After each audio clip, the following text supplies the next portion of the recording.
پێوەر یان ڕووناچیەکانی ڕێگە. نووسینی مامۆستا محەممەد فەتحوڵڵا گولان.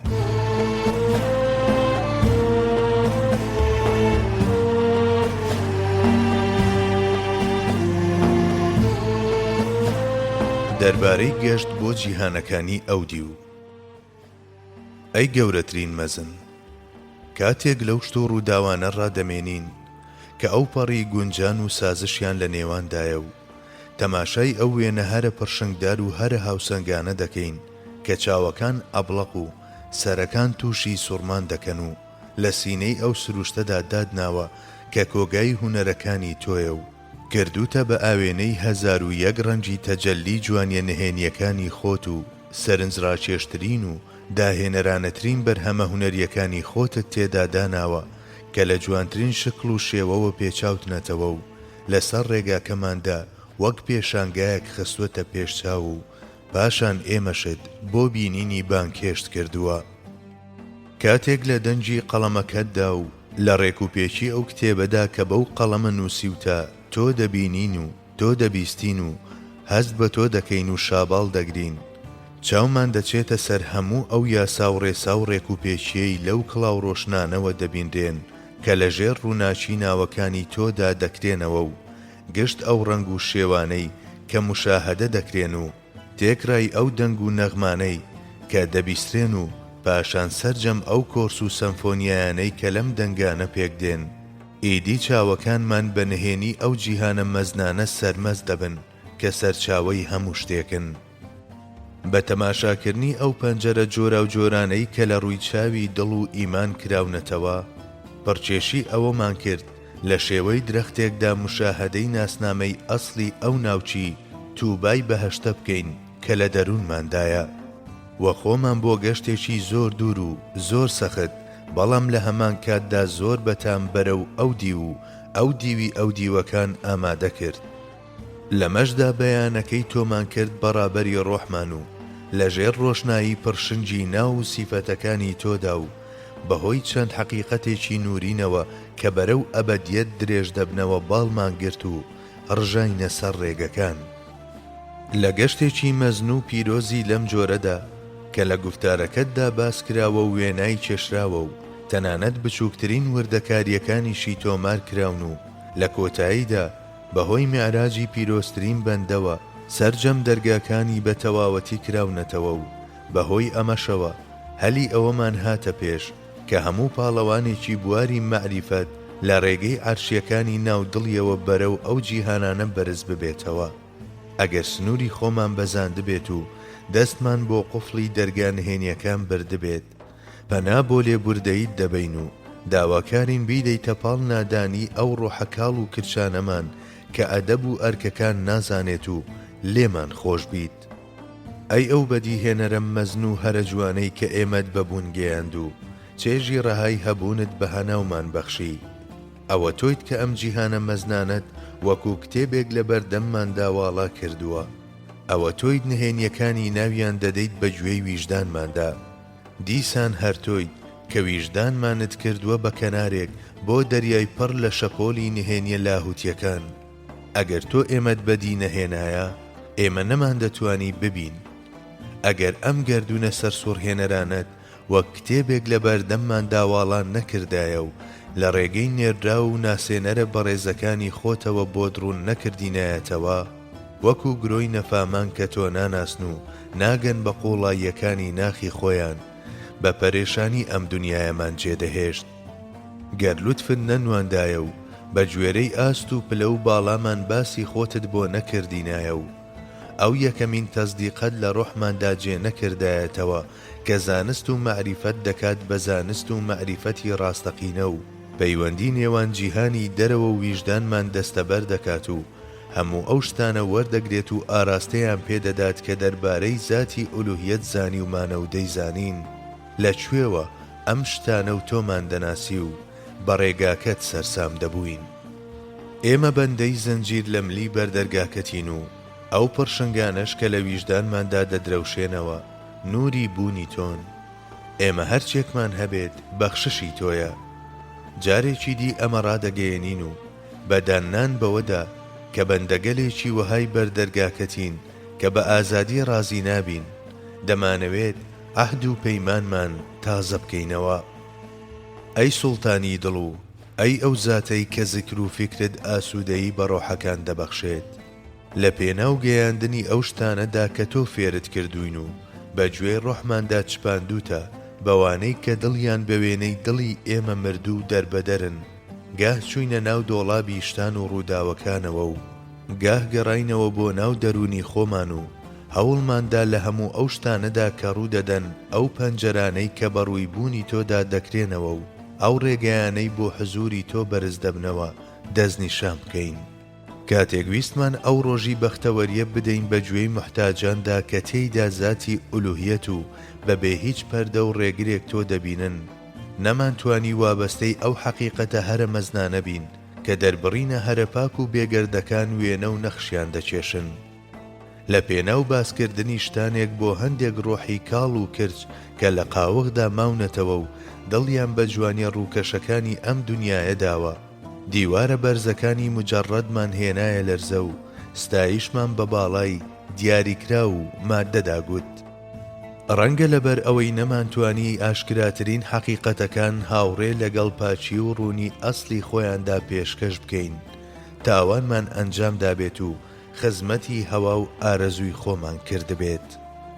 گەر هەڵەمان کردبێت لە ڕێگەی هاتن بەرەو تۆ و لە کاتی هەوڵدان بۆ پیشاندانی ڕێگا بەوانی دیکە کردومانە، سەرەڕای هەموو ناتەواوی و کەم و کورتیەکانمان هەر لەسەر ڕێی تۆ بووین. هەڵە هەمیشە هەڵە و کەم و کورتیش هەردەم کەم و کورتیە. هاوڕێ لەگەڵ موچۆرکەی ناودڵمان و چەماوەیی قەدی ڕۆحمان و زنجیری ملماندا بە 1001 گیان چاوەڕێی ئەو بڕیارەین کە دەری دەکەیت. کاتێک ئەمەش دەڵێین دەزانین کە ڕەحمەتە بێسنوورەکەت هەمیشە لە پێش غەزەبتەوە بووە. بێگومان کەم و کورتی و ناتەواوی سەبارەت بەو بەندانت کە شعوریان بە لوتفت کردووە شتێکی جوان و شایستە نییە، بەڵام تکایە ڕێگەمان بدە بڵێین کە لێخۆشبوون زۆر لە تۆ جوانە و لێت دێت. بەڵێ سوڵتانم، سوڵتان سوڵتانی و گەداش گەدایی لێدێ. هەنووکە ئەگەر لێمان ببووریت حەقیقەتی گەشتکردن بەرەو جیهانەکانی ئەو دی و لە تایبەتترین جێگەی دڵماندا بە پارێزراوی هەڵدەگرین و دەمانەوێت لاپەڕەکانی کتێبی گەردوونەکەت هەڵبدەینەوە و هاوڕێ لەگەڵ نیەتی گەشتێکی نوێدا خۆمان لە نێو متاڵای دوور و درێژ بهاوین و گوێ بۆ ئەو داڵاڵانە هەڵبخەین کە باسی تۆ دەکەن و بە نەغمەکانی تایبەت بە تۆ لە هۆشی خۆمان بچین. دەسا ئەو محتاج و دەربەدەرانە بپارێزە کە دەیانەوێت بە بەزمی تۆ بگەن و بە لوتفی ویساڵی شت دڵشادیان بکە.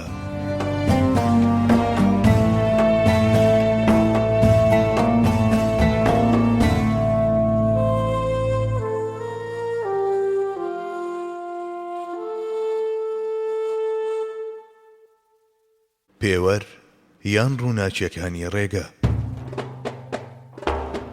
نووسینی مامۆستا محەممەد فەتحوڵڵا گولان.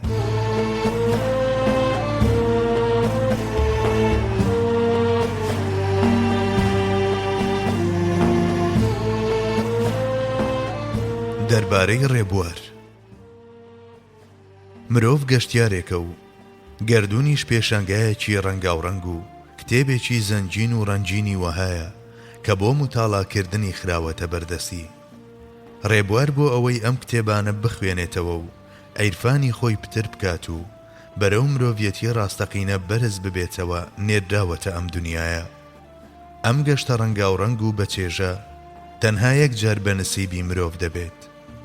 وا هەست دەکەم ئەم گەشتە تاقانەیە سەبارەت بە کەسانێک کە هەستەکانیان هۆشیارە و دڵیان بێدارە سەر و زیادی بەدەستهێنانی باخەکانی ئیرەمی بەهەشتە، وەلێ ئەوانەی بە چاوی نوقاوەوە دەژین وەک ئەوەی هەناسەیەک ژیابن، چۆن هاتوون ئاواش دەڕۆن.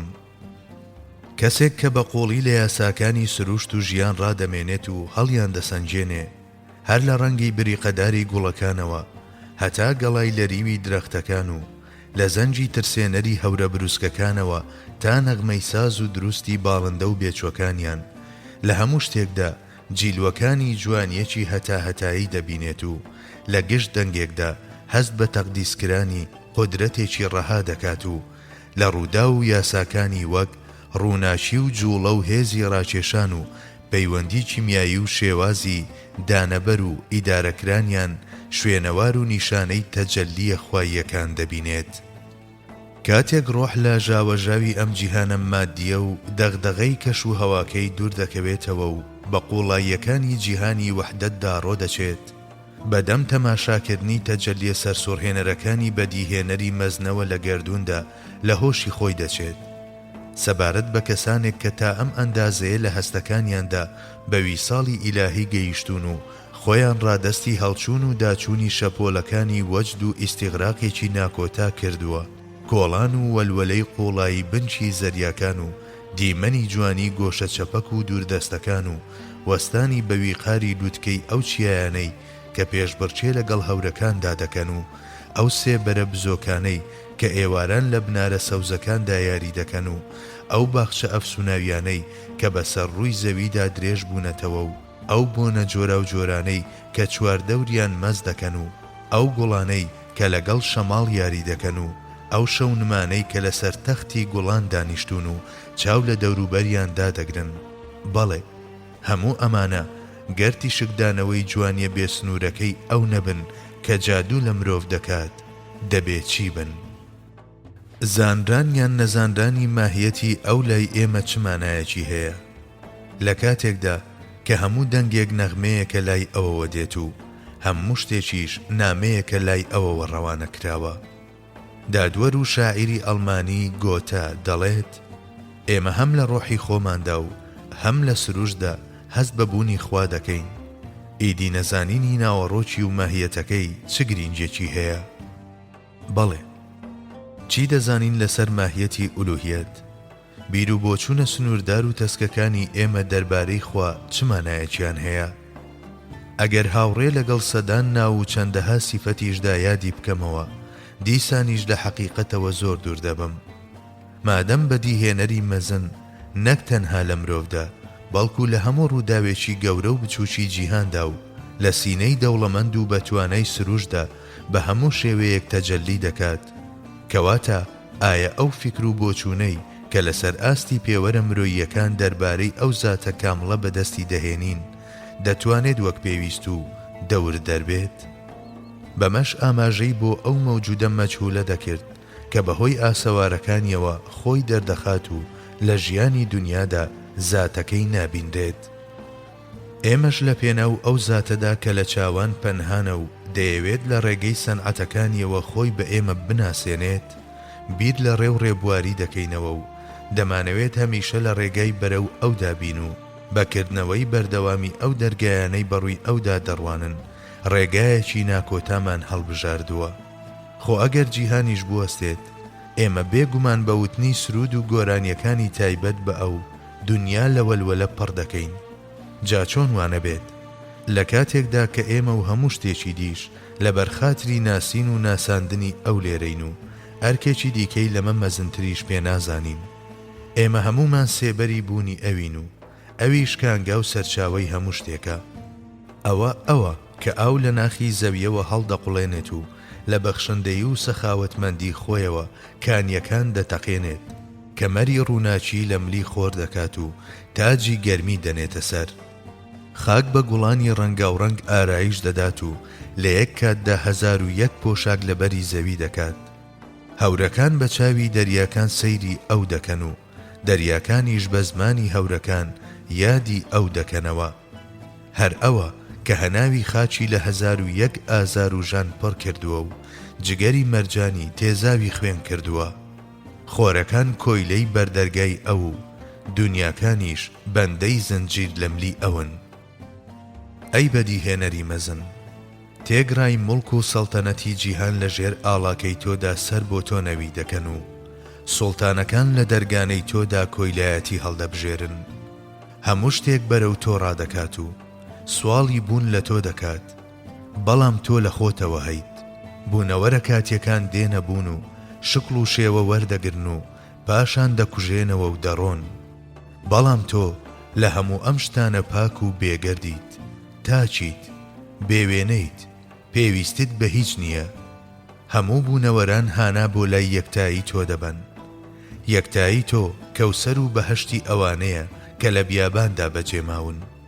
ئەم شوێنانە بە فەرمانی تۆ لە جێگەی خۆیاندان. گومەزی ئاسمان بەهۆی قودرەت و ئیرادەی تۆوە ڕێک و پێچی خۆی دەپارێزێت. ئەگەر هەموو ئەمانە پشتیان بە تۆ نەبەستایە، پەیوەندی نێوان ئەستێرەکان دەشێوا و بە وێنەی دانەکانی تەسبیحێک بە هەناوی گەردووندا پەرش و بڵاو دەبوون و کەسی ژنەی دەتوانی ڕێگریان لێ بکات. ئێمە هەمومان بەهۆی تۆ بە بەختەوەری گەیشتین. بە ناسینی تۆ بەختەوەری ڕاستەقینەمان ناسی. لە بەختەوەریەک هەڵدەین کە پشتی بە تۆ نەبەستووە و لای تۆوە نایەت و نەفرەت لە بەختیاریەکیش دەکەین کە تۆمان بیر بباتەوە. بەڵێ، پێویستە بەرامبەر بە هەر شتێک کە باسی تۆ ناکات بێدەنگ ببین و لێی زویر ببین و هەر شتێکیش تۆمان یاد نەخاتەوە فەرامۆشی بکەین. ئەی بەدیهێنەری مەزن و خاوەنی ڕەحمەتی ڕەها، ئێمە وەک کۆیلەکانی بەردەرگاکەت و وەک بەندەگەلێکی ڕازگۆی وەها کە ئامادەین لەم پێناوەدا دەست لە دنیا و عوقبا هەڵبگرین، هەتا ئەمڕۆ سوزدەمان بۆ کەسێکی تری جگە لە تۆ نەبردووە و بەندایەتیمان بۆ کەسی تر نەکردووە، خەمەکانمان لای کەسی تر هەڵ نەڕشتووە. ئەگەر درکاند بێتیشمان 1001 تەوبەمان کردووە و بۆ لای دەرگاکەت گەڕاوینەتەوە. خوایە، تۆ پیاڵەی ئەمانەی کە لە دەرگاکەت دوور ناکەونەوە لە خۆشەویستی خۆت پڕ بکە و خەندە بخە سەر ڕوخساری ئەوانەی کە چەندین سەدەیە ڕوویان بزەی بەخۆوە نەدیوە. ئەی ئومێد و ئاسوودەی ماتەمباران، ئەی خاوەنی نامە و غەریبان، ئەی چارەی بێچارەکان، پەردەیەک لە ڕووی بەندە ناچارەکانت داواڵا بکە، برسێتیان مەهێڵە و زامەکانیان تیمار بکە. ئێمە ویستمان لە ڕێگەی وێنە و شکڵ و شێوەکانەوە باسی تۆ بۆ کەسانی دیکەش بکەین و بەمەش ئەو جوانیانەیان بۆ بگوازینەوە کە لە ویژدانماندا هەستی پێدەکەین.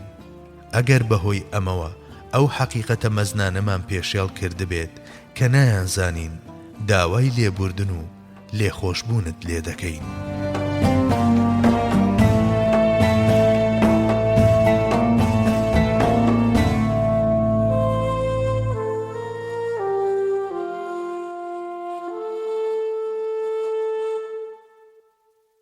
پێوەر یان ڕووناچیەکانی ڕێگە. نووسینی مامۆستا محەممەد فەتحوڵڵا گولان.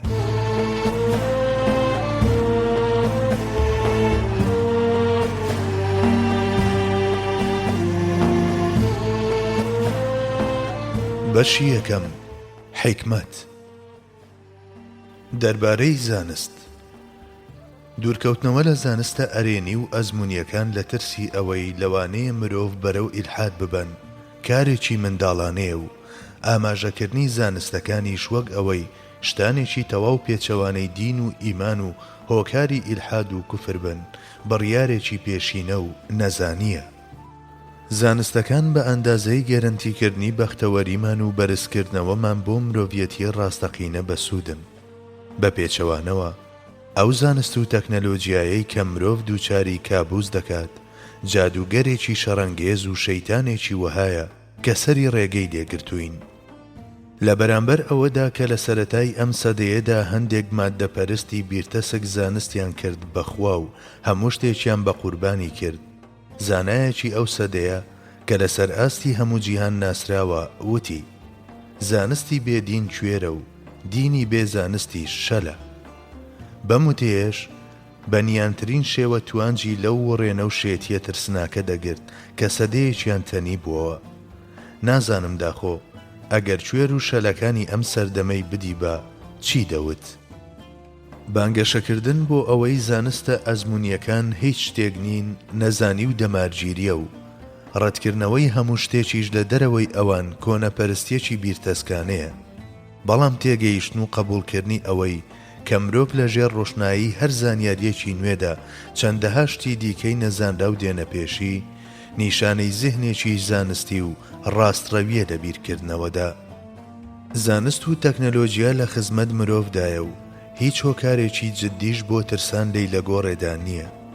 مەترسی لە زانستی بوون و بنیادنانی دنیا بە شێوەیەکی زانستی نییە، بەڵکو مەترسی لە نەزانی و بێشعوری و خۆتزیینەوەدایە لە هەڵگرتنی بەرپرسیارەتی. ئامانجی چاوەڕوانکراو لە زانست.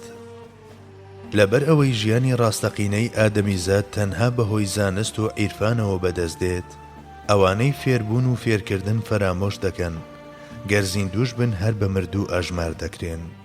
چونکە گرنگترین ئامانجی بەدیهاتنی مرۆڤ بینین و زانین و گەیاندنی ئەو شتانەیە بە کەسانی تر کە فێریان بووە. بیرکردنەوە و بڕیاری هەر کەسێک بە ئەندازەی پەیوەندی بیرکردنەوە و بڕیارەکەی بە عەقڵ و لۆجیکەوە سەرکەوتووە. عەقڵ و لۆجیکیش لەگەڵ زانست و مەعریفەتدا ڕاستەوانە دەگۆڕێت. لەبەر ئەمەیە کە هەر جێگایەک زانست و مەعریفەتی تێدا نەبێت، عەقڵ لە کارکەوت و لۆجیک فریودەر و بڕیارەکانیش نادروستن. مرۆڤیەتی هەر کەسێک بە فێربوون و فێرکردن و ڕۆشنکردنەوەی کەسانی دی دیار و دەردەکەوێت. کەسێک کە نازانێت و لە هەمان کاتیشدا بیر لە فێربوون ناکاتەوە، بەو شتانەش کە فێریان دەبێت خۆی نوێ ناکاتەوە و نابێت بە نمونە بۆ کەسانی تر. ئەگەر بە ڕواڵەت لە مرۆڤیش بچێت، کەسیەتی ناوەوەی جێگەی گومانە. ئەو شتانەی فێریان دەبین و فێری کەسانی تریان دەکەین، پێویستە بە ئاراستەی هەڵماڵینی نهێنیەکانی ماهیەتی مرۆڤ و گەردووندا بێت. ئەو زانستەی تیشک ناخاتە سەر نهێنیەکانی ناو مرۆڤ و خاڵە تاریک و تەنگ و تەسکەکانی بوون ڕۆشن ناکاتەوە، زانست نییە. ئەو پلەپایەی کە لە ڕێگەی زانست و مەعریفەتەوە بەدەست دەهێنرێت، لەو پلە و پێگانە بەرزتر و تەمەن درێژترە کە لە ڕێگەکانی ترەوە دەست دەکەون. چونکە زانست لەم دنیادا خاوەنەکەی دەکاتە دارای فەزیلەت و لە خراپەکان دووری دەخاتەوە و لەو دنیاش بە ئیمان و عیرفانەکەی بە جۆرێک بەختەوەری دەکات کە لە سەر و وێناکردنەوەیە. هەموو دایک و باوچێک پێش ئەوەی مێشتی منداڵەکانیان بە شتانی ناپێویست پڕ بکرێت، پێویستە بە زانست و عیرفان تێریان بکەن، چونکە ئەو دڵانەی خاڵین لە حەقیقەت و ئەو ڕۆحانەی مەحرومن لە مەعریفەت، وەکو چێڵگەیەکی گونجاوان بۆ نەشون و ماکردنی هەموو جۆرە بیرۆکەیەکی خراپ. سەرەتا هەر تۆوێکیان تێدا بچێنرێت، لە کۆتاییشدا هەر ئەوە دروێنە دەکرێت. مەبەست و ئامانج لە فێربوونی زانست بریتیە لەوەی کە زانیاری ببێت بەڕابەر و چاوساغی ئادەمیزاد و شتانی فێرکرا و ڕێگاکانی گەیشتن بە کەماڵاتە مرۆییەکان ڕووناک بکەنەوە. بەرمەبنەی ئەمە ئەو زانستانەی لە ڕۆحدا نەچەسپیون بارن بەسەر خاوەنەکەیانەوە. ئەو مەعریفەتەش مرۆڤ بەرەو ئامانجە باڵاکان ئاراستە ناکات، حەماڵیەتیە لەسەر ئاستی دڵ و بیر. زانست زانینی زانستە، زانست خۆناسینە. گەر تۆ خۆت نەناسیت، ئەمە کەی زانینە؟ زانستێک کە ئامانج و مەبەستەکەی دیاری کراوە سەبارەت بە خاوەنەکەی هۆکارێکی بەرەکەتی هەتاهەتایی و گەنجینەیەکی نەبراوەیە. ئەوانەی خاوەنی ئەم گەنجینەیەن بە درێژایی ژیانیان تەنانەت دواتریش وەکو کانیەکی شیرین و سازگار هەمیشە سەردان دەکرێن و دەبنە مایەی خێر. گریمانە و بیردۆزە بەتاڵەکانیش کە ئامانجیان دیاری نەکراوە و گومان و دوودڵی لە سینەکان دەهاون، ڕۆحەکان دووچاری تاریکی دەکەن، زبڵگایەکن بۆ کۆبوونەوەی ڕۆحە نائومێد و لێڵەکان، یان تەڵەیەکن بۆ ڕۆحەکان. هەرچەندە زانست و هونەر هاوڕێ لەگەڵ لق و پەلە جۆرە و جۆرەکانیان و ئەو سوودانەش کە هەر یەکێکیان لەم پەلانە هەڵیان گرتوون سوودبەخشن بۆ زۆربەی زۆری مرۆڤەکان. بەڵام چونکە تەمەنی مرۆڤ و توانا و هەلو مەرجەکانی سنووردارن، مەحاڵە هەمویان فێر ببێت و سوودیان لێوەربگرێت. لەم ڕوەوە پێویستە هەموو تاچێک ئەو شتانە فێر ببێ کە پێویستن بۆ خۆی و میلەتەکەی و تەمەنی خۆی لە شتانی بێهودەدا بە فیڕۆ نەدات. لەبەر ئەوەی زانای ڕاستەقینە هەمیشە لە ژێر ڕۆشنایی ڕاستترین هەواڵەکان و دروستترین گوتارەکان و ئەزمونە زانستیەکاندا بەردەوامی بە هەوڵ و لێکۆڵینەوەکانی خۆی دەدات، هەمیشە دڵی ئاسوودەیە و کارەکانیشی ئاسان دەبن. هەندێک ڕۆحی داماویش کە لە سەرچاوەی ڕاستەقینەی زانست بێبەشن، چونکە بە بەردەوامی ڕێو ئاراستە دەگۆڕن و هەرچەندە دەکەن لە خەیاڵی خاوڕزگاریان نابێت، هەمیشە لە نێو خولگەی بێهیواییدا دەناڵێن و دەتلێنەوە. نرخ و بەهای هەر کەسێک بە ئەندازەی ناوەڕۆک و دەوڵەمەندی ئەو زانستەیە کە بەدەستی هێناوە. ئەو کەسەی زانست تەنها لە پێناو قسە و قسەڵۆکدا بەکار دەهێنێت نرخەکەشی هەر ئەوەندەیە. ئەوەش کە لە ناسینی شتان و ڕووداوەکاندا وەکو ئاوێزەیەک بەکاری دەهێنێت و بە باڵی عیرفان بە تاریکترین گۆشەکانی شوێن دەگات و باوەش بە ڕاستیەکانی ئەو دی و سروشدا دەکات. نرخ و بەهای ئەمەندەیە. زانست و نەزانی.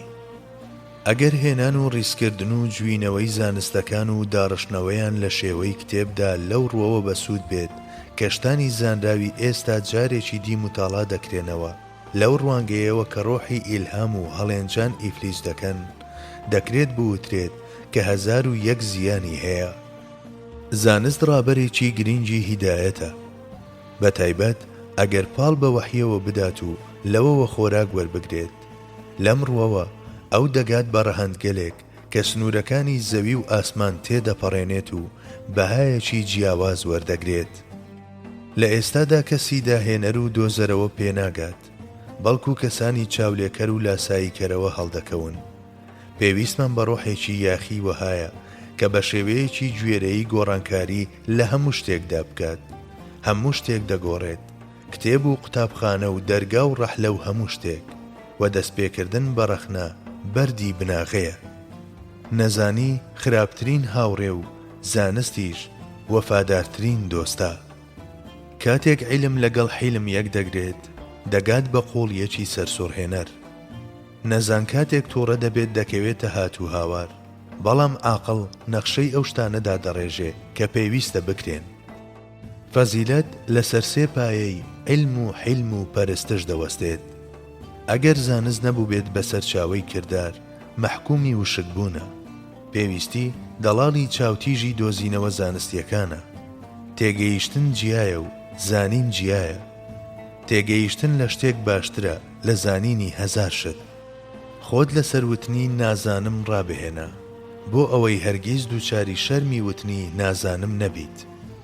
هەروەک چۆن پێشبڕچەی جۆرا و جۆر دەکرێت، گەر پێشبڕچەی نەبوونی و هەژاریەکانیش بکرایە، بێگومان نەزانی تاجی پادشایی وەردەگرت.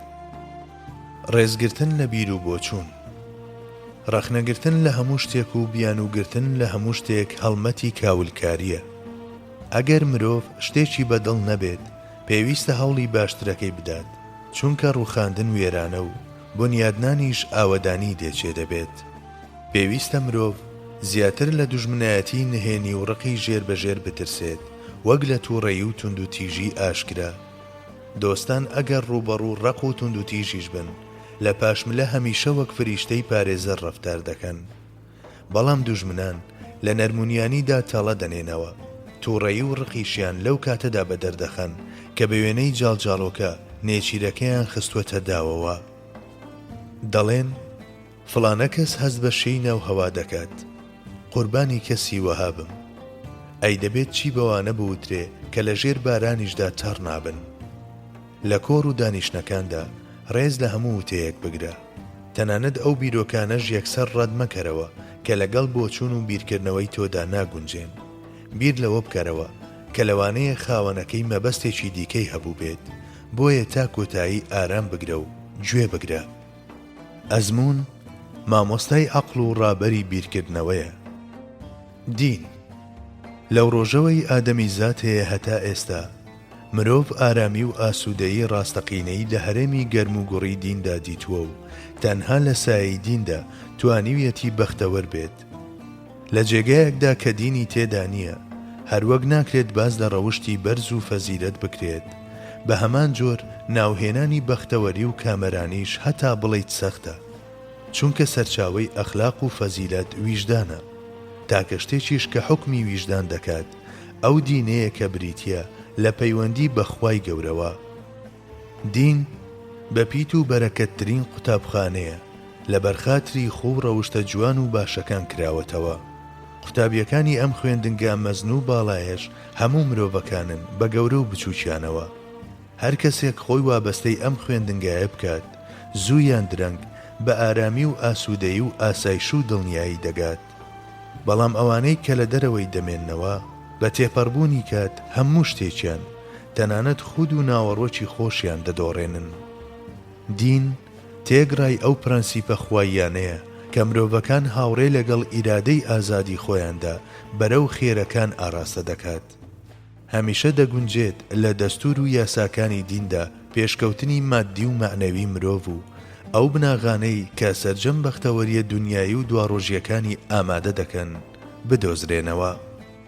دین بریتیە لە ناونیشانی ناسینی خوا و یەکتاییەکەی و گەیشتن بە پاکژی ڕۆح بە هەنگاونان لە ڕێگاکەیدا و ڕێخستنی پەیوەندیەکان لەگەڵ کەسانی تردا بە شێوەیە کە ئەو ڕەزامەندی لەسەر بێت و بە ئاراستەی فەرمانی ئەو بێت و تەنانەت هەستکردنە بە پەیوەندی و خۆشەویستیەکی قوڵ بەرامبەر بە هەموو بوون لە بەرخاتری ئەو و لە پێناوی ئەودا.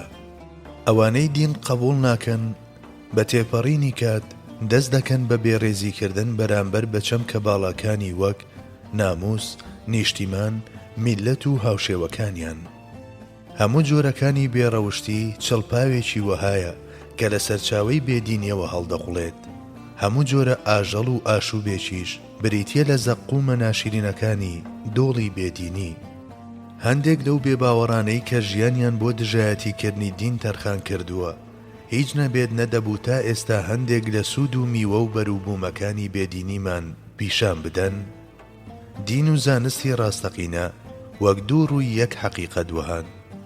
دین مرۆڤ بە ڕێگا باشەکاندا دەجێڕێت و بە ئەنجامگەلێکی وای دەگەیەنێ کە بەختەوەری دەکەن. ئەو زانستەش کە ئامانج و مەبەستی دیاری کراوە بە وێنەی مەشغەڵێک لەم ڕێگایانەدا و لە بواری خۆیدا بەردەمی مرۆڤ ڕووناک دەکاتەوە. تێگرای گوڵە جوانەکان لە باخچەی دیندا پێگەیشتون. ئەوە دەستور و یاساکانی و ئەوەش پێغەمبەران و ئەولیا و ئەسفیاکان کە میوەی قەشەنگ و درەوشاوەی ئەو باخچەیەن. ئەگەر بێ باوەڕان چاو لە ئاستی ئەم میوانەشدا بنووقێنن هێشتا ناتوانن لە نێو لاپەڕەی پەرتووکەکان و سینەی مرۆڤەکاندا بیان سڕنەوە. پێغەمبەران لە ناو مرۆڤەکاندا وەکو چیاوەهان، هەروەک چۆن شاخەکان ماچی ئارامی و سەلامەتین بەوەی کە زەوی جێگیر دەکەن و هەوا پاکش دەکەنەوە. پێغەمبەرانیش لە ناو مرۆڤایەتیدا هەمان ڕۆڵ دەبینن. لەبەر ئەم هۆکارەیە کە ناو بەناو هەردووچیان پێکەوە باسکراون. بەڵێ لە نوح و جوودی و موسا و توور و محەممەد و حیرا هەر یەکەیان هێمایەکن کە پەردە لەسەر ئەم نهێنی و تەلیسما لا دەدەن. دین لەسەر بیری ساغ و ژیری تەندروست و زانست ڕاگیر بووە. لەم ڕوانگەیەوە هیچ یەکێک لە بابەتەکانی ڕەخنەیان ئاراستە ناکرێت. ئەوانەی کە نایانەوێت بیناسن یان سیستەمی بیرکردنەوەیان شێواوە یان تێگەیشتنیان بۆ زانست هەڵەیە یاخود داوەری ژیریان کەم و کورتە. دین سەرچاوەیەکی پەیتی وەهایە کە دەستورەکانی شارستانیەتی ڕاستەقینە لەخۆ دەگرێت. لە سایەی ئەودا ئادەمیزاد لەسەر ئاستی دنیای دڵ و هەستەکانی بەرز دەبێتەوە و سەری دەگات بە جیهانەکانی ئەودی و فیزیک و دەگات بە ئاسۆیەک کە تێیدا بە کامی دڵی خۆی لە کانیاوی سەرەکی سەرجەم خێر و جوانی و فەزیلەتەکان دەخواتەوە. ئەگەر کەسێک بە شوێن فەزیلەتدا وێڵ بوو پێویستە لە دیندا بۆی بگەڕێت. ئەوەی کە بێدین خاوەنی فەزیلەت بێت و دینداری ڕاستەقینەش بێبەش بێت لە فەزیلەت یەکێکە لەو ڕووداوانەی کە بە دەگمەن دەبینرێت. لە سایەی دیندا مرۆڤ پەی بەمانای مرۆڤیەتی دەبات و لە زیندەوەرانی دی جیا دەبێتەوە. لە دیدی بێدیندا مرۆڤ لەگەڵ ئاژەڵانی تردا جیاوازیەکی نییە. دین ڕێگەی خوایە و بێدینیش ڕێگەی شەیتانە. لەبەر ئەم هۆکارە دژایەتی نێوان دین و بێدینی هەروەک لە سەردەمی حەزرەتی ئادەمەوە هەتا ئێستا بەردەوام بووە، بە هەمان شێوە هەتا قیامەتیش بەردەوام دەبێت.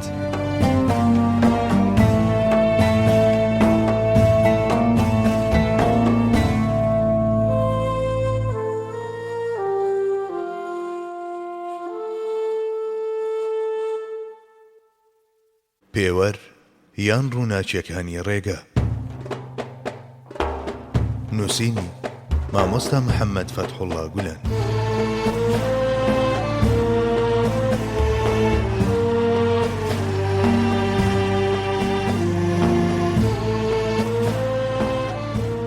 قورئان قورئان کۆی ئەو یاسا خوایی و ئەو کامڵترین پەیامانەیە کە بە ئەندازەی نرخ و بەهای مرۆڤ لە بەرزترین بەرزاییەکانەوە دابەزیوە و لە ئاسۆی مرۆڤایەتیدا هەڵهاتووە و ڕەچاوی دڵ و ڕۆح و عەقڵ و جەستەی کردووە. ئەو قورئانەی کە لەمڕۆدا نزیکەی ملیارێک شوێنکەوتووی هەیە هاوڕێ لەگەڵ دەستورە خواییە ئەبەدی و نەگۆڕەکانیدا تاکە کتێبێکی بێوێنە و ناوازەی وەهایە کە نزیکترین و ڕووناکترین ڕێگای گەیشتن بە بەختەوەری هەموو مرۆڤایەتی نیشان دەدات. قورئان سەرچاوەی ڕووناکی شکۆدارترین و نورانیترین کۆمەڵەیەکە کە تا ئێستا حوکمی قەدەری گۆی زەوی کردووە، کۆمەڵەیەک کە ملیۆنان زانا و هەزاران فەیلسوف و بیرمەندی لەناودایە. لەم ڕوانگەیەوە هیچ سەڵتەنەتێک ناگاتەوە بە فەرمانڕەوایی ئەو. لەو ڕۆژەی قورئان نازڵ بووە ڕووبەڕووی چەندین ڕەخنە و بەرهەڵستی بووەتەوە، بەڵام لە هەموو ئەو دادگایانەدا کە بۆ ئەم مەبەستە دامەزراون قورئان بڕوانامەی بێتاوانی وەرگرتووە و سەرجەم پێکدادانەکانیش بە سەرکەوتنی ئەو کۆتایی هاتوون. قورئان نورێکی بلووریە لە دڵاندا و کانیاوێکی تیشک بەخشی وەهایە کە ڕۆحەکان ڕۆشن دەکاتەوە و سەر تا پای پێشانگەی حەقیقەتەکانە. تەنها ئەو ڕۆحە باوەڕدارانە دەتوانن ڕووی ڕاستەقینەی بناسن و لێی تێبگەن کە لە گوڵێکدا هەست بە گشت جوانیەکانی گەردوون و لە دڵۆپێکدا تەماشای تۆفانەکان دەکەن. قورئان خاوەنی شێوازێکی وەهایە کە کاتێک ڕەوانبێژەکانی عەرەب و عەجەم ئاەتەکانی ئەویان بیست سوزدەیان برد و ئەو ئەدی بە حەقیقەت ناسانەش کە هەستیان بە جوانی ناوەڕۆکەکەی کرد و لێی تێگەیشتن بە ئەدەبەوە لە بەردەم ئەو سوڵتانی وتەیەدا سەریان دانەواند و چەمینەوە. مسلمانان تەنها لە ڕێگەی تەزدیقکردنی قورئان و باوەڕهێنان پێی لە ناو خۆیاندا گەیشتون بە یەکێتی و یەکڕێزی و لە ئێستاشدا تەنها بەهۆی تەزدیقکردنی ئەو و باوەڕهێنان بە ئەو بە یەکێتی دەگەن. ئەوانەی تەزدیقی قورئان ناکەن هەروەک بە مسلمان ئەژمار ناکرێن، بە هەمان جۆر مەحاڵە یەکێتی و یەکڕێزیەکی جێگیر لە ناو خۆیاندا بەدەست بهێنن. کاتێک دەوترێت ئیمان بابەتێکی ویژدانیە، مەبەست لەوەیە کە با بە ویژدان تەزدیقی خوا و پێغەمبەر و قورئان بکەن، نەک تەنها بە زمان. هەموو جۆرەکانی پەرستش کە وابەستەی ئەم تێگەیشتنن دەرکەوتەیەکی پێویست و حەتمی ئەم تەزدیقە بەهێز و پتەوەیە. لە سەردەمێکدا کە مرۆڤایەتی لە نێو وەحشەتی نەزانی و کوفردا دەتلایەوە، قورئان وەک تۆفانێکی ڕووناچی دەرکەوت و بە یەک هەڵمەت جیهانەکانی نوقمی نور کرد. ئەم ئاڵوگۆڕ و گۆڕانکاریە هەرە مەزنە کە مێژوو ناتوانێت نمونەیەکی هاوشێوەییمان پیشان بدات، تەنها جارێک ڕوویداوە و ئەویش قورئان هێناویەتە دی. مێژووش وەکو گەواهی دەر سەر و زیادە. ئەو قورئانە کە لە دووتوێی هەستیارترین هاوسەنگیدا مرۆڤ فێری مانە و ماهیەتی مرۆڤ و حەق و حیکمەت و زات و سیفەت و ناوەکانی خوای گەورە دەکات و ئاستەمە لەم بوارەدا هاوشانی ئەو کتێبێکی دووهەم نیشان بدرێت. ئەگەر سەیری حیکمەتی ئەسفیا و فەلسەفەی فەیلسوفە حەقپەرستەکان بکەیت تۆش لەمە تێدەگەیت. تاقە کتێبێک کە فەرمان بە دادپەروەری و ئازادی ڕاستەقینە و خێر و ناموس و فەزیلەت و بەزەیی هاتنەوە تەنانەت بە ئاژەڵانیشدا دەکات و بە ئاشکرا ستەم و شیرک و ناحەقی و نەزانی و بەرتیل و سو درۆ و شایەتی درۆ قەدەغە دەکات قورئانە. ئەو کتێبەش کە مافی هەژار و ستەم لێکراوان دەپارێزێت و پادشا و کۆیلە و سەرکردە و سەرباز و داواکار و داوا لێکراو لەسەر هەمان کورسی دادەنیشێنێت و دادگاییان دەکات، دیسان تەنها قورئانە. نیشاندانی قورئان وەکو سەرچاوەی ئەفسانە و خورافیات جگە لە هەندێک گوڕێنەی بێبنەما کە لە عەرەبە نەزانەکانی 14 سەدە لەمە و پێشەوە بۆ بێدینەکانی ئەمڕۆ بە میراد ماوەتەوە هیچی دین نییە. حیکمەت و فەلسەفەی ڕاستەقینە گاڵتە بەوە هاتێگەیشتنێک دەکات. ئەوانەی کە قسە بە قورئان و ئەو شتانە دەڵێن کە ئەو هێناویەتی نەدەبوو ئەگەر بە شێوەیەکی کاتیش بێت شتێک دەربارەی ڕێسا و ئارامی و ئاسایش و سەلامەتی ئادەمیزاد بڵێن. ڕاستیەکەی کاتێک شارستانیەتە نامۆکان بە قورئان پەرێشان و دەربەدەرن و دڵانی مەحروم لە تیشتی ئەو لە نێو ناڕەحەتی و پەژارە و قەیراندا دەناڵێنن، تێگەیشتن لەم یاخیبوون و سەرسەختیە شتێکی زۆر سەختە. ڕێکوپێکترین ژیان بۆ مرۆڤایەتی ئەو ژیانەیە کە تێیدا نەسیمی قورئان هەڵدەمژێت. بە جۆرێک زۆر بە ئاسانی دەتوانین بڵین هەندێک لەو جوانیانەی شارستانیەتی کە ئێستا لە هەموو لایەکی دنیادا بەستایشەوە چەپڵەیان بۆ لێ دەدرێت بە تەواوەتی ئەو شتانن کە قورئان چەندین سەدە لەمەو پێش خەڵکی بۆ لایەن هەنداوە. کەواتە تاوان و کەم و کورتی هیچەیە. ئەوانەی کە لای ئێمە لە دێر زەمانەوە دژایەتی قورئان دەکەن و شتانی ناڕاستی دەخەنە پاڵ و خۆخەریکردنیان پێیەوە کردووە بە پیشەی سەرەکی خۆیان، بەگشتی ئەو نەزانانە بوون کە تەنانەت نەیانزانیوە کە نازانن. بەداخەوە ئەم داماوانە نەلێ کۆڵینەوەیەکیان لەو قورئانە کردووە کە دژایەتی دەکەن و نەشتێکیان لەبارەیەوە خوێندوێتەوە. لە ڕاستیدا لە نێوان بانگەشەی ئەمان و لافی ئەو نەزانانەدا کە پشتیان لە زانستە ئەزموونی و ئەرێنیەکان کردووە جیاوازیەکی ئەو تۆبوونی نییە. بەڵام بۆ ئەوەی خەڵکی چاویان بەڕووی ڕاستیەکاندا بکرێتەوە پێویست دەکات ماوەیەکی دیکەش چاوەڕوانی بکرێت. ئەوەی باوەڕ بە قورئان بهێنێت مانای وایە ئیمانی بە حەزرەتی محەممەد صلی الله عليه وسلم هێناوە. ئەوەش کە ئیمانی بە حەزرەتی محەممەد صلی الله عليه وسلم هێناوە باوەڕ بە بوونی خوای گەورەش دەکات. ئەو کەسەی باوەڕ بە قورئان نەکات مانای وایە باوەڕ بە پێغەمبەریەتی حەزرەتی محەممەد درودی خوای لێ بێت ناکات. ئەوەش باوەڕ بە حەزرەتی محەممەد نەکات بە باوەڕدار بە خوای گەورە ئەژمار ناکرێت. ئەمەیە ڕەهەندەکانی موسڵمانیەتی ڕاستەقینە. مرۆڤ لە سایەی قورئاندا گەیشتووە بە بەرزترین پلەپایەکانی چەشنی دوێنراوی لەلایەن خوای گەورەوە. کەسێک کە شعوری پێگەیەکی لەم جۆرە دەکات لەو قورئانەدا کە لە سەرزاریەتی گوێ لە پەروەردیگاری خۆی دەگرێت و لەگەڵی دەدوێت و ئەگەر سوێندیش بخوات کە لەگەڵی دواوە لە سوێندەکەیدا بە درۆزن داناندرێت. مرۆڤ لە هەرێمی ڕۆشنی قورئاندا کاتێک هێشتا لە دنیادایە بەناوگۆڕ و بەرزەخدا تێدەپەڕێت، مەحشەر و سیرات دەبینێت، لە تاو ترسناچی دۆزەخ تەزوو بە گیانیدا دێت و بەنێو بنارە ئاسوودە بەخشەکانی بەهەشدا گەشت دەکات. ئەوانەی موسڵمانانیان لە تێگەیشتن لە قورئان و قۆڵبوونەوە تێیدا بێبەش کرد لە ئەنجامدا لە ڕۆحی دین و کرۆچی ئیسلامیش دووریان خستنەوە. پێم وایە لە داهاتوێکی زۆر نزیکدا و هاوڕێ لەگەڵ نیگای نرخاندن و سەرسامی و بە گەورەزانیندا ڕووبارەکانی زانست و هونەر و تەکنەلۆجیا کە بەرەو زەریای قورئان دەکشێن کاتێک ڕژانە سەرچاوەی بنەڕەتی خۆیانەوە و ئاوێتەی بوون، زانایان و لێکۆڵەران و هونەرمەندانیش جارێکی دی خۆیان لە نێو شەپۆلەکانی ئەو دەریایەدا دەبیننەوە. ڕۆژگاری داهاتوو هی قورئانە. ئەمەش نابێت بە زۆر تەماشا بکرێت، چونکە قورئان گفتاری زاتێکی وەهایە کە دوێنێ و ئەمڕۆ و سبەینێ پێکەوە دەبینێت و دەزانێت.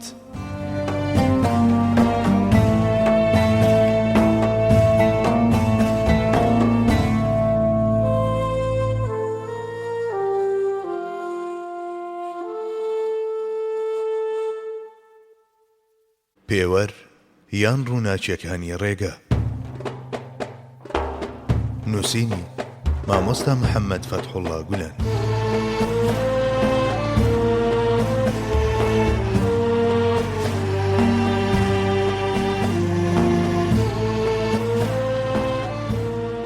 حەزرەتی محەممەد صلی الله عليه وسلم. مرۆڤایەتی لە سایەی حەزرەتی محەممەددا شارستانیەتی ڕاستەقینەی ناسی. لە دوای ئەو هەموو ئەو هەوڵانەی بەم ئاراستەیەدا دراون جگە لە لاساییکردنەوە و ئەنجامدانی هەندێک گۆڕانکاری لەو دەستورانەدا کە ئەو هێناونی هیچی دیکە نین. لە مرۆوەوە گونجاوترە ئەو بە دامەزرێنەری شارستانیەتی ڕاستەقینە ناوزەت بکرێت. ئەو زاتەی ڕووی بە تەمبەڵ و تەمبەڵی نەداوە و کارکردنی بە پەرستش ئەژمار کردووە و چەپڵەی ستایشی بۆ کارکەر و هەوڵدەر لێداوە و ئەو دیوی ئەو چەرخەی پیشانی شوێن کەوتوانی داوە کە تێیدا ژیاون و ئاسۆی بوون بەلایەنێکی هاوسەنگی لە نێوتێک ڕای مرۆڤایەتی دانیشان داون حەزرەتی محەممەدە صلی الله عليه وسلم. حەزرەتی محەممەد درودی خوای لێبێ لە دەرکەوتنیدا وەک شمشێرێکی پاڵەوان و ڕەوانبێژ لە دژی کوفر و وەحشەت و ڕاگەیاندنی زایەڵەی حەقیقەت لە هەموو لایەکدا و نیشاندانی ڕێگاکانی بوونی ڕاستەقینە بە مرۆڤایەتی زاتێکە هاوتا و وێنەی نییە. ئەگەر زاتێک هەبێت لەسەر زەویدا کە نەزانی و کوفر و وەحشەت خۆشیان نەوێت، بێگومان ئەوە حەزرەتی محەممەدە صلی الله عليه وسلم. ئەو دڵانەی بە شوێن حەقیقەتدا عەوداڵن و تینووی عیرفانن، زوو یا درەنگ بە دوایدا دەگەڕێن و دەیدۆزنەوە و جارێکی دی لە شوێن پێی ئەولا نادەن. ئەو زاتەی لە چوارچێوەی هاوسەنجێکی زۆر ورد و دەراسادا تەبلیغی مرۆڤایەتی کردووە کە هەموو هەوڵێک لە پێناو پاراستنی دین و ناموس و نیشتیمان و میلەتدا جیهادە و جیهادیش پلەیەکی ئێجگار بەرزی بەندایەتیە، حەزرەتی محەممەدە صلی الله عليه وسلم. ئەو کەسەی بۆ یەکەم جار بانگەوازی ئازادی ڕاستەقینەی بە گوێی مرۆڤایەتی دادا و لە ویژدانەکانی گەیاند کە مرۆڤەکان لە ڕووی ماف و دادپەروەریەوە یەکسان و لە ئەخلاق و فەزیلەت و تەقوادا بە دوای بەرزی و مەزنێتیدا گەڕا و هاوارکردنی حەقیقەتی لە بەرامبەر ستەمکار و بیری ستەمکارانەوە بە پەرستش هەژمار کرد صلی الله عليه وسلم بوو. ئەو کەسەی پەردەی سەرفەنابوون و مردنی دڕاند و گۆڕی وەک هۆڵی چاوەڕوانی کراوە بەڕووی بەختەوەری هەمیشەیی دانیشاندا و ئەوانەی لە هەموو جێیەکدا بە دوای بەختەوەری داوێڵ بوون گەیاندن بە چەشمەی خەضر و جامی ئیکسیری جاویدانی دانەدەست، حەزرەتی محەممەدە صلی الله عليه وسلم. تەسەوف فەلسەفە و حیکمەت ئاسۆی بیرکردنەوەی مرۆڤ فراوان دەکەن و لە ناسینی شتان و ڕووداوەکاندا یارمەتی دەدەن.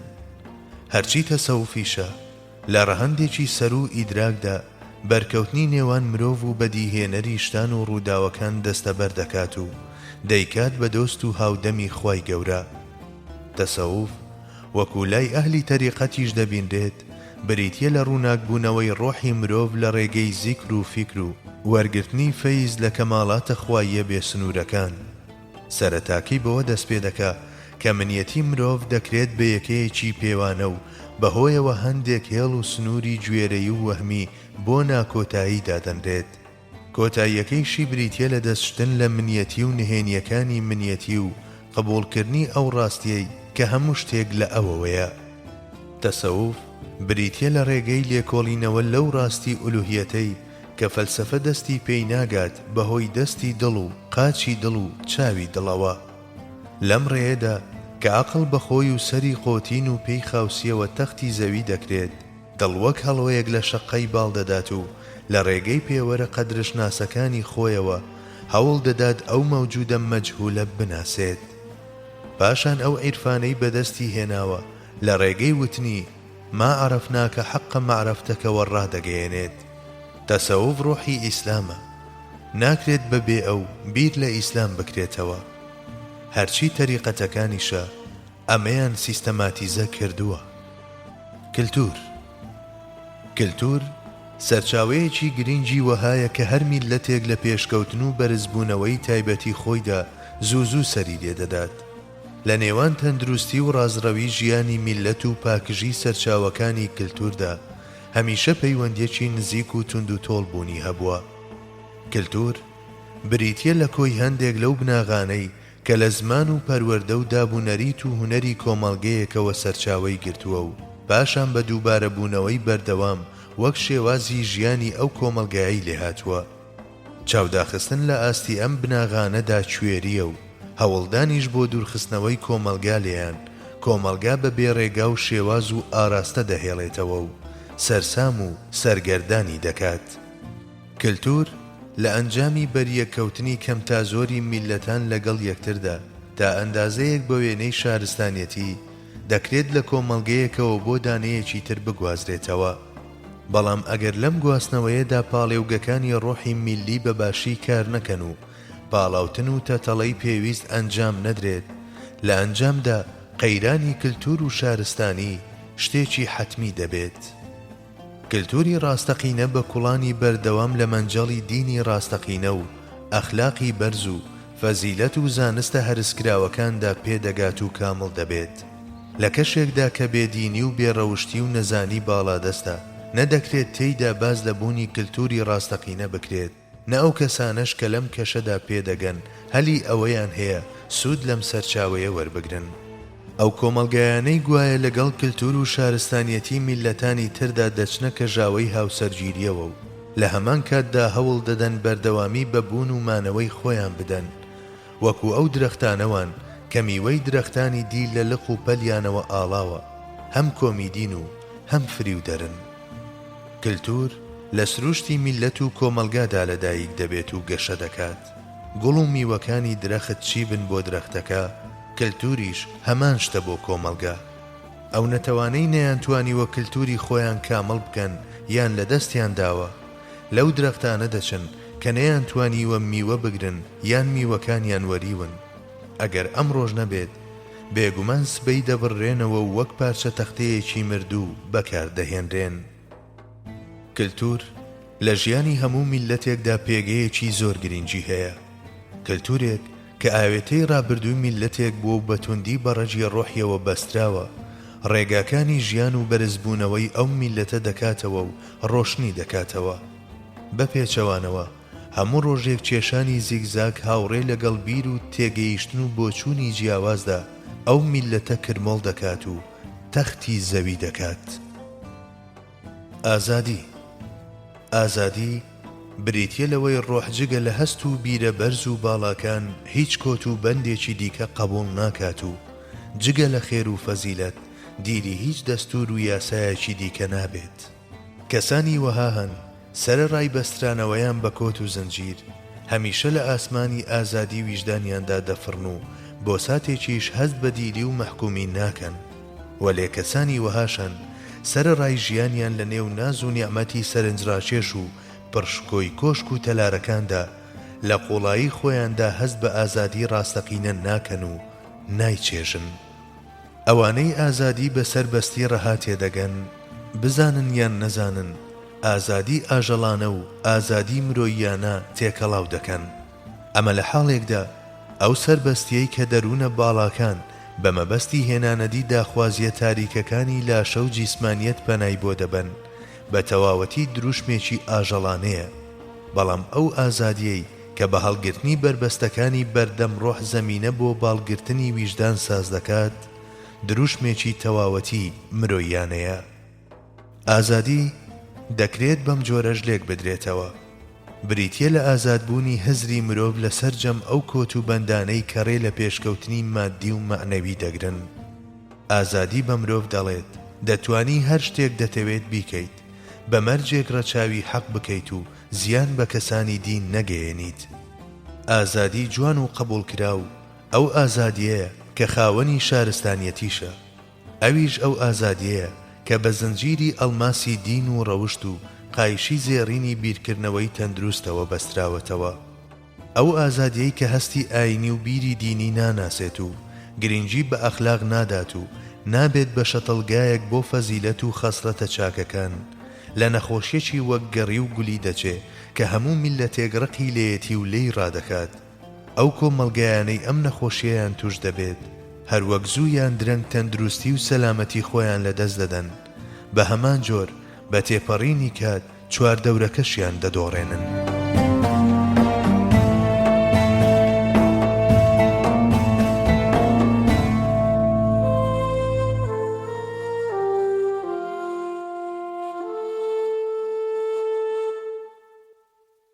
پێوەر یان ڕووناچیەکانی ڕێگە.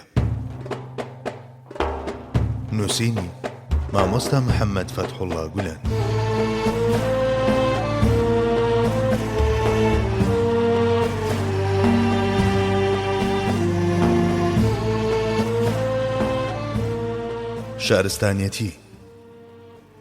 شارستانیەتی دەوڵەمەندی و نەزاکەتی ڕواڵەتی و دابینکردنی چێژە جەستەییەکان و سۆرانەوە و نقمبوونی لاشە لە نێو هەرزەییدا نییە، بەڵکو شارستانیەتی بریتیە لە دەوڵەمەندی دڵ و نەزاکەتی ڕۆح و قوڵی بیر و بۆچوون و دانان بە مافی ژیانی کەسانی دی و قبولکردنیان.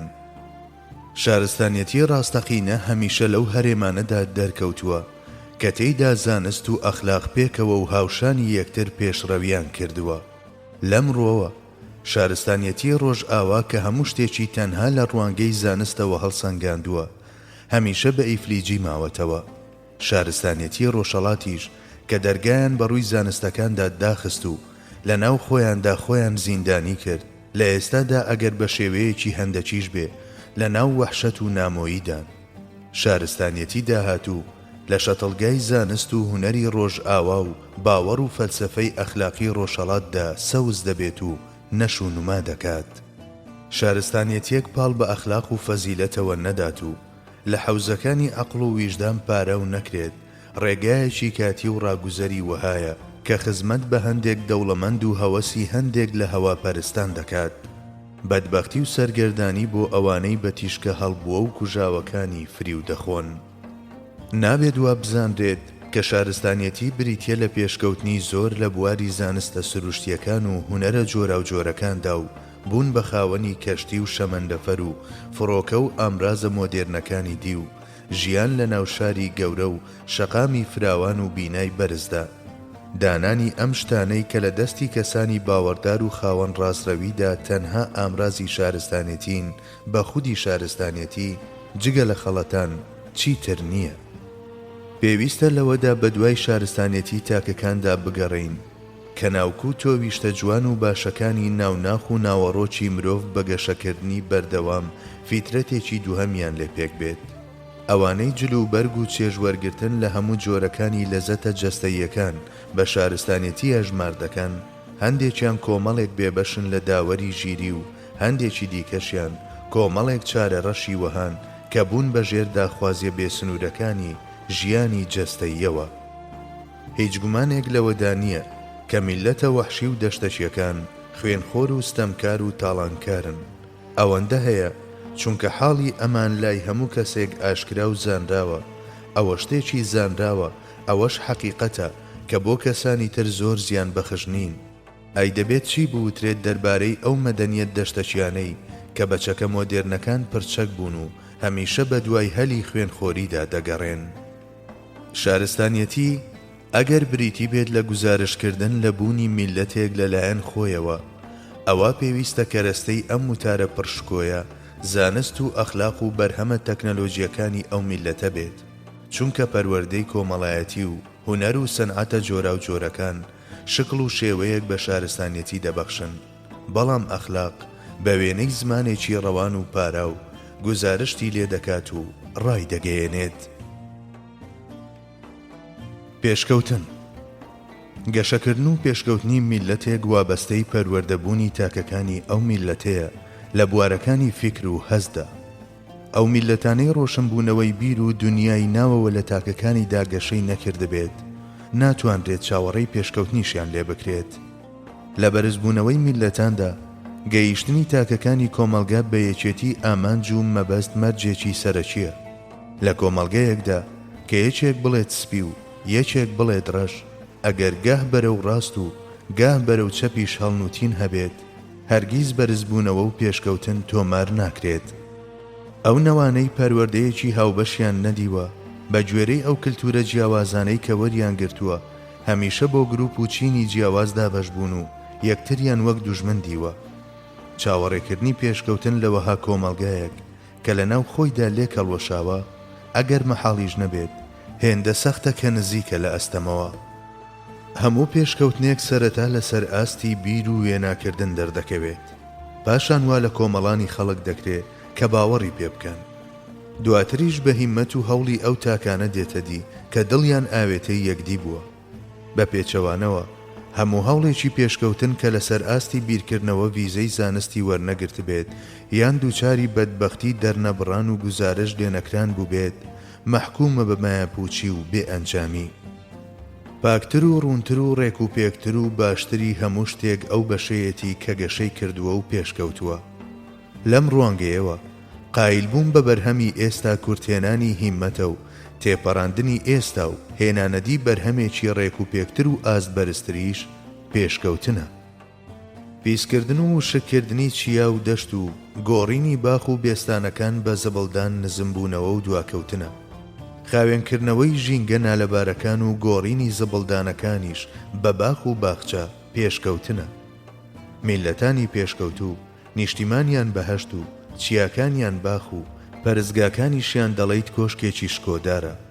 لە بەرامبەر ئەمەدا میلەتانی دواکەوتوو شارەکانیان وێرانە و کۆڵانەکانیان زبڵدان و پەرزگاکانیشیان دەهلیزی بۆن کردووە.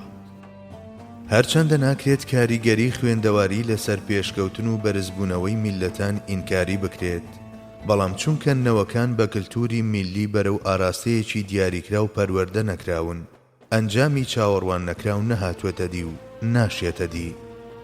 هەموو هەوڵێکی پێشکەوتن بە ئەندازەی گرنگیدانی بە سوودوەرگرتنی باش لە حاڵی حازر و کەڵک وەرگرتن لە ئەزموونی نەوەکانی ڕابردوو ئەنجامی دەبێت.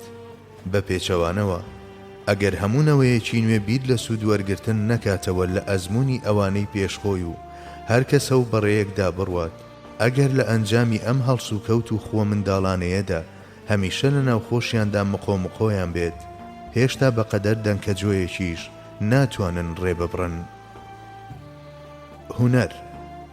هونەر ڕۆحی پێشکەوتن و گرنگترین ئەو ڕێگایانەیە کە فراوانی بە هەستەکان دەبەخشێت. ئەو توانە و لێهاتنە بەدبەختانەی کە هەلی بەکارهێنانی ئەم ڕێگایە لە دەست دەدەن بە درێژایی تەمەنێک چەشنی خەڵکانی ئیفلیج هەمیشە لایەکیان بە مردووی دەمێنێتەوە. هونەر وەک کلیلێکی ئەفسوناوی وهایە کە گەنجینە نهێنیەکان دەدۆزێتەوە و دەیکاتەوە. لە پشتی ئەو دەرگایانەدا کە بەهۆی ئەوەوە دەکرێنەوە، فیکرەکان جلی وێنە دەپۆشن و خەیاڵەکانیش وەک بڵێیت بەرجەستە دەبن.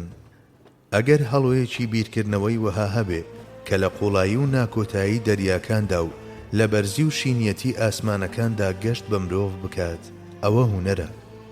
ئادەمیزاد لە سایەی هونەردا چارۆکە بە ڕووی زەوی و ئاسمانەکاندا هەڵدەدات، بە کۆمەڵێک کەسکردنی وەها دەگات کە لە سەر و کات و شوێنەوەن. یەکێک لە گرنگترین ئەو هۆکارانەی کە هاوڕێ لەگەڵ پاراستنی هەستی مرۆییدا هەمیشە بەرزترینی ئامانجەکان نیشانی ئەو هەستانە دەدات و ڕۆحە هەستیارەکان لەم قوڵی بۆ ئەو ڕەهەند ئاراستە دەکات، هونەرە. ئەگەر هونەر نەبوایە لە جیهانی دەستوەردان و داهێنانی مرۆڤدا هیچ یەکێک لەم جوانیانەی ئێستامان نەدەدی و ڕۆحە ئاگرین و هونەرمەندەکانیش هاوڕێ لەگەڵ سەرجەم نەخشە و پلان و وێنا و تەسەورەکانیان لە ژێر خاکدا دەپوکانەوە. یەکەمین تابلۆیە کە نەخشی قوڵاییەکانی مرۆڤ نیشان بدات هونەرە. بەڵێ، لە سایەی هونەردایە کە قوڵترینی هەست و بیرەکان و بڕیارە هەرە ڕاست و دروستەکان و قوڵترین ئارەزوەکان وەک ئەوەی لەسەر کاسێتێک تۆمار کرابن تۆمار دەکرێن و وەک بڵێیت جاویدانی و نەمری بەدەست دەهێنن. مەگەر هەر لە سایەی هاوڕێیەتی نێوان هونەر و ئیماندا نەبوو کە ئەم دنیا شکۆدارە بەخۆی و پەرزگا باڵگرتوەکانی و منارەکانی کە بە وێنەی پەنجەی شایەتمان جیهانەکانی ئەو دیو نیشان دەدەن و نەخشی پیرۆزی نێوچاوانی مەڕمەڕەکان و هونەری جۆراوجۆری خۆشنووسیەکان و زاخاودانە جوان و ڕازاوەکان و نەخشە هەڵکۆڵراوە زەرنەبووەکان و ئەو نیگارانەی کە هێندەی باڵی پەپولە جوان و هەر یەکەیان بە پەیامێکدا دەنرێن، حاڵەتی گەلەریەکی هێندە جوانی وەرگرت کە چاو لە تەماشاکردنی تێر نابێت. زانستی ڕاستەقینە هاوڕێ لەگەڵ هونەردا خۆی نیشان دەدات. کەسێک هیچ شتێکی هونەری نەهێنابێتە مەیدان ناتوانرێت بوترێت کە دارای شتانێکی زۆر دەزانێت. زیندوێتی توانە و لێهاتنەکانی مرۆڤ پەیوەندیەکی نزیکی بە ڕۆحی هونەریەوە هەیە. مرۆڤێکی بێهونەر و دوور لە هونەر ئەگەر مردوش نەبێت بە زیندوو ئەژمار ناکرێت. هەموو ئەو هەوڵە هونەریانەی کە لای ڕۆحە هونەرمەندەکان بەهایان نییە و ڕەواج پەیدا ناکەن، سەرنەکەوتنیان لەوەوە سەرچاوەی گرتووە کە ناتوانن ڕۆح و شکڵ لە یەکتر جیا بکەنەوە. هیچ گومانێک لەوەدا نییە کە قبولکران و گرنگی پێدان و بەرز نرخاندنی هەر بەرهەمێکی هونەری لە خودی خۆی زیاتر ڕووی لەو هونەر و کارامەیەیە کە لە ڕۆحیدا هەڵی گرتووە. ئەوە هونەرە کە ئاسن لە زێڕ و مسیش لە برۆنز بە نرختر دەکات. بەڵێ، لە سایەی هونەردا بێنرخترین کانزاکان لە زێڕ و زی و ئەڵماس زیاتر نرخ پەیدا دەکەن. تێگرای ئەو هونەرە جوانانەی کە لە سەرهێڵی بیرکردنەوەی خۆمانن هەروەک دیاری نەمری ڕۆحە هونەرمەندە پیرۆزەکانن بۆ مرۆڤایەتی. بە هەمان جۆر هەر لەو کاتژمێرانەوە کە کاتمان پێڕادەگەیەنن، هەتا ئەو چاویلکانەی کە لە کاتی لاوازیاندا هێز و فەڕ بە چاومان دەبەخشن، لەو بێتەل و تەلەفونانەوە کە مەودا دوورەکان نزیک دەکەنەوە، هەتا ئەو تەلەفونانەی کە دەنگ و ڕەنگەکانی هەر چوار لای دنیا ڕادەچێشن و لەو ژوورەدا دەیدەنەوە کە تێیدا دانیشتوین، هەر لەو ئۆتۆمبیل و شەمەندەفەر و فڕۆکانەوە کە لە جێیەکەوە بۆ جێیەکی دی دەمان بن، هەتا کەشتیە ئاسمانیەکان و گشت ئەو ئامراز و ئامێرانەی تر کە بە هۆکاری ئاسوودەی و خۆشگوزەرانی مرۆڤدا دەنرێن، هەموویان بەرهەمی ئەو ڕۆحە ناسک و هەستیارانن کە بەڕووی هونەردا کراون. تێگرای ئەو ڕۆحانەی بەڕووی هونەردا داخراون بوون و نەبوونیان هاوتای یەکە. بریتین لە هەندێک کەسانی وشک و برینجی وەها کە سوودیان بۆ خۆیان و خێزان و نەتەوەیان نییە و بگرە زیان بەخشیشن.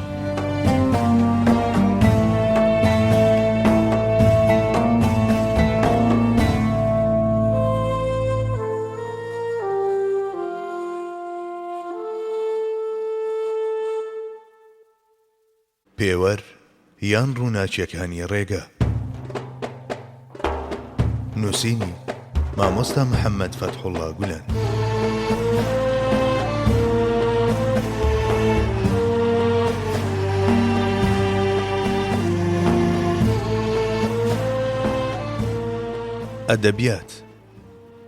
ئەدەبیات زمانێکی گۆیای پێکاتەی ڕۆح و دنیای فیکر و ژیانی عیرفانی هەر میلەتێکە. ئەو تاکانەی لە هەمان پێکاتەی ڕۆحی و سیستەمی فیکری و ژیانی عیرفانیدا هاوبەش نین، ئەگەر سەر بە هەمان میلەتیش بن، مەحاڵە لە یەکتری تێبگەن. وتە یەکێکە لە گرنگترینی ئەو هۆکارانەی کە بیر و هزر لە دەماغێکەوە بۆ یەکێکی تر و لە ڕۆحێکەوە بۆ ڕۆحێکی دیکە دەگوازێتەوە. ئەو ئەربابی فکرەی کە دەتوانن ئەم ئامرازە بە سەرکەوتووی بەکار بهێنن، لە ماوەیەکی زۆر کووردا چەندین نمایندە دەبیننەوە بۆ نوێنەرایەتی کردنی ئەو بیر و هزرانەی کە لە ڕۆحەکاندا هاوێنەکەیان داناوە و خۆیان و فیکرەکانیان بە جاویدانی دەگەن. ئەوانەش کە ئەم توانایەیان نییە هاوڕێ لەگەڵ ئەو ژانە فیکریانەدا کە بە درێژایی ژیانیان چەشتویانە، بێ ئەوەی شوێنەوارێک لە دوای خۆیان جێ بهێڵن، دەسڕێنەوە و دەڕۆن. هەر جۆرێک لە جۆرەکانی ئەدەبیات بەخۆی و جۆرا و جۆری ئەو کەرەستەیەی بەکاری دەهێنێت و ئامانج و مەبەستەکەی و تایبەتمەندیەکانی لە کاتی جێبەجێکردندا زمانێکی سەربەخۆی باسکردن و ڕوونکردنەوەیە و زارێکی تایبەتە بەو جۆرە. ئەگەر هەمووان شتێکیش لەم زمانە تێبگەن، تەنها ئەوە شاعیران و ئەدیبانن کە دەتوانن بە شێوەیەکی ڕاستەقینە ئەو زمانە بەکار بهێن و قسەی پێ بکەن. هەروەک چۆن زێڕەنگەران لە زێر و زیو تێدەگەن، تەنها زێڕەنگەرانی وشەش لە گەوهەری وشە سەردەردەکەن. گوڵێکی کەوتوو لەسەر زەوی ئاژەڵ دەیخاتە دەمی و دەیخوات، پێنەزان قاچی پێدادەنێت، بەڵام مرۆڤەکان بۆنی پێوە دەکەن و لە یەخە و سنجیانی دەدەن. هەزر و چەمکە بەرز و باڵاکان دەبێت بە شێوازێکی بەرزی وەها پێشکەش بکرێن کە بچنە ناو زەینەکانەوە و جۆش و خرۆش لە دڵاندا بێدار بکەنەوە و لە ڕۆحەکانیشدا قبول بکرێن. ئەجینا لەوانەیە هەندێک لە ڕواڵەت پەرستان تەماشای عەبای شڕ و دڕاوی سەرشانی مانا بکەن و بەمەشدا بڕیار لەسەر بێنرخی گەوهەرەکەی ناوی بدەن. ئەگەر ئەدەبیات نەبوایە، نە حیکمەت ئەو پێگەشکۆدارەی خۆی وەردەگرت، نە فەلسەفە دەیتوانی بەم ڕۆژگارەی ئەمڕۆ بگات، نە وتاربێژیش دەیتوانی ئەو شتە ببەخشێ کە لێی چاوەڕوان دەکرێت. ئەوەندە هەیە هەر یەک لە حیکمەت و فەلسەفە و وتاربێژیش دەوڵەمەندی بوارکایەکانی خۆیان لە شێوەی سەرمایەیەکی نەبراوەدا هەڵڕشتووەتە بەردەم ئەدەبیات و نەمریان پێبەخشیوە.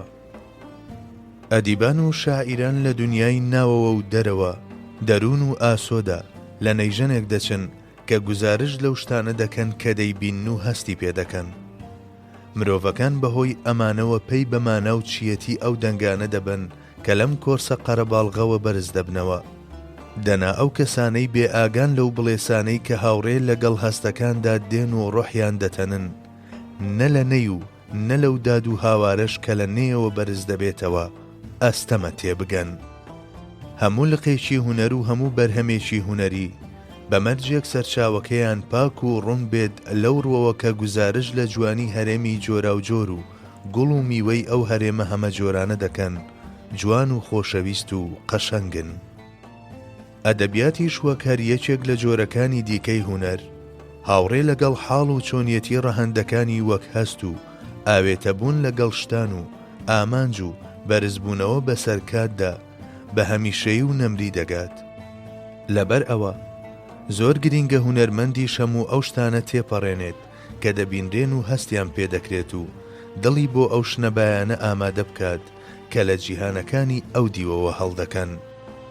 لە بابەتی دەربڕینی ئامانج و مەبەستەکاندا پێویستە هەر وتەیەکی سەروادار و هەر پەخشانێک کە بەکار دەهێنرێن وەکو سەدەفێکی پارێزەر وابن بۆ گەوهەری بیر و هزر، نابێت جێگای ئەم بگرنەوە و شوێنی پێلەق بکەن. ئەم سەدەفە ئەگەر لە زەبەرجەدیش بێت بە ئەندازەی شارنەوەی ناوەڕۆک و مەبەست و ئامانج کاریگەری و هێزی وریاکردنەوەی هەستەکان لە دەست دەدات و مەحاڵە وتەیەکی لەم جۆرەش تەمەند درێژ بێت. زمان لە پاڵ ئەوەدا کە ئامرازی گزارشکردنە لە بیر و بۆچوون و تێگەیشتن پەیوەندیەکی تونند و تۆڵی بە بابەتەکانی وەک هونەر و جوانی و ئەدەبیشەوە هەیە و پێدەچێت وشەی ئەدەبیاتیش دەرخەری ئەم لایەنەی ئەو بێت. ماکی سەرەکی لە ئەدەبیاتدا مانایە.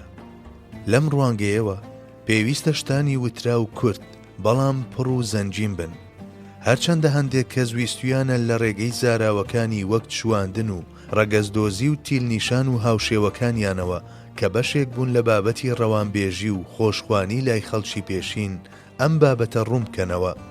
بەڵام بەڕای من پێویستە لەو ڕۆحانەدا کە بە هەیەجان خرۆشاون و لەو خەیاڵە فراوانانەدا کە دەزانن چۆن هەموو بوون بپێچنەوە و لە دڵیان جێی بکەنەوە و لەو دەماغە باوەڕدار و خاوەنتوانای پێکێنانەدا کە سەرکەوتوو بوون لە متاڵاکردنی دنیا و عوقبا وەکو دوو ڕووی جیاوازی یەک حەقیقەت بە دوای قوڵترین و مانابەخشترینی وتەکاندا بگەڕێن.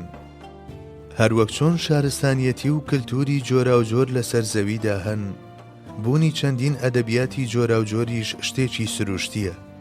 ئەوەندە هەیە ئەدەبیات هاوڕێ لەگەڵ ئەدەبی ناوڕۆحی و خۆشەویستی جوانی و خەت و نەغمەی تایبەت بە کتێبی سروشت سەرڕای ئەوەی چەندین ڕووی هەمەجۆری هەیە، بەڵام دیسانیش گشتێکی تاقانەیە و بێگومان گشتگیر و جیهانیە. هەموو ڕاستیەک سەرەتا لە ڕۆحی مرۆڤدا لە شێوەی کاکڵەیەکدا دەردەکەوێت، پاشان هەستی پێدەکرێت، پاشان بەهۆی وشە و قەڵەم و چەکوش بەرجەستە دەکرێت و هەوڵ دەدرێت خاڵ بە خاڵ و خەت بە خەت لە سیمای بەرهەمێکی هونەریدا یان لە بەرهەمێکی هونەریدا گزارشتی لێ بکرێت.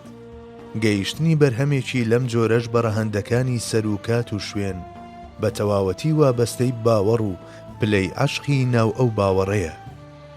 لەوانەیە هەندێک جار لە نێوان خەڵکانی هەمان شوێنیشدا جیاوازی و پێکدادانی ئەدەبی ڕووبدات.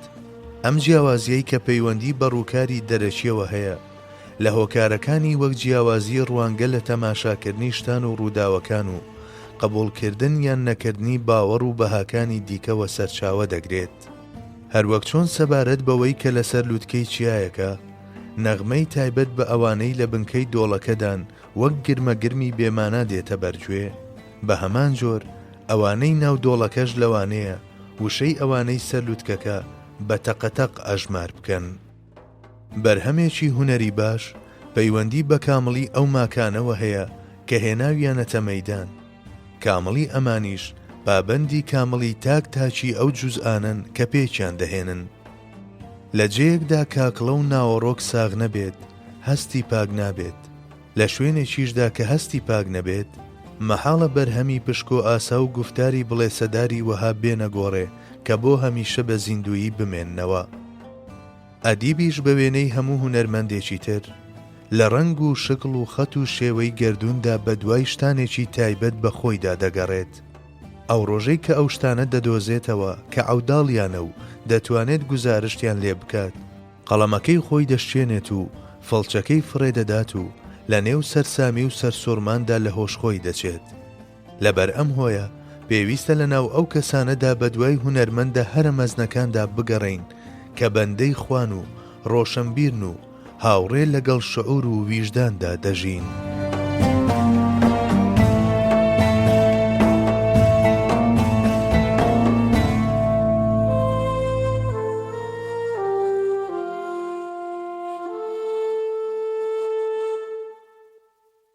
پێوەر یان ڕووناچیەکانی ڕێگە.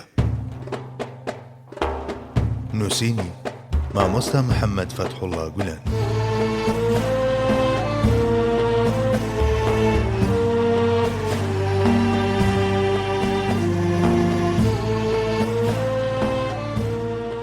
شیعر جگە لە گوزارش لێکرانی شاعیرانەی ئەو جوانی و هاو ئاهەنگیەی کە لە ڕۆحی گەردووندا شاراوەیە و ئەو خەندە و سەرنجڕاکێشی و دڵڕفێنیەی کە بە ڕوخساری بوونەوە دەردەکەوێت چیدی نییە.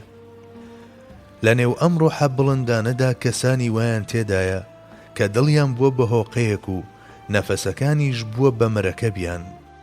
شیعر ئەو هات و هاوارەیە کە لە ڕێگای پەیبردن بە جیهانەکانی ئەو دیودا دەبیسترێت، یان ناڵەی ئەو هەوڵانەیە کە لەم پێناوەدا دەدرێن.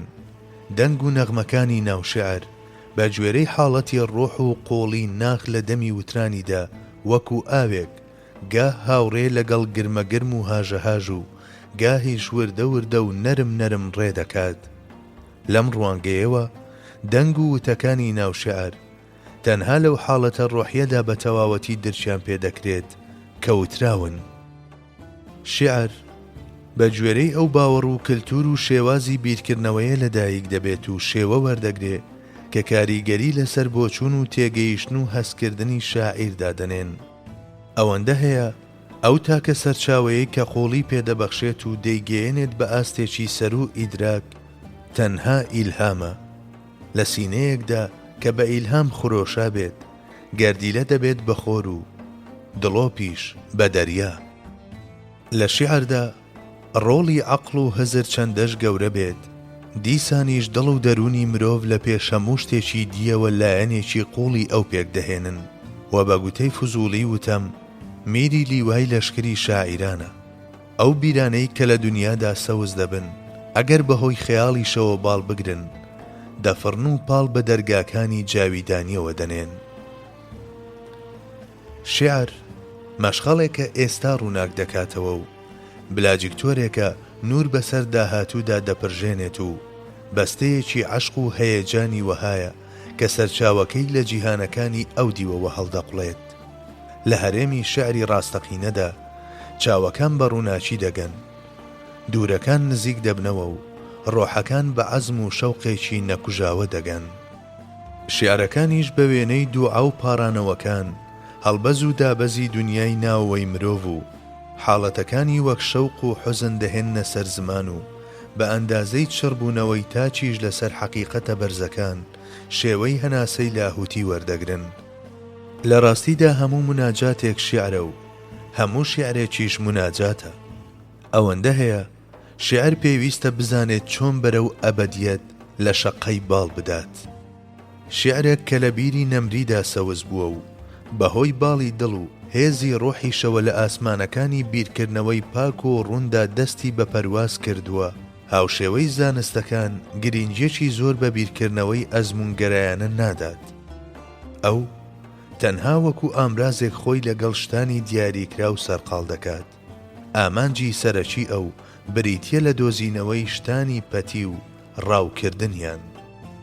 ئەگەر هەموو ئەو شتانەی ناو شیعرێک کە هەستیان پێدەکرێت و بیریان لێ دەکرێتەوە بتوانرێت تەسەور بکرێن و تەسەورەکانیش بەبێ خەڵتە بەناو بێژنگی داوەری ژیریدا بتوانن تێبپەڕن، پاشانیش ئەمما کە نەهێنیانەی کە لە دنیای ناوەوەی شاعیردا هەر یەکەیان لە شێوەی سروەیەکدا دەرکەوتون، ئەگەر هەتا ئەو کاتەی کە لە ڕێگەی وشە و ڕستەوە هەناسەیەک دەدەن بوون و زیندوێتی خۆیان بپارێزن، مانای وایە ئەو شیعرە کاندیدە بۆ مانەوەی بەردەوام و تازەیی و زیندەیی هەمیشەیی. ئەجینە ئەو شتانەی کە بە ناوی شیعرەوە دەیخەینە گۆڕێ لەگەڵ ئەڵقەیەکی مس کە نەخێمی زەبەرجەدی لەسەر بێت و لەگەڵ پارچە ئەڵماسێک کە گردنبەندەکەی خەڵوز بێت هیچ جیاوازیەکی نابێت. شێعر چونکە گەڕانی بەدوای مەوجودی مەجهولدا وەکو ئامانج بۆ خۆی هەڵبژاردووە، دەنگێکی فرەڕەهەندی وەهایە کە لەسەر ئاستی بیر و هزر ڕاز ئامێزە و ئەو ڕێگایانەش کە دەیگرێتە بەر تاریک و ئەنگوستە چاو و لە زۆر ڕوویشەوە ڕۆڵەی هەرێمی داخرا و ئاڵۆزی وەهایە کە بە زەحمەت مرۆڤ دەتوانێت لێی تێبگات. لەبەر ئەم هۆکارەیە کە لە هەموو وشە و ڕستەیەکی شعری ڕاستەقینەدا هەست بە مشاهدە و هەستکردنی گەشتیارێکی فرەهەستیار دەکرێت کە لە کۆشکێکی ڕاز ئامێز و ئەفسوناویدا هەموو بیستنێک و بینینێک ڕای دەچڵەچێنێت. شێعر داچڵەچینی دڵ و هەیەجانی ڕۆح و فرمێسکە. فرمێسکیش لە ڕاستیدا بریتیە لەو شێعرە پاک و ڕوونانەی کە لە وشەکان یاخی بوون.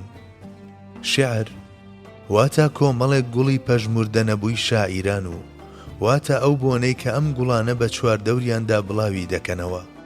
ئەگەر خاچیان پاک و ئاویان ڕوون و تۆخمەکەی شیان دیار بێت، ئیدی کەس لە ڕەنگ و بۆنی ئەم گوڵانە تێر ناخوات.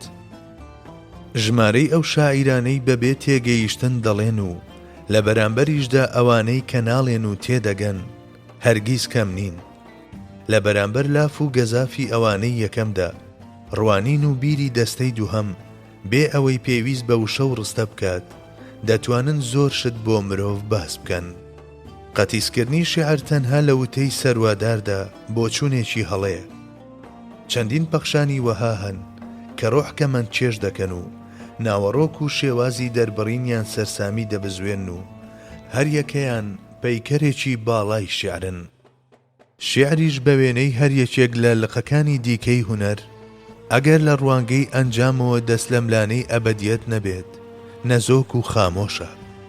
هەر یەک لە ڕۆحی ئینسان کە مەفتونی جوانیە هەمیشەییەکانە و دڵی مرۆڤ کە ئارەزووی ناکۆتایی دەکات و ویژدانی مرۆڤ کە جگە لە ئەبەد و ئەبەدیەت بە هیچی تر ئاسوودە نابێت هەمیشە دەچپێنن بە گوێی هونەرمەندا بۆ ئەوەی خۆی بە کەشفکردنی جیهانەکانی ئەو دیوەوە سەرقاڵ بکات.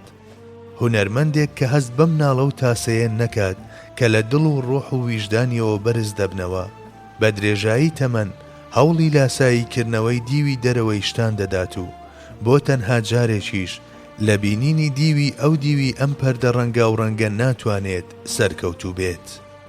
گەر لە شێعردا شێوە نەکرێت بە فیدای مانا و ماناش نەکرێت بە قوربانی شێوە، بە پێچەوانەوە هەردووچیان وەکو پەیوەندی نێوان جەستە و ڕۆح مامەڵەیان لەگەڵ بکرێت، مانای وایە ئەو شێعرە دەگات بە هارمۆنیەکی وەها کە هەموو کەسێک خۆشی بوێت و بە شتێکی سروشتی بیبینێت. وە سەبارەت بە شێعرێکی لەم جۆرەش ناتوانرێت خەیاڵی پاڵنەرێکی باشتر و تازەتر بکرێت. شێعر دیوێکی دەرەچیشی هەیە کە تیایدا زیاتر وشە و ڕستە و پێوانە و ئەدا و لایەنەکانی هاوشێوەیان باڵا دەستن. هەرچی دیوی ناوەوەشێتی لە مەیدانی ڕۆح بۆ گوزارشکردن لەو بیر و هزرانەی کە لە جیهانی ناوەوەیدا هەوێنی کردووە بە دوای ڕستە گەلێکدا دەگەڕێت کە چەشنی سیمای گوڵان و باڵی پەپولەکان ناسک و قەشەنگ بن و گاه ئەوداڵی وشەگەلێک دەبێت کە بە وێنەی پزیسک لە هەر جێیەک بنیشێتەوە ئاگری تێبەر بدات و گاه وێڵی دوای زاراوە گەلێک دەبێ ناڵەی هاوشێوەی ناڵەی نەی بهێنێتە مەیدان، پاشان دەیان دۆزێتەوە و هەر یەکەیان لە شوێنی گونجاوی خۆیاندا دادەنێت. دەتوانین ئەمەش بە مۆسیقابوونی شەعر ناوزەت بکەین، چونکە نهێنی و ئاماژەکان یەکێکن لە سەرچاوە سەرەکیەکانی شێعر. تیایاندا هەست بە فراوانی و دەوردانێکی زیاتر دەکرێت، بەڵام ئەم دەوردانش دیسان لە ناو حەرەمی شێعردایە و بە شوراکانی ئەو دەورە دراوە. شێعر تەنانەت کاتێکیش کە لە باوەشی یادەوەریەکاندا ڕەهەندی جۆرا و جۆر وەردەگرێت و بەرەو هەرێمی ڕەنگا و ڕەنجی ماناکان دەکشێت و فراوان دەبێت، هێشتا هەرخۆیەتی. لە شێعردا تۆنێک باڵا دەستە کە لە ئەنجامی یەکگرتن و تێکەڵبوونی نێوان بیر و هەزدا هاتۆتە گۆڕێ، بەڵام بە وێنەی شانەی ژێرمێشکە ڕژێن لە جەستەی مرۆڤدا دوو لایەنی گرنگی وەک نیەت و ڕوانگە هەن کە لە پشتی بیر و هەستەکانەوە حکم دەکەن و لە هەموو خاڵێکدا کاریگەری خۆیان دەردەخەن. ئەمانە لە هەموو بەیتونی وە بەیتێکدا وەکو ڕەنگ دەدرەوشێنەوە و لەو جێیانەدا کە فکر قاچی دەخزێت دەستی دەگرن و وەکو چرایەکی ئەفسوناوی لە بەردەم هەزدا هەمیشە ڕووناچی بە ڕێگاکاندا دەپڕژێنن. شیعر هەناسەکانی ئەو کۆمەلگایەیە کە تیایدا سەوز بووە، کۆمەلگا بەخۆی و هەموو ڕقوقین و نەفرەت و هەیەجان و ئازار و ژان و ئومێد و نائومێدیەکیەوە. شاعیریش گاه بۆڕی هەوا و سیەکانی کۆمەلگایە و گاهیش خودی زمان و لێویەتی. لەم ڕووەوە هەموو شیعرێک ئەگەر هاوڕێ لەگەڵ تایبەتمەندیەکانی ئەو کۆمەلگایەدا مامەڵەی لەگەڵ بکرێت و تاوتوێ بکرێ کە تیایدا لەدایک بووە و کەرەستەکەی پێکێناوە، چەندین شتی جۆرا و جۆر دەتوانێت ڕوون بکاتەوە. بەڵام ئەگەر لە هەڵسەنگاندنیدا ڕەچاوی ئەو کۆمەلگایە نەکرێت کە دایکایەتی کردووە، تێگەیشتن لێی کارێکی زۆر زەحمەتە.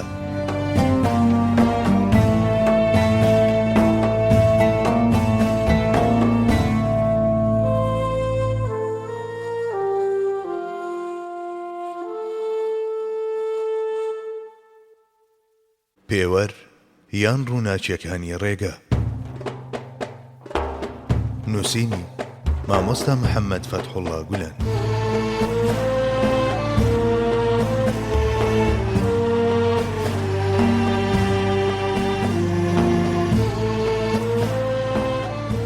ژیان و ڕۆح. ژیان نهێنیەکی خواییە، ماهیەتەکەیشی تەنها ئەوانە دەیزانن کە ئاشنای نهێنیە خواییەکانن. ژیانی ڕەها ژیانێکی جەستەییە، گەرمی و زیندوێتی ناوجەستە بە تەواوەتی شتێکی فیتریە و لە ئەنجامی گۆڕانی خۆراکی وەرگیرا و بۆ خوێن و وزە دێتە بەرهەم. ئامانجی ژیانی لاشە بریتیە لە جوڵە و زیندوێتی و بەجێهێنانی هەندێک ئەرچی جەستەیی. ژیانێکی لەم جۆرەش لە نێوان مرۆڤ و ئاژەڵدا هاوبەشە و لەم ڕووەوە جیاوازیەکیان لە نێواندا نییە. بەڵام ژیانی ڕاستەقینەی مرۆڤانە ژیانێکە کە لە هەمان کاتدا هەر یەک لە شعور و تێگەیشتن و کراوەبوون بەڕووی جیهانەکانی غەیبیشدا دەگرێتەوە و ژیانی ڕاستەقینەش هەر ئەمەیە. ژیان بە مانای ڕۆح نایەت، ئەو ژیانێکی جەستەییە. هەرچی ڕۆحە شیتەڵ و پارچە پارچە نابێت، بوونەوەرێکی نەرمونیان و یاسایەکی ئەمری خاوەن شعورە و لە جەوهرە مادیەکان جیاوازە. ڕۆح لەگەڵ ژیاندا پەیوەندی بە جەستەوە دەکات و بە جیابوونەوەی ژیان ئەویش جیا دەبێتەوە. ژیان لەناو دەچێت و دەکوژێتەوە، بەڵام ڕۆح بۆ هەمیشە بە ژیاندنی خوای گەورە دەژی. سەرچاوەی ژیان فیترەتە و ڕەهەندەکانیشی سروشتین، بەڵام ڕۆح نەفەسێکی خواییە و خاوەنی پێناسێکی وهایە کە لەسەر و فیترەت و سروشتەوەیە. ژیان دارای کۆتاییە و مردن دەیگرێتەوە، وەلێ ڕۆح ئەبەدی و نەمرە. ڕۆح لەسەر و میکانیزمی مێشکەوە خودی ئەو بوونەوەرەیە کە هەز دەکات و دەبیستێت و داوا دەکات و دەخوازێت. پەیوەندیشی لەگەڵ لاشەدا بریتیە لە دراوسەیەتیەکی کاتی و چارەنووسێکی هاوبەش. ڕۆح بوونەوەرێکی نەمری وهایە کە هەر وەک مردن کاری لێ ناکات و بە ئاسانی بەسەر چاڵی گۆڕدا تێدەپەڕێت، بە هەمان شێوە بێ ئەوەی بربەستەکانی وەک بەرزەخ و مەحشەریش بەری لێ بگرێت، دەڕوات و بە ئەبەدیەتی بەهەشت و دۆزەخ دەگات. ڕۆح گاه لە شێوەی مرۆڤدا و گاه وەکو هەڵمێکی ناسک و گاهیش چەشنی جەوهرێکی دی لە ئاوێنە میسالیەکاندا یان لە خەون و خولیاکاندا ڕەنگ دەداتەوە و بە وێنەی فریشتەکان لەگەڵ خێر و بەرەکەتەکان یان وەکو شەیتانەکان لەگەڵ شەڕ و ناتەواویەکاندا یەکانگیرە. ژیانی ڕاستەقینە ژیانێکە کە تێیدا ژیانی ڕۆحانی و جەستەیی هاوشانی یەکترن. ژیانێکی لەم جۆرە لە هەمان کاتدا تۆوێکە کە گوڵەگەنمی ژیانی ڕاستەقینەی مرۆڤ لەم دنیایەدا دەگرێت و لەو دنیاشدا ژیانێکی بەهەشتیانەی وهایە کە لق و پەل دەردەکات و نەشونما دەکات. شعور و پاچی دەرەنجامی ژیانی دڵن. لای ئەو کەسانەی ژیانێکی ناجددیانە دەژین ژیانی دڵبوونی نییە، ئەوانە گریانەکانیشیان درۆیەکی جیاوازترە. لەو ساتەوەی هاتووینەتە دنیا ژیانی ڕاستەقینەی ئێمە پێچراوە لە ژیانی ئاژەڵیمانەوە و وەکو ئەمانەتێک لە پێناو کەشفکردن و گەشەپێدانیدا لاماندانراوە، هەتا ئەو کاتەش کە پەیوەندی نێوان جەستە و ڕۆح کۆتایی دێت لە ئەستۆماندا دەمێنێتەوە. مرۆڤ لە ڕووی ژیانی ئاژەڵیەوە لەگەڵ ئاژەڵان تێکەڵە و لە ڕووی ژیانی ڕۆحانیشەوە هاوڕێی فریشتەکانە. ئەوانەی بتوانن بەباشی توانە و لێهاتن و دینامیکەکانی ناوخۆیان بەکار بهێنن، بە تێپەڕبوونی کات سیفەتە فریشتەییەکان وەردەگرن. ئەوانەش کە توانە و لێهاتنەکانیان کوێر دەکەنەوە، تەنانەت خراپ بەکاریان دەهێن و دەیکەن بە ئامرازێک بۆ ڕووخاندن و کاولکاری. بە حەتمی زوویان درەنگ دادەبەزنە ئاستی خوار ئاژەڵان و تەنانەت ئاستی شەیتانیش. معجیزە و کەرامەت. کەسێک باوەڕی بە معجیزە نەبێت، مانای وایە پێی بە مەزنی خوای گەورە و قودرەتەکەی نەبردووە. ئەو کەسەی دەڵێت معجیزە ناتوانێت مانگ لەت بکات، لە ڕاستیدا دەڵێت خوا ناتوانێت مانگ لەت بکات. ئەو کەسەش کە دەڵێت مردووان زیندوو نابنەوە، بانگەشەی ئەوە دەکات کە گوایە خوای گەورە ناتوانێت ئەو کارە ئەنجام بدات. کەرامەت شتێکی دەراسای وەهایە کە لە وەلیدا دەردەکەوێت و پشتیوانی لە معجیزەی پێغەمبەر و پێغەمبەرەکەی دەکات. کەرامەت دیاریەکی خوایی وەهایە کە لە سەردەستی ئەو دۆستانەی خوا دەردەکەون کە لافی پێغەمبەرایەتی لێدەدەن، و تەنها ئەو کەسانە دەتوانن لی تێبگەن کە لە مرۆڤ تێدەگەن. ویلایەت مەقامی خۆشویستنی خوا و خۆشویسترانە لەلایەن خواوە. خوای گەورە ئەم بەندە ڕازگۆیانەی بەردەرگاکەی هەروەک دەگونجێت بەو لوتف و ئیحسانانەی کە بە خەیاڵیشدا نایەن سەرفرازیان بکات و لە ناو خەڵکدا دەریان بخات، بە هەمان جۆریش دەکرێت هاوشێوەی مرواری شاراوەی ناو سەدەفەکان هەتا وێزگەی کۆتایی لە خۆیان و لە کەسانی دیکەشیان بشارێتەوە. ئەم قامەتە باڵایانەی کە کراون بەڕووی بەهرە و توانا و لێهاتنی وەهادا کە زۆر لەسەر و هەست و ئیدراک و تێگەیشتنی کەسانی ئاساییەوەن، لە ڕوویەکەوە نوێنەرایەتی سێبەری حەقیقەتی پێغەمبەرایەتی دەکەن. دەوری ئەم نێوانەش بە گوێرەی ئەمەیە. وەلی بە مانای خاوەن حیکمەت دێت. حیکمەت چەند لە فەلسەفە بەرزترە، وەلیش ئەوەندە لە فەیلسوف گەورەترە، تەنانەت بە جۆرێک کە بەراورد ناکرێن. خەون بریتیە لە بینینی هەندێک ڕووداوی ڕابردوو و داهاتوو وەکو خۆیان یان هاوڕێ لەگەڵ هەندێک هێما و ئاماژەدا لە ڕێگەی ئەو پەنجەرانەوە کە بەسەر جیهانی حەقیقەتدا کراون. بە ئەندازەی دەرکەوتنی زیهنی مرۆڤ لە فشارە جۆرا و جۆرەکان و بڕیارە لە پێشینەکان، هەموو خەونێک وەکو ڕووناچیەک کە لە جیهانی غەیبەوە دێت دەتوانێت تاریچیەکانی بەردەم مرۆڤ ڕۆشن بکاتەوە و ڕێی نیشان بدات. لەبەر ئەوەی لە خەوندا پێویست بە چاو و ماددە و ڕووناچی ناکات و شتانی بینراویش بەهۆی بەسیرەت و ئیدراکی ڕۆحەوە هەستیان پێدەکرێت، زۆر جار شتانی وا جوان و فراوان بۆ مرۆڤ باز دەکەن کە لە وێناکردنەوە دوورە. زۆر جار زانیاری فراوان دەربارەی دوێنێ و ئەمڕۆ و سبەینێ بە جۆرێک کە لە چەند کتێبێکدا جێگەی نەبێتەوە لە ڕێگەی خەونێکەوە دەدرێت. پێدەچێت کەس نەبێت کە خەون نەبینێت. لەمڕۆوە دەتوانین بە مشاهدەی سروشتی ڕۆح ناوزەدی بکەین. بەهۆی ئەم مشاهدەیەوە مرۆڤ دەچێتە دەرەوەی سنووری جیسمانیەتی خۆی و لە ڕەهەندێکی تەواو جیاوازدا دەژی و لەوانەیە پێی بە چەندین نهێنی قەدەریش ببات. ئەو خەونانەی کە وەک خۆیان هاتوونەتە دی ئەوەندە زۆرن کە ئەگەر هەموو کەسێک تەنها ئەو خەونانەی تۆمار بکردایە کە لێکدانەوەکەیان هاتووەتە دی، چەندین بەرگ کتێبی پڕدەکردەوە.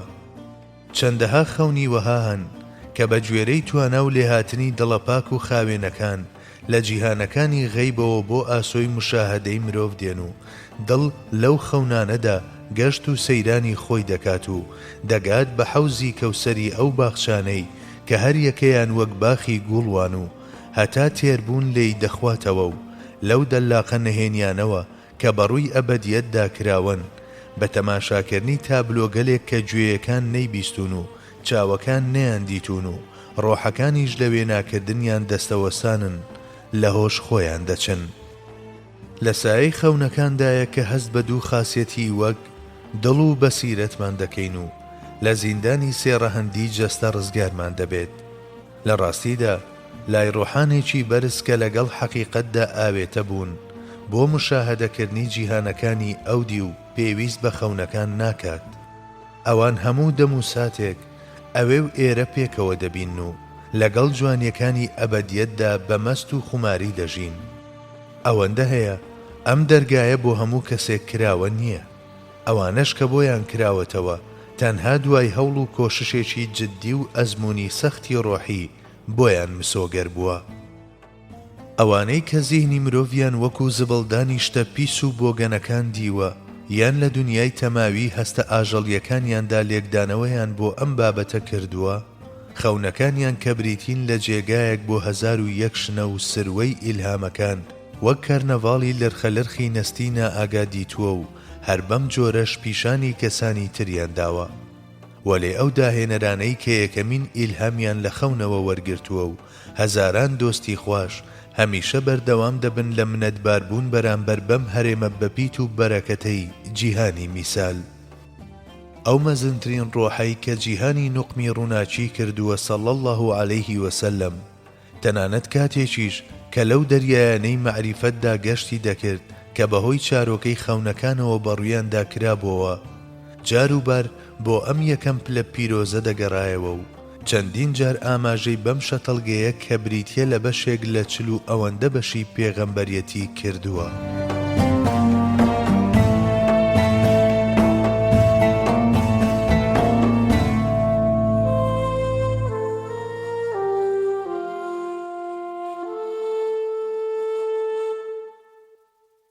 پێوەر یان ڕووناچیەکانی ڕێگە.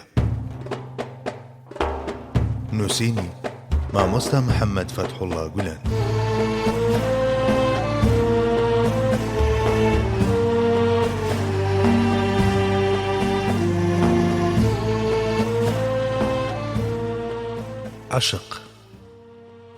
عاشق یەکێکە لە ڕاز ئامێسترین ئەو لوتفانەی کە لەلایەن ڕەحمەتی بێسنووری خواوە بە ئادەمیزاد بەخشراوە. عاشق وەکو ناوکو تۆ لە هەموو تاچێکدا بوونی هەیە. بە ئەندازەی گونجاوی هەلومەرجەکان ئەو ناوکو تۆوە بە وێنەی درەختەکان لق و پەل دەهاوێت، وەکو گوڵان شکۆفە دەکات، چەشنی میوەکانیش بە کۆکردنەوەی سەرەتا و کۆتایی زنجیرەی پێگەیشتن کامڵ دەکات.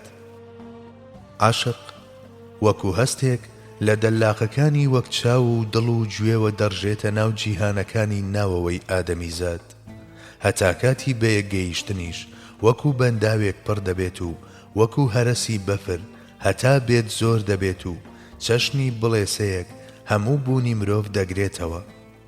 کاتێکیش بە بەیەکگەیشتن کۆتایی پێهات، هەموو شتێک ڕوو لە نیشتنەوە دەکات، ئاگر دەکوژێتەوە و بەندا و خاڵی دەبێتەوە، هەرەسی بەفریش دەتوێتەوە و نامێنێت.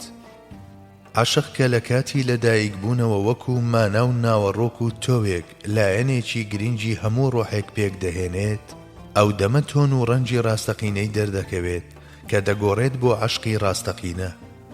کاتێکیش گۆڕە ئەبەدیەت بەدەست دەهێنێت و لە بەردەرگای ویساڵدا دەگۆڕێت بە چێژ و لەزەتێکی پەتی. ئەو لوتکەیەی کە لە مرۆڤدا کراوەیە بەڕووی تەجەلیە خواییەکاندا دڵە، دیارترین نیشانەی مەسهەریەتی دڵان بۆ ئەم تەجەلیانە و لە ئەنجامیشدا بۆ خۆشەویستی خوایی عەشق و ئیشتیاقی ناو ئەم سینانەیە بەرامبەر بە بەدیهێنەری مەزن. خێراترین و کورتترین و سەلامەتترین ڕێگا بۆ گەیشتن بە ئاسۆی مرۆڤی کامڵ ڕێگای عەشقە. ڕێگاگەلێک کە بەڕووی عەشق و ئیشتیاقدا کراوە نەبن، گەیشتنیان بەو ئاسۆیە هەتا بڵێیت زەحمەتە. دەتوانرێت بوترێت لە بابەتی گەیشتن بە حەقیقەتدا جگە لە ڕێگای لاوازی و هەژاری و شەوق و شکر. عاشق لە ڕێگەی دۆزینەوەی بەهەشتی لە دەستدراودا بوراقێکە کە لەلایەن خوای گەورەوە بە دیاری پێمان بەخشراوە. هەتا ئێستا هیچ کەسێک لەوانەی سواری ئەم بوراقە بوون لە نیوەی ڕێدا بەجێ نەماون. لە ڕاستیدا دەگونجێت کەسانێکی وەهاش ببیندێن کە تەنانەت لە سەرپشتی ئەم براقە ئاسمانیە هاوڕێ لەگەڵ شەتەحات و نەشوەی سەرخۆشیدا بە کەناری ئەم ڕێیەدا ڕێدەکەن. بەڵام ئەمە بە تەواوەتی وابەستەی عەیاری پەیوەندی ئەوانە بەخوای گەورەوە. عاشق چونکە مرۆڤی بە تەواوەتی سووتاندووە و کردوێتی بە خۆڵەمێش، ئیدی لەوە دووە نە ئاگرەکانی دنیا و نە ئاگرەکانی عوقبا نایسووتێن و ناشتوانن بیسووتێنن، چونکە بەرمەبنای ئەوەی کە ناکرێت دوو سەلامەتی و دوو ترس و دوو ئیشتیاق و دوو ژان لە یەک کاتدا لە مرۆڤێکدا جێیان ببێتەوە. ئەوانەی کە بە درێژایی ژیانیان سینەیان بەڕووی بڵێسەکانی ئاگری عەشقدا کردوێتەوە و لە دنیای ناوەوەیاندا لەگەڵ ئاگرە دۆزەخیەکاندا دەستەویەخە بوونەتەوە، بۆ دووهەم جار هەمان ئازار و هەمان ژانیان توش نایەتەوە. عاشق کە بوونی خود لە بیری مرۆڤ دەباتەوە و لەگەڵبوونی یاردا ئاوێتەی دەکات، بریتیە لە ناونیشانی خواستنی مەعشوق لەلایەن دڵەوە، دوور لە هەموو جۆرەکین و ڕق و لێڵیەک و توانەوەی لە ویست و ئارەزوەکانیدا. پێم وایە مراد لە مرۆڤیەتیش هەر ئەمەیە. لە مەشرەبی عاشقدا ڕوانینی چاوی عاشق بۆشتانی دیکەی جگە لە یار حرامە و ئەنجامدانی ئەم حرامەش بە مانای مەرجی عاشق دێت. ژیانی عاشق بە ئەندازەی ئەوە بەردەوام دەبێ کە خاوەنەکەی هەرچیەک لە چواردەوریدا هەست پێ دەکات بە ناو نیشانی یار و پەسنی جوانی ئەو و داستانی کەماڵی ئەو بزانێت، ئەجینا دەکوژێتەوە و دەمرێت. عاشق ناتوانێت لە هیچ بابەتێکدا بیر لە دژایەتیکردنی مەعشوقەکەی بکاتەوە، بە تایبەت هەرگیز نایەوێت شتانی تر پێشی دڵدارەکەی بکەونەوە و دووچاری لە بیرکرانی بکەن. بگرە هەر وتەیەک باسی ئەو نەکات بە پوچ و بێسوود ئەژمار دەکات، هەر کارێکیش پەیوەندی بە ئەوەوە نەبێت بە بێوەفایی و نانکوێری دەزانێت بەرامبەر بە ئەو. عاشق بریتیە لە حاڵەتی پەیوەندی دڵ و مەیلی ئیرادە و پاکشبوونەوەی هەستەکان لە ئەغیار و جگە لە خەون و خولیای مەعشوق هەز نەکردنی لەتیفەکانی مرۆڤ بە هیچ شتێکی دی. ئیدی لە هەموو ڕەفتارێکی عاشقدا مانە و واتایەک دەربارەی خۆشەویست دەدرەوشێتەوە، دڵی هاوڕێ لەگەڵ ئیشتیاقی ئەودا لێدەدات، زمانی هەمیشە چپەی یادی ئەوی لێ هەڵدەوەرێت، چاوەکانیشی هەمیشە لەگەڵ خەیاڵی ئەودا دەکرێنەوە و دادەخرێن. عاشق لە بای هەڵکرد و نمەی باران و هاژەی ڕووبار و شنەی دارستان و گزنجی سپی و شەوی تاریکدا هەردەم هەست بە بۆنی خۆشەویستەکەی دەکات و زیندوو دەبێتەوە. بەبینینی درەوشانەوەی جوانیەکانی ئەو لە چواردەوریدا دەجۆشێت، لە هەموو سروەیەکدا هەست بە نەفەسەکانی تایبەت بە ئەو دەکات و دڵخۆش دەبێت و جار و باریش بە هەستکردنی بەگلەییەکانی ئەو دەناڵێنێت. ئەو عاشقانەی کە بە ئاسۆی نیشانەکانی تایبەت بە مەعشوقدا چاویان هەڵهێناوە، هاوڕێ لەگەڵ خوێنی سووری سەرلێ و تۆفانی گڕگرتووی سینەیاندا خۆیان لە ناو بازنەیەکی ئاگریندا دەبیننەوە. ئیدی حەز ناکەن هەرگیز ئەم دۆزەخە بەچێژە بەجێ بهێڵن. ئەژمارکردنی عاشق بە خۆشەویستی شەهوانی خراپەکاران هەڵەیە و نیشانەی نەزانین و نەناسینی عاشقی ڕاستەقینەیە. لە ڕاستیدا هەندێک جاریش عاشقی مەجازی گۆڕاوە بۆ عاشقی ڕاستەقینە، بەڵام ئەمە هەرگیز بەمانەی ئەوە نایە کە عاشقی مەجازی لە خۆیدا خاوەنی نرخ و بەهایە، بەڵکو بە پێچەوانەوە ئاماژە بەکەم و کورتی و سنوورداری و فانیبوونی ئەو دەکات. عاشقانی ڕاستەقینە بەهۆی ئەو تای عاشقەی کە لێیان هاتووە، دنیای ناوەوەیان هەمیشە وەک بورکانێک لە نرکە و ناڵە و دووکەڵدایە. لە دیری ئەوانەدا کە هەست بەمە دەکەن، ناڵەی ئەوان وەک تۆپەڵی ئاگرینی فرێدراوی بورکانەکان وهایە، بەر هەر کوێیەک بکەون دەیسووتێن و لە ناوی دەبەن و ئاگری تێدا بەرپا دەکەن. گزارشکردن لە عاشق بەهۆی وشە و وتەوە زۆر زەحمەتە و تەنانەت ئەستەمیشە. لەبەر ئەم هۆیەیە کە زۆربەی ئەو شتانەی کە دەربارەی عاشق وتراون جگە لە ڕنگدانەوە و شوێنەوارەکانی ئەو لە جیهانی دەرەوەدا هیچی دینین، چونکە عاشق حاڵە و ئەو زمانەش کە دەتوانێت گوزارشتی لێ بکات تەنها خودی عاشقە. عاشق سەرمەستێکی وەهایە کە خۆشەویستی خوای کردووە بە مەسەبی خۆی و ژیانی خۆی بۆ سەرسامی و حەیرانبوون بەیار و منەتباری و شوکرانە بژێری یار تەرخان کردووە. پێدەچێت تەنها بە سووڕی قیامەتیش بێتەوە هۆشی خۆی. عاشق وەکو گڕکان وایە هەردەم لە ناو خۆیدا دەکوڵێت. ئەگەر تاکە شتێکە بێت کە ئازاری فەنابوون بسڕێتەوە و ژانی ئاگری ئەو ڕۆحانە خامۆش بکات کە لەگەڵ خەزاندا هەڵدەستن و دادەنیشن، ئەوە عەشقی حەقیقیە. بەڵێ، تاکە چارەسەر و دەرمانێک بۆ زامی چەندین ساڵەمان و ترس و ئەندێشەکانمان و قەیران و ناڕەحەتیەکانمان و ئەو نەخۆشیانەمان کەوامان دەزانی هەرگیز بزمەتە نابن، تەنها عەشقە. کاتێک هەوڵ دەدرێت نەوەکان بەهۆی زانست و عیرفان و کلتوری ئەم ڕۆژگارەوە زیندوو بکرێنەوە، ئەگەر بە ئەندازەیەکی کەمیش بێت پزیسکێک لە عاشق لە دڵیان نەهاوێژرێت، هەردەم بە کەم و کورتی و ناتەواوی دەمێننەوە و هەرگیز ناتوانن جیسمانیەتی خۆیان تێبپەڕێنن.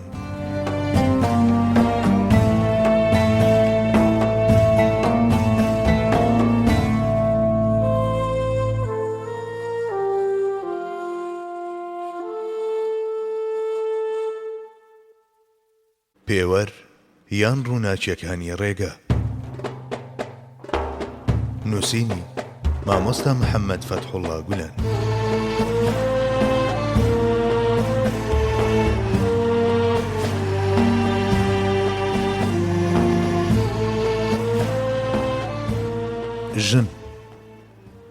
ژن سەبارەت بە پەروەردە و فێرکردنی منداڵان و ڕێکوپێکی و ئارامی و ئاسوودەیی خێزان یەکەم مامۆستای قوتابخانەی مرۆڤیەتیە. لەو باوەڕەداین لەم ڕۆژگارەدا کە خەڵکی بە دوای هەندێک پلە و پێگەدا دەگەڕێن بۆ پێناسەکردنی ژن، جارێکی دی بیرخستنەوەی ئەم پێگە ناوازەیەی کە دەستی قودرەت بەژنی بەخشیوە ڕێ لە هەندێک گەڕانی فزولی دەگرێت. ماڵێک ژنێکی بە ناموس و خاوەن پەروەردەی باشی تێدا بێت کە پەیوەندێکی بەتینی بەهێلانەکەیەوە هەیە، گۆشەیەکە لە گۆشەکانی بەهەشت و ئەو دەنگانەش کە تێیدا دەبیسترێن لەگەڵ نەفەسی حۆری و غیلمان و هاژەی کەوسەردا هیچ جیاوازیەکیان نییە. مرۆڤ کاتێک ژنێک دەبینێت کە لە ژێرباری جوانی ڕواڵەتیدا پلیشاوەتەوە، بەخۆی دەڵێت داخۆ هەمان گرنگیش بە ناموس و پاکیزەیی و فەزیلەت دەدات کە بە جوانی ناوەکی ئافرەت هەژمار دەکرێن. ئەو شتەی کە ژن لە فریشتەکانیش بەرزتر و مەزنتر دەکات و دەیکات بە ئەڵماسێکی بێوێنە، قوڵی ناخ و پاکیزەیی و ویقاریەتی. ژنێک کە قسە لەسەر پاکیزەیەکەی بکرێت پارەیەکی قەڵبە و ئەگەر بێویقاریش بێت بووکەڵەیەکی گاڵتە پێکراوە. لە کەش و هەوایەکدا کە ئەم جۆرە کەسانەی تێدان مەحاڵە باز دە خێزانێکی تەندروست و نەوەیەکی تەندروست بکرێت. ژنێک کە لەسەر ئاستی جیهانی ناوەوەی چاوی بەڕووی فەزیلەتدا کرابێتەوە، لە ماڵەکەیدا لە سوورەیایەکی کریستاڵی دەچێت. لەگەڵ هەر جوڵانەوەیەکیدا هەموو لایەکی ماڵەکە بە ڕەنگەکانی دەبریسچێنەوە. هەرچی ئەو بەدبەختیەشە کە جلوبەرجی ژنی لەبەردایە و بەڵام لە دنیای ڕۆحی خۆیدا تەستیمی بیرە تاریک و ڕەشەکان بووە، سەرچاوەیەکی دووکەڵ و ژەنجی وەهایە بە هەر جێیەک بگات پیسی دەکات. تاکە کتێبێک کە هەمیشە ژن بیخوێنێتەوە و لە دەستی نەکەوێتە خوار کتێبی پەروەردەی کۆمەڵایەتیە، هەرچەندە ناتوانرێت بوترێت کە هەتا ئێستا بە تەواوەتی و بە کامڵی نووسراوەتەوە. پێشینان دەیانوت دەرزی دەستی ژن وەکو شمشێری دەستی جەنگاوەر وایە. ڕاستیەکەی من هیچ زیادەڕەویەک لەم قسەیەدا نابینم. ئەو سەردەم و ڕۆژگارانەی کە تیایاندا ژن کەرەستەی چێژ و بابەتی ڕابواردن و کاڵای ڕێکلام بووە هەرگیز کەم نەبوون. بەڵام سوپاس بۆ خوا هەموو ئەم سەردەم و ڕۆژگارە تاریکانە بوون بە سەرەتایەک بۆ زیندووبوونەوە و نوێبوونەوە و دۆزینەوەی ناخ و ناوەڕۆکی خۆی. پێشینان بە کوڕیان دەوت مەخدوم و بە کچیشیان دەوت کەریمە. ئەم وشەیە کەواتای گلێنەی چاویش دەگەیەنێ، گزارش لە شتێکی زۆر بە نرخ دەکا کە بە ئەندازەی بە نرخیەکەی پێویستە و بە قەدەر پێویستیەکەیشی ناسک و نیانە. دەڵێن دامێنت لە تەپوتۆز بپارێزە. ئەگەر ئەمەوا بێت دەبێت چەند گرنگی و بایەخ بە پاراستنی ژن بدرێت کە گلێنەی چاوە. ژنی خاوەن فەزیلەت هەروەک جوانی و ئارایشتەکەی ناموس و پاکیزەیەکەیەتی، ئەو لایەنەش کە پێویستە لە هەموو شتێکی تری بەرز بنرخێنرێت و بە سەرسامیەوە پێشوازی لێ بکرێت پەروەردەی کۆمەڵایەتی و ڕاستگۆیەتی بەرامبەر بە هاوسەرەکەی. ژنی باش ئەو ژنەیە کە حیکمەت لە سەرزاریەتی و وردی و ناسچی و نیانی لە ڕۆحیدایە و لە ڕەفتارەکانیشیدا ڕێز و حورمەت بەرامبەر بە هەموو کەسێک دەبیندرێت. بە جۆرێک ئەو ڕوانینە ئاشنایانەی کە هەست بەم لایەنە پیرۆزەی ئەو دەکەن دەتوانن هێڵنجی ناوەکی خۆیان کە لە سروشتی مرۆییەوە سەرچاوەی گرتووە لە سایەی ئەواندا بگۆڕن بە عیبرەت و تێڕامان. ژنێک کە لەسەر ئاستی ژیانی جەستە گەشەی کردبێت بەڵام نەیتوانی بێت پەرە بە تۆوەکانی دڵ و ڕۆحی بدات و شکۆفەیان پێ بکات، ئەگەر ماوەیەکی دیاریکراو لەو گوڵانەش بچێت کە لە یەخە دەدرێن بە حەتمی سیس و زەرد هەڵدەگەڕێت و یەک لە دوای یەک پەڕەکانی هەڵدەوەرێن و دەکەوێتە ژێر پێ. ئای ئەمەش چارەنووسێکی چەند خەمناکە بۆ ئەوانەی کە ڕێگەی ئەبەدیەتیان نەدیوەتەوە. ژن هەتا ئەو کاتەی فری و دەدرێت و دەخرێتە ناو زۆنگاوەکانەوە گەوهرێکی بەرز و بەڕێزە. هێشتا هیوای ئەوەمان لەدەست نەداوە کە لەلایەنەوە بەختەوەرەکانی داهاتووەوە کە چاویان بەڕووی زانست و عیرفان و حەقیقەتدا هەڵهێناوە نرخ و بەهای بەرز و بەڕێزی خۆی پێ بدرێت و وەک گلێنەی چاو مامەڵەی لەگەڵ بکرێت. ژنی ئێمە پتەوترین بەردی بناغەی شەرەفی میلی و نەجیبیشمانە. بەشی ئەو لە بنیادنانی ڕابردووی دوور و درێژ و شکۆدارماندا هیچی لە بەشی ئەو مجاهیدانەمان کەمتر نییە کە لەگەڵ دوژمندا دەستە و یەخە جەنگاون. زۆربەی ئەوانەی بانگەشەی ماف و ئازادی ژنان دەکەن جگە لە خرۆشاندنی حەزە جەستەییەکانی و خەنجەردان لە ڕۆحی هیچی تر ناکەن. ژنێک کە لە ڕۆحیدا بە کامەڵی گەیشت بێت لە سایی ئەو ڕۆڵە چاکانەدا کە پێی گەیاندون و لە دوای خۆی جێی هێشتون هەمیشە هێلانەکەی بۆنی بخوردانێکی لێ دێت و ئاسوودەیی و خۆشبەختی بە دڵان دەبەخشێت. ژینگەیەکی ئاخیرەتی لەم جۆرەی کە ئەم جۆرە بۆن و بەرامانەی تێدایە باخچەیەکی تەواوەتی بەهەشتە و لەسەر و هەموو جۆرە پێناسە و وەسفێکەوەیە. ژنێک کە دڵی بە نووری ئیمان و سەریشی بە زانست و پەروەردەی کۆمەڵایەتی ڕۆشن کردبێتەوە، وەک ئەوەی هەموو ڕۆژێک سەر لە نوێ ماڵەکەی بنیاد بنێتەوە ڕەهەندی نوێی جوانی بۆ زیاد دەکات. هەرچی ئەو هەرزە و نەفامانەیشە کە خۆیان ناناسن ماڵ و هێلانە بنیادنراوەکانیش خاپوور دەکەن و وەک گۆڕێکی تەنگ و تاریچیان لێ دەکەن. ژن هەروەک قاپی خواردن و پارچەکانزایەکی بێنرخ نییە، جێگەکەشی چێشتخانە و شوێنی هەڵگرتنی پارچەکانزاکان نییە. ئەو مرواریەکی نایابە و بێ هیچ گومانێک پێویستە لە سەدەفی تایبەت بە مرواریدا بپارێزرێت. ژن لە بابەتی ناسچی و نەرمونیانی و هەستیاریدا خاوەنی پێگەیەکی ناوازەیە. ئەو هاوڕێ لەگەڵ ئەم تایبەتمەندیانەیدا تەنها لە حاڵەتی مانەوەیدا لە چوارچێوەی سروشت و فیترەتی تایبەت بەخۆیدا دەتوانێت سوود بە خێزانەکەی و کۆمەڵگاکەی بگەیەنێت. هەموو ئەو پێشنیارانەی کە هەتا ئێستا فێمینیستەکان لە پێناو ئافرەتدا خستویانەتە گۆڕێ، ئافرەت سووک و کەمبایەخ دەکەن و قەبە و ڕق و ناشیرنی دەکەن و سروشت و فیترەتی دەشێوێنن. ئەمە لە حاڵێکدا کە ژن لە زنجیرەی بووندا ئەڵقەیەکی زۆر گرنگە و گرنگترین لایەنی ئەویش ڕێزگرتنیەتی لە سنوور و چوارچێوەی فیترەت و سروشتی خۆی. سروشت بەگشتی بەمانای تێگڕای بوون و تایبەتمەندیەکانی و ئەو خەسڵەتانەی دێ کە لە بەدیهاتنی داهەن. لە مرۆڤیشدا بە واتای خوو ڕەوشت و میزاج و کەسایەتی دێت. سروشت هەڵوێستە لەسەر هەر شێوە و شکڵێکی بکرێت بریتیە لە نەخشێک کە بەرهەمی دەستی قودرەتی ڕەهایە و لە دەستی توانست و هێزی بەدیهێنەردا یاسایە و کتێبێکی وەهایە کە سەربوردەی حکمەتەکانی ئەو دەڵێتەوە. سروشتیش بە وێنەی مادە بێهەست و بێشعورە. لەم ڕۆوە ئەو هەم بە زمانی هەموو ئەو بوونەوەرانەی کە ڕۆژانە لە سینەیدا بەدی دەهێنرێن و هەم بە زمانی هەموو ئەو بەدیهاتوانەش کە دروستبوونیان پێویستی بە شعور و ئیرادە و ئیدراک و پلانی زانستی هەیە، هەژاری و بێتوانایی و دەستەوەسانی خۆی ڕادەگەیەنێت. واتە ئەو پڕ بەدەم هاوار بۆ زانستێکی گشتگیر و توانستێکی شکۆمەند و ئیرادەیەک دەکات لە پشتی خۆیەوە کە ژیریەکان سەرسام دەکات.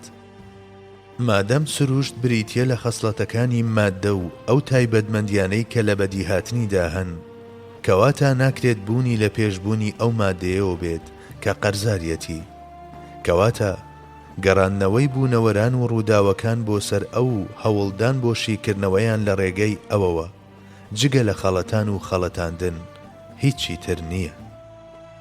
ئەمڕۆ تەنانەت ئەوانش کە کەمترین سەرقاڵیان بە زانستە سروشتیەکانەوە هەیە زۆر باش دەزانن کە سروشت هێزێکی کەڕ و کوێرە و ناتوانێت هیچ شتێک بەدی بهێنێت. مادام ڕاستی ئەمەیە، کەواتە هەوڵدان بۆ دانانی ئەو لە جێگەی هێزی بەدیهێنەردا دەبێت جگە لە کۆنەپەرستی کوفر شتێکی دیکە نەبێت. نیشاندانی سروشت بە شێوەیە کە جیاواز بێت لە بوونی ڕاستەقینەی خۆی و ناساندنی بنەوەکان وەک ئەوەی کە هێزێکی داهێنەر و بەدیهێنەر بێت لە کاتێکدا کە زۆر بەڕوونی ماهیەتی سروشت دەزانرێت، دژایەتیکردنی زانستەکانە و بە بێڕێزیکردندا دەنرێت بەرامبەر بەو شتانەی کە لەم پێشانگا سەرسوڕهێنەر و ناوازەیەی دنیادا نمایش کراون و لە ڕاستیدا هەر یەکەیان بریتین لە بەرهەمێکی هونەری ناوازە. ئەگەر سروشت خودی بوون و بوونەوەران بێت، نازانم داخۆ ئەوانەی دەڵێن سروشت بەدیهێناوە ئاگاداری ئەوەن کە بەم قسەیەیان لە ڕاستیدا دەڵێن بوون خۆی بەدیهێناوە. خۆ ئەگەر مەبەستیشیان لە سروشت خوو سیفەت و تایبەتمەندی و یاسا و ڕێسا و شتانی لەم جۆرە بێ، ئایا پێویست ناکات ڕوونی بکەنەوە چۆن سروشت شتان و ڕووداوەکانی بەدیهێناوە لە کاتێکدا کە سروشت چێڵگە و بێشکەیەکە بۆ ئەوان؟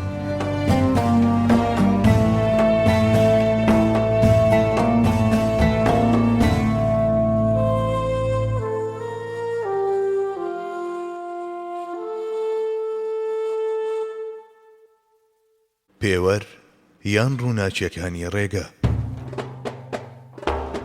نووسینی مامۆستا محەممەد فەتحوڵڵا گولان.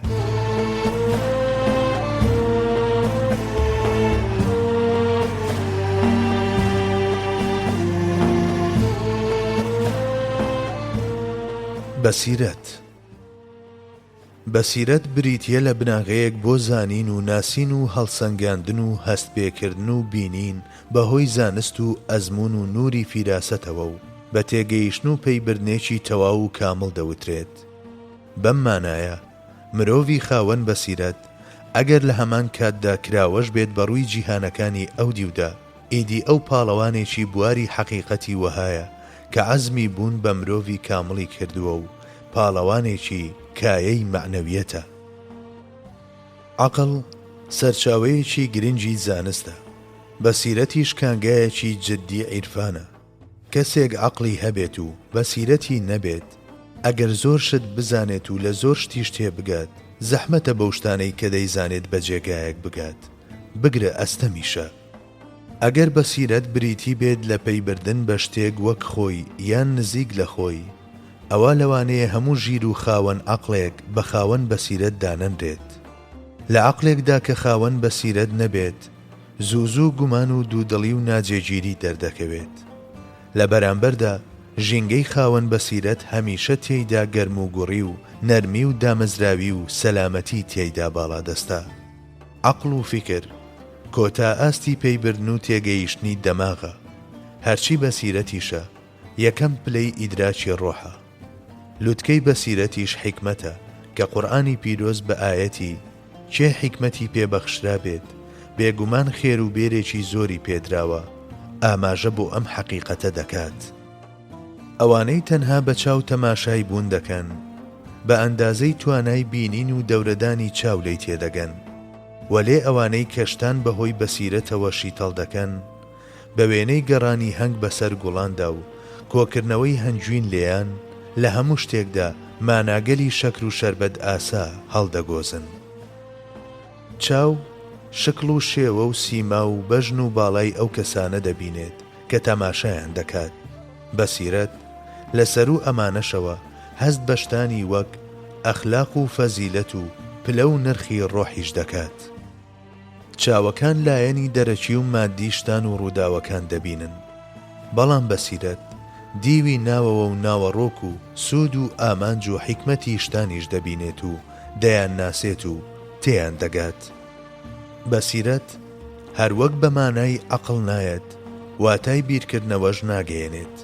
هەروەک بیرکردنەوە و تێڕامان خودی عەقڵ و بەرهەمەکانی عەقڵ تێدەپەڕێنێت، بەسیرەتیش بەهرە و مەلەکەیەکی خواییە و زۆر لە پێش بیرکردنەوەیە. ئەو شتەی مرۆڤ لە ئاژەڵ جیا دەکاتەوە شعور و بەسیرەت و پاشان مەسهەریەتی ئیلهام و حیکمەتە. ئەوانەی لەم تایبەتمەندیانە بێبەشن، شکل و شێوەیان هەر چۆنێک بێت، مانای وایە نەیانتوانیوە بگەن بەو دوایین خاڵەی کە پێویستە پێی بگەن.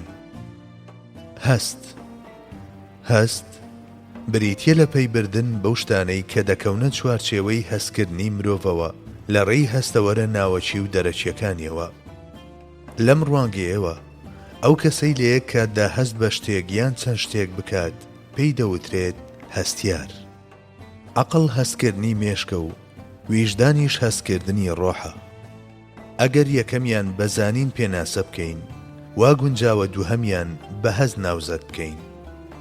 لەبەرەم هۆکارە ئەوانەی عەقڵیان لە کارکەوتو و ویژدانیان مردووە هەرگیز نەهەست بەبوون دەکەن و نەزانیاریشیان سەبارەت بەو ڕووداوانە هەیە کە لە ناویدا دەگوزەرێن. هەست لە ڕوانگەی حیکمەتەوە ئەو ویژدانەیە کە میکانیزمی ئیدراکی ڕاستەوخۆی ڕۆحە. لەم ڕووەوە مرۆڤی بێهەست بێویژدانە و مرۆڤی بێویژدانیش بێهەستە. هەست بە مانایەکی تایبەتتر بریتیە لە هەستکردنێکی ناوەچی بەچاک و جوان و خراپ و ناشرین و ڕێگەیەکی لەم جۆرەش دەتوانێت چەندین تایبەتمەندی مرۆیی بەدەربخات. بۆ نمونە کاتێک دوژمنەکەمان بەدیل دەگیرێت دەیکوژین یان لێی خۆش دەبین. کاتێک یەکێک ناموسمان لەکەدار دەکات ئێمەش ناموسی لەکەدار دەکەین یان مرۆڤانە هەڵسوکەوت دەکەین. ئێمە لە ڕێگەی ئەو هەستەوە کە لەسەرەوە باسمان کرد لە نێوان ئەم دوو لایەنەدا لایەکیان هەڵدەبژێرین. هەست بەهۆی حیکمەتەوە دەتوانرێت پەروەردە بکرێت و گەشەی پێ بدرێت، بەڵام فەلسەفەی ماددەپەرستی دەیکوژێنێتەوە و کوێری دەکاتەوە. لەمڕۆوە ئەوانەی هەموو بابەتێک بۆ عەقڵ دەژێرنەوە هەرگیز ناتوانن دنیای ڕۆشنی هەستەکان بناسن. هەستی ڕاست داخوازی هەستیاریەکی بێڕقوقین و بێفرت و فێڵە. هەستیاریەکی تەواوەتی و ڕاستەقینەش لە هەستێکی تەواوەتی و ڕاستەقینەوە لەدایک دەبێت. سەرجەم سەرکەوتنەکانی کەسانی بێهەست و بێویژدان سەرکەوتنی ئاژەڵین و بریتین لە زنجیرەیەک لە سوچی و ڕیسوایی، هاربوونی جیسمانیەت و پەتپچڕاندنی نەفسانیەتیش بەشکانی پەڕ و باڵی ڕۆح و ئیفلیجبوونی میکانیزمی ویژدان کۆتایی پێدێت. ئەوانەی لە ویژدانیاندا هەست بە ئازار و ژانی ئەو بەڵاو موسیبەتانە دەکەن کە بە سەردین و نیشتیمان و میلەتدا هاتوون، کۆمەڵێک ڕۆحی بڵندی وەهان کە لەسەر ئاستی دنیای هەستەکانیان بێدار بوونەتەوە و لە پێناو ئەم بەها باڵایانەدا کە دڵیان پێیان داوە بەو پەڕی خۆشحاڵیەوە سڵ لە بەختکردنی ژیانیان ناکەنەوە. هەرچی ئەوانەشە کە بێهەستن ئەگەر زۆریش بڵێن دەربارەی فیداکاری، هێشتا توانای ئەوەیان نییە بچووکترین ئەو شتانە جێبەجێ بکەن کە دەیڵێن. هەبوونی خەسڵەتەکانی وەک خەمخۆری بۆ کەسانی تر و ژیان لە پێناویاندا و هەستکردن بە چێژ و ئازارەکانیان لە مرۆڤدا کە هەر یەکەیان بەهایەکی سەر بەخۆن لە بەهێزی هەستی ڕۆحانی ئەو کەسەوە سەرچاوە دەگرێت. لەوانەشدا کە بە تەواوەتی لەم هەستانە بێبەشن، نەک تەواوی ئەم خەسڵەتانە، بەڵکو ناتوانرێت تاکە دانەیەکیشیان نیشان بدرێت. هەرچی ئەو شتانەی شەکە بە ناوی فەزیلەت و جوامێریەوە لە کەسانی لەم جۆرەدا دەردەکەون، تەنها لە ورتەورتی وتنەوەی بەستەیەک دەچێ کە کەسانی تر شێعر و ئاوازیان بۆ داناوە. بەرزبوونەوە و پێشکەوتنی هەر نەتەوەیەک وابەستەی یەکێتی هەست و قوڵی هەستیاری تاکەکانیەتی. تەنها ئەو کەسانەی لە دنیای هەستەکانیاندا قوڵ بوونەتەوە ئامادەن بەبێ چاوتروکاندن لە پێناو بیر و باوەڕیاندا هەموو شتێکی خۆیان بەخت بکەن، کاتێکیش کە بێچارەمانەوە یان شێت دەبن یان نەخۆش دەکەون و دەمرن. بەرزترین پلەی هەست ئەو تایتوڕێیەیە کە لە کاتی دەست درێژیکردنە سەربەهادی نیو میلیەکاندا مرۆڤ دەگرێتەوە و وەکو مەلاریا ڕۆحە هەستیارەکان دەتەنێت و ڕایان دەوەشێنێت. دەتوانین ناوی پەرۆشیش لەمە بنین. پەرۆشی بریتیە لە ئازار و ژان و کەفوکوڵی ڕۆحێک لە دەمی ژێرا و ژووربوونی بەها بەرز و باڵاکان و دیارترین خەسڵەتە بۆ جیاکردنەوەی مرۆڤی ڕاستەقینە لەو بوونەوەرانەی کە بە شێوە و ڕواڵەت لە مرۆڤ دەچن. هەر لە بەرزترین ڕۆحی سەر لووتکەوە صلی الله عليه وسلم هەتا خاوەن ژان و ئازارەکانی ئەمڕۆ تێگڕای دەماغە ژەنگگرتوەکان کە هەر یەکەیان بە وێنەی بخوردانێک دەسووتێن بەهۆی ئەم تایەوە کە لێیان هاتووە، گاه لە چیاکاندا و گاه لە ئەشکەوتەکاندا و گاه لە گۆڕەکاندا هەستاون و دانیشتون و گەڕاون و بیریان کردوێتەوە و ناڵاندویانە و پشتیان شکاوە و قەدیان چەمیوەتەوە. و بەڕای من ئەوانەی کە لە مێژوودا شکۆمەندترین سەردەمەکانیان بنیاد ناوە ئەم قارەمانانەی بواری هەست و پەرۆشین. بریسکانی حیکمەت یاخود فەلسەفە بەلای منەوە. دژایەتیکردنی زۆرینە هەڵەیە. ئەمە لە کاتێکدا ڕاستە کە زۆرینە لەسەر حەق بن. بە پێچەوانەوە ئەگەر زۆرینە لەسەر حەق نەبن، ڕێکەوتن لەگەڵیان و دژایەتی نەکردنیان هەڵەیە. کەسێک کە پێچەوانەی ڕای کۆمەڵێک ئەندازیار دەربارەی نەخۆشیێک دەجوڵێتەوە بە هەڵە دانانرێت. بە هەمان جۆر وەرنەگرتنی ڕاوبۆچوونی پزیشکان لە بابەتی ئەندازە و بیناسازیدا کارێکی هەڵە نییە. لاوازی و دەسەوەسانی و تەنهایی مانای بێهێزی و بێتوانایی نییە. ئەوەتە چەندین کەسی خاوەن هێز و توانا و بەهرە هەن چونکە بەباشی ئاراستە نەکراون و بەکار نەهێنراون لە دۆخی لاوازی و دەسەوەسانیدان. ئەوانەی ڕووناچیان لە خۆیانەوەیە، هەروەک هیچ تاریچێک ناتوانێت ڕووناچیەکەیان بکوژێنێتەوە، هیچ ڕووناچێکی دیکەش ناتوانێت بەسەریاندا زاڵ ببێت و بیان بەزێنێت. سەرچاوەیەکی ڕووناچی لەم جۆرە بە درێژایی تەمەنی سروشتی خۆی سەر ڕای هەموو شتێک دەگەڕێت و چواردەوری خۆی ڕۆشن دەکاتەوە. عەقڵ سەبارەت بە کەسانێک کە خۆیان بە ئیمان ناڕازێننەوە ئامرازێکی شوم و بێزارکەرە. هەروەک ئەو کەسەی تەنها دەبینێت و لاسایی دەکاتەوە، هێندەی ئەو کەسە سەرکەوتو نابێ کە دەزانێت و کارەکانیشی دەرەنجامی زانینن. بە هەمان جۆر ئەو کەسەش کە دەزانێت و کارەکانی دەرەنجامی زانینن، هێندەی ئەو کەسە سەرکەوتو نابێ کە لە ویژدانیدا هەز دەکات و کارەکانیشی بەرهەمی ویژدانن. نەک تەنها بێپارەیی، بەڵکو هەر یەک لە نەبوونی زانست و بیر و هونەریش هەژارین. لەمڕۆوە ئەو دەوڵەمەندانەی کە بێبەشن لە زانست و بیر و هونەر بە جۆرێک لە جۆرەکان بە هەژار دادەنرێن. هەندێک جار چاویلکە دەروازەی مشاهدە و ئامرازە بۆ بینینی چاو. چاوی شەموکاتێک بۆ عەقڵ و عەقڵ بۆ بەسیرەت و بەسیرەت بۆ ویژدان و ویژدانیش بۆ ڕۆح. ئەو کەسەی لە شێتخانەدا حاڵی لە هەموو کەسێکی تر شایەنی بەزەییە کەسی عاقڵە. ئەگەر شێتیش بێتە ناو ئێمەوە شایەنی بەزەییە. هەمووان شێتن، تەنها جۆری شێتیەکە جیاوازە. مرۆڤایەتی درەختێکە و نەتەوەکانی ژلق و پەلی ئەو درەختن. ڕووداوەکان کە لە ڕەشەبای بەهێز دەچن بە ئەندازەی هێز و توندیان لق و پەلەکان دەدەن بە یەکدا. بێگومان زیانەکەشی هەر بۆ درەختەکە دەبێت. پێدەچێت مانای وتەی هەر کەسێک هەرچێک بکات لە ڕاستیدا بەخۆی دەکات هەر ئەمە بێت. شەوان وەکو کۆمەڵێک مەیدانی کراوەوان بۆ پێگەیشتن و گەشەکردنی مرۆڤ و ئامادەبوونی بەختەوەری ئادەمیزاد. هەزر و بەرهەمە مەزنەکان هەردەم لە نێو ئەو منداڵدانە تاریکەدا پێگەیشتون و پێشکەش بە خزمەتی مرۆڤایەتی کراون. هەمیشە ئەوانەی بۆ گەشتی ئەو دی و ئاسمانەکان بانکێشت کراون، لەوانەدا هەڵبژێردراون کە گزنجی بەیانیان کەوتونەتە ڕێ. گەدا ئەو خۆراکانە دەڕژێنێتە دەرەوە کە هەرز نەبوون و بێسوود دەبن، پاشان تف لە نێو چاویان دەکات. کات و مێژوش هەمان شت بەرامبەر بە کەسانی بێسوود دەکات. ژەنگ دوژمنی ئاسنە و قڕقوشم هی ئەڵماس و هەرزەیش هی ڕۆح. ئەم ڕۆژ نەبێت بێگومان سبەی دەیڕزێنێت و لە ناوی دەبات. هەموو زەردێک زێڕ و هەموو درەوشانەوەیەک ڕووناچی و هەموو شتێکی بەخوڕیش ئاو نییە.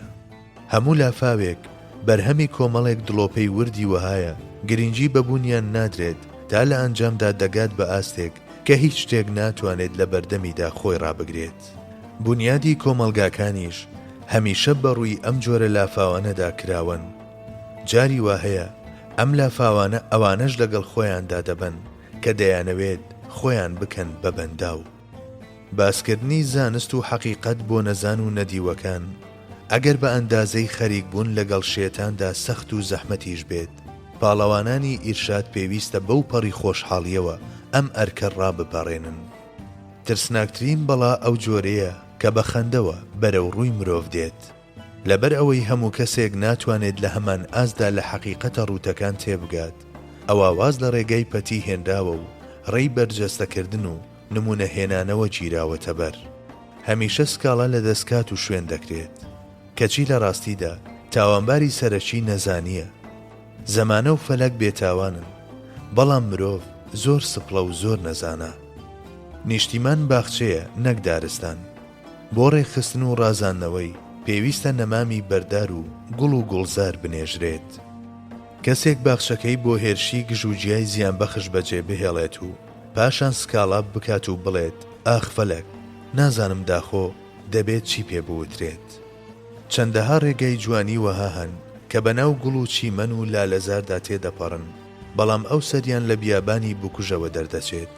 چەندەها توولەڕێی سەختیشەن کە دەچنەوە سەر ئەو لایەی پردی سیرات کە ڕووی لە بەهەشتە. پێدەچێت یەکێک لە مەزنترین حیکمەتەکان ئەو قسەیە بێت کە دەڵێت مرۆڤ لە ژێر زمانی خۆیدا شاردراوەتەوە.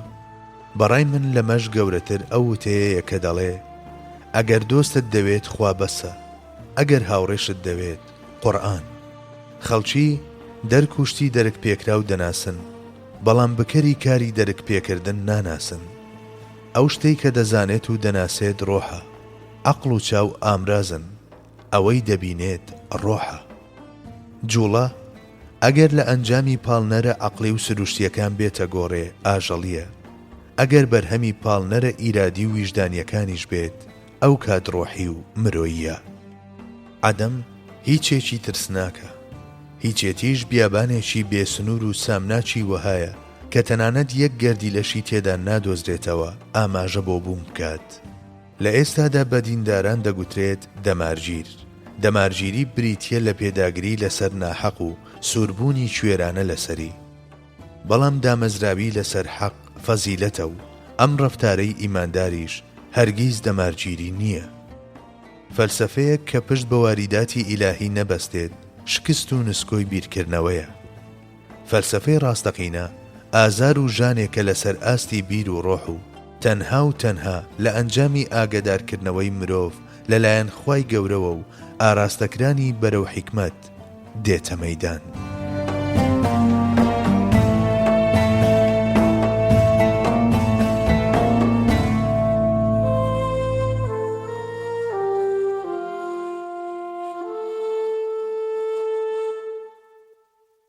پێوەر یان ڕووناچیەکانی ڕێگە.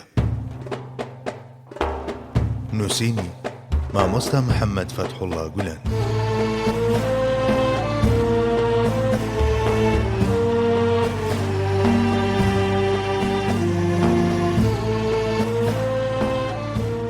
حیکمەت مەشغەڵێکی خوایی وەهایە کە ڕێگەی عەقڵ ڕۆشن دەکاتەوە و ئاسۆی نوێی بەڕوودا دەکاتەوە و لە ڕۆشناییەکەیدا بە کاتژمێرێک دەتوانرێت مەودایەکی وەها ببڕدرێت کە تەنها بە ساڵێک تێی دەکرێت، ئەویش فیکرە.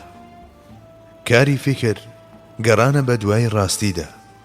لە تاقیگەی فیکردا کە توانە و بەهرە بەخشراوە خواییەکان وەکو کەرەستە بەکاردەهێنرێن، زۆرێک لە ڕاستیەکان دیسان لە بەرخاتری خودی ڕاستی چەندەها جاری یەک لە دوای یەک دەگۆڕێن و ئەساڵەتی فیکریش هەر ئەمەیە. فیکر واتە بیرکردنەوە. بیرکردنەوە لەبری ئەوەی بریتی بێت لە باوەڕکردن بەو شتانەی بە خەیاڵ و عەقڵ دادێن بەبێ هیچ جۆرە داوەریەک و بە فیرۆدانی تەمەم بێت لە هەوڵدان بۆ دۆزینەوەی کەم و کورتی کەسانی تر و ڕەخنەگرتن لێیان، بریتیە لە هەوڵ و کۆششێکی خاوەن فەزیلەت کە ئادەمیزاد بە حەقیقەت دەگەیەنێت و هێزی خۆی لە لۆجیک و حیکمەت و واریداتە خواییەکانەوە وەردەگرێت. فکر لە ڕوویەکەوە بریتیە لە ناسک بوون و نورانی بوونی عەقڵ. نەبوونی فکر بە مانای نەبوونی عەقڵ نایەت. لە بەرامبەر ئەوەدا کە عەقڵ لە ڕووناچیدا هەموو شتێک وەردەگرێت و هەڵیان دەسەنجێنێت، فکر زیاتر حەز دەکات لە تاریکیدا ئەو شتانە متاڵا بکە کە پێویستە متاڵا بکرێن. بەڵێ، فکر و ڕۆح لە تاریکیدا زیاتر کار دەکەن. حیکمەت یان فەلسەفەی ئیسلامی هەردەم لە بناری ئەم جۆرە فیکرانەدا نەشونمای کردووە. لە هەر کات و شوێنێکدا بیرکردنەوەی دروست فەرمانڕەوا بوو بێت، حیکمەتی دروستیشە بووە. لەو کات و جێیەشدا کە بیرکردنەوەی کەم و کورت و ناتەوا و باڵادەست بوون، فەلسەفەی ناتەوا و فریودەر دەرکەوتووە.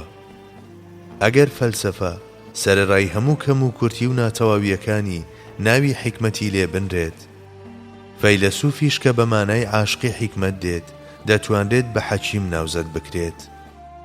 یەکێک لەو سەرچاوە گرنگانەی ڕووناچی کە بیری مرۆڤ لە لێڵی و دڵیشی لە نامۆیی و وەحشەت دەپارێزێت و ڕۆحی پاکش دەکاتەوە و مەشغەڵێکی وەها دەداتە دەستی ویژدانی کە بە هەر جێیەک بگات ڕۆشنی دەکاتەوە و بەهۆیەوە لە ڕووناچیدا دەتوانێت نووسراوی سەر ڕوخساری بوون و بوونەوەران بخوێنێتەوە. حیکمەت یان فەلسەفەی ئیسلامیە. زانستەکان لە بازنەی عەقڵدا دەسۆڕێنەوە. حیکمەت لە کەشوهەوای ڕوحیاتدا گەشە دەکات، بەڵام معنەویەت زۆر لەودی و بازنەی عەقڵ و ڕۆحەوە لە هەرێمی ڕوحانیەتدا لەدایک دەبێت و گەورە دەبێت. ئامانجی حیکمەت ڕووناکردنەوەی ئەو ڕێگایانەیە کە بەخوا و ڕۆح دەگەن. ئەو ڕووناکردنەوەیە هەندێک جار لە هونەرەوە بۆ خاوەنی هونەر و هەندێک جاریش لە خاوەنی هونەرمەندەوە بۆ هونەر دەبێت. هەردوو ڕێگاکەش بە ئەندازەی ساغی و دروستی نیەت و ڕوانگەی ئەو کەسەی کە مەشغەڵی حیکمەتی بەدەستەوە گرتووە دەتوانن مرۆڤ بە خێر و جوانیە ڕەهاکان بگەێنن. زانا ئەو کەسە نییە کە دەزانێت، بەڵکو کەسێکە لە ویژدانیدا هەست بەو شتانە دەکا کە دەیانزانێت.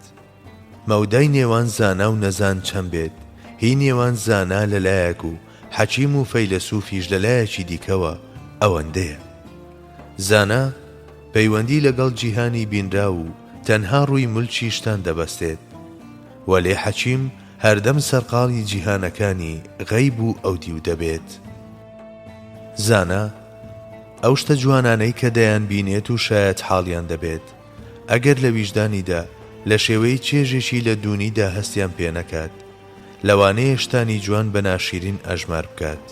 بەڵام حەکیم لەبەر ئەوەی بەرمەبنای ئەو دیوی پەردەیشتان مامەڵەیان لەگەڵدا دەکات، ئەوە چالاکیە فکریەکانی هەروەک بڵێیت لە نێو نەشوەی پەرستشێکدا ئەنجام دەدات. هەموو شتێکی خۆشنەویسترا و مەرج نییە بە ڕەهایی خراپ و ناشرین بێت.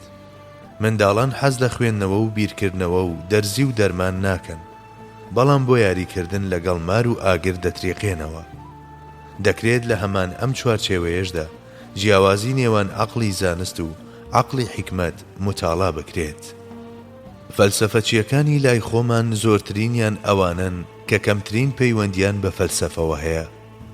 ئەو شتەی کە زۆربەیان دەیکەن تەنها وەرگێڕانێکی نیوە و ناچڵە. خۆزگە بیانتوانی باە ئەوەش بەباشی بکەن.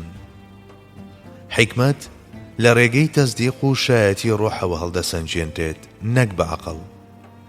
بەڵێ، تەنها حیکمەت دەتوانێت لە حیکمەت تێبگات. عەقڵ یان دوژمنی حیکمەتە یان دۆستێکی سارد و دوور. ئەوەی کە زۆر جار عەقڵ حیکمەتی بەدڵ نییە، هی ئەوەیە کە دەرچی ناکات. بابەتەکانی حیکمەت هێندە ورد و سەر و عەقڵین. عەقڵێک کە بەهۆی ئیلهامەوە باڵی نەگرت بێت زۆر زەحمەتە بگرە ئاستەمیشە پێی بگات. ئەگەر عەقڵ سپێنەی چاو بێت، حیکمەت ڕەشێنەکەیەتی. عەقڵ لە نوردا و دووهەمیشیان لە تاریکیدا لەدایک دەبێت. عەقڵ بریتیە لە دەست لێدان لە تاریکیدا، بەڵام حیکمەت ڕوانینە بە چاو.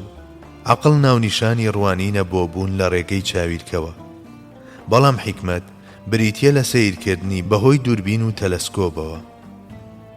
عەقڵ ناتوانێت سنوورەکانی ماددە ببەزێنێت، تەنها حیکمەت و فەلسەفەی ڕاستەقینە دەتوانن ئەو دیوی ماددە ببین و هەستی پێ بکەن. جێیداخە خەڵکی لە بری بیستنی زایەڵەی بەگوڕ و فریونەدەری حیکمەت دەچن گوێ بۆ دەهۆڵ و زۆر نادەگرن. دوو مەشخەڵ هەن کە ڕێگا تاریک و پێچاو پێچەکانی ژیان ڕووناک دەکەنەوە. یەکیان عەقڵی دروست و ساغ و ئەوی دیان حیکمەت. زانستەکان ڕووناچی عەقڵن، هەرچی حیکمەتیشە ئەو هەورە بروسکانن کە لە ئاسمانی ڕۆحدا دەردەکەون. تێکەڵکردنی فەلسەفەی ماددەگەری و حیکمەت بە یەکتر نیشانەی نەناسینی هەردووچیانە. بەداخەوە ئەو شتەش کە ئێستا لە هەموو جێیەکدا دەبیسترێت چەنەبازی ئەم جۆرە نەزانانەیە. ئەو حەکیمەی هەوێنەکەی لەگەڵ حیکمەتدا هەڵشێڵراوە لەسەر دیواری زیندان یان ژوورە بچووکەکەیدا تەماشای گەردوون دەکات و دەگات بە پندگەلێکی وەها دوور و دەست لێنەدراو کە گەشتیارانی دنیا گەڕیش نەیانتوانیوە یەک لە سەدی ئەوەی ئەوان ببینن. بە فەیلسوف دەوترێت گەردوون ناس. ئەو کەسەی حەقیقەت ناس و عارف بالله نەبێت بە فەیلسوفی ڕاستەقینە دانانرێت. هەموو تێک بە گوێرەی پلەی عیرفان و کلتوری خاوەنەکەی لە ڕۆحیەوە هەڵدەقوڵێت. ئەمەش تەنها ئەو کەسانە لی تێدەگەن کە ئاسۆیان لەو ئاستەدایە. تێنەگەیشتن لە وتە و حەقیقەتە ورد و ناسکەکان یاخود بینینیان وەک شتانی بێنرخ لە نەزانی و ڕەقوتەقی ڕۆحەوە نییە، بەڵکو هۆکارەکەی بێبەشبوونیەتی لە عیرفان. میلەتان زوو لە ژێر پۆستاڵی هێزی بێحیکمەتدا ناڵاندویانە. لە ڕاستیدا کاتێک هێزی بێحیکمەت حیکمەتی بێهێز دەشێلێت تەنها یەک شت هەیە کە بەڕاستی دەپلیشێتەوە و دەگری، ئەویش حەقیقەتە. قەدری زێر لای زێڕەنگەرە و هی زانا لای زانایان و هی ئادەمی زادیش لای ئەو مرۆڤە کامڵانەی کە بۆ ئاستی مرۆڤایەتی بەرز بوونەتەوە.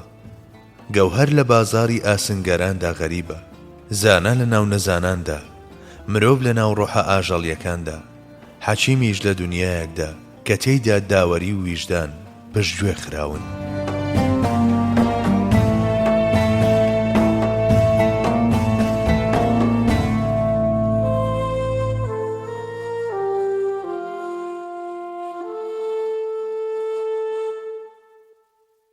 پێوەر یان ڕووناچیەکانی ڕێگە. نووسینی مامۆستا محەممەد فەتحوڵڵا گولان.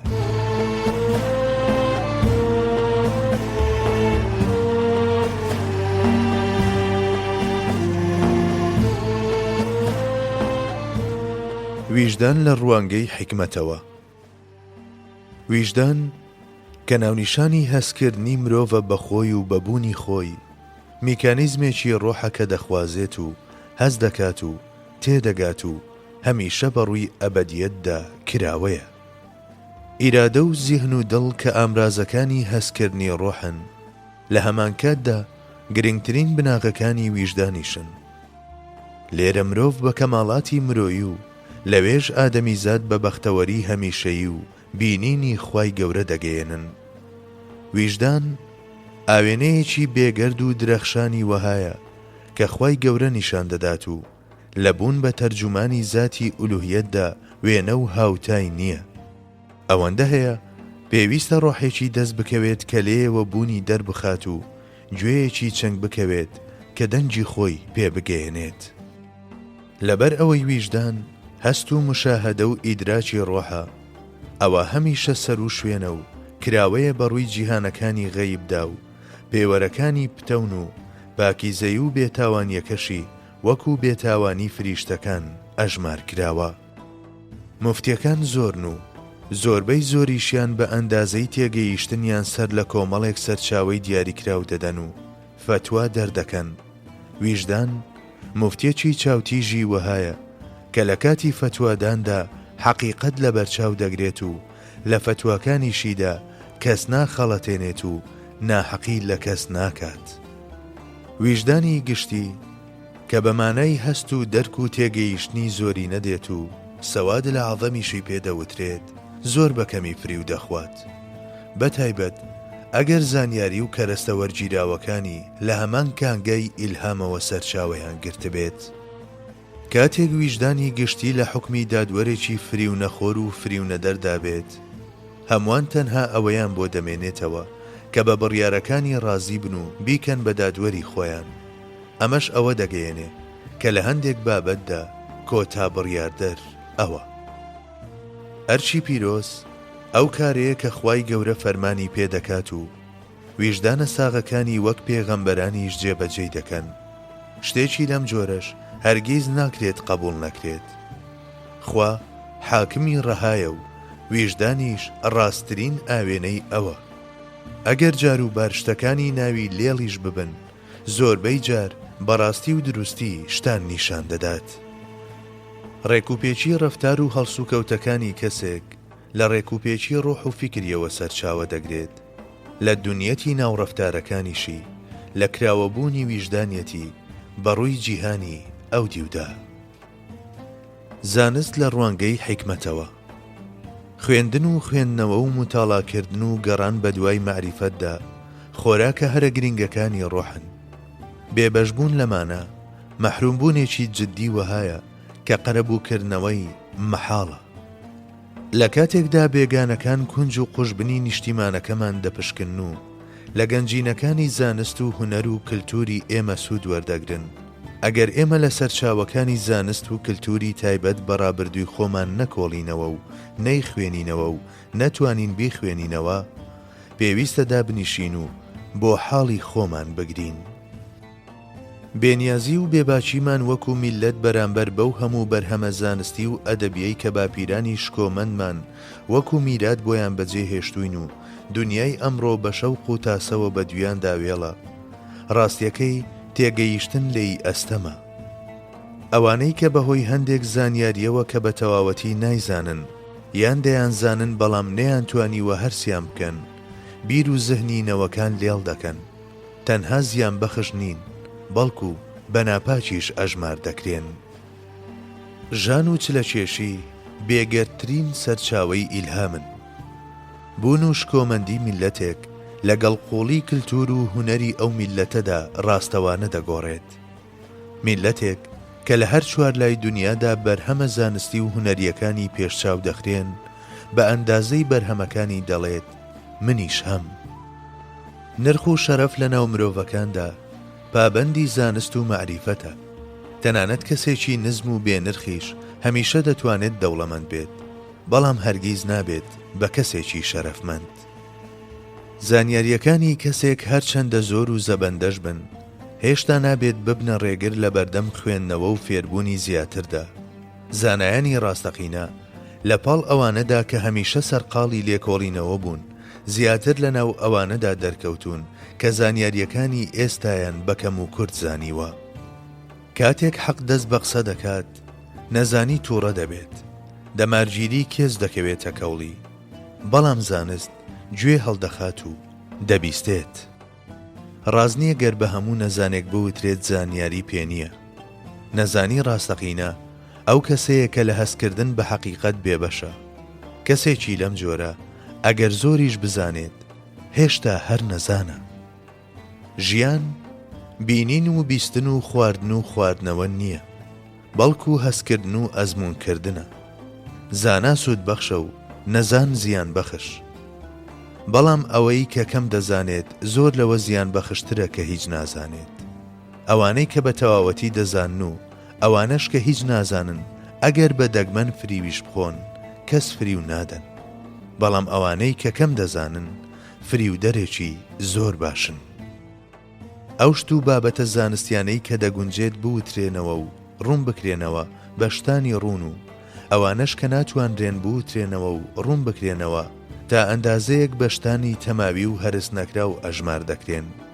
لەبەر ئەم هۆیە کاتێک باز لە تێنەگەیشتنی گەنج و لاوەکان لە قوتابخانەکاندا دەکرێت، پێویستە کەمێکیش لەسەر حاڵی مامۆستاکان هەڵوێستە بکرێت. هەتا ئەو کاتەی قوتابخانەکان لەسەر دەستی مامۆستا ڕاستەقینەکان وەکو پەرزگایان لێ دەکرێت، چاوەڕێکردنی خاڵی بوونەوەی بەندیخانەکان شتێکی بێهودەیە. کاتێک مرۆڤ نیەتی کردنی کارێک دەهێنێت، دەبێت سەرەتا هەوڵ بدات ئەو شتانە بەباشی فێر ببێ کە پەیوەندیان بەو کارە دیاری کراوەوە هەیە. کاتێکیش باوەڕی تەواوەتی هێنا بەوەی دەتوانێت ئەو کارە ئەنجام بدات، نابێت لە دەست بەکاربوونیدا کەم تەرخەمی بنوێنێت. پێویستە هەموو کەسێک کار و پیشەی خۆی زۆر بەباشی بزانێت و تا چەند دەگونجێت لە بواری پسپۆڕی خۆیدا بمێنێتەوە، چونکە هەموو کەسێک ناتوانێت لە دەرەوەی چوارچێوەی پسپۆڕی خۆی سەرکەوتوو ببێت. هەر بۆیە پێویستە پزیشک وەک پزیشک و ئەندازیاریش وەک ئەندازیار بمێنێتەوە. مامۆستا نابێت پزیشکی بکات و پزیشکیش نابێت لە بواری یاسادا زۆر لە خۆی بکات. ناموس لە زمانی حیکمەتەوە. ناموس هەویرێکی پیرۆزی وەهایە کە لە پاکیزەیی و وەفا و ڕاستگۆییەوە بەرهەم دێت. بە جۆرێک لە بنیادنانی هەر بینایەکدا بەکار هاتبێت لەرزین و کەوتنی بیناکە نەبینراوە یان زۆر بەدەگمەن ڕوویداوە.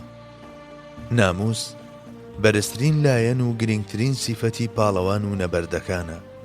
هەرزەترین و نزمترین لایەنی دلێرەکانیش بێباچی و بێپەرواییانە لە بابەتی ناموسدا. شەرەفمەندترین و بەنرخترین لایەنی هەر خانمێک بێگەردبوونیەتی لەسەر ئاستی پاکیزەیی و ناموس. ئەوانەی کە لە بابەتی پاراستنی ناموس و پاکیزەیی خێزانیاندا هەستیار نین، ڕوون و ئاشکرایە کە لە بواری پاراستنی ناموس و شەرەفی میلەتیشدا هەستیار نابن. ناموس شتێکە و شەرەفیش شتێکی تر.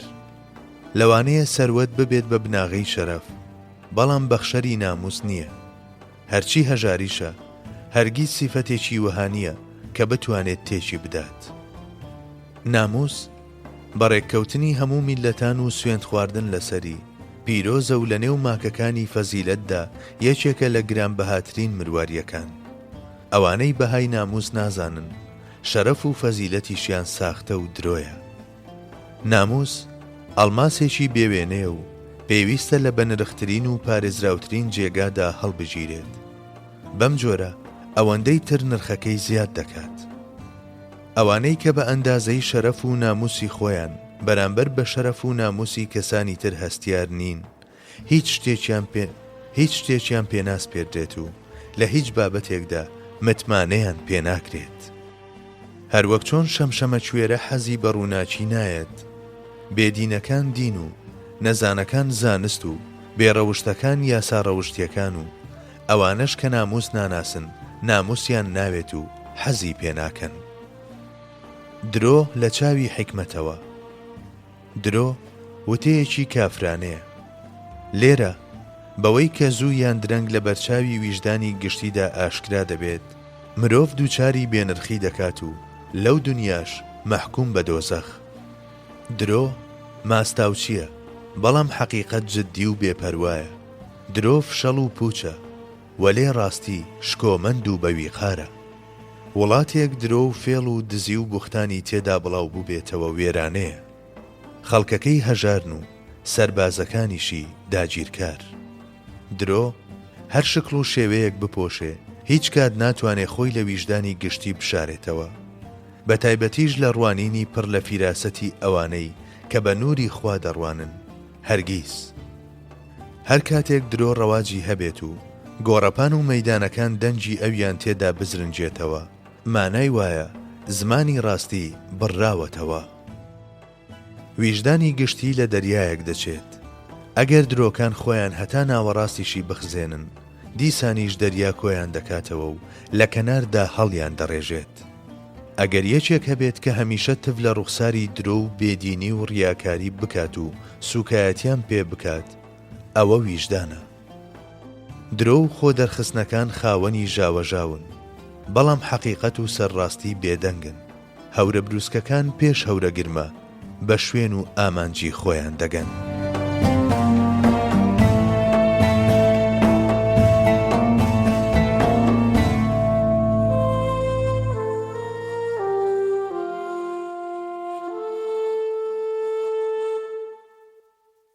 پێوەر یان ڕووناچیەکانی ڕێگە. نووسینی مامۆستا محەممەد فەتحوڵڵا گولەن. حیکمەت و فەزیلەت. فەزیلەت لە ناو خەڵکدا لەسەر دۆشەک یان لەسەر خاکدا دەنیشێت، بەڵام غرور لە کورسیەکە شخە و ڕازاوەکانیشدا جێی نابێتەوە. ئەگەر غرور گومەزێکی هەڵگەڕاوە و شێوەی بیرێک بنوێنێت، دەتوانرێت فەزیلەت بەو ئاسمانە بچوێنرێت کەوا دەردەکەوێت لەسەر ئاسۆ نیشت بێتەوە. نەزانی مرۆڤ بەرەو غرور و حیکمەتیش بەرەو فەزیلەتی دەبات. غرور نەوەی زۆڵی نەزانیە، فەزیلەت منداڵی ڕەسەنی حیکمەتە. غرور لایەنگری خۆسەپاندن و ستەمە. فەزیلەت هی ئازادی و یەکسانی. غرور هەمیشە لە تەنهاییدا دەگەڕێت و بە دوای هاوێنەی خۆی داوێڵە، بەڵام فەزیلەت هاوڕێ لەگەڵ ئاسوودەیی و ئارامی دۆزینەوەی هاوێنەدا هەمیشە لە ناو خەڵکدایە. دەوترێت چاکە بە زۆر ناکرێت. ڕاستە، گەورەیش بە زۆر نابێت. ئەم دوانە هەردووچیان ویژدانی گشتی دیاریان دەکات. هەندێکان لایەن وایە ئەوانەی خۆیان بەدڵە گەشبین و ئەوانەش کە خۆیان بەدڵ نییە ڕەشبینن. ئەمانە ستایشی دەستەی یەکەم دەکەن و باوەشیان بۆ دەکەنەوە، بەڵام وەک بڵێیت دەستەی دووهەم شار بەدەر دەکەن. لە ڕاستیدا ئەوانەی کە پێویستە شار بەدەر بکرێن ئەم خۆبینە خۆپەرستانن. گەشبین هەموو شتێک بە باش و ڕەشبینیش هەموو شتێک بە خراپ دەبینێت. ئەم دوانە هەردووچیان زیان بەخشن. بینینی باش وەک باش و خراپ وەک خراپ حەقیقەت بینیە. مێدیا لە گۆشەنیگای حیکمەتەوە. مێدیا زمانی گۆیایی هەستەکانی نەتەوە و ڕابەری چین و توێژەکانی کۆمەڵگا و بڵاوکەرەوەی بیر و هزریانە. ئەو لەژێر چەپۆکی دەسەڵاتە ستەمکار و خۆسەپێنەکاندا هەمیشە یان دیر بووە یان ماستاوچی. هەموو نووسەرێک پێویستە لە گوفتار و ڕەفتارەکانیدا خاوەنی ئەدەب و لە زمان و قەڵەمەکەشیدا دارای پاچی و بێگەردی بێت. دەنا لە پێناوسوودی وەهمیدا ڕەنگە ببێت بە هۆکاری چەندین زیانی حەتمی. ئەو میلەتانەی کە نووسەر و دانەر و ڕۆژنامەنووسەکانی بە ئاراستەی بیری میلی و هەستی میلیدا نەتوانن ئەو شتانە بنووسن کە دەیانەوێت، چەندەها پەردە لە دیلیەتی بابل دەهێننە سەرشانە و وێنای دەکەن. بەهۆی ئەوەی مێدیا دامەزراوەیەکە بەڕووی هەموو جۆرە بیر و بۆچوونێکی دروست و نادروستدا کراوەیە، دەبێت بە گوێرەی میلەت و ڕۆحی میلەت ڕێک بخرێت. پێویستە ڕۆژنامە و تەلەڤیزیۆنەکان بە توندی خۆیان لە خزمەتکردنی هەوا و ئارەزووی تاکەکان بپارێزن و تەنها و تەنها ڕێنمونیکردنی خەڵکی وەک ئامانج بۆ خۆیان هەڵبژێرن.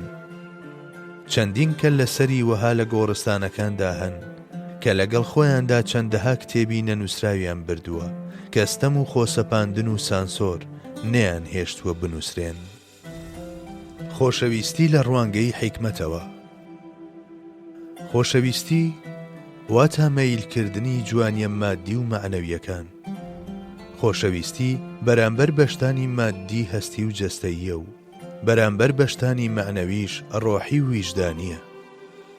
لەم ڕوانگەیەوە خۆشویستنی جوانیە ڕواڵەتیەکان لەبەر ئەوەی جوانیەکان هەمیشەیی نین لە دووتوێی خۆیاندا هیجرانیان هەڵگرتووە. هەرچی خۆشویستنی شتە معنەویەکانە هەمیشەییە و خاڵیە لە هیجران.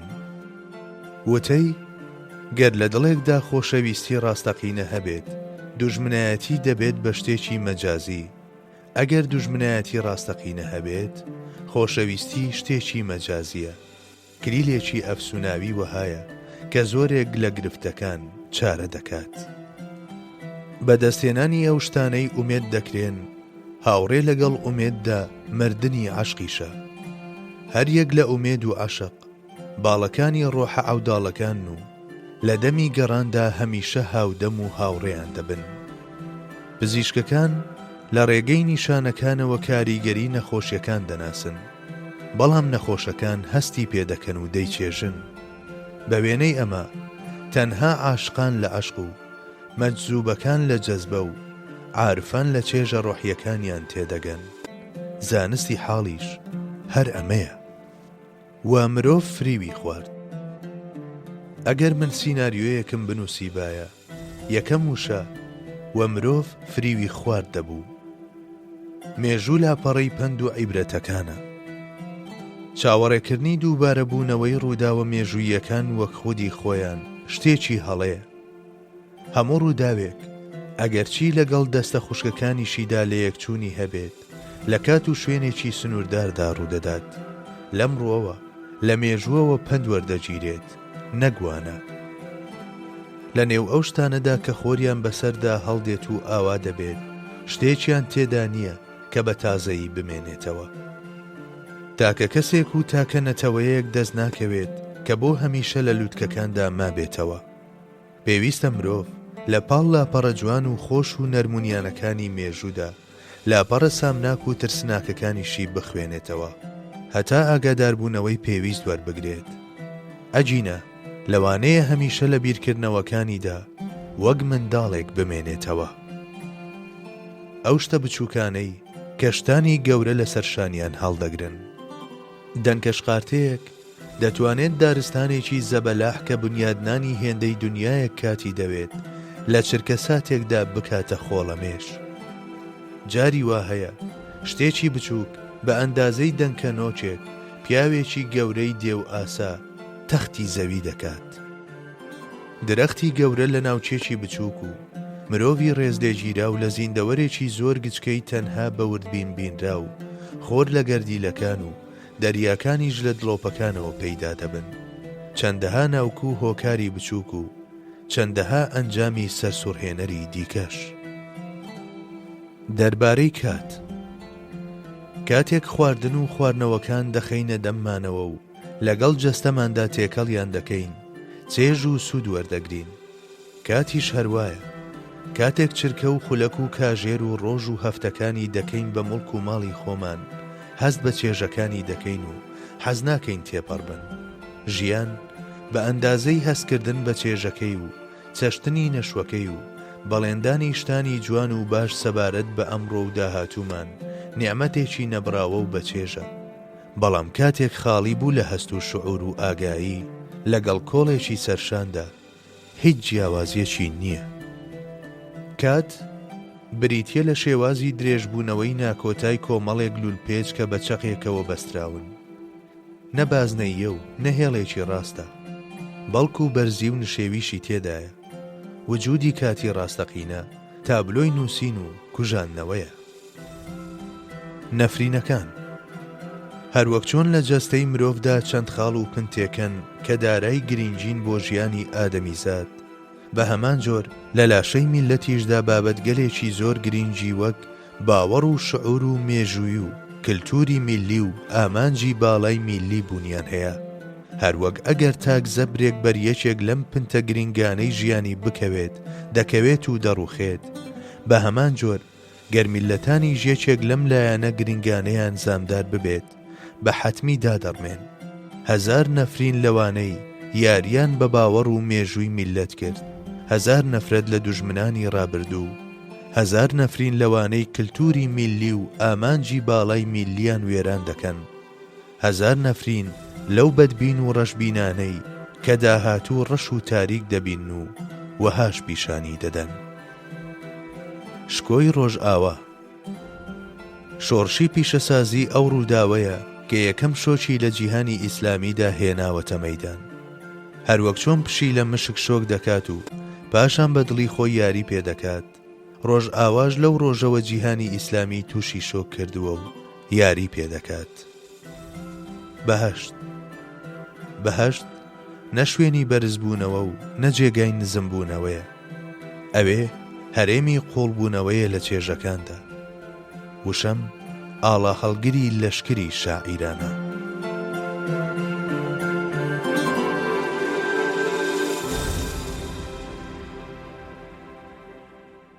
پێوەر یان ڕووناچیەکانی ڕێگە. نووسینی مامۆستا محەممەد فەتحوڵڵا گولەن. بەشی دووەم، مرۆڤ و ڕەفتارەکانی. پەرستش ناونیشانی گوزارشکردنی تەواوەتی و کامڵی سیفەتی پەرستراوی خوای گەورە و بەندایەتی و پەرستیاری مرۆڤە و بریتیە لە ڕێخستنی هەڵسوکەوتەکانی بەندەیەکی ڕاستەقینە بەرامبەر بە پەرستراوێکی ڕاستەقینە لە چوارچێوەی پەیوەندی نێوان بەدیهێنەر و بەدیهێنراودا.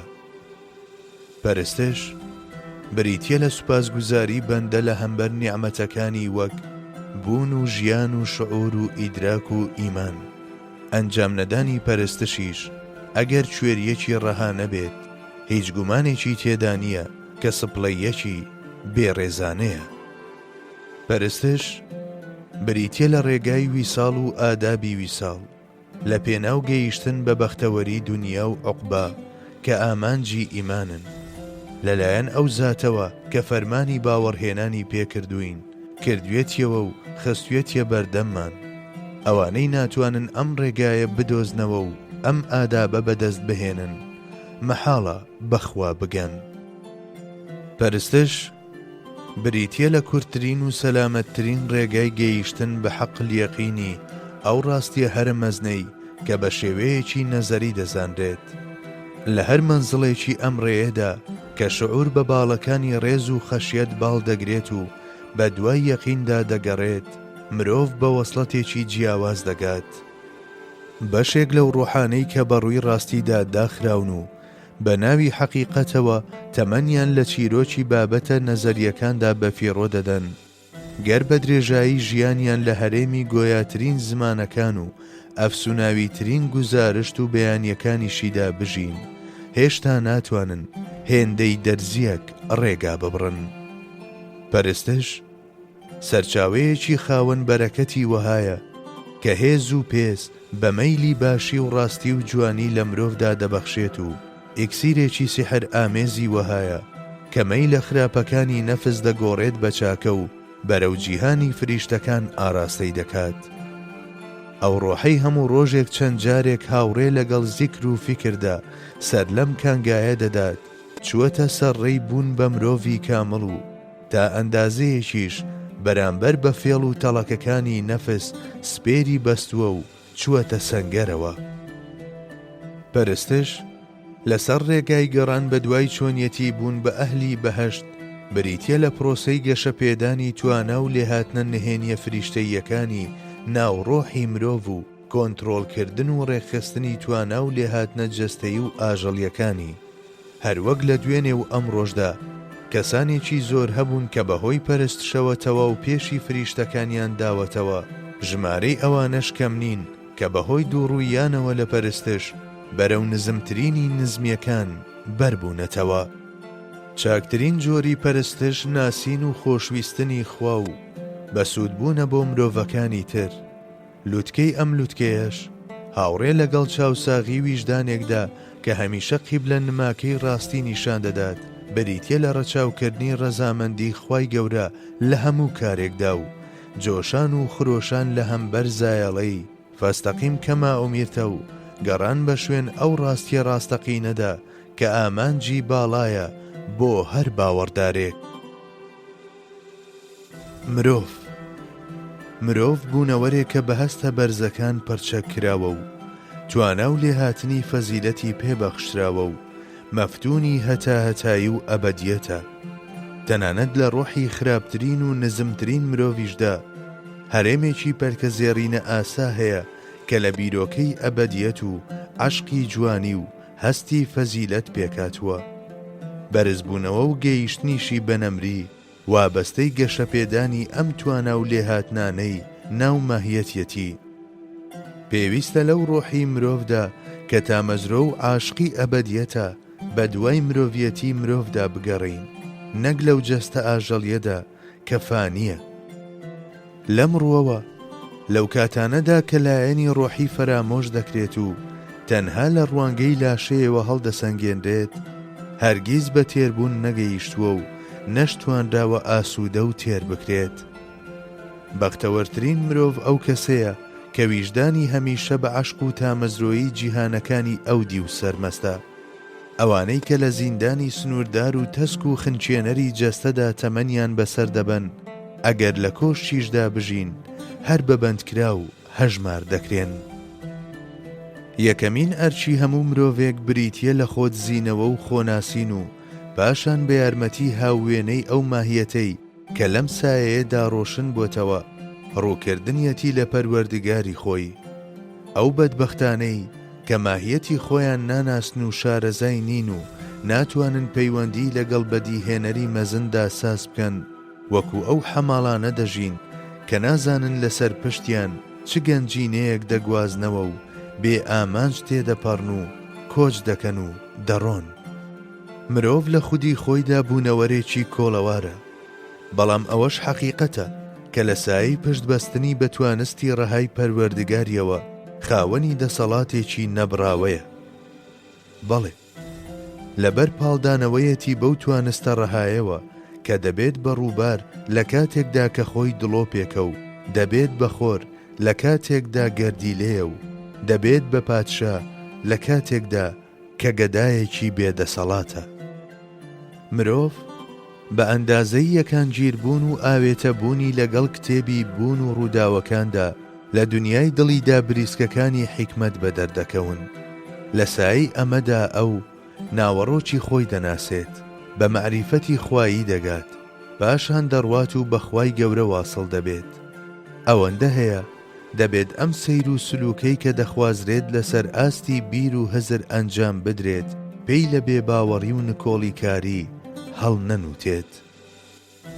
مرۆڤ بە ڕاستەقینەکان چالاکی هاوبەشەکانیان لەگەڵ ئاژەڵانی تردا بە ئاراستەی بەردەوامیدان بنەوە و وەچەی مرۆڤ و هاوڕێ لەگەڵ هەستی ئەرک و بەرپرسیارەتیدا و لە چوارچێوەی پێداویستیدا ڕادەپەڕێنن، هەرچی ئەوانەیشە کە بە پێی پێوەر شوێن چێژ و ئارەزوە جەستەییەکانیان دەکەون، مەودای نێوان خۆیان و بوونەوەرانی دی بچووک دەکەنەوە و سنووری مرۆڤیەتی خۆیان دەبەزێنن.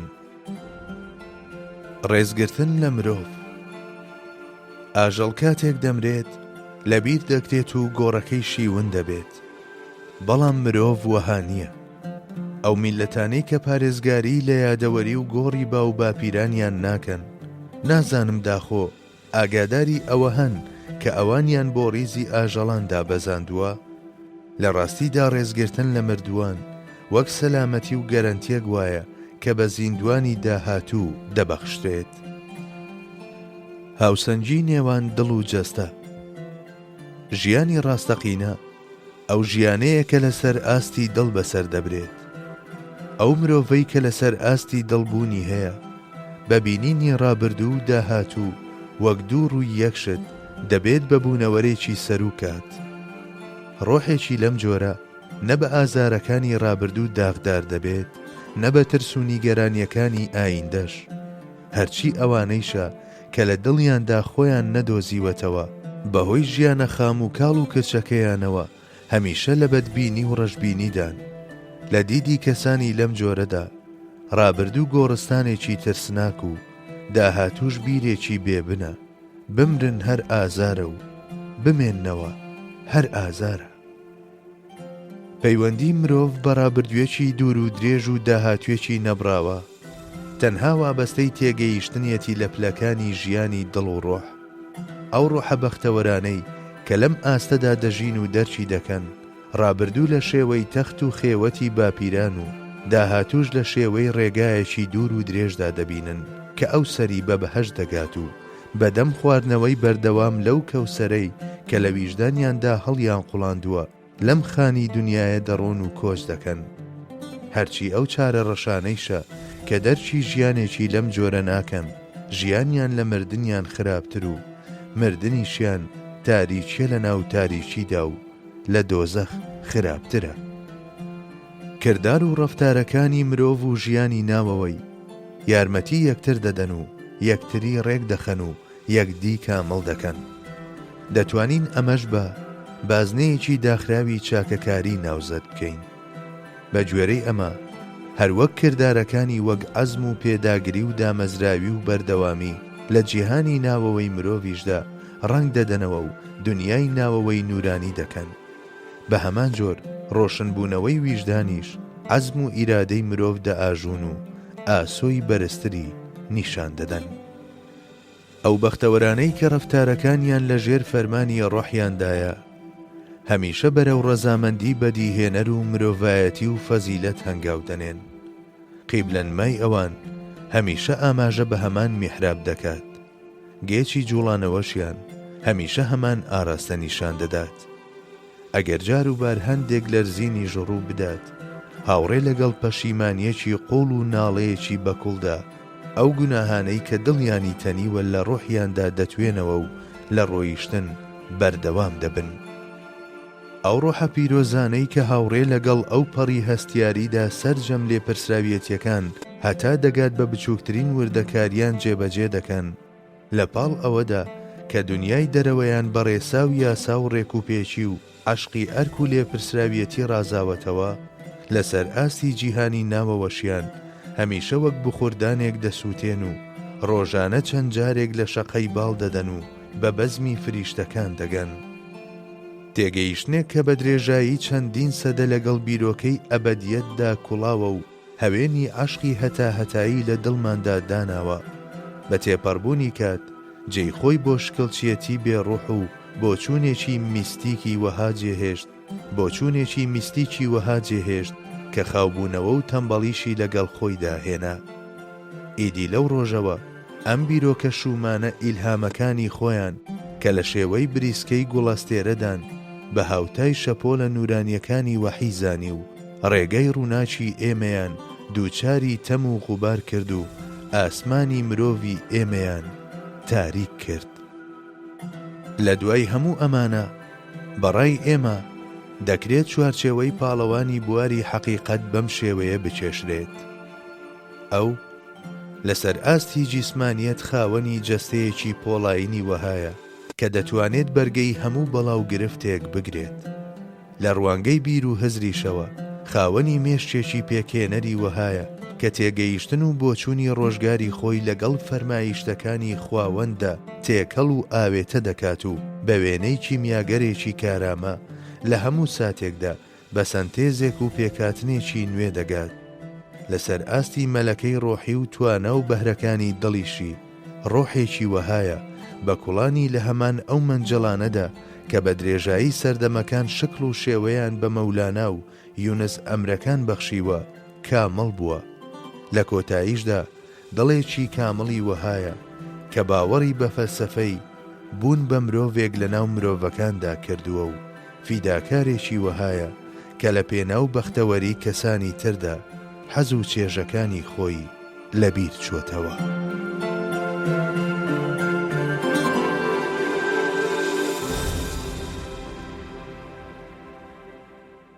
پێوەر یان ڕووناچیەکانی ڕێگە. نووسینی مامۆستا محەممەد فەتحوڵڵا گولەن. لێبوردەیی سینەت بکەوە بۆ هەمووان چەند دەتوانیت، با وەک زەریاکان وابیت، هاوڕێ لەگەڵ ئیمان و باوەڕدا بجۆشێ و مرۆڤت خۆش بوێت، با دڵێکی مەحزون نەمێنێتەوە کە دەستی یارمەتیت بۆ درێژ نەکردبێت. چەپڵە بۆ چاکەی چاکە خوازان لێ بدە، بەرامبەر بە دڵانی باوەڕدار خاوەنی جوامێری بە، لەگەڵ بێ باوەڕانیش هێندە نەرم ڕەفتار بکە کە چین و نەفرەتیان بتوێتەوە، و تۆ بە هەناسەکانت هەمیشە مەسیح بە. کاتێک لەسەر ڕەنگاو ڕەنگترین ڕێگایت و بە یارمەتی سەرنجڕاکێشترینی گوفتار و بەیانەکان ئاڵوگۆڕ لەگەڵ ئاسمانەکاندا دەکەیت، هەرگیز لە یادت نەچێت کە لە دوای ڕابەری مەزنەوەیت لە بیرت نەچێت و بیت لە حاڵی ئەو کەسانە بکەرەوە کە هیچ یەکێک لەم تایبەتمەندیانەیان نییە و بە ئینساف بە. بە چاکە وەڵامی خراپەکان بدەوە، گوێ بە هەڵسوکەوتە نەساز و نەشیاوەکان مەدە، هەر کەسە و بە ڕەفتارەکانی کەسایەتی خۆی دەردەخات. تۆ ڕێگای لێبوردەیی هەڵبژێرە و بەرامبەر بەوانەی کە ئاداب و پەیڕە و نازانن عالی جەناب بە. خۆشویستنی خۆشەویستی و دوژمنایەتیکردنی دوژمنایەتی دیارترین نیشانەی دڵێکە کە بە باوەڕ خرۆشا بێت. هەبوونی ڕق و قین بەرامبەر بە هەمووان یان بریتیە لە دۆڕاندنی دڵ بە شەیتان یاخود نیشانەی شێتیە. تۆ مرۆڤت خۆش بێت و حەیرانی مرۆڤایەتی ببە. دەخیل نەکەیت بۆ یەک جاریش نەفست بکەیت بە داوەر، چونکە بەڕای ئەو هەموو کەسێکی دیکە جگە لە تۆ تاوانبارە و هەموو تاچێک بەدبەختە. ئەمەش لە گوفتاری ئەو کەسەدا کە ڕازگۆترینە صەڵی الله عەلەیه وسەلەم بەمانای لە ناوچوونی خاوەنی ئەم بۆچوونە دێت. تۆ هەتا دەتوانیت بەرامبەر بە نەفست ڕق بە و بەرامبەر بە کەسانی دیش لە نەرمتر بە. ئاگاداری ئەو ڕەفتار و هەڵسوکەوتانە بە کەوات لێ دەکەن کەسانی دیت خۆش بوێت و لە بەرچاوت خۆشەویستیان دەکات. لەبیرت نەچێت هەمان ئەو شتانە دەکرێت ببن بە هۆکاری خۆشویسترانی تۆیش. هەمیشە مرۆڤانە هەڵسوکەوت بکە و خاوەنی بەزەیی بە. پێویستە مامەڵەی خوای گەورە لەگەڵ خۆتدا بکەیت بە پێوەر و بە گوێرەی ئەمە ڕەفتار لەگەڵ خەڵکیدا بکەیت. ئەو دەما کاتێک لە ناو خەڵکی دایت هاودەمی ئەو بەدەست دەهێنیت و لە وەحشەتی هەردوو تەنیاییەکە ڕزگارت دەبێت. بەو جێگەیەی کە لە دڵتدا بۆ ئەوت تەرخان کردووە دەتوانیت پێگەی خۆت لای خوا بپێویت. پێگە و پایەشت لە ناو خەڵکدا دەتوانیت بە هەڵسوکەوتەکانت لەگەڵیاندا بپێویت و هەڵبسەنجێنیت. بۆ چرکەیەک لە خوا بێ ئاگام مەبە و مرۆڤێک بە لە ناو مرۆڤەکاندا. ئەگەر بە تەواوەتی ئەو بۆچوونە لە ڕۆحتدا چەسپی بێت کە مرۆڤانی باوەڕدار دەتوانن خراپەت بەرامبەر بکەن و زیانت پێ بگەێنن، بزانە کە ئەمە لە نەبوونی داوەری و ژیری و کەمی عەقڵ و زەبوونی لە بەرامبەر نەفس و ژێردەستەیی ڕۆحەوە سەرچاوەی گرتووە و خێرا سەر لە ڕەبانیەکی وەها بدە کە فووی ژیان بە دڵتدا بکاتەوە و چاوت تەڕ بکات. بە کورتی بۆ ئەوەی خۆشەویستی و ڕێزی خۆت لە ناو مرۆڤەکاندا بپارێزیت، لە بەرخاتری خوا شتان و کەسەکانت خۆش بێت و لە بەرخاتری خوا ڕقت لێیان بێت و کەسێکی وابە کە هەمیشە دڵی بەڕووی خوادا کراوە بێت. خۆ بەکەم زانی ئەوانەی ڕویان لەسەر زەویە هەم لای خوا و هەم لای خەڵکی بە پلە و پایەی نەبراوە دەگەن. ئەوانەش کە بە پێچەوانەی ئەمەوە لووتیان بەرزە و کەش و فش دەکەن و بە سوچی تەماشای هەموو کەسێک دەکەن، هەمیشە لەلایەن خەڵکەوە بێزیان لێکراوەتەوە و لای خوایش دووچاری سزا کراون. ئەوەی کە مرۆڤ خۆی بەدڵ بێت و خۆی بە گەورە بزانێت بەڵگەیە لەسەر کەمی عەقڵ و کاڵ و کرچی ڕۆح. کەسێک کە ژیر بێت و ڕۆحی کامەڵ بووبێت هەر شتێکی باش لە خۆیدا شک ببات دەیگەڕێنێتەوە بۆ بەدیهێنەری مەزن و هاوڕێ لەگەڵ هەستی منەتباریدا هەمیشە لە بەرامبەریدا دەچەمێتەوە. خۆ بەکەم زانی لە هەمبەر قەدەری بەدیهێنەر و سوکایەتی و ئازاردانی خەڵکەوە ئاسوودەیی بە دڵی مرۆڤ دەبەخشێت. بەڵێ ئەو کەسەی کە هەر لە سەرەتاوە سنووری خۆی دەزانێت و باڵەکانی خۆ بەکەم زانی لە زەوی دەخشێت لە بەرامبەر هەموو جۆرە سوکایەتیەکی گریمان کراوەوە کە دەگونجێت لە خەڵکیەوە سەرچاوە بگرێت، باشترین ڕێو شوێنی گرتووەتە بەر و لە قەڵایەکی پارێزراودایە. خۆ بەکەم زانی نیشانەی کامەڵی و فەزیلەتی تاک و کیبر و خۆ بە گەورە زانیش نیشانەی نزمی و کەمی مرۆڤن. کامەڵترین کەسەکان ئەوانن کە زۆرترین کاتەکانیان لە ناو خەڵکدا بەسەر دەبەن و هاودەمیان دەکەن. کەم و کورتترین کەسەکانیش ئەو بەدناو و بەدبەختانن کە خۆ بە گەورە زانینیان ناهێڵێت تێکەڵی خەڵک ببن و لەگەڵیان هەستن و دانیشن. ئەو کەسانەی کە لە کۆمەڵگەی خۆیاندا بە هاوڕێزیان نازانرێت بەهۆی سیفەتی جوانی خۆ بەکەم زانیەوە زوویان درەنگ بەرز دەبنەوە و شەرەف بەدەست دەهێنن. ئەوانەش کە گرەی دەرونی لوت بەرزیان هەیە لە ئەنجامی لە یەکخشانی بەردەوامیان لەگەڵ کۆمەلگادا بە تێپەڕبوونی کات وەک شتێکی نامە و بێگانەیان لێدێت.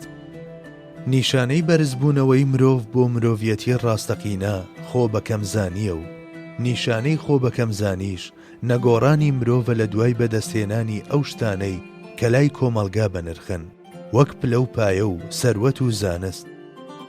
ئەو کەسەی لە هەر یەکێک لەم بابەتانەدا لە بیرکردنەوە و ڕەفتارەکاندا دووچاری گۆڕان ببێت نەخۆ بەکەم زانی دەستکەوتووە و نەمرۆڤیەتی ڕاستەقینەش. خۆ بەکەم زانی وەک کلیلی زۆربەی ڕەوشتە جوانەکانی دیکەش وایە. ئەو کەسەی بەدەستی بهێنێت دەتوانێت ڕەوشت و خۆ جوانەکانی تریش چنگ بخات. ئەو کەسەش کە ئەم ڕەوشتەی بەدەست نەخستووە زۆربەی جار بێبەشە لە ڕەوشتە جوانەکانی دیکەش. پێغەمبەر ئادەم کاتێک هەڵخزا و کەوت بەهۆی خۆ بەکەم زانیەوە سەر لە نوێ هەموو ئەو شتانەی بەدەستێنایەوە کە تایبەت بە جیهانەکانی غەیب لە دەستی دابوون. شەیتانیش کە لە هەمان هەڵدێردا بەربوویەوە بوو بە قوربانی کیبر و غرورەکەی. لە تەکیە و خانەقاکاندا هەمیشە ئەوانە بەرز بوونەتەوە و پەروازیان کردووە کە سەریان لەسەر زەوی بووە. لە مەدرسە و قوتابخانەکانیشدا هەمیشە خۆ بەکەم زانەکان زانیویانە چۆن سوود وەربگرن و پاشان بۆ کۆمەلگاکانیان بەسوود بن. هەر یەک لەوانەش کەلوود بەرز بوون و ڕەچاوی ئادابی تەکیە و خانەقەیان نەکردووە و ئەو چارە ڕەشانەش کە غروریان نەیهێشتووە لەوانەی هیچ مامۆستایەکدا لەسەر ئەژنۆدا بنیشن هەموو کات و سەردەمێک دۆڕاندویانە و لە ناوچوون. لەبەر ئەوەی کیبر و مەزنی لە سیفەتەکانی ذاتی ئولوهیەتن، ئەوانەی کە خۆیان بە گەورە زانیوە و لوودبەرزیان نواندووە هەمیشە ناوی قەهاری ئەو یەخەی گرتوون و لە ناوی بردوون. ئەوانەش کە سنووری خۆیان زانیوە و خاچی بوون بەرەو حزوری ئەو بەرز بوونەتەوە. مرۆڤیەتی پێویستە مرۆڤ لە سەرجەم هەڵسوکەوتە باش و خراپەکانیدا بەرامبەر بە خەڵک نەفسی خۆی بکات بە پێوەر و هەموو شتێکی پێ بپێوێت. هەرچێک بۆ خۆی پێی خۆشە بۆ کەسانی دیکەش پێی خۆش بێت و هەرگیز نابێت لە یادی بچێ کە ئەو هەڵسوکەوت و مامەڵەیەی کە نەفسی پێی خۆش نییە کەسانی تریش حەزی لێ ناکەن و پێیان خۆش نییە. بەم جۆرە هەم لە هەڵسوکەوتی هەڵە و هەم لە ڕەنجاندن و ئازاردانی کەسانی دیش ڕزگاری دەبێت. کاتێک خەڵکی چاکەمان لەگەڵ دەکەن دڵمان نەرم دەبێت و لە ناخماندا بەرامبەر بە خاوەنەکەی ڕێز و خۆشەویستی دەوروژێت. لەمەوە دەتوانین ڕێگەیەک بدۆزینەوە بۆ ئەوەی کەسانی دیش ئێمەیان خۆش بێت. مرۆڤ کۆیلەی خێر و چاکەیە، چاکە و خێریش باشترین قەڵغانە بۆ خۆپاراستن لەوانەی کە لە شەڕیان دەترسین. کەماڵی مرۆڤ بەوەدا دەردەکەوێت کە تەنانەت بەرامبەر بەو کەسانەش کە خراپەیان بەرامبەر کردووە لە حەقپەرستی لا نەدات و چەند لە دەستی دێت بەرامبەریان چاکەکار بێت. بەڵێ مرۆڤ دەبێت تەنانەت بەرامبەر بەو کەسانەش کە زیانیان پێگەیاندووە لە جوامێری و هەڵسوکەوتی مرۆڤانە خۆی نەبوێرێت، چونکە خراپەکردن هەڵسوکەوتێکی ئاژەڵانەیە. وەڵامدانەوەی خراپەش بە خراپە ناتەواوی و کەم و کورتیەکی جددیە لە مرۆڤدا. هەرچی وەڵامدانەوەی خراپەی شەبە چاکە بەرزی و مەزنی و جوامێریە. سوودگەیاندن بە کەسانی دیکە سنووری نییە. تاکێکی هیمەت بەرز دەتوانێت هەتا ئاستی بەخشینی ڕۆح دڵسۆز و خەمخۆری کەسانی تر بێ. ئەوەندە هەیە ئەژمارکرانی ئەم جوامێریە لە ڕێزی فەزیلەت بۆ ئەو کەسە وابەستەی سەمیمیەت و حەسبیەت و نیەت پاچی و دووربوونیەتی لە دەمارگیری نەتەوە و هۆزەوە. مرۆڤیەتی و جوامێری کەسێک بەوە مەیسەر دەبێ کە لە دۆست و خۆشەویستەکانیەوە نزیک بێت و پاشان ئەم نزیک بوونەوەش بەردەوام و هەمیشەیی بێ. دووربوون لەوان و پاشان دەمکوتین لە جوامێری بانگەشەیەکی بێبنەمایە. بەسنەوەی چاکەکاریەکانیشمان بە چاکەکانی ئەوانەوە کە بەرامبەرمان دەیکەن، یاخود پچڕانی جارناجاری چاکەکانمان بەرامبەریان و سزادانیان نیشانەی کاڵ و کرچی ڕۆح و نەگەیشتنی مرۆڤە بە حەقیقەت. یەکێک لە گەورەترین ئەو چاکانەی کە مرۆڤ دەتوانێت بەرامبەر بە کەسانی تر بیکات ئەوەیە کە چاو لە کەم و کورتی و هەڵسوکەوتە نەشیاوەکانیان بپۆشێت. گەڕان بە دوای کەم و کورتی خەڵکدا بێ ئەدەبیە و باسکردنیان بەڕاست و چەپدا شایانی لێخۆشبوون نییە. هەرچی دانەوەی کردارە خراپەکانیشیانە بە نێوچەوانیاندا وەک گورزێک وایە وەشێنرا بێت لەو زنجیری برایەتیەی کە خەڵکی پێکەوە دەبەستێتەوە.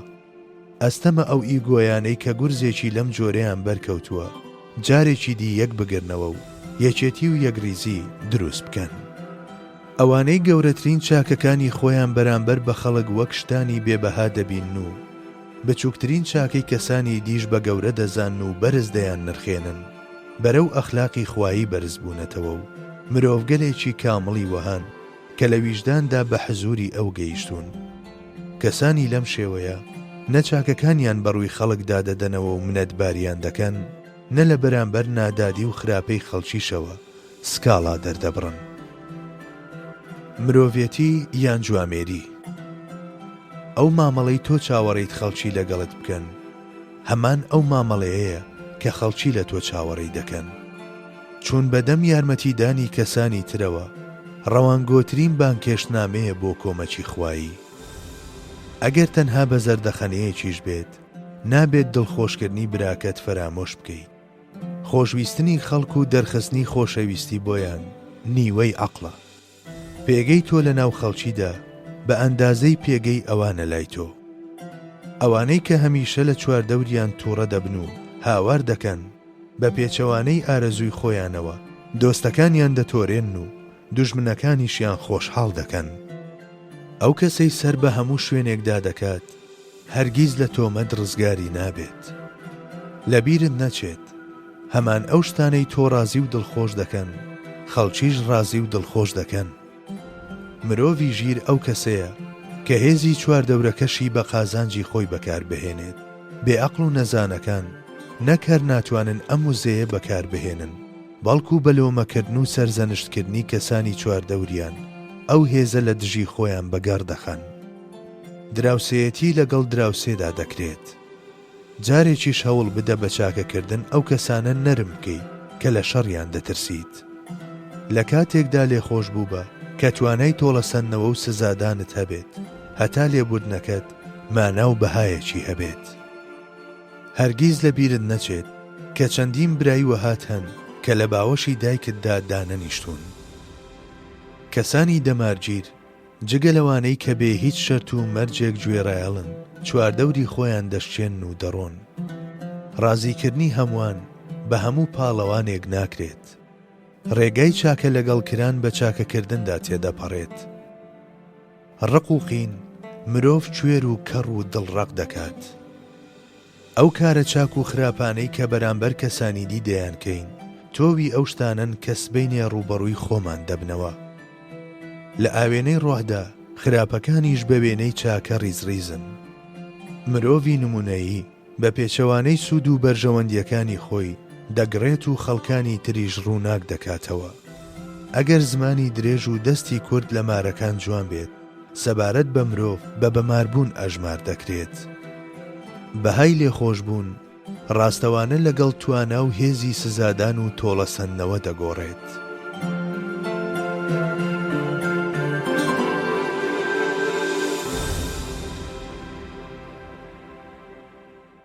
پێوەر یان ڕووناچیەکانی ڕێگە. نووسینی مامۆستا محەممەد فەتحوڵڵا گولان. گوناه و پاکبوونەوە. ئەگەر گوناه شێوان و تێکچوونی فیترەت بێت، تەوبە و پەشیمانیش سەر لە نوێ گەڕانەوەیە بۆ فیترەت. گوناهێک کە ژەنجی لە دڵ نیشتووە، وەکو ڤایرۆسێک وایە بەسەر جەستەدا زاڵ بوو بێت، زوویان درەنگ جێکەوتەی خۆی دەردەخات. بیر نەکردنەوە لە مردن لە ژەنگگرتنی دڵەوە سەرچاوە دەگرێت. ترسی مردنیش لە کەمی یەقینەوە.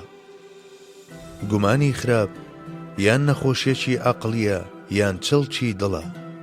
ڕێگەی ڕزگاربوون لەمانەش بریتیە لە هەستکردنی مرۆڤ بە گوناهەکانی خۆی.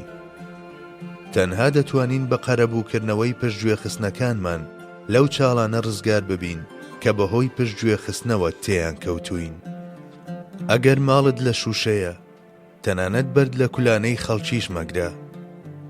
ئەو کەسەی سەرقاڵی عەیب و ئاری خەڵکە، بە درێژایی ژیانی خەریکی ئەنجامدانی عەیب و ئارە.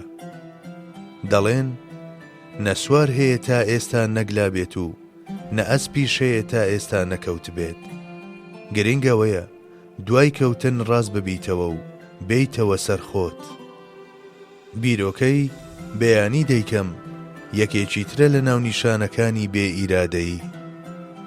گەورەترین گوناهەکان لە نەمامگەی شەهوەتدا نەشونما دەکەن.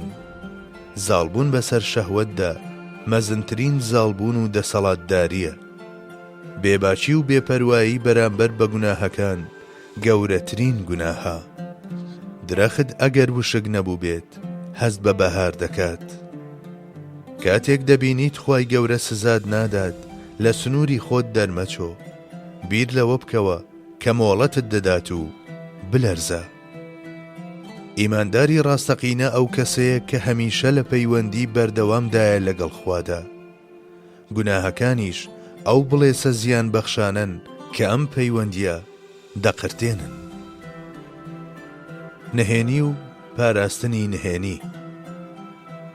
نهێنی وەک سەرچاوەی هێزێکی مەزن و سوپایەکی نەبەرد وایە کە دووچاری شکست نایەت. نهێنی ناموسە، ئەو کەسەی بیپارێزێت ئیدی هی خۆی بێدیان کەسانی دی ناموسی خۆی پاراستووە. ئەو کەسەش کە نهێنی ئاشکرا دەکات ناموس و شەرەفی خۆی دەخاتە مەترسیەوە.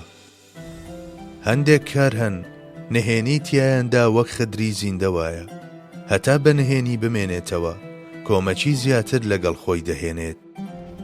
بێدەنجیش حیکمەتێکە، بەڵام حیکمەتەکانی ئەم بوارە زۆر کەمن یاخود هەر نین. ئەو کەسەی مرۆڤ نهێنی لادە دەرچێنێت پێویستە هێندە ئەمین بێت کە ناموسیشی پێ بسپێرێت و لە پاراستنیشیدا بە ئەندازەی جددیەتی بەرامبەر بە ناموسی خۆی هەستیاری بنوێنێت. ئەمانەت ناسپێردرێت بە کەسێک کە ئەمین نەبێت، نهێنیش ناسپێردرێت بە کەسێک کە ناموس نەناسێت. ئەو کەسەی زمانی زیندانی دەکات لەوە ڕزگاری دەبێت کە ببێت بەدیلی قسەکانی خۆی. پاراستنی نهێنی و ڕێزگرتن لە نهێنی کەسانی تر بەهرەیەکی مرۆییە کە بە تەواوەتی وابەستەی ئیرادە و ئیدراکە. هەروەک چاوەڕێ ناکرێت کەسانی بێ ئیرادە نهێنی بپارێزن، بە هەمان جۆر ئەوانەش هێندە ساویلکەن کە دەرک بە سەرنجامی گفتار و کردارەکانیان ناکەن ئەستەمە ڕاستپارێز ببن. ئەگەر مرۆڤ پاش ئەوەی چەند جارێک نهێنیەکانی لەلایەن کەسانی دیکەوە ئاشکراکران دیسان نهێنی لای هەمان ئەو کەسانە بدەرچێنێت، نیشانەی ئەوەیە کە توانای دەرچی نییە و لە بابەتی هەڵبژاردنی هاوڕێی نهێنی پارێزدا لاوازە. کەسێک کە بەهۆی باوەڕەوە دڵی دامەزراوە و چاوی کراوەتەوە نابێت لە ژیانیدا ئەوەندە بخەڵەتێنرێت و فری و بدرێت. مرۆڤ لەو جێگەیانەدا کە پێویستن ڕوونکردنەوە بدات ئەو شتانە ڕوون بکاتەوە کە دەکەونە سەرشانی، بەڵام پێویستە خۆیشی لەوە بەدوور بگرێت کە بە خۆڕایی سەرقاپی دڵی هەڵبداتەوە و نهێنیەکانی ئاشکرا بکات. نابێت هەرگیز ئەوە لە یاد بکرێ ئەوانەی لە هەموو جێگایەکدا و بە بەرچاوی هەموانەوە نهێنیەکانی خۆیان ئاشکرا دەکەن، ڕۆژێک دێت کە هەم خۆیان و هەم کۆمەڵگەکەیان بەرەو مردنێکی حتمی ڕاپێش دەکەن. پێویستە مرۆڤ ئەو پەڕی دوورە پەرێزی بکات لە هەڕشتنی نهێنیەکانی بەم لاولادا، بە تایبەت ئەگەر شتانێکی بێخێر و ناشیرن و لە ئەنجامیشدا بێسوود بن، چونکە ئەم حاڵەتە زۆر جار دەکرێت ببێت بە هۆکاری ڕوودا و گەلێکی نابەجێ و ناخۆشی وەها کە دۆستان شەرمەزار و دوژمنان خۆشحاڵ دەکەن. سینەکان لە شێوەی سندوقدا و بۆ پاراستنی نهێنی بەدیهێنراون. عەقڵ قوفڵەکەیەتی و ئیرادەش کلیلەکەی، هەتا ئەو کاتەی کە کێشە لەم کلیل و قوفڵەدا نەبێت مەحاڵە کەس لە گەوهەرەکانی ناو ئەو سندوقە خەبەردار ببێت. ئەو کەسەی نهێنی خەڵکت لاباز دەکات دەگونجێت نهێنی تۆش بۆ خەڵکی ببات. لەبەر ئەوە نابێت بە هیچ شێوەیەک ڕێگا بدرێت کەسانی نزمی لەم جۆرە ئاگاداری بچووکترین و بێنرخترین کاروبار و حاڵەتەکانمان بن. دڵی کەسی گەمژە لەسەری زمانیدایە، بەڵام دڵی کەسی ژیر لە بەرزترین بورجی سینەیدایە. پێویستە خۆ بە دوور بگرین لە نهێنی گۆڕینەوە لەگەڵ کەسانی گەمژەدا، چونکە کەسانی لەم جۆرە لە پاڵ خراپەی مەبەستداردا دەکرێت هەندێک جار بە نیەتی چاکەکردن خراپەمان بەرامبەر بکەن. نهێنی هەیە پەیوەندی بە تاکەوە هەیە، نهێنیش هەیە پەیوەندی بە خێزان و تەنانەت پەیوەندی بە هەموو کۆمەلگا و نەتەوەوە هەیە. کاتێک نهێنی تایبەت بە تاک ئاشکرا دەبێت شەرەفی تاک و کاتێک هی خێزان ئاشکرا دەبێت شەرەفی خێزان و کاتێکیش هی کۆمەلگا ئاشکرا دەبێت شەرەفی کۆمەلگا لەکەدار دەبێت. چونکە نهێنیەکان هەتا لە سینەدا بمێننەوە سەبارەت بە خاوەنەکەیان وەک هێزوان. بەڵام کە دەست خەڵکی ترکەوتن وە کوچەکێکی وەهای لێدێت کە دەکرێت لە دژی خاوەنەکەی بەکار بهێنرێت.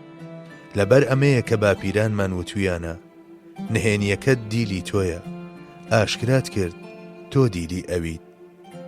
چەندین کاری بە نرخی وەها کە پێویستە تیایاندا پاراستنی نهێنی وەک پرەنسیپێکی سەرەکی ڕەچاو بکرێت، بەڵام لەبەر ئەوەی نمایندەکانی نەیانتوانی وەڕەچاوی بکەن کارەکە هەنگاوێک پێش نەکەوتووە.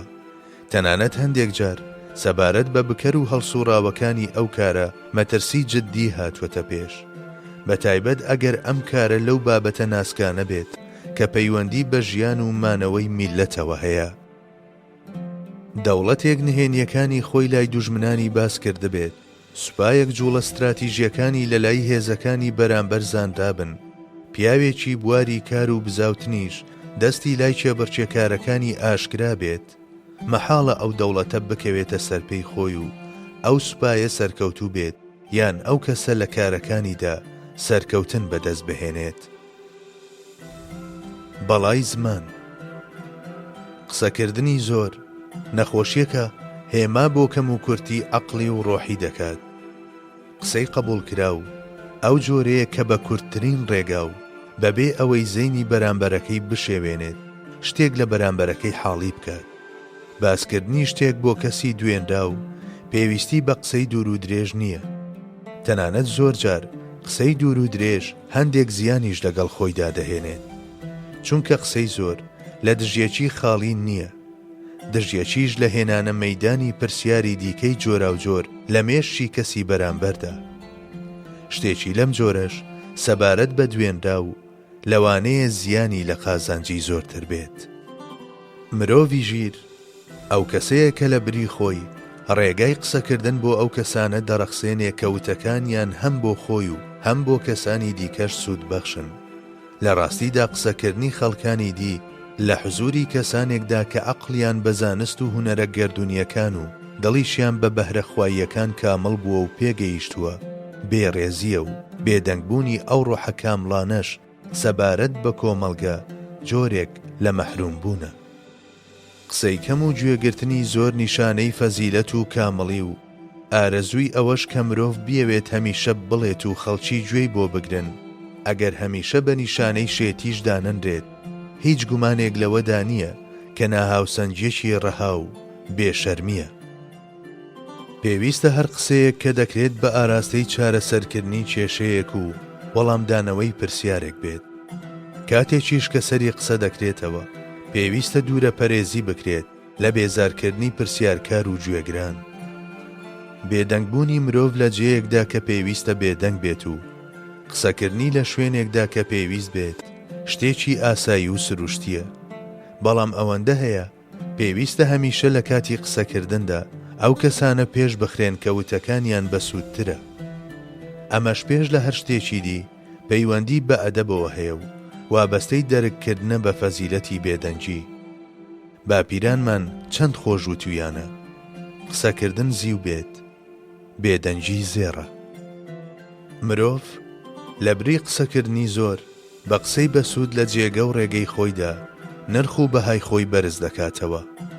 بە پێچەوانەوە ئەو کەسەی لە هەموو جێیەکدا هەر قسە دەکات، بە تایبەت ئەگەر ئەو بابەتانەی دەیانڵێت پەیوەندیان بە چەمکە باڵاکانەوە هەبێت و پێویستیان بە پسپۆڕی هەبێت، هەم دەکەوێتە چەندین هەڵەوە و هەم نرخ و پێگەی خۆی نزم دەکاتەوە.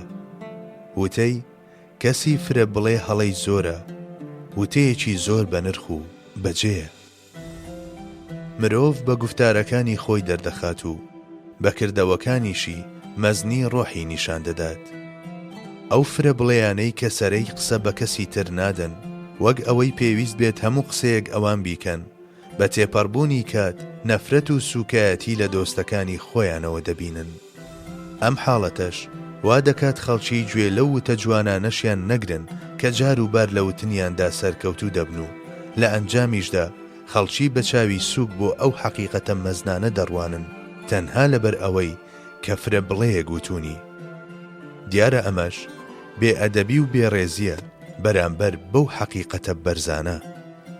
قسەکردنی کەمیش بە وێنەی خواردنی کەم و نووستنی کەم لە کۆنەوە دروشمی کەسە کامڵەکان بووە.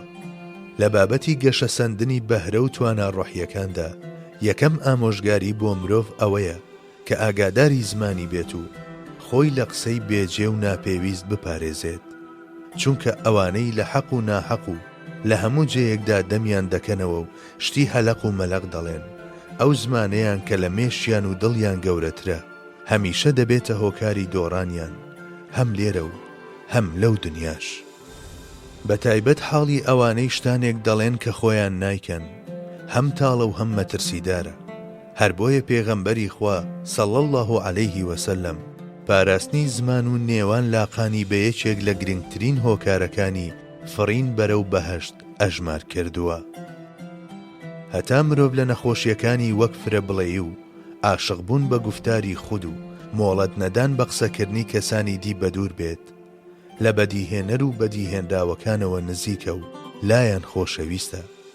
بە پێچەوانەوە نەلای خوا و نەلای خەڵکیش ئەو شتەی دەست ناکەوێ کە چاوەڕێی دەکات. بەڵێن یەک جار بەجێهێنانی بەڵێن لە 1000 جار بەڵێندان باشترە. مانەوە لەسەر پەیمان داخوازی و پێداویستی مرۆڤیەتی و زانینی بەهامرۆییەکانە. زەوی فشەڵ هیچی لێ بەرهەم نایەت و کەسی فشەڵیش خێری بۆ کەس نابێت. هەستیاری لە جێبەجێکردنی بەڵێندا لە ئیمانەوە و پەشیمان بوونەوە لە بەڵێن و پەیمانیش لە نیفاقەوە سەرچاوە دەگرێت. بەشێک لە خەڵکی بە درێژایی ژیانیان هەوڵ دەدەن پێداویستیەکانی ئەو پەیمان نامەیە بهێنەدی کە ویژدانیان واژۆی لەسەر کردووە، بەڵام هەندێکی تر بێ ئاگا لەم بەڵێن نامە ویژدانیە دەژین. جا لەم خاڵەدایە ئیماندار و دووڕوو جیا دەبنەوە. مەڵێ فڵانە کەس پەیمانیدا و نەیهێنایە جێ، بەڵکو بیر لەو پەیمانانە بکەوە کە شکاندوتن و پەشیمان بوویتەتەوە. مەڵێ وەک مرۆڤ ڕەفتاری نەکرد و کەس سەرکۆنە مەکە، بەڵکو ئەو هەلو دەرفەتە لە کیسوانە بهێنەوە یادت کە دەتوانی تیایاندا مرۆڤانە مامەڵە بکەیت.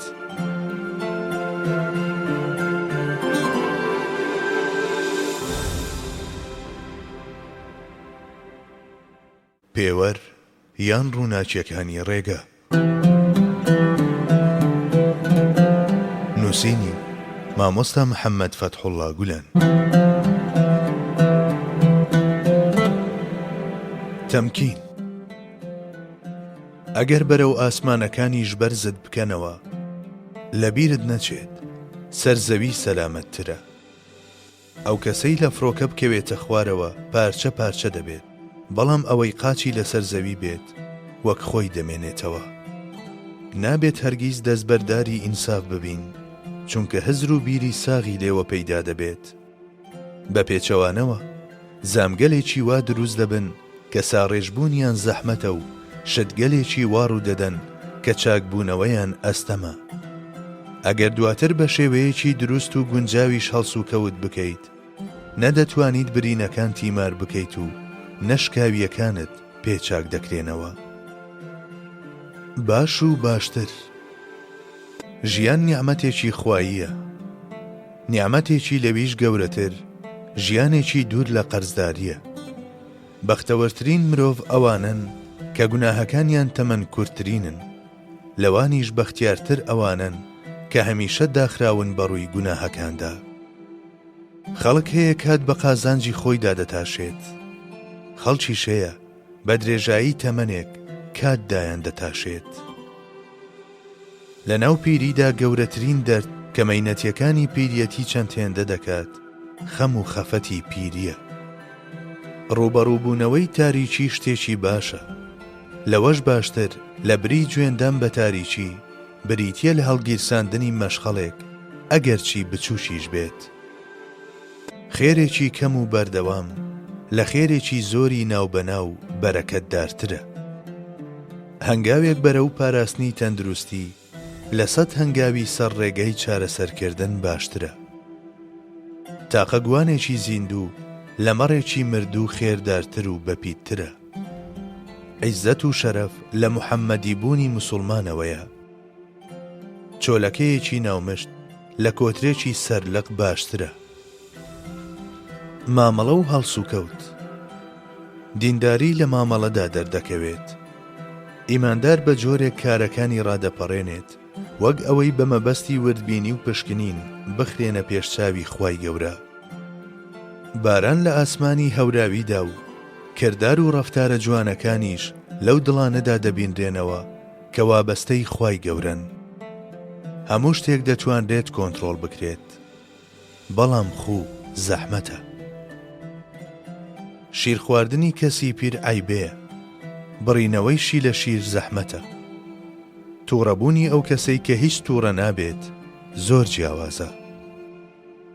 هەروەک سێبەری داری خوار ڕێک نییە، ئەو کەسەش نەیتوانی بێت هاوسەنجی دڵی بەباشی ڕێک بخات، هەڵسوکەوتەکانی ڕێک و ڕاست نابن.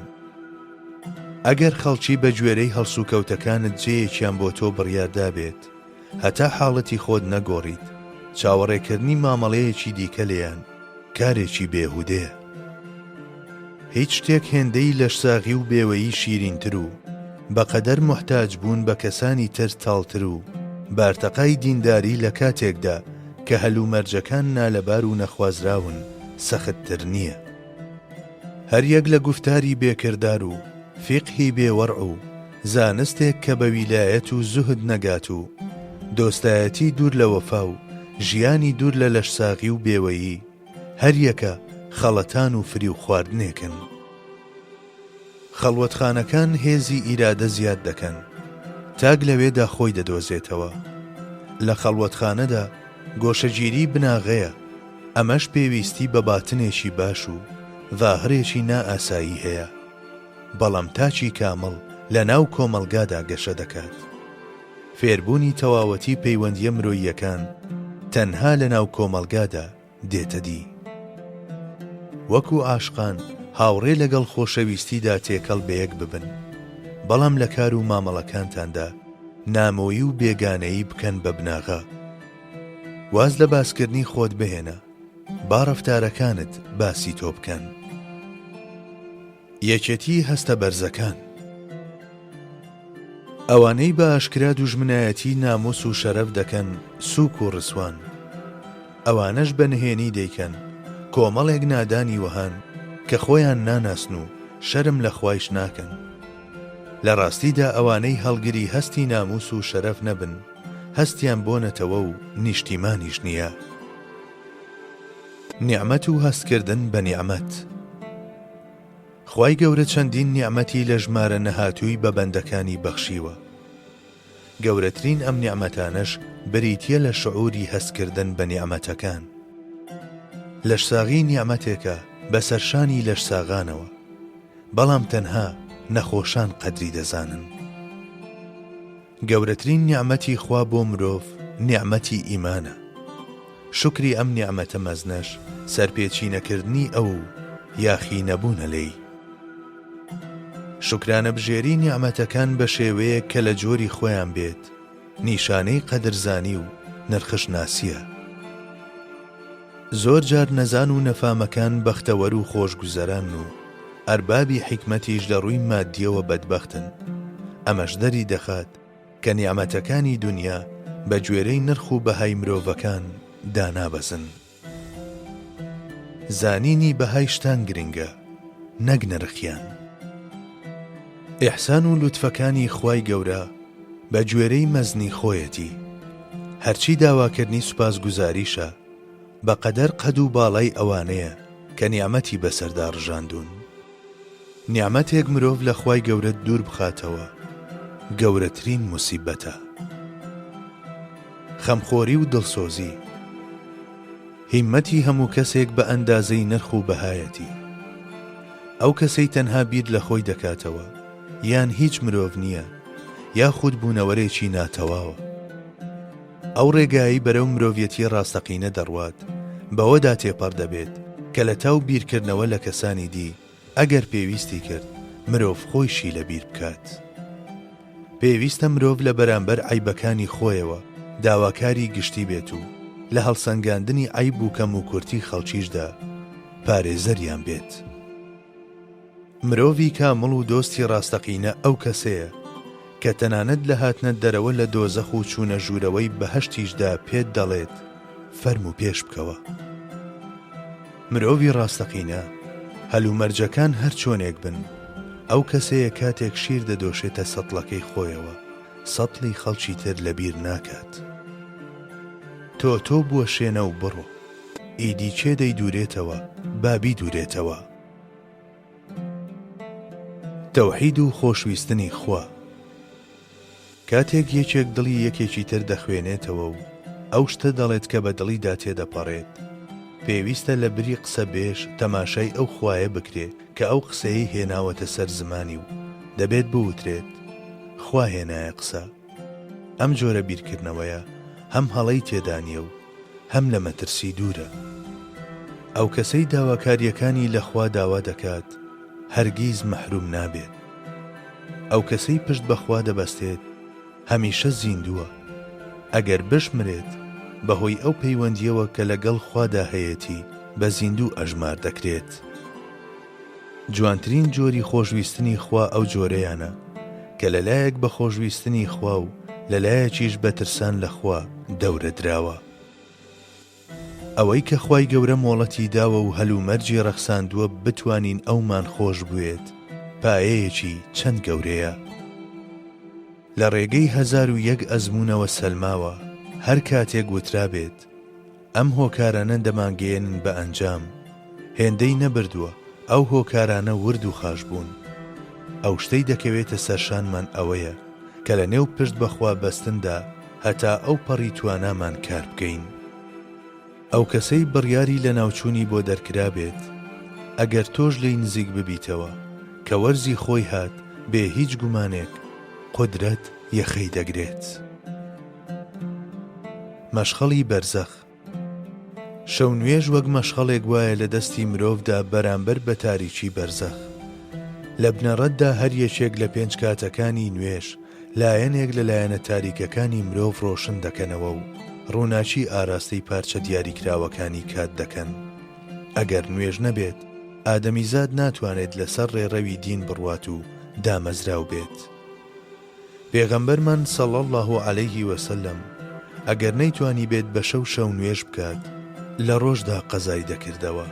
پێدەچێت بەم کارەی ویست بێتی فێرمان بکات لە ژیانماندا جێ بۆ بۆشایی نەهێڵینەوە. دنیای ناوەوە. هەر بیر و بۆچوونێک کە بچێتە ڕۆحمانەوە و ڕەگدا بکتێت زوویان درەنگ میوەی خۆی دەبەخشێت. ئەم میوەیە دەکرێت تووبای بەهەشت یان زەقومی دۆزەخ بێت. کەسێک مێشتی چاکە و جوانی و لێبوردەی و لێخۆشبوونی تێدا بێت هەمیشە دڵی لە باخچەکانی بەهەشت دەچێت. کەسێکی لەم جۆرە هەرگیز لە ناکاو نابێت بە کەسێکی وە کە دزی و جەردەیی بکات و زینا بکات و پیاو بکوژێت و مەی بخواتەوە و مادەی هۆشبەر بەکار بهێنێت و هەموو کەسێک بە سووک تەماشا بکات و ڕەخنە لە هەموو شتێک بگرێت. هەموو ئەم هەڵسو کەوتە نەخوازراوانە پێویستیان بە فیکر و نەخشەی خراپ و لە پێشینە هەیە. ئەو کردارانەی کەسانێک دەیانکەن کە مێشتیان لە بیری خراپ و بێسوود پڕا بە تەواوەتی بریتین لە ڕنگدانەوەی دنیای ناوەوەیان. لەبەر ئەم هۆیە هەموو تاچێک هەتا لەسەر ئاستی دنیای ناوەوەی بەڕێک و پێچی و دامەزراوی و ڕاستڕەوی نەگات لەسەر ئاستی دەرەوەی هەرگیز جوان نابێت و جوان دەرناکەوێت. ئەگەر جوانیش بێت و جوانیش دەربکەوێت بۆ ماوەیەکی درێژ ناتوانێت بەو شێوەیە بمێنێتەوە. نابێت. بیری چاکە خوازی. یەکێک لەو ڕێگا هەرە گرنگانەی کە مرۆڤ بە فەتحکردنی دڵی کەسانی دی دەگەیەنن بریتە لە چاوەڕێکردنی هەلوو دەرفەت بۆ چاکەکردن لەگەڵیان و هەرکە دەرفەتی شەڵکەوت ئەنجامدانی چاکەیە بەبێ کات بە فیڕۆدان. خۆزگە دەمانتوانی دڵمان بە بەردەوامی لەسەر بیری چاکە و چاکە خوازی قورمیش بکەین. دۆست و هاوڕێیەتی. ئەو کەسەی ڕێز لە دۆست و هاوڕێکانی دەگرێت و چاکەیان لە ڕوودا دەنوێنێت لە بەرامبەر دوژمنەکانیەوە چەندەها بەرگریکاری وەها بەدەست دەهێنێت کە پشتگیری لێ دەکەن.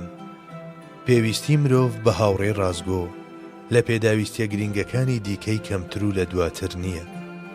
ئەو کەسەی لەسەر ئاستی دۆست و خۆشەویستەکانی لە ئارامی و ئاسوودەییدا بێت، لە زۆر بابەتی دیکەشدا لە ئارامی و سەلامەتیدایە.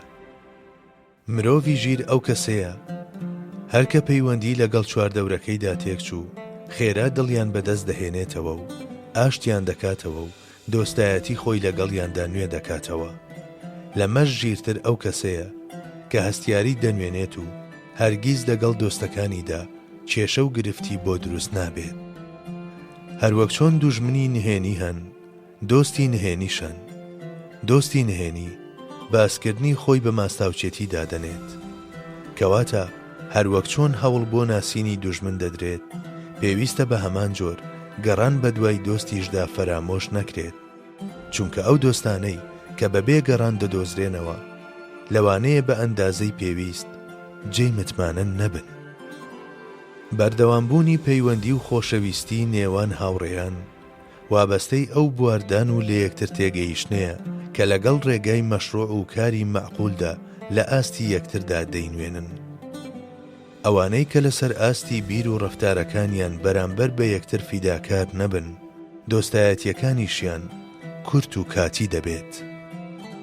ڕازگۆیی کەسێک لە هەمبەر دۆستەکانیدا بە ئەندازەی هەستکردنیەتی بەخۆشی و ناخۆشیان لە ویژدانیدا وەک ئەوەی هی خۆی بن. کەسێک بە گریانی دۆستەکانی نەگری و لەگەڵ پێکەنینیاندا پێنەکەنێت، بە دۆستی وەفادار ئەژمار ناکرێت. دۆستایەتی و برایەتی ڕاستەقینە بەوەدا دەردەکەوێت کە کەسەکەت تەنانەت لەو کاتانەشدا کە برا و هاوڕێکانی لە ڕووی دنیاییەوە بار و حاڵیان باش نییە، بەردەوامی بە پەیوەندیەکانی بدات. کەسێک لە ڕۆژگاری ناخۆش و ناڕەحەتدا و لە کاتی مەترسیدا لای هاوڕێکانی نەبێت، هیچ پەیوەندیەکی بە دۆستایەتیەوە نییە. دۆستی ڕاستەقینە ئەو کەسەیە دۆستەکەی لەو جێیەدا دەپارێزێت کە ئەگەری کەوتنی هەیە و دەستی یارمەتی بۆ درێژ دەکات، نەک کەسێک کە لە هەموو کارێکیدا سەری بۆ بلەقێنێت. ئەوانەی زوو لەگەڵ چواردەورەکەیاندا دەکەونە چێشمەچێش و ململانێ، دۆستیشیان کەم دەبێت. کەسێک بیەوێت دۆستەکانی هەم زۆر بن و هەم وەفادار، پێویستە بە حەتمی خۆی لە مشت و مڕی ناپێویست لەگەڵیاندا بپارێزێت. گەر تۆ خۆت بە سەربەرزی بهێڵیتەوە، خەڵکیش بە سەربەرزت دەزانن. دۆستایەتی پێش لە هەر شت کاری دڵە. ئەوانەی وا دەزانن کە بەڕیا و خەڵەتاندن بەدەست دێت، هەمیشە فریویان خواردووە. ئەگەر لە چواردەوری کەسانی لەم شێوەیەدا سێ چوار ساویلکە کە بە پیا هەڵدان و ماستاوچێتی خەڵەتاون بۆ ماوەیەکی کاتیش کۆ ببنەوە، هەرگیز ئەگەری دۆستایەتیەکی ڕاستەقینە و دوور و درێژ لە گۆڕێدا نییە.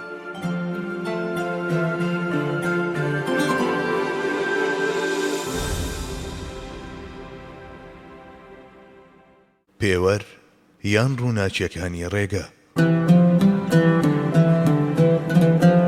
نووسینی مامۆستا محەممەد فەتحوڵڵا گولان. مرۆڤە گرانبەهاکان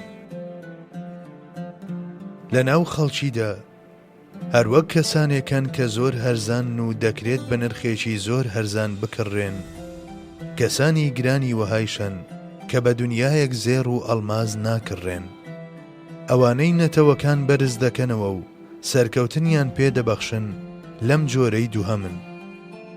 مرۆڤە گرانبەهاکان بە وێنەی هەوری پڕ لە باران هەمیشە لە ئامانجی باڵا و فەزیلەت پڕن، بە هەر شوێنێکدا تێبپەڕن، بێ بزانن یان نا بە سەوزی لە دوای خۆیانەوە جێدەهێڵن. عومەر موختار بە ئیتاڵیەکانی وت: من دەمرم بەڵام بە ئەبەدی دەمێنمەوە، وەلێ ئێوە بە مردن لە ناو دەچن. موسڵمان ژیانی زۆر بەگران دەفرۆشت، ژیانی فانی دەبەخشێت، ژیانی هەمیشەیی وەردەگرێت. ئەو شتەش کە ئێمەی بە ژیانەوە بەستوەتەوە و ناوی لەش ساغی لێنراوە، لە گوڵێک دەچێت کە جوانیەکی چەند ڕۆژەی هەیە. پەڕەی گوڵ تا ئەو کاتەی زیندوو لەش ساغە زۆر سەرنج ڕاکێشە، بەڵام کەسیس و وشک بوو هیچ نرخێکی نامێنێت.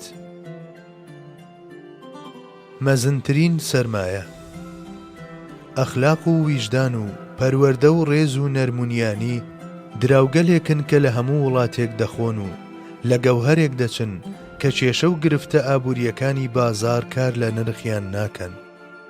ئەو کەسەی ئەم شتانەی بەدەستێ نابێت لە بازرگانێکی ناودار و بڕواپێکراو دەچێت کە ئەگەر سەرمایەی دیکەشی نەبێت لە هەموو جێیەکدا دەتوانێت کڕین و فرۆشتن بکات. فانی بوون. ترپەترپەکانی دڵ چرپەی بەستەی ئەو مردنن کە لەگەڵ لەدایک بووندا دەستی پێکردووە. زۆربەی خەڵکی دەزانن کە قیامەت نزیک بۆتەوە، بەڵام نازانم داخۆ چەند کەس هەست بەوە دەکەن کە هەر ڕۆژە و پارچەیەک لە پارچەکانی بەرپا دەبێت. لاوان ئەگەر بیان زانیایە دوای بەسەرچوون و گەنجەتی و جوانیان چەند بێنرخ و بەها دەبن، پێدەچوو بە بێوچان بە دوای ڕێگاکانی گەنجەتی و جوانی هەمیشەییدا وێڵبوونایە. چەندین شت هەن کە مرۆڤ بە گرینگیان دەزانێت و نرخ و بەهایان پێدەدات، بەڵام لەگەڵ خۆیاندا دەمرن و لەناو دەچن، وەلێ ئەو بیر و کارە سوود بەخشانەی کە دەیان خەنە ڕوو لە دوای گۆڕیش دەمێننەوە و بۆ هەتایە دەژین. پێکەنین و گریان. گریان بریتیە لە هەوڵی ئاسوودەبوونی ڕۆحە هەستیارەکان و هەڵمەتی کوژاننەوەی ئاگری ویژدان بە ئاوی فرمێسکەکان.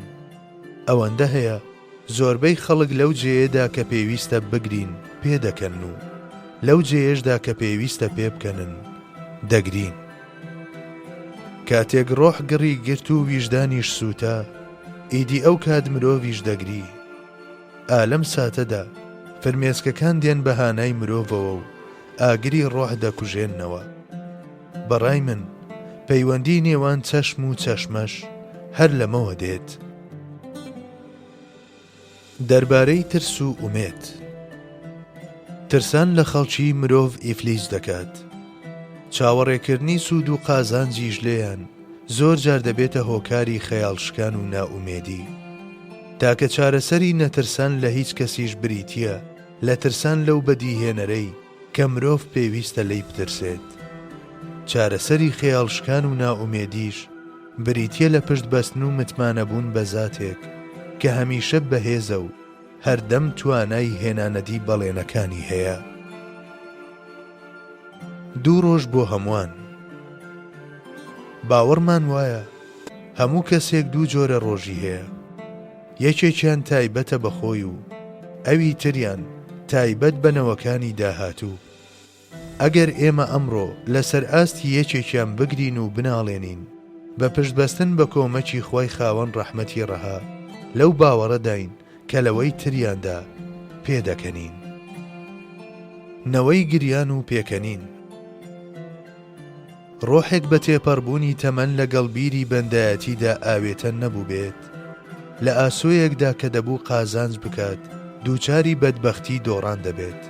ئەگەر ئەو بیتوانیایە درک بەمە بکات بۆ ئەو شتانە دەگریا کە ئەمڕۆ پێیان پێدەکەنێت و لە پەشیمانیدا قەدی دەچەمیەوە. تەمەنی بەپیت. تەمەن درێژەکان ئەوانە نین کە زۆر دەژین، بەڵکو ئەوانن کە هەر چۆنێک بووە میوە و بەرهەمێکی زۆریان لە ژیانیاندا بەدەستێناوە.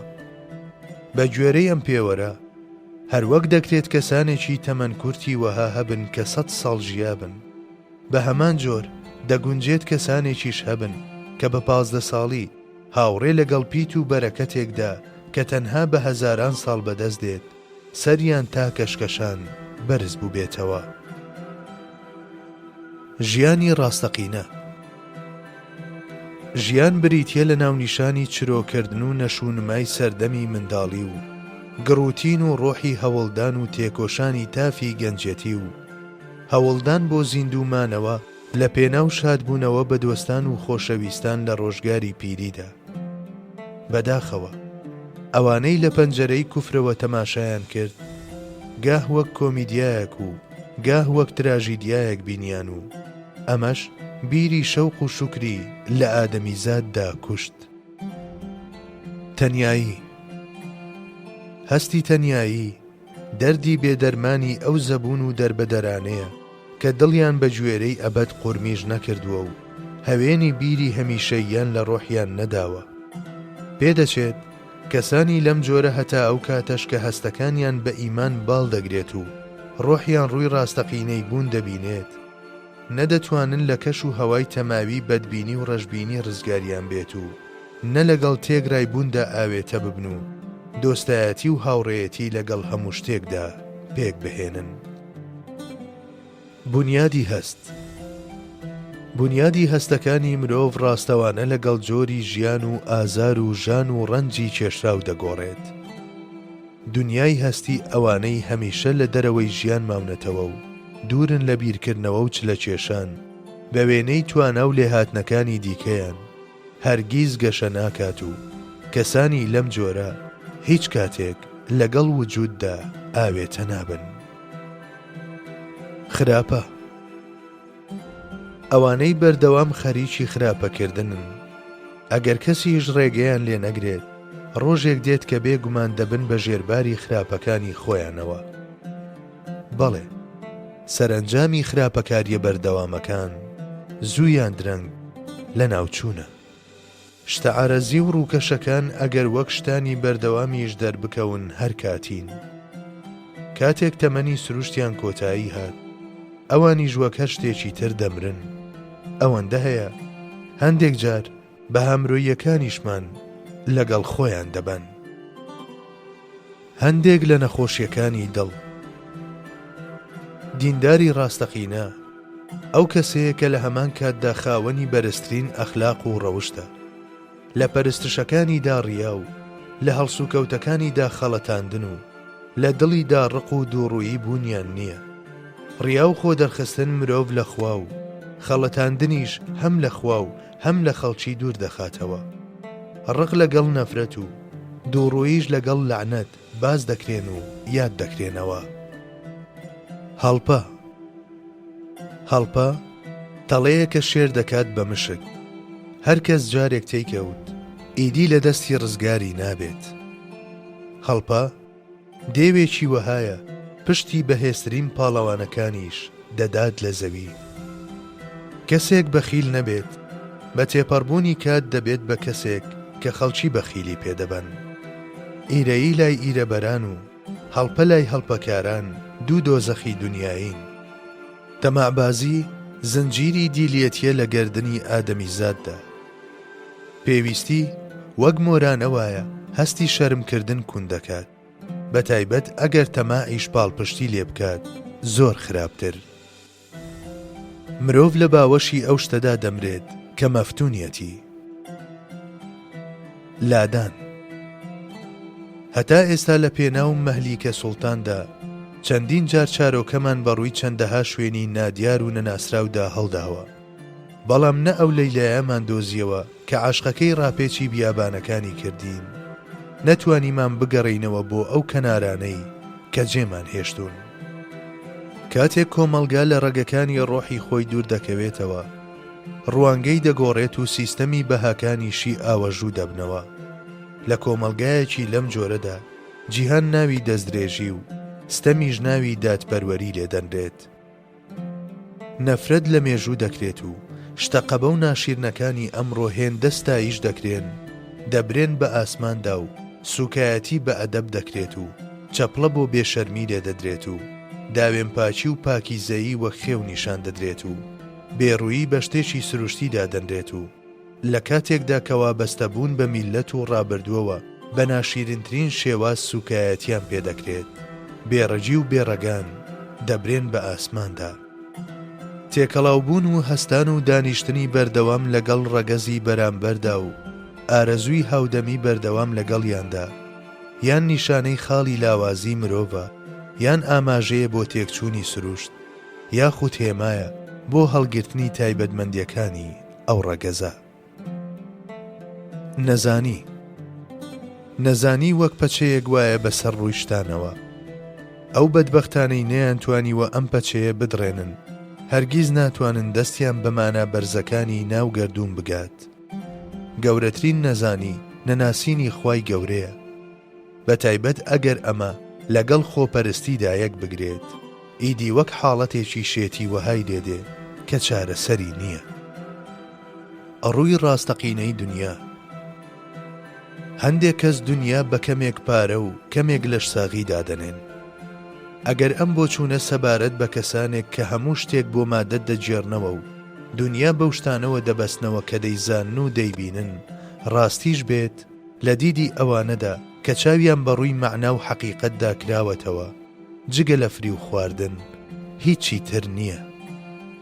ئەوانەی ئەمڕۆ هەوڵ دەدەن دنیا تێک بدەن بەراورد بەوانەی دەیانەوێت ڕێک و پێچیەکەی بپارێزن، وا دەردەکەوێت هەم زۆرتر بن و هەم خاوەنی کاریگەری زیاتریش بن.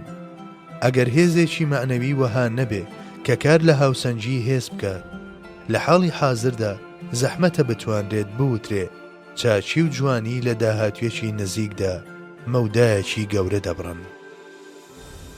ڕۆحە تاوانبارەکان. مرۆڤ زۆر جار لە چاویلکەی دڵی خۆیەوە تەماشای کەسانی دیکە دەکات. بەهۆی ئەم غوبار و دووکەڵەی شەوە کە لێرەدا هەیە، هەموو شتێک و هەموو کەسێک بە لێڵی دەبینێت. ئەو بڕیارانەی کە لەم حاڵەتەدا دەیاندات بە تەواوەتی تاریک و بێبەزەیانن. ڕاستیەکەی خۆپەرستێک کە دووچاری حاڵەتێکی لەم شێوەیە بووە، وا دەزانێت هەموو شتێکی چواردەوری لە ناو چووە، کەچی لە ڕاستیدا ئەو شتەی لە ناو چووە خودی خۆیەتی. ڕۆحە منداڵ ئاساکان. پێویستە ستایش و لوتف و ڕووتێکردنی گەورەکان بۆ ئێمە بە داخوازی پێداویستی و هەژاری خۆمان و نیشانەی گەورەی ئەوان بزانین. پاشان ئەدەب و ڕێزی خۆمان بە هۆکاری بەردەوامیان بزانین و خۆمان لە بێباشی و بێپەروایی بپارێزین، هەتا نەکەوینە داوی شەتەحاتەوە و شێوەی منداڵێکی هار و هاج وەرنەگرین. وەیل بۆ ئەو ڕۆحە سەرگەردانە منداڵ ئاسایانەی کە بە خراپی کەڵک لە لوتف و چاکە و ڕووتێکردنەکان وەردەگرن.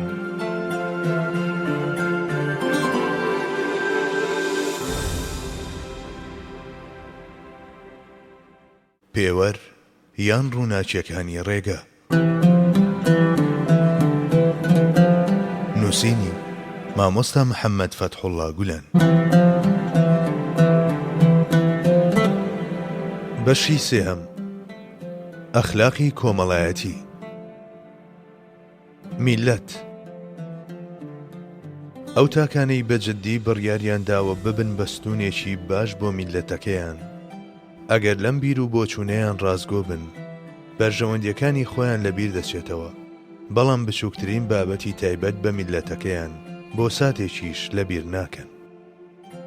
پێشکەوتوترین میلەت ئەو میلەتەیە کە هەموو کاروبارەکانی لە چوارچێوەی یەکگرتن و یەکڕێزیدا هەڵدەسەنجێنێت و قورسایی بەڕای زۆری نەدەدات. بێگومان وەرگرتنی هەمان پەروەردە لە بابەتە گرنگەکانی وەک دین و زمان و مێژووی هاوبەش لەلایەن تاکەکانی میلەتەوە شتێکی زۆر گرنگە. ئەو شتەی کە زۆرترین چێژی لێ دەبینین پێویستە ئەو ڕەخنانە بن کە لەلایەن کەسانێکەوە ئاراستەمان دەکرێن کە خۆشمان دەوێن و لە خۆشەویستیان دڵنیاین. ئەگەر وانەکەین، هەروەک بەهۆی هەندێک لە کەم و کورتیەکانمانەوە دۆستانێکی زۆر لەدەست دەدەین، بە هەمان جۆر دەرفەتی ڕاستکردنەوەی زۆرێک لە هەڵە و کەم و کورتیەکانیشمان بۆ فەراهەم نابێت. یەکێکی دیکە لەو بابەتە هەرە گرنگانەی کە وەک میلەت گرفتاری لاوازیمان دەکات، ساویلکەییمانە بەرامبەر بەو فێڵبازانەی کە خۆیان وەک دۆست دەردەخەن. ئەمە لە کاتێکدا دەبێت مرۆڤ بە هەموو بەڵێنێک نەخەڵەتێ و بڕوا بە هەموو ڕێنیشاندەرێک نەکات. ئەگەر فێڵ و خەڵەتاندن لە ناوتاکەکانی میلەتێکدا بە هونەر و ژیریەتی ئەژمار بکرێت، مانای وایە ئەو میلەتە دووچاری دەردێکی بێدەرمان بووە.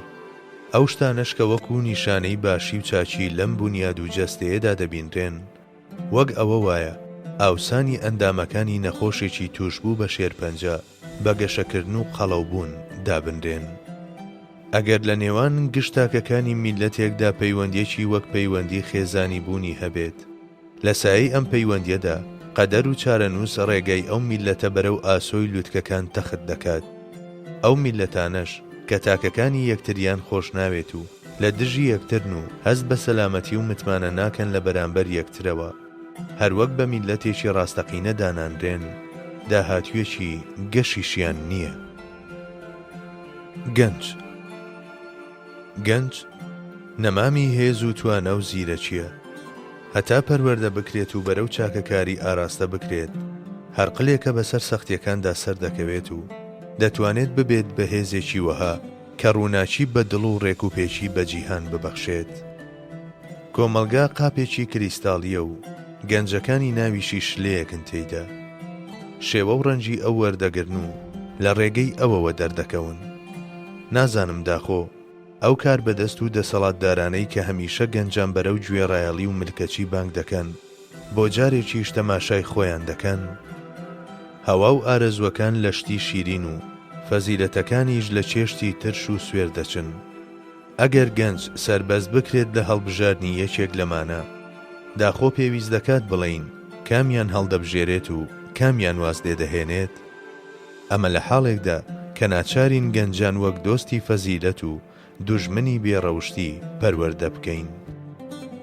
هەتا ئەو کاتەی پەروەردە بەهانایەوە دەڕوات، گەنج لەو ژینگەیەی تێیدا دەژی پەروانەی چواردەوری هەوا و ئارەزوو چێژەکانە و شتێکە دوور لە زانست و بەسیرەت و لۆجیک دەسوڕێتەوە. پەروەردەیەکی باش کە گەنج لەگەڵ ڕابردووی خۆیدا ئاوێتە دەکات و بۆ ئایندە ئامادەی دەکات، دەیانکات بە عومەرەکانی ئایندە. بەرزبوونەوە و نزمبوونەوەی میلەتێک پەیوەندیان بە ڕۆح و شعوری نەوە گەنجەکانی و ئەو پەروەردە و فێرکردنەوە هەیە کە وەری دەگرن. ئەو میلەتانەی گەنجەکانی بەباشی پەروەردەکراون هەمیشە کاندیدن بۆ پێشکەوتن و سەرکەوتن. لە بەرامبەردا دواکەوتنی ئەو میلەتانەی کە لاوەکانی خۆی پشتگوێ خستووە شتێکی حەتمیە. ئەوانەی دەیانەوێت سەبارەت بە داهاتووی میلەتێک پێشبینی و پێشگۆیی بکەن، ئەگەر تەماشای پەروەردەی لاوەکانی ئەو میلەتە بکەن، لە بڕیارەکانیاندا لە 100% دەیپێکن. گەنجێتی دەربڕینی شەفەقەت و نەرمونیانی لە بەرامبەر نەوەلاوەکاندا هەنگاوێکی مانابەخشە لەسەر ڕێگەی هەستانەوەی وڵات و میلەتەکەمان. ئەوەندە هەیە ئەم هەستی بەزەی و میهرەبانیە ئەگەر ڕووی لە ژیانی دڵ و ڕۆحیان بێت بەسوودە و بەڵام بە پێچەوانەوە ئەگەر ڕووی لە جەستە و لاشەیان بێت زیان بەخشە و دەیانکات بە بوونەوەری جەستەیی و تەنانەت لەوانەیە لە شیرازەش دەریان بکات. هەر میلەتێک گرنگی بەلاوانی خۆیدا بێت پێشکەوتووە. ئەوانەش کە لە شەپۆڵەکانی هەوا و ئارەزووی لاوێتیدا بەجێیان هێشتون زۆر بە قورسی باجی ئەم پشتگوێ خستنیان داوە. ئەگەر ئەمڕۆ ناپاچی چواردەورەمانی تەنیوە و نەوەکان ڕۆژ بە ڕۆژ زیاتر لە سنوور دەردەچن، ئەمە بە تەواوەتی دەرەنجامی پشتگوێ خستنی ئێمەیە. بەڵێ، کاتێک سەرمان لە ناو هەورەکاندا دەهات و دەچوو، هەستمان بەو مارانن نەکرد کە بەنێو قاچەکانماندا هەتا ناو ژووری نووسنەکانماندا دزەیان کردبوو، بەدەستی خۆمان دۆخی ناهەمواری ئەمڕۆمان ئامادە کرد. هاوسەرگیری و خێزان. هاوسەرگیری بۆ حەز و چێژ نییە، بەڵکو ئامانج لێی پێکێنانی خێزان و مانەوە و بەردەوامی نەتەوە و ڕزگارکردنی بیر و هەستی تاک لە بەربڵاوی و ڕێخستنی ئارەزوە جەستەییەکانیەتی. حەز و چێژەکانی لەم ڕووەوە وەک هەر لایەنێکی تری سروشتی مرۆڤ بریتین لە پاڵنەرێک و کرێیەکی پێشینە. پێویستە ئەوانەی بەنیازی هاوسەرگیرین لە بری گرنگیدان بە بەژن و باڵا و سەروەت و سامان و جوانی دەرەچی لەم بابەتە هەرە جدیەدا بە گوێرەی پێوەرەکانی وەک جوانی ڕۆح و جیهانبینی ئەخلاق و ناموس و فەزیلەت و بەرزی کەسایەتی بڕیار بدەن. ئەو کەسانەی کە وردبینی پێویستیان نەکردووە لە هاوسەرگیریدا یان دەرفەتیان بۆ هاکارێک بۆ هەڵ نەکەوتووە، بەداخەوە کاتێک کار دێتە سەرجیابوونەوە ئیدی پێوەرە هەرە ژیرانەکانیش هیچ سوودێکیان نابێت. بەڵێ، ئامانج بریتی نییە لە ڕزگاربوون بە کەمترین زیان لەو ئاگرەی کە ماڵی تەنیوە، بەڵکو گرنگترین کار ئەوەیە کە هیچ شتێک نەبرێتەوە ناو ماڵەوە کە گومانی ئاگرکەوتنەوەی لێ دەکرێت. نابێت کچ بە کەسانێک بدەین کە نەیان ناسین و کچانێکیش نەخوازین کە نەیان ناسین. نیکاحێک کە لەسەر شتانی نادیاری لەم جۆرە دامەزراوە یان بە سەرنجامێکی وەک تەلاق کۆتایی دێت کە خوای گەورە پێی ناخۆشە، یان سەبارەت بە لایەنەکان وەک ئەشکەنجەی لێدێت. خێزانگەلێکی وەها پیرۆسن کە هەر لە یەکەم نیازەوە ڕەچاوی ڕەزامەندی خۆیان کردووە و لەسەر لۆجیک و داوەری ژیری ژیانیان دامەزراوە بە درێژایی تەمەنێک ڕۆڵی قوتابخانە دەجێڕن و بەو شاگردانەش کە پێیان دەگەیەنن مانەوە و بەردەوامی بەو میلەتە دەبەخشن کە پێوەی پەیوەندیدارن. ئەو هاوسەرگیری و کۆبوونەوانەی کە بەباشی بیریان لێ نەکراوەتەوە بە هاوسەری چاو بە فرمێسکی سەرگەردانی کوچە و کۆڵانەکان و هەتی و گەلێک کە لە خانەی بێسەرپەرشتان فڕێدەدرێن و چەند کارەسات و دڕندەی یەک کۆتاییان پێدێت کە جگەری تاکەکانی خێزان کون دەکەن. ئەگەر سوودی هاوسەرگیری بۆ تاک یەک بێت بۆ ئومەت و نەتەوە هەزارە. لەم ڕۆوە تەرککردنی هاوسەرگیریش چەشنی هاوسەرگیری ناتەندروست کچان سەرگەردان و کوڕان پەرێشان دەکات و وەکو نەخۆشی کۆلێرا ئاو خوێن لە جەستەی میلەتدا ناهێڵێت. ئەو خێزانەی کە هەر لە سەرەتاوە لەسەر بنچینەی بەهێزدا مەزراوە و شەماڵی بەختەوەری مادی و معنەوی تێدا دەشنێت پتەوترین بەردی بناغەی بوون و مانەوەی میلەتە و قوتابخانەیەکی پیرۆزە بۆ پێگەیاندنی نەوەی چاکەکار و سوودبەخش. ئەو میلەتانەی کە ماڵەکانیان هێندەی قوتابخانەکانیان فەیز و بەرەکەتی تێدایە و خوێندنگاکانیشیان بەقەدەر ماڵەکانیان گەرم و نەرمە گەورەترین بزوتنەوەی چاکسازیان ئەنجامداوە و ئاسوودەی و بەختەوەری نەوەکانی داهاتویان مسۆگەر کردووە. نەتەوە لە یەکەی پێکێنەری خێزان پێک دێت. لەم ڕۆوە ماڵەکان باش بن نەتەوە باشە و ماڵەکان خراپ بن نەتەوەش خراپە. خۆزگە ئەوانەی چاکەی گەلیان دەوێت پێش لە هەر شتێکی تر هەوڵیان بۆ چاکسازی خێزانەکان بدایە. بە گوێرەی مرۆڤەکانی ناوی بە ماڵ دەوترێت ماڵ. هەر ماڵێک دانیشتوانەکەی ڕێز لە بە هەمرۆییەکان بگرن بە بەختەوەر ئەژمار دەکرێن. بەڵێ دەتوانین بڵێین کە ئادەمیزاد بە یارمەتی ماڵەکەی دەتوانێت ژیانێکی مرۆڤانە بژی. خانوش بە گوێرەی مرۆڤەکانی ناوی دەبێت بە ماڵ. ماڵ نەتەوەیەکی بچووکە و نەتەوەش خێزانێکی مەزنە. ئەو کەسەی کە بەڕێک و پێشی و بەبێ کەم و کورتی خێزانێکی بچووک یان گەورەی بەڕێوە بردووە و تاکەکانی خێزانی بۆ مرۆڤایەتی ڕاستەقینە بەرز کردوێتەوە، ئەگەر هەوڵێکی کەمێک زۆرتر بدات دەتوانێت لە دامەزراوە گەورەتر و بەرزەکانیشدا سەرکەوتوو بێت. ناڕێک و پێچی و بێسەر و بەرەیی ناو خێزان دەربەدەری و پەرێشانی ڕۆحی دانیشتوانی ئەو ماڵە و شێواوی و پیس و پۆخڵی و ناڕێک و پێچی ماڵ و دوکان و کۆڵانەکانی شارێکیش پلەی هەستکردنی فەرمانبەرانی شارەوانیەکەی دەردەخات. تەلاق بریتیە لە خۆداڕنینی تاک لە بەڵێننامە و قەیدی نیکاح. ئەگەر بە دەگمەن وەک شتێکی ئاسوودەبەخشیش دەربکەوێت زۆربەی جار نائاسوودەیی و بێنەوایی لەگەڵ خۆی دەهێنێت. جیابوونەوە لە دیدگای دیندا بێزراوترینی موباحەکانە. ئەوەندە هەیە قەدەغەکردنیشی ناسروشتیە. چاونوقاندن لە ئاست ئەو ناچاریانەدا کە داخوازی تەلاقن لە نەناسینی ماهیەتی مرۆڤ و تایبەتمەندیەکانیەوە سەرچاوە دەگرێت. چاوەڕێکردنی گونجان لە نێوان هەموو ژن و مێردێکدا کە هاوسەرگیری دەکەن نیشانەی ساویرکەیەکی وەهایە کەوا دەزانێت هەمووان وەک یەک خاوەنی هەمان سروشت و مەزاج و پێکهاتە و کەسایەتین.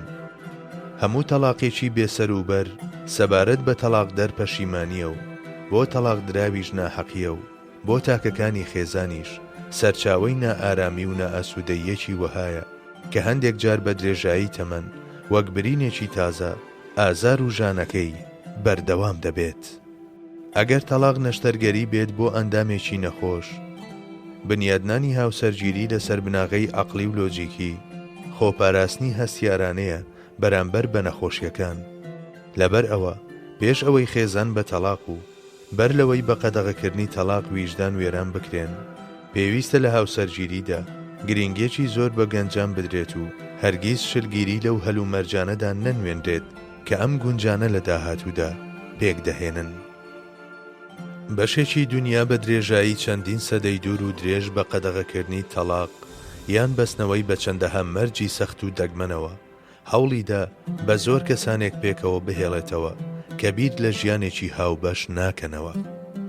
بەشێکی دیکەی دنیاش وەک شمەکێک لە ئافرەتی ڕوانی کە کەیویستی بیهێڵێتەوە و کەیویستی دەری بکات.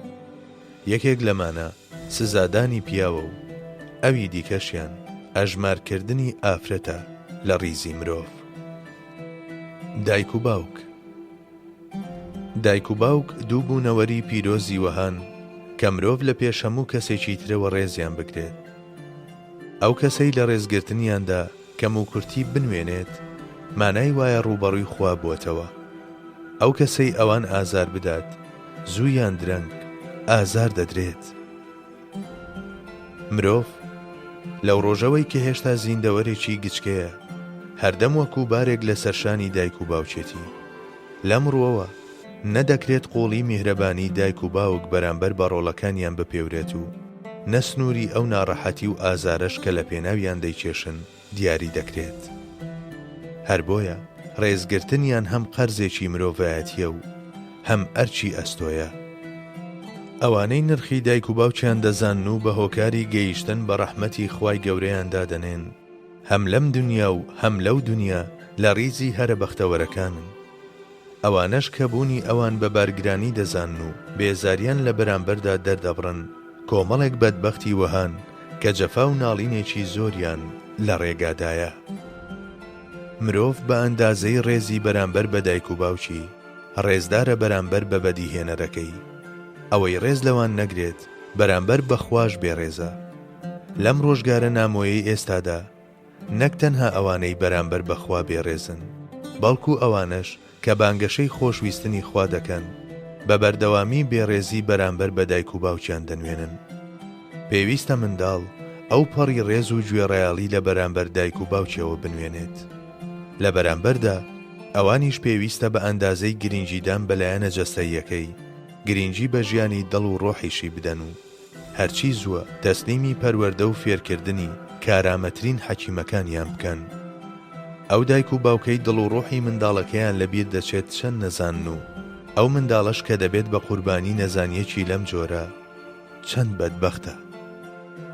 ئەو منداڵەی مافی دایک و باوکی ڕەچاو ناکات و سەرپێچیان دەکات جانەوەرێکە لە شێوەی مرۆڤدا و ئەو دایک و باوکانەش کە بێبەشن لە هەوڵی گەرەنتیکردنی ژیانی معنەوی منداڵەکانیان کۆمەڵێک ستەمکاری بێبەزەیین. بەتایبەت ئەو دایک و باوکانەی کە هەوڵ دەدەن منداڵەکانیان ئیفلیس بکەن لە دوای ئەوەی کە ڕێگای پەڕ و باڵ و فڕینیان دۆزیوەتەوە. خێزان یەکەی سەرەکی کۆمەلگایە. تاکەکانی ناو خێزان چەند ڕێز لە ئەرک و مافی یەکتر بگرن کۆمەلگاش ئەوەندە پتە و تەندروست دەبێت. ئەجینە گەڕان لە نێو کۆمەلگادا بە دوای ئەو ڕێز و میهرەبانیەی لە خێزاندا ون بووە لە ناو کۆمەلگادا کارێکی بێهودەیە.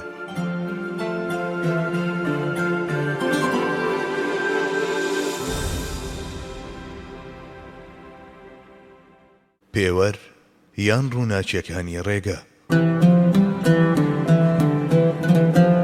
نووسینی مامۆستا محەممەد فەتحوڵڵا گولەن. منداڵ ناوک و تۆ بۆ بەردەوامی جۆر و نەوەی درەختەکان چەند گرنگە. منداڵیش خاوەنی هەمان گرنگیە لە بەردەوامی نەوە و ڕەگەزی مرۆڤدا. ئەو میلەتانەی کە منداڵەکانیان فەرامۆش دەکەن مەحکومن بە لێکەڵوەشان و ئەوانەش کە ڕادەستی بێگانە و کللتوری بێگانەیان دەکەن مەحکومن بە لەدەستدانی خود و ناوەڕۆکی خۆیان. منداڵانی ئەمڕۆ دوای 30 بۆ 40 ساڵ دەبن بەو گەنجانەی کە چالاکترین و پڕبەرهەمترینی چینی کۆمەلگان. ئەوانەی کە منداڵ بە بچووک و بێنرخ تەماشا دەکەن پێویستە بیر لەوە بکەنەوە کە چکۆڵەکەیەکی گرنگی ژیانی میلەتیان فەرامۆش کردووە و دەبێت موچەرکە بە گیانیان دابێت. ئەو خراپیەی کە لە نەوەکانی ئەمڕۆدا دەبینرێت و ئەو نەبوونی توانا و لێهاتن و شایستەیەی کە لە هەندێک لە بەڕێوبەراندا دەبینرێت و ئەو نەهامەتیانەی کە بەسەر نەتەوەکەماندا دێت بەرپرسیارەتیەکەی لە ئەستۆی دەسەڵاتداران و پەروەردەکارانی 30 ساڵ لەمە و پێشدایە. سەرجەم کارەسات یاخود چاکەکاریەکانی 15 ساڵ دوای ئێستاش لە گەردنی ئەوانەدایە کە پەروەردە و فێرکردنی نەوەکانی ئەمڕۆ دەبن بەڕێوە. هەر نەتەوەیەک بیەوێت داهاتی خۆی مسۆگەر بکات پێویستە بەشێک لەو سەرمایەیەی کە بەڕاست و چەپدا بە فیڕۆی دەدات وەکو بەرهەمهێنانێک بیخاتە خزمەتی پەروەردەکردنی منداڵانی ئەمڕۆ کە گەورە پیاوانی سبەینێن.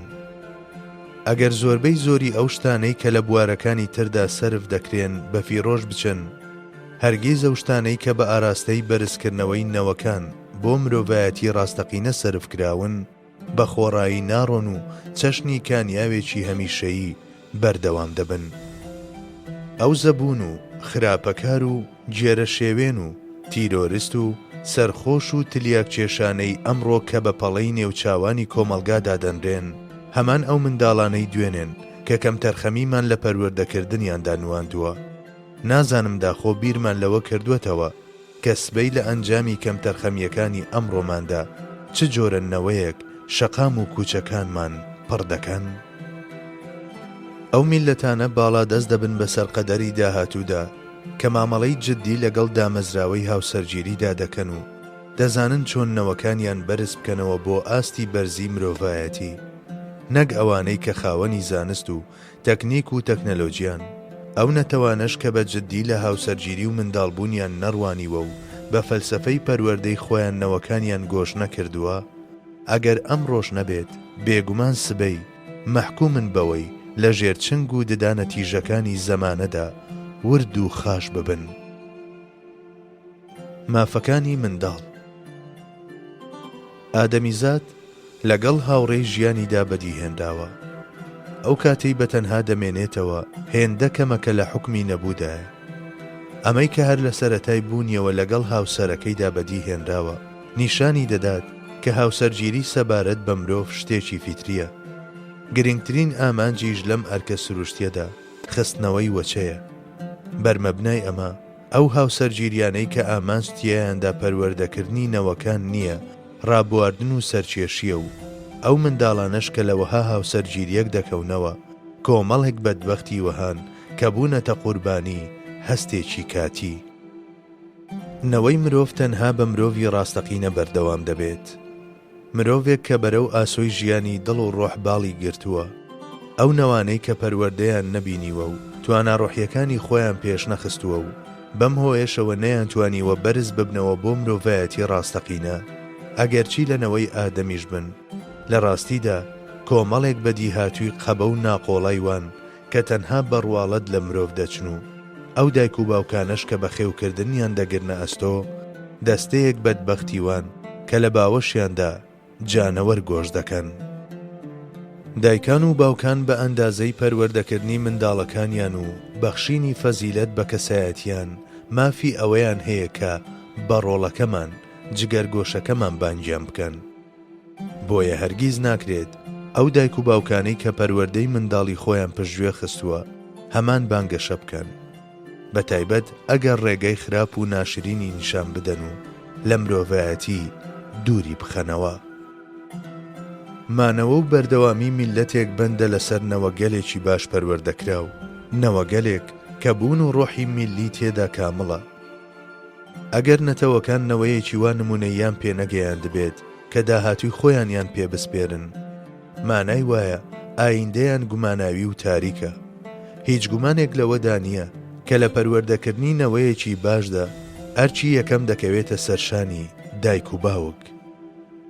ئەگەر دایک و باوک بە وردی پەروەردەی منداڵەکانیان بکەن و بیر و هەستەکانیان بە ئاراستەی قازانجی خۆیان و کۆمەلگاکەیان بخەنە کار، ئەوە بناغە و کۆڵەکەیەکی نوێ و پتە و پێشکەش بە کۆمەلگا دەکەن. بە پێچەوانەوە گەر لەسەر ئاستی هەستە مرۆییەکانیان پشتگوێیان بخەن، ئەوە وەک ئەوە وایە کە درندە و جڕ و جانەوەریان لە گیانی کۆمەلگا بەردابێت. هەتا ئەو کاتەی درەخت خزمەتی بکرێت و ئاژەڵیش چاودێری بکرێت و تیمار بکرێت، هەم میوە و بەرووبوومیان دەبێت و هەم بەردەوامی بەڕەگەزی خۆیان دەدەن. بەڵام گەر خزمەت نەکرێن و بەخێو نەکرێن، درەخت زڕ و ئاژەڵیش بێبەرهەم دەبێت. ئەی ئەو مرۆڤەی کە بە 1001 توانە و لێهاتنەوە ڕەوانەی دنیا کراوە، ئایا نابێت هیچ نەبێت بە ئەندازەی درەختێک پەروەردە بکرێت؟ ئەی ئادەمیزاد، تۆ منداڵت هێناوەتە دنیا، ئەرچی بەرزکردنەوەشی بۆ ئەو دیوی ئاسمانەکان دیسان هی تۆیە. هەروەک گرنگی بە تەندروستی لاشەی دەدەیت، لە بەرخاتری خوا بەزەیت بە ژیانی دڵ و ڕۆحیشیدا بێتەوە، ئەو بێچارەیە ڕزگار بکە و مەهێڵە بە هیچ و خۆڕایی بە فیڕۆ بچێت. ئەخلاق بوون بە زانا شتێکە و بوون بە مرۆڤیش شتێکی دی. کاتێک زانا بە خۆی و زانستەکەیەوە دەچێتە ژێر فەرمانی مرۆڤێتی و بە ئەندازەی نوێنەرایەتیکردنی زانستەکەی لە ڕێگەی ئەخلاق و فەزیلەتەوە لە حەماڵی زانین و زانست ڕزگاری دەبێت و دەگات بە پایەی مرۆڤێکی بەرز. ئەگەر پێچەوانەی ئەمە بێت، مانای وایە لەگەڵ داماوێکدا کە تەمەنی بە فیڕۆ داوە جیاوازیەکی نییە. ئەگەر بشت خەڵەتێنن نەکەی کەس بخەڵەتێنیت. جگە لەمە هەرگیز لە ڕازگۆیی و ڕاستڕەوی کە لە گەورەترین فەزیلەتەکانن لامەدا، ئەگەر هەندێک جار ببن بە هۆکاری مەحروم بوون و دۆڕانیش. لەمڕۆدا چیدی ئەخلاق وەکو سەردەمانی پێشتر بە تێگڕای فەزیلەتەکان دانانرێت، بەڵکو خەڵکی ئەم ڕۆژگارە دەیەوێت تەنها لە چوارچێوەی نەزاکەت و پەروەردە و ئەتەکێتی کۆمەڵایەتیدا لێی تێبگات. هیچ نەبێت خۆزگە لە هەموو کەسێکدا ئەمەشمان دەدی. ئەخلاق سەبارەت بە هەڵسوکەوتەکانی مرۆڤ کۆمەڵێک دەستوری بەرز لە خۆ دەگرێت کە هەمویان لە بەرزی ڕۆحەوە سەرچاوە دەگرن. بەرمەبنای ئەمە دەتوانین بڵین ئەوانەی نەیانتوانیوە لەگەڵ ڕۆحی خۆیاندا ئاوێتە ببن، زەحمەتە بۆ ماوەیەکی درێژ نمایندەیی یاسا ئەخلاقیەکان بکەن. پێشتر خەڵکی دەیانوت ئەخلاق تەنها لە کتێبەکاندا ماوەتەوە، ئێستا دەڵێن لە کتێبە کۆنەکاندا ماوەتەوە. ئەگەر واش بێت ئەم شتە بە نرخەی کە دەویسترێت بە زۆر کۆم بکرێت، چەندین شتی تازە هەن کە شایەنی ئەوەیە بکرێن بە فیدای. بەختکردنی بەرژەوەندیە کەسیەکان لە پێناوی بەرژەوەندی کەسانی تردا بەرزی ڕۆح و جوامێریە. ئەوانەی بەبێ چاوەڕێکردنی هیچ جۆرە بەرژەوەندیەک بە بەردەوامی چاکە دەکەن، کاتێک لە کات و شوێنێکی چاوەڕوان نەکراودا ڕووبەڕووی بیر و کردداری چاکەکانی خۆیان دەبنەوە، هاوڕێ لەگەڵ سەرسامی و سەرسۆرماندا زەردەخەنە دەبارێتە سەرڕووی خۆیان و چارەنووسیشیان. فەزیلەت هەمیشە بە دوای شەرەف و پلەپایی نوێدا بگەڕێ بۆ ئەو ڕۆحەت کە هەتا ئەبەد بەردەوام دەبێت. هەمیشەش لە هۆشیاری و ئامادەباشیدا بە بۆ پاراستن و نەدۆڕاندنی ئەو شەرەفانەی بەدەستت هێناون. ئەگەر لە کۆمەڵگایەکدا گرنگی بە گەشە و نەشونماکردنی کەسە خراپ و خراپەکاریەکان نەدرێت و کەسە باش و کردارە جوانەکان وەک تاوانبار مامەڵەیان لەگەڵ بکرێت و عاشقانی حەقیقەت و فەزیلەت ڕووبەڕووی سوکایەتی و ئازار بکرێنەوە و نائەخلاقی بە ئاسانی سەر بە گشت جێیەکدا بکات، سەبارەت بەوانەی کە لە پێناو فەزیلەتدا دەژین ژێرخاک باشترە لەسەر خاک. فەزیلەت بەو ڕەفتارانە وتراوە کە مرۆڤەکان بەرزیان دەنرخێن و ئاژەڵان حەزیان لێ ناکەن و ناوی ڕەزیلەتیش لەو هەڵس و کەوتانەنراوە کە مرۆڤەکان سڵیان لێ دەکەنەوە و لێیان دوور دەکەونەوە و ئاژەڵان بەبێ گوێپێدان ئەنجامی دەدەن. ئەمەش پێناسەیەکی تەواو گونجاوە. خۆشەویستی توند بەرامبەر بە چەمکە باڵاکانی وەک دین و میلەت و نیشتیمان و دەوڵەت کاری ڕۆحە جوامێر و دلێرەکانە. ئەوان ئەم ڕاستیە بەرزانە پایەماڵ ناکەن و ناهێڵن کەسیش پایەماڵیان بکات. ئەگەر پێویستیشی کرد ئامادەن لەو پێناوەدا بەو پەڕی خۆشحاڵیەوە گیانی خۆیان بەخت بکەن. ئەو بەدبەختانەش کە لە ڕۆحێکی بەرزی لەم شێوەیە بێبەشن، ئەم کارەی ئەوان بەشێتی ناو دەبن.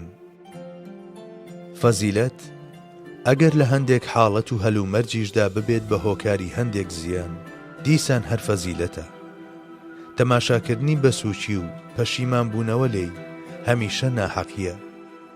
ئەو زیانانەش کە بەهۆی فەزیلەتەوە ڕوو لە مرۆڤ دەکەن، پێویستە دیسان لە ڕێگەی فەزیلەت هەڵبژیرێن و لە ناو ببرێن. فەزیلەت بریتیە لە گرنگی نەدان بە ڕێز و حورمەتێک کە تەواوە و مافی کەسەکە خۆیەتی. بەڵام غرور بریتیە لە حاڵەتی ڕۆحی کەسێک، تەنانەت لەو جێیانەشدا کە مافی نییە داوای ڕێز و ستایش دەکات. کاتێک فەزیلەت دەکەوێتە گۆ، غرور پەنا بۆ سینەی منێتی دەبات و بەدەم ناڵینەوە گوێ دەگرێت. یادکردنەوەی پێشینانمان بەخێر هەم مافی ئەوانە و هەم نیشانەی قەدرشناسی ئێمەیە، چونکە ئەوان وەکو ئەو ڕەگانەوان کە ڕەسەنێتی بە میلەت دەبەخشن. هەوڵدان بۆ وشکردنی ئەوان بە مانای ترساندن و دوورخستنەوەی میلەت دێت لە ڕابردووە شکۆدارەکەی. ئەوانەی کەسانی ناوبانگ باش بەرز دەنرخێن و یادی بەخێریان دەکەن، بە دڵنیاییەوە ڕۆژێک دێت کە بەخێر یاد دەکرێنەوە. ئەوانەش کە دەیانەوێت بە ڕەخنەگرتن و تانەدان لە ناوبانگی کەسانی دی ناوبانگ دەربکەن، ناوبانگێکی زۆر خراپ بەدەست دەهێنن. خۆناسین بە سیرەتە و خۆبینینیش کوێریە. ئەو کەسەی خۆی دەناسێت هەم لە خوا و هەم لە خەڵکەوە نزیک دەبێتەوە، وەلێ ئەو کەسەی خۆی دەبینێت جگە لە خۆی لە هەموو شتێکی تر دوور دەکەوێتەوە. هەڵسەنگاندنی هەڵەکانی ڕابردوو و وەرگرتنی سوود لێیان و تا ئەندازەیەک لێخۆشبوون لە خەڵکی ڕابردوو سەرقاڵ نەبوون پێیانەوە ڕەفتارێکی ژیرانەیە. تاوانبارکردنی نابەجێی ڕابردوو دانیشتوانەکەشی جۆرێک لە گەمژەییە.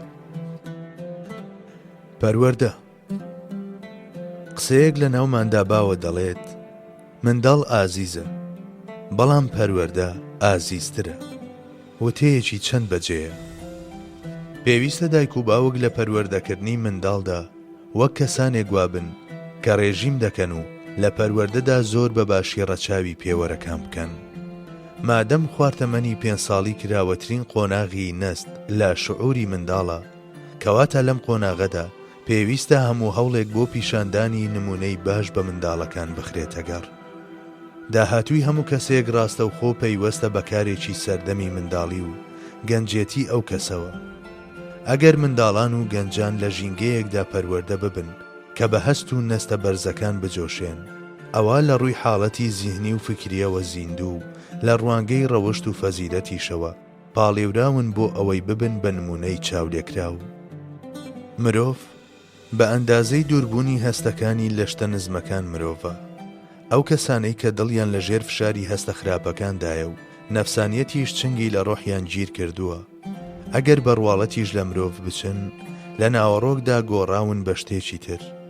هەموو کەسێک ئەو بەشەی پەروەردە دەزانێت کە پەیوەندی بە جەستەوە هەیە، بەڵام ژمارەی ئەوانە زۆر کەمن کە لە پەروەردەی فیکر و هەستەکان تێدەگەن و لە ڕاستیدا ئەمەش بناغەکەیە. ئەمە لە حاڵێکدا پەروەردەی جۆری یەکەم جەستەی خاوەن ماسوولکەی بەهێز و جۆری دووەمی پەروەردە مرۆڤی خاوەن ڕۆح و مەعنا بەرهەم دەهێنن. خزمەتکردن بە چاکسازی میلەتێک بەوە دەبێت کە نەوەکانی بە کلتور و پەروەردەی میلی بۆ ئاستی مرۆڤایەتی ڕاستەقینە بەرز بکرێنەوە، نەک بە لە ناوبردنی خراپەکارەکانی ناوی. هەتا تۆوێکی پیرۆز کە لە تێکەڵەی دین و شعور و مێژوو دابوونەریتەکان پێک دێت لە هەر چوار لای نیشتیماندا نەچێنرێت، لەگەڵ هەڵکێشانی هەر خراپەیەکدا چەندانەیەکی نوێ لە جێگەیدا دەڕوێن. ئەو کتێبانەی کە بۆ خوێندنەوە دەخرێنە بەردەستی منداڵان، ئیدی شەعر بنیان پەخشان، پێویستە بە جۆرێک بن کە هێز بە بیر و خۆگری بە ڕۆح و بەرەکەت و بیت بە هەوڵ و هیوا ببەخشن، هەتانەوەی خاوەن ئیرادەی بەهێز و فیکری پتە و پێ بگەن. پێویستە لە پەروەردەکردنی منداڵە کچەکان لەو ڕوەوە کە دایکانی سبەینێن وەکو گوڵ مامەڵەیان لەگەڵ بکرێت و شێوەیەکی ناسکوونیان و میهرەبانانە بکرێت بە بناغە. بەڵام لە ڕوانگەی لایەنگرتنی حەق و سەرخستنیەوە پێویستە وەک پۆڵاوا بن. ئەجینا لە پێناو ناسچی و نەزاکەتدا دەیانکەین بە کۆمەڵێک داماوی دەست و پێسپی و هەژار. پەروەردە خۆی لە خۆیدا جوانیە و لە هەر کەسێکدا هەبێت شایەنی ڕێزلێنانە. کەسی خاوەن پەروەردەی جوان ئەگەر نەزانیش بێت خەڵکی خۆشیان دەوێت.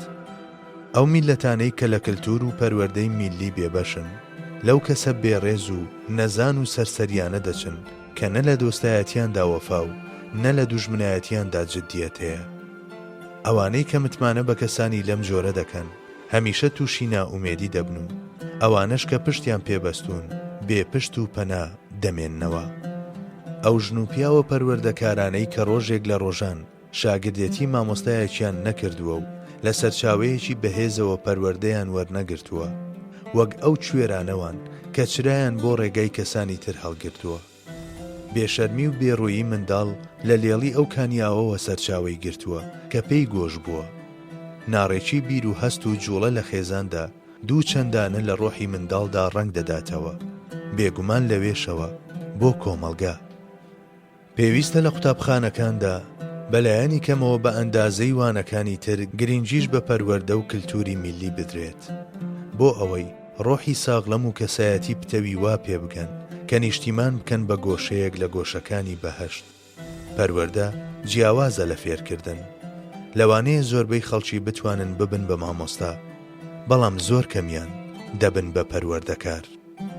کللتور و پەروەردەی میلی کەمترین گرنگی پێدەدرێت لە نێو وانەی قوتابخانەکاندا، لە کاتێکدا لە هەموو شتێکی تر پێویسترە. ئەگەر ڕۆژێک بڕیاری کارکردن بەم شێوازە بدەین، مانای وایە باشترین هەنگاومان ناوە بە ئاراستەی پێشخستنی وڵاتدا. شاعیر بە شاعیری لەدایک دەبێت. ئیمرولقەیس هەرگیز قوتابخانەی نەدیوە. ئەنیشتاین لە خوێندنگا ڕای کردووە چونکە بیرکردنەوەی جیاواز بوو. نیوتن لە ماتماتیکدا دەرنەچووە، بەڵام تیۆریەکەی لەسەر ماتماتیک بنیاد ناوە. ئێمە هەوڵ دەدەین چێشتی ناو مەنجەڵی خەڵک بە کەوچی خۆمان تێگوەر بدەین. یەکەم خوێندنگای ئەو منداڵانەی کە ڕۆحیان هێندەی ئاوێنەکان ڕوونە و بە ئەندازەی کامێرەکان خێران لە تۆمارکردنی شتانی چواردەوریاندا لە ماڵی خۆیانەوە و یەکەم پەروەردەکاریشیان دایکیانە. پێگەیاندنی دایکان وەک پەروەردەکارێکی باش لە بری ئەوەی لەم لاولەولادا بەفیڕۆ بچن گرنگترین بناغەی بوون و مانەوەی میلەتێکە.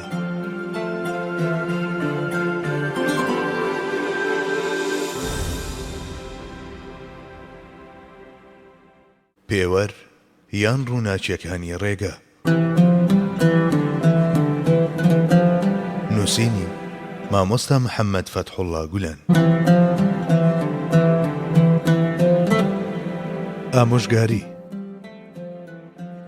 ئامۆژگاری کۆڵەکەی سەرەکی دینداریە. ئەگەر ئامۆژگاری بێسوود بووایە هەرگیز خوای گەورە پێغەمبەرانی دەنارد. ئامۆژگاری هۆکارێکە مرۆڤ بە خێرەکان دەگەیەنێت. هۆکاری خێر خێرە و بە وێنەی خێرەکە پاداش دەدرێتەوە. دەبێت کەسی ئامۆژگاری کار پێش لە هەر کەسێکی دی ئەو شتانە لە خۆیدا هەبن کە دەیانڵێت، هەتا متمانە بەخش و باوەڕ پێکراو بێت. بەڕای من پێویستە لەمەدا بە دوای کاریگەری دوێنێ و ناکاریگەری ئەمڕۆدا بگەڕین. ئەوانەی شوێن ڕابەری کوێرکەوتون ئەگەر لە بری هەنگاونان لە جێی خۆیاندا بوەستن لە ئامانجەکەیان نزیکترن. کلیلی دڵەکان کردار و گفتاری نەرمونیانە. وتاربێژ ئەو کەسەیە کە پێکەوە هەموو ئامادەبووان دەبینێت و کۆنتڕۆڵیان دەکات. هەمیشە ڕوونکردنەوە و باسکردنی شتێک لە ڕێگەی کردارەوە کاریگەرتر بووە لە باسکردنی بە گفتار. بە نەرمی قسە بکە هەتا دەرگای دڵەکان بکرێنەوە و ویژدانەکان فەرموو لە بۆچوونەکانت بکەن. ڕەچاوی ئیخلاس بکە لە کاروبارەکانتدا هەتا کاریگەریت بەردەوام بێت. کاتێک هەموو وتەکانت بە خۆڕایی لە هەوادا دەمێننەوە، لەوانەیە تاقیکردنەوەی لۆمەکردنی دوێنراوەکانت بە چاکەکردن لەگەڵیان شتێکی باش بێت. خێری گەورەتر لە خێر و شەڕی گەورەتریش لە شەڕ هەن. تەنها کەسانی ژیر و ئەوانەی کە کراون بە ڕووی ئیلهامدا دەزانن کەی کامیان هەڵدەبژێرن. ڕاوێژ یەکەم مەرجی ڕاست و دروستی ئەو بڕیارانەیە کە دەردەکرێن. ئەو بابەتانەی بەباشی بیریان لێ ناکرێتەوە و ئەو بڕیارانەی پێش وەرگرتنی ڕاوبۆچوون و ڕەخنەی کەسانی تر دەردەکرێن زۆر جار بە شکست و دۆڕان کۆتاییان دێت. کەسێکی خۆ بەخۆ کە لە بیرکردنەوەدا داخراو بێت و ڕێز لە بیر و بۆچوونی کەسانی دی نەگرێت، ئەگەر خاوەنی سروشتێکی باڵا تەنانەت بلیمەتیش بێت، بەراورد بە کەسێک کە لە هەموو بیر و کارێکیدا ڕاوێژ دەکات کەمتر بە هەڵەدا دەچێت. ژیرترین کەس ئەو کەسەیە کە ڕێزێکی زۆر لە ڕاوێژ دەگرێت و زۆرترین سوود لە فیکری کەسانی تر وەردەگرێت. ئەو ڕۆحەکاڵ و کرچانەی کە لە کارەکانیاندا بیرکردنەوەی خۆیان بەلاوە سەر و زیادە و تەنانەت زۆر لە خەڵکیش دەکەن و بەسەریاندا دەیسەپێنن، چواردەورەکەیان هەمیشە نەفرەت و بێزیان لێ دەکەنەوە. هەروەک یەکەم مەرجی بەدەستێنانی ئەنجامی جوان و باش ڕاوێژە، یەکێک لە هۆکارە گرنگەکانی خۆپاراستن لە سەرنجامی خراپ و ژێرکەوتنیش فەرامۆژ نەکردنی سوود وەرگرتنە لە فیکری بەرزی دۆستان و خۆشەویستان. پێویستە پێش دەستدانە هەر کارێک ڕاوێژی پێویست ئەنجام بدرێت و کەم و کوڕی لە نەخشە کێشانیشدا نەکرێت. هەتا لە ئەنجامدا مرۆڤ ڕێی لە ڕێگە هەڵەکانی وەک تاوانبارکردنی چواردەور و ڕەخنەگرتن لە قەدەر کە بەڵاو موسیبەتەکە دووچەندانە دەکەن هەڵ نەکەوێت. بەڵێ، ئەگەر پێش هەستان بەکارێک بە جوانی بیر لە دەرەنجامەکەی نەکرێتەوە و ڕاوێژ بە کەسانی خاوەن ئەزمون نەکرێت، خەیاڵشکان و نائومێدی و پەشیمانی سەرنجامێکی حەتمی دەبن. چەندین کار هەن کە بێبیرکردنەوە لە پێش و دوایی دەستیان دراوەتێ. خاوەنەکانیان نەک هەر نەیانتوانیوە هەنگاوێک بەرەو پێشی ببەن، بەڵکو لە ئەنجامدا بوون بە هۆکاری نەمانی متمانە و ناوزڕانی خاوەنەکانیشیان. بەڵێ، کەسێک هەر شتێک بە خەیاڵی داهات جێبەجێ بکات بەهۆی ئەو خەیاڵ شکانانەوە کە لە ئەنجامی ڕێگا هەڵەکانەوە تێیان دەکەوێت، تەنانەت لەو شتانەشدا کە لە ئاستی توانە و وزەیدان و دەتوانێت تیاندا سەرکەوتوو ببێت، زوویان درەنگ دووچاری نائومێدی دەبێت. پێویستە مرۆڤ هەرگیز ئەو دەرگایانە نەکاتەوە کە لە داخستنیان دەستەوەسانە، چونکە ئەو شەڕ و دێ و درنجانەی لەو دەلاقانەوە دزە دەکەنە ژوورەوە کە کراونەتەوە، هەم زیان لە کەسانی دی دەدەن و هەم ئابڕووی خاوەنەکەشی لەگەڵ خۆیان دەبن. چەندین کەسی وا هەن کە سەرڕۆیانە و بەبێ ڕاوێشکردن بەڕاو بۆچوونی کەسانی دی خۆیان لە باوەشی هەندێک سەودا هاویشتووە، بەڵام لە ئەنجامدا هەم لەلایەن ئەو مارانەوە گەزراون کە بێداریان کردوێتەوە و هەم سڕاونەتەوە. خۆزگە ئەم سڕانەوەیەش تەنها خۆیانی بگرتایەتەوە. حەق، ئەو کەسەی حەقی لایە خۆشویستراوە و قبول کراوە، ئەگەر دۆڕاویش بێت، بەڵام ناحەق ناشرین و بێزلێکراوە ئەگەر براوەش بێت. حەق لە خۆیدا جوانە و خاوەنی حەقی شیرینە. خاوەنی حەق ئەگەر لە قوڕیش بنیشێت هێشتا پاک و بێگەردە، بەڵام ناحەق ئەگەر بە میسچیش بشۆرێت هێشتا ناپاک و بۆگەنە.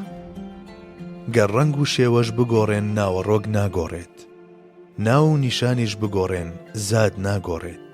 ئەو شتەش کە زۆربەی جار مرۆڤەکانی خەڵەتاندووە گۆڕانی ڕەنگ و شێوە و ناو و نیشان بووە.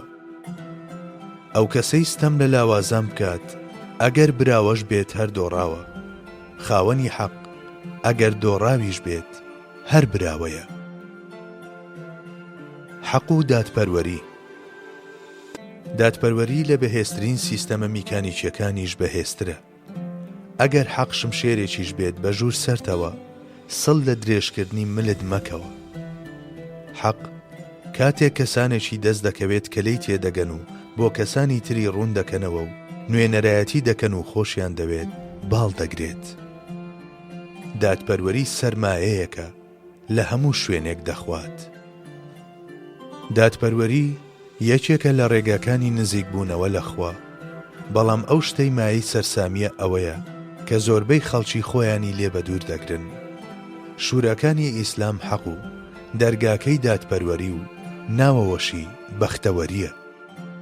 ئەو کەلاوانەی کە تیایاندا دادپەروەری باڵادەستە لە کۆشکەکان بەنرخترن و ئەو سەرایانەش کە لە هاتوو هاواری ستەمدا خنکاون لە وێرانەکان پەرێشانترن. بەهێزبوونی یەقین سەبارەت بە جیهانەکانی ئەودی و بەمانای بەهێزبوون و پتەوبوونی بیری حەق و دادپەروەریش دێت. ئەو کەسەی ململانەی لەگەڵ حەقدا بکات زوویان درەنگ دەشچێت. کاتێک خەڵکی پێشێل دەکەیت هەرگیز لە بیرت نەچێ کە هێزێکیش هەیە بتوانێت پێشێلت بکات.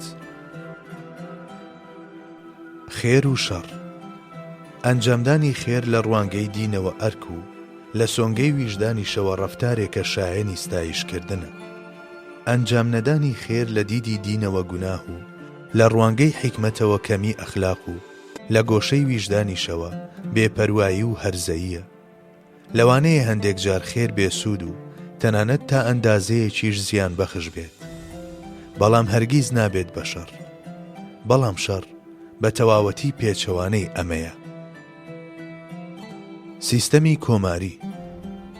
کۆمار بەمانەی ئیدارەیەک دێت کە تێیدا خەڵک مافی هەڵبژاردن و ڕاوێژیان هەیە و یەکەم کتێبیش کە بە شێوەیەکی تەواو و دوور لە گشت کەم و کورتیەک ڕوونی کردبێتەوە قورئانی پیرۆزە. نیشاندانی سیستەمی کۆماری وەک شتێکی پێچەوانەی قورئان ئەگەر بە ئەنقەستیش نەبێت شوێنەواری نەزانیەکی خەسوخۆڵە. لایەنگرتنی سیستەمی کۆماری و چاونوقاندن لە ئاست سەرچاوەکەشیدا جگە لە عینادی و کەللەڕەقی چیدی نییە. پێغەمبەر صلی الله علیه وسلم هەروەک ئیدعای پاشایەتی نەکردووە، خەلیفە ناوازە و نایەبەکانیشی نەیان هێشتووە ناویان وەک مەلیک و سوڵتان دەربچێت. پاشایەتی بە دوورکەوتنەوە لە ڕۆحی ئیسلام هاتە گۆڕێ و بە ئەندازەی دوورکەوتنەوەکەش بوو بە هۆکاری ستەم و خۆسەپاندن. سیستەمی کۆماری کە پاڵی بەبیری ئازادی ڕاستەقینە و دادپەروەریەوە داوە، لە پاڵ ئەوەدا کە شێوازێکی ئیداری بەرز و سەلامەتە، سیستەمێکی هەتا بڵێیت ناسکە. بەتایبەت ئەگەر لەم ڕۆوە چاودێری و پارێزگاری لێ نەکرێت، بە ئاسانی ئیلحاد و ئانارشی لە هەناویدا چەکەرە دەکات.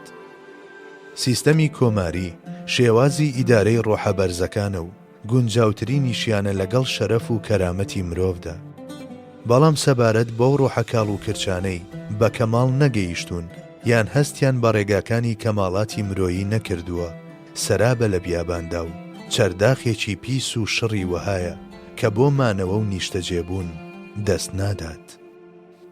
سیستەمی کۆماری لە حوکمی دایک یان پەروەردەکاری ئازادیدایە. نەوەکانی عاشق بە ئازادی ئەو گۆش و گەورەیان دەکات، گۆشیان دەکات و گەورەیان دەکات، بەڵام هەرگیز ئیدارەیەک نییە بۆ ئازادی سەرتاسەری ڕەها، بەڵکو حکوومەتی فەزیلەت و ئازادی ئەخلاقە. کۆمار لە ڕێگەی ئەو بەهایانەوە کە مرۆڤ بەرز دەکەنەوە زەمینە بۆ بەرزبوونەوەی مرۆڤ ئامادە دەکات. پاشان لەگەڵ ئەخلاقی بەرز و ویژدانی هۆشیاردا بە تەنها جێی دەهێڵێت. لەمە دووە ئیدی هەموو تاکێک لە ماڵەکەیدا و لە کارەکەیدا وەکو خاوەن ئیرادەیەکی ئازاد هەمیشە بیر لە چاکە و فەزیلەت دەکاتەوە و دوای بەها بەرزەمرۆییەکان دەکەوێت. ڕۆح هاوڕێ لەگەڵ ئەو ئارەزووی ئازادیەی کە لە هەناویدایە نایەوێت هیچ هێزێکی باڵا دەست کۆنتڕۆلی بکات. لەبەر ئەوە بە پەرچەکردار وەڵامی ئەو سنوورانە دەداتەوە کە بۆ بیرکردنەوە و ڕەفتار و گفتارەکانی دەچێشرێن. لەم ڕۆوە ئەوانەی لایەنی سیستەمی کۆماری دەگرن کاتێک لەلایەک ماف و ئازادی فراوان بە تاکەکان دەبەخشن، پێویستە لە هەمان کاتدا بەرەو ئەخلاق و فەزیلەت و بیرکردنەوە و ئیرادەش بەرزیان بکەنەوە. پاراستنی هەستی ئاینی و بیری دینی لە پێداویستی و داخوازیەکانی سیستەمی کۆمارین. لەم ڕۆوە سوکایەتیکردن بە خەڵکی لەسەر هەست و بیری دینیان و دەستدرێژیکردن بۆ سەرمافەکانیان و تاوانبارکردن و ناوزڕاندنیان لە سیستەمێکی کۆماریدا لە ڕاستیدا سوکایەتی و دەستدرێژیە بۆ سەر سیستەمەکە خۆی. کۆمار پێویستی بە کەسانێکە کە بە تەواوەتی لێی تێبگەن. پێویستە کۆڕ و پەرلەمانەکانی ئەو بە ئەندازەی کۆڕ و بیرمەند و حەکیمەکانی بەویقار و بڕیارەکانیش بە وێنەی دادگا هەرە هەستیارەکان دادپەروەر و حەق پەرست بێت.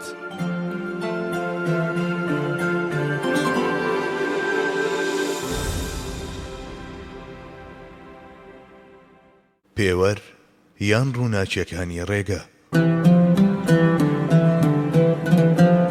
نووسینی مامۆستا محەممەد فەتحوڵڵا گولان.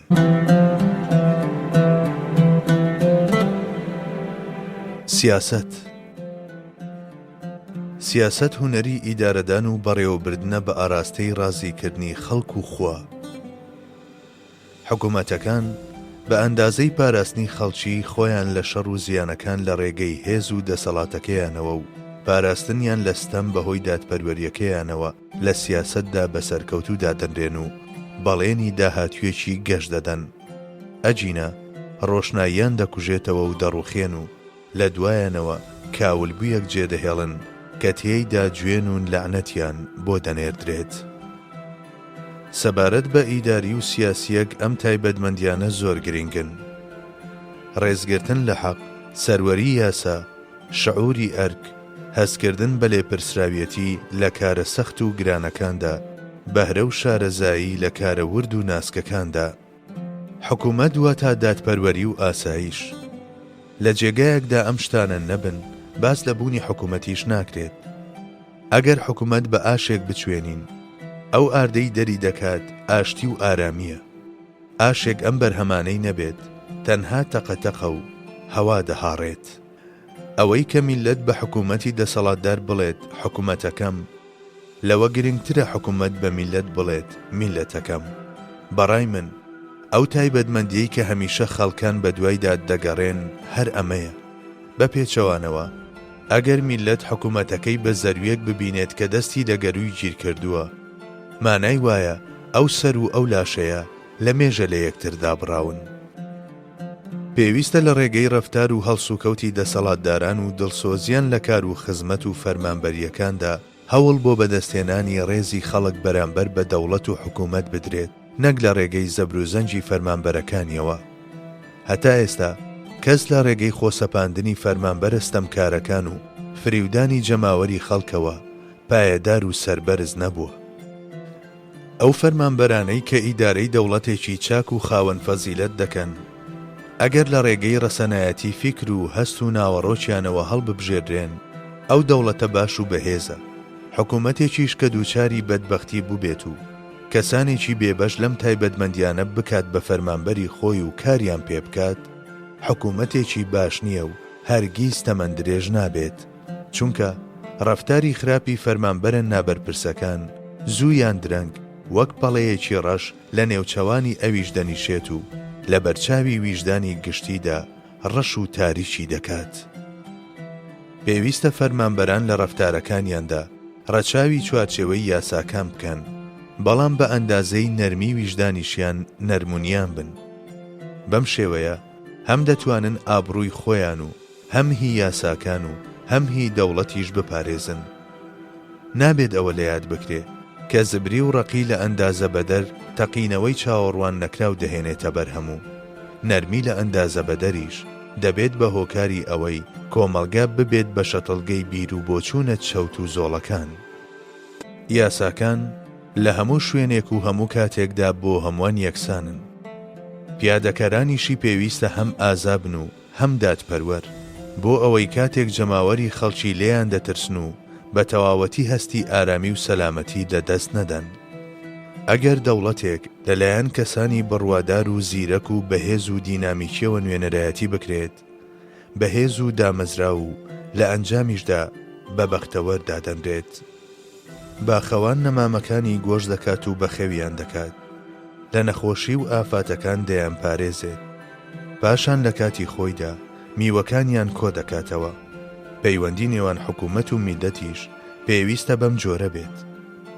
حکوومەتە شکۆدارەکان لە میلەتە شکۆدارەکانەوە لەدایک دەبن، میلەتە شکۆدارەکانیش لە نەوەگەلێکی وەهاوە دروست دەبن کە تاکەکانی خاوەنی ڕۆحی زیندون و گرنگی بە زانست دەدەن و هەلومەرجی ئابووریان لەبارە و بیرکردنەوە و تێگەیشتنیان فراوانە و شەڕی مانەوە وەک خود دەکەن. ئەو میلەتانەی هێشتا هەموو تاکەکانی بە کەماڵ نەگەیشتون، پێویستە لە ناوخۆیاندا بە دوای زاناترین و شارەزاترین و بەهرەمەندترینەکاندا بگەڕێن و ئیدارەی میلەتیان بدرێتە دەست، سەبارەت بە میلەت لە تەسلیمکردنی دەسەڵات بە کەسانێک کە لە زانست و عیرفان و بەهرە بێبەشن تەسەووری بەڵایەکی تری هاوشێوە ناکرێت.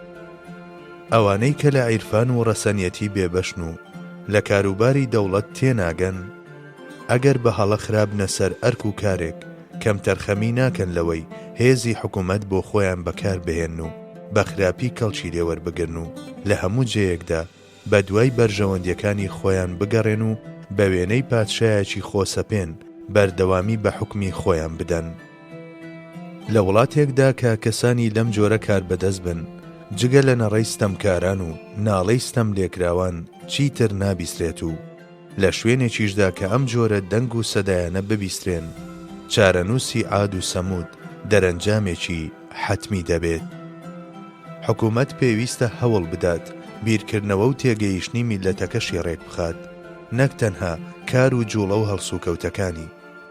گرنگترین بناغەی ئەم ڕێخستنەش بریتیە لە یەکێتی بیر و یەکێتی هەست و یەکێتی پەروەردە و فێرکردن. ئەگەر ئەو تاکانەی میلەتێک پێک دەهێنن بە کلتوری جیاواز و بیری جیاواز گۆش کرابن و دژایەتی یەکتر بکەن و لەسەر بیر و ڕای جیاواز ململانێ لەگەڵ یەکتریدا بکەن. ڕۆژێک لە ڕۆژان بە حەتمی یەکتریش دەخۆن. یەکێتی بیر و کلتور سەبارەت بە بەهێزی میلەت چەند گرنگە. تێکچوونی یەکێتی دینی و یەکێتی ئەخلاقیش لە داڕوخان و پارچە پارچەبوونیدا بە هەمان ئەندازە گرنگە. هەموو شتێک سیاسەتی تایبەت بەخۆی هەیە. سیاسەتی ئەوانەش کە زیندووبوونەوەی میلەت ئامادە دەکەن بریتیە لەوەی بیر لە هیچ شتێک و تەنانەت چێژە شەخسیەکانی خۆیشیان ناکەنەوە و تەنها و تەنها خۆشی و چێژەکانی میلەت گڕوتینیان پێدەدات و بە ئازارەکانیشیەوە بتلێنەوە و بناڵێنن. پێویستە لە ناو کەسانێکدا کە مێشتیان لە ئەنجامی بیرکردنەوەی بەردەوامدا ژانەکات و کۆیلەی حەقیقەتن بە دوای ئیدارەی باش و سیاسەتی چاکدا بگەڕێن، نەک لە سەر و ڕیشی سپی و پاشقوڵ و فریودانی هەندێک لۆبی و کۆمەڵێک پلە و پایەی وەها کە ڕیاکاری و ماستاوچێتی بە مرۆڤی دەبەخشن. ئەگەر هەموو ماڵێک سەبارەت بە دانیشتوانەکەی خوێندنگایەک بێت بۆ پەروەردە و فێرکردنیان، هەموو خوێندنگایەک سەربازگەیەکی بچووکی وەها بێت کە گەشە بە ڕۆحی سەربازی بدات، هەموو سەربازگەیەک پەرلەمانێک بێت بۆ گفتوگۆکردن دەربارەی بوون و مانەوە و ئاسایشی میلەت، هەموو پەرلەمانێکیش لە ڕوانگەی ئەرک و دەسەڵاتەکانیەوە وەکو تاقیگەیەکی کۆمەڵایەتی کار بکات و هەموو ئەو بابەتانەی دێنە بەردەستی بە ئاوێزەی ڕوحی میلی و بیری میلیدا تێپەڕیان بکات و هەڵیان بسەنجێنێت. مانای وایە ئەو میلەتە خاوەنی نمونەییترین کادیرانی ئیداری و سیاسیە. بیرکردنەوەی جیاواز و متاڵای جیاواز کاری مرۆڤە کامڵەکانە. بەڵام ئەوەندەش هەیە کەس مافی ئەوەی نییە لێبوردە بێت بەرامبەر بەو تێگەیشتن و بۆچوونە جیاوازانەی کە کۆمەلگا بۆچین و توێژی جیاواز پارچە پارچە دەکەن. چونکە ڕێگەدان بە دابەشبوون و پارچە پارچەبوون چاونوقاندنە لە ئاست لە ناوچوونی میلەتدا. بەرامبەر بە کەسانێک کە هەمان بیر و هەستی میلیان نییە، چەند گەشبین و گومان باشیش بن، نابێت ئەوە بە دوور بگرن کە دەگونجێت زیانتان پێ بگەێنن و هەرگیز نابێت ڕێگە بدرێت دەست بەسەر ئەو خاڵە گرنگانەدا بگرن کە لە حوکمی دەماری ژیانی میلەتدان. چونکە مرۆڤ دەتوانێت سەبارەت بە مافە شەخسیەکانی خۆی دووچاری مەترسی بکات و لێبوردەیی بنوێنێت، بەڵام هەرگیز مافی ئەوەی نییە میلەت و دەوڵەت دووچاری هەمان مەترسی بکات. پێویستە ئەوە لەبەر چاو بگرن دەگونجێت کەسانێکی وا هەبن کە وەک ئێوە بیر ناکەنەوە و خاوەنی هەمان جیهانبینی ئێوە نین، بەڵام لەگەڵتان تێکەڵا و سەمیمن و بەسوودن بۆتان، کەواتە نابێت بەپەلە ڕوبەڕووی ئەو بیر و بۆچوونانە ببنەوە کە وەک هی ئێوە نین و نابێت خاوەنەکانیان بتۆرێنرێن. تەنانەت بەگەڕان بە دوای ڕێگاکانی سوود وەرگرتن لە متاڵە و فکریان هەمیشە دەرگای دیالۆگ بەکراوەیی جێبهێڵدرێت. ئەژینە ئەم زویرانەی کە تەنها لەبەر ئەوەی وەک ئێمە بیر ناکەنەوە و دوور کەوتونەتەوە یاخود دوور خراونەتەوە، کۆمەڵی گەورە گەورە پێک دەهێن و ڕوبەڕووتان دەبنەوە و تەختی زەویتان دەکەن. زویربووەکان لە مێژوودا بە ئەستەم کاری باش و ئەرێنیان ئەنجام داوە، بەڵام ژمارەی ئەو دەوڵەتانەی ڕووخاندویانە ئێجگار زۆرن. مرۆڤ پێویستە بزانێت چۆن سوود لەو زانیاری و تێبینیانە وەربگرێت کە پەیوەندیان بە سیستەمی خۆی و بیری خۆی و دنیای خۆیەوە هەیە، ئیدی خاوەنەکەی هەر کەسێک بێت، بە تایبەت هەرگیز سوود وەرگرتن لە خاوەن ئەزموونەکان فەرامۆش نەکات. دین لەو ڕوانگەیەوە کە خاوەنی خەسڵەتی کۆکەرەوەی خەڵکانە، دامەزراوەیەکی گرنگی وەهایە کە پێویستە هەمیشە لە بەرچاوی ئەوانەدا بێت کە میلەت بەڕێوە دەبەن و پێویستە هەردەم پەنا بۆ هێزە نەدۆڕاوەکەی ببرێت. لە دابینکردنی سەلامەتی و ئاسایشی دەوڵەت و میلەتدا ناتوانرێت هێزێکی دیکەی دووهەم بە ئەندازەی هێزی ئاین نیشان بدرێت، چونکە هەروەک دین لە ویژدانەکاندا کاریگەرترین هێزە، بە هەمان جۆر لە ڕێکخستن و کۆنتڕۆڵکردنی جوڵە و هەڵسوکەوتەکانی تاکیشدا باڵا دەسترین لایەنە. لەم ڕۆوە پێویستە کاربەدەستان ژیانی ئاینی کۆمەلگا بە ژیانی میلەت بزانن و هەوڵ بدەن لە ویژدانی گشتیدا بە زیندویی بیهێڵنەوە. بەرزکردنەوەی میلەت وابەستەی پەروەردەکردنی لاوەکانمانە لە چوارچێوەی بیر و باوەڕی خۆماندا، بەڵام لە هەمان کاتدا لەو ڕۆژگارە تێبگەن کە تێیدا دەژین و ڕوبەڕووبوونەوەی هۆشیارانە لە دژی هەژاری و نەداری و پاراستنی هەستی بڕوا و متمانەی خەڵکی و بەڕێوەبردنی پیشەسازی و بازرگانی لە خولگەی زانست و بەهرەیە. سێ ماچی گرنگ هەن کە میلەتان دەپارێزن: دین و حکمت و چەک. دەتوانین بەم جۆرە تەئویلی حکمت بکەین: پەیبردن بە زانستی حەقیقەت و ئاوێتەبوونی لەگەڵ ژیاندا. دنیا خانەی تاقیکردنەوە و ئەزموونە و تێیدا هەموو شتێک بەهۆی ئەو مانە و بەهایەوە کە ئەزموونەکان پێی دەبەخشن پێگەیەک دەگرێت. بەڕای من پێویستە لەلایەک گرنگی بەو شتانە بدرێت کە بە ئەزمووندا تێپەڕیون و لەلایەکی دیکەشەوە لە ئەزموون و هەڵسەنگاندنی نوێدا کەم تەرخەمی نەکرێت، هەتا لە یەک کاتدا هەم باپیران و هەم نەوەکانی زانست بپارێزرێن. لە پارێزگارەکاندا میهرەبانی و هەستیاری و لێپرسراویەتی و لە سەرۆک شارەوانیەکاندا ڕێکوپێکی و پاکوخاوێنی و سەلامەتی کوچە و بازاڕ و لە دادوەرەکانیشدا بیری حەقپارێزی و بێلایەنی و بوێری بناغەن. ئەگەر میلەتان و دەوڵەتان حەز بە چارەی یەکتر نەکەن، تا ڕادەیەک شتێکی سروشتیە. لەم ڕوەوە سیاسەتی نێوانیان یان لە خولگەی دۆستایەتیەکی گەرم و گوڕ و یان لە تەوەری بەرژەوەندیدا دەخولێتەوە. هەردووچیان ئاسایین. بەمەرجێک لایەنەکان نەزیان ببەخشن و نەزیان وەربگرن. بەڵام ئەگەر ئێمە کەسیش نەخەڵەتێنین، پێویستە هەمیشە بۆ ئەوەی نەخەڵەتێنرین بێدار و چاوکراوە بین. ئەمەش یەکێکی دیکەیە لە لایەنەکانی سیاسەت.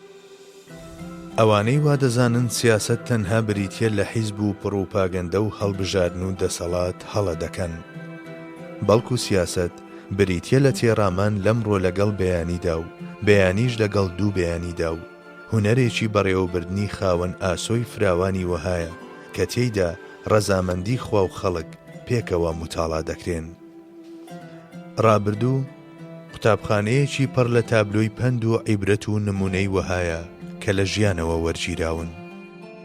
ئەوانەی زۆر بە باشی قازانج و سوودەکانی ئەم قوتابخانەیە دەناسن و هەڵی دەسەنجێنن، دەتوانن سەرکەوتوانە حکمی داهاتوش بکەن، چونکە ئەمڕۆ بە دوێنێ دەچێت و دوێنێژ لە ڕۆژی پێشخۆی ئەو شتەی دەگۆڕێت تەنها ڕەنگەکانە. دەسەڵاتی هێز کاتی و ڕاگوزەرە. ئەو شتەی دەمێنێتەوە دەسەڵاتداریەتی حەق و دادپەروەریە. ئەم شتانە ئەگەر ئەم ڕۆژ نەبێت، بێگومان لە داهاتوێکی زۆر نزیکدا سەردەکەون. لەبەر ئەوە پێویستە خەڵکی لە حەق و عەدالەتدا بە دوای گەورەترین سیاسەتدا بگەڕێن. بەشێکی زۆری خەڵکی ئەم ڕۆژگارە سیاسەت بە یاری و فێڵ و تەڵەکە سیاسیەکانی ڕۆژانە و خەڵەتاندن و فریودانی جەماوەری خەڵک و ململانەکانی بەرژەوەندی و دەسەڵات و نیشاندانی سەرجەم نامەشروعەکان لەم پێناوەدا وەک شتانی مەشروع و ڕێپێدرا و دەبینن. هەر بۆیە لە پێناو ژیانی دڵ و ڕاستڕەوی بیر و پەیوەندیان لەگەڵ خوای گەورەدا دوورکەوتنەوە لە هەموو جوڵانەوەیەکی سیاسی بە شتێکی پێویست دەبینین. هەیهات ئەو سیاسەتە لەکوێ کە لەگەڵ حەق و دادپەروەریەکی گرتووە و ئەو مەهزەلەی کۆڵانەکان لەکوێ کە زۆربەی درۆ و تەزویرە.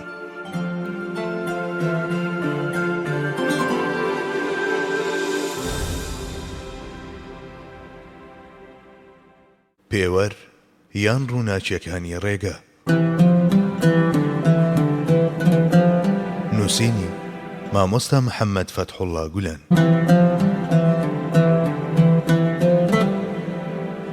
مزگەوت و فەرمانەکانی. مزگەوتەکان ئەو جێگایانن کە تەنانەت لە سەختترین و ناخۆشترین ڕۆژەکانیشدا تیایاندا بابەتەکانی پەیوەندیدار بە ئیمان و قورئان متاڵا دەکرێن. مزگەوتەکان بە وێنەی قوتابخانەیە کە هەموو ئاستەکانی لەخۆ گرتووە خانەی عیلم و عیرفانن. مزگەوتەکان کۆمەڵێک پێگەی ئاسمانی وەهان کە تیایاندا لە پاڵ پەرستشدا زیکر و فیکریش بە زیندووترین شێوە ئەنجام دەدرێن. مزگەوتەکان لە سەردەمێکی دیاریکراودا کۆڕی ڕاوێژی پیاوانی دەوڵەت بوون. ئەنجامدانی تەنانەت کارە دنیاییەکانیشدە جێگایەکی وەک پەرستگادا کە بەڕووی جیهانی لاهووددا کراوەیە، لەو ڕوەوە کە چەندین قازانج پێشکەش بە ڕۆحەکان دەکەن لە سەر و وەسفکردنەوەن. مزگەوتەکان لەو لایەنەوە کە ژیانی ئیمانداران ڕێک دەخەن وەکو فێرگەیەکی ئاسمانی وەهان. بازرگانی بریتیە لە داواکردنی ڕۆزی لەو خوایەی کە جڵەوی هەموو شتێکی بەدەستە لە ڕێگەی زمانی پارە و شمەکەوە. ئەم کردار و داواکردنە پێویستە بە حەتمی ئەنجام بدرێت، بەڵام نابێت ئەوەش لە یاد بکرێ کە هاتنەدی داواکاریەکان تایبەتن بە ئەوەوە. زانست و تەکنەلۆجیا چەندەش پێش بکەون، ڕۆڵی بازرگانی و کاریگەریەکانی لە ئایندەدا لە ئێستاش گەورەتر و گرنگتر دەبن. تەنانەت حکوومەت و دەسەڵاتەکان لە سایی ئەودا دەردەپەڕنە مەیدان و بە یارمەتی ئەو بەردەوامی بەبوونیان دەدەن. بە وێنەی هەموو شتێکی دی لە بازرگانی و سەنعەتیشدا ڕۆڵی زانست و پسپۆڕی زۆر گرنگن، بەڵام نابێت ئەوەش پشتگوێ بخرێت کە ئەم دوو پیشەیە لەسەر بنەمای شاگردیەتی دامەزراون. چەندەها بابەتی ناو کتێبەکان هەن هەتا بە ئاوێزەی بەهرە و کارامەیی وەستایەکدا تێ نەپەڕن کە شاگردی و خەلیفەیەتیشی بینیوە، ئەستەمە ئەنجامی بەسوود و چاوەڕوانکرا و بخەنەوە. سەبارەت بە بازرگانێک کە لە چوارچێوەی حەرام و حەڵاڵدا کڕین و فرۆشتن دەکات، هەموو ئەو خولەکانەی کە لە کار و پیشەکەیدا بەسەری دەبات بە پەرستش حسابن.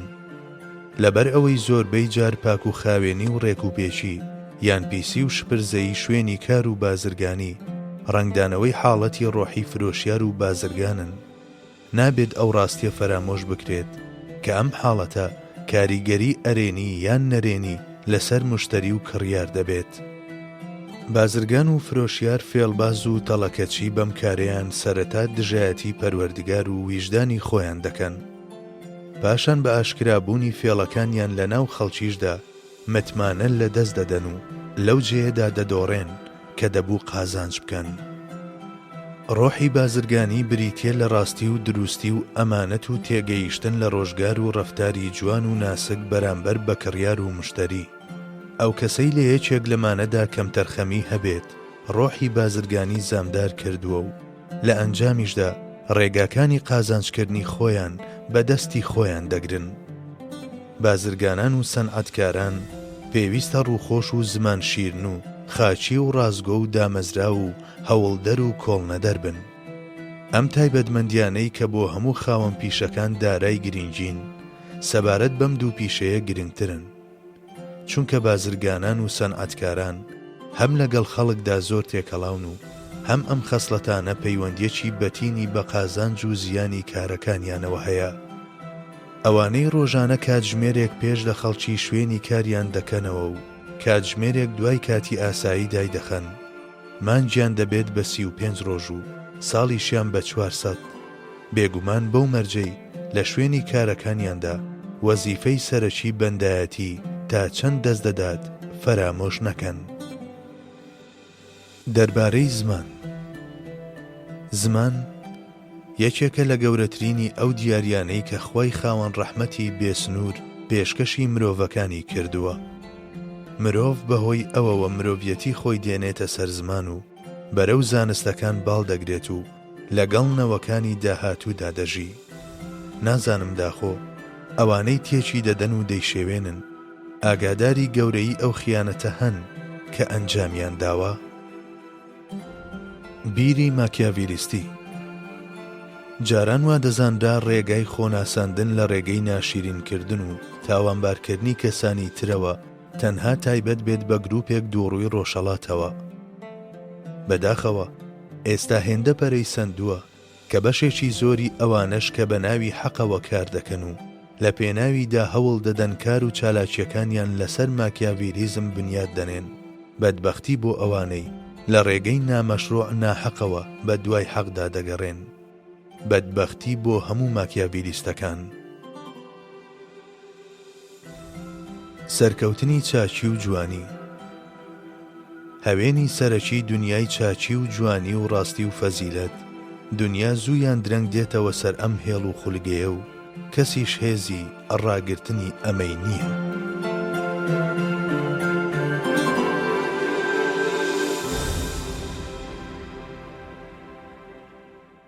پێوەر یان ڕووناچیەکانی ڕێگە.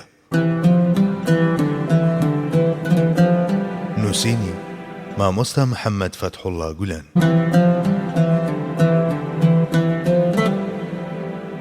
بەشی چوارەم، ڕوانگەی بزاوتن. مەردی خزمەت. مرۆڤی خزمەت لە پێناوی ئەو بەهایانەی دڵی پێوە پەیوەست کردووە ئامادەیە زۆر چاو نەترسانە بەسەر دڕک و داڵ و سەختی و ناڕەحەتیدا بگوزارێت و بڕوات. مرۆڤی خزمەت بەرامبەر پەروەردگاری مەزن هێندە پێگەیشت و بە ئەدەب و ڕەوشت بەرزیشە کە هەر کاتێک ئامانجەکەی دەپێکێت و سەر دەکەوێت خۆی ناکاتە خاوەنی سەرکەوتنەکان، بەڵکو هەمووی دەداتە پاڵ خاوەنە ڕاستەقینەکەیان. هەر دەنگ و سەدایەک بە ناوی خزمەتەوە بەرز ببێتەوە بە زیکر و تەسبیحی دەزانێت، بە چاوی ڕێزەوە لە هەمووان دەڕوانێت. هێندە بڕوای بەتوانە و قودرەتی خوای گەورە هەیە کە لە کاتی چەپڵە لێدان بۆ سەرکەوتنی تاکەکانیشیدا سەرکەوتنەکان هەر دەداتە پاڵ پەروەردگاری و خۆی دەپارێزێت لەوەی تاکەکان بکاتە بت لە حزری خۆیدا.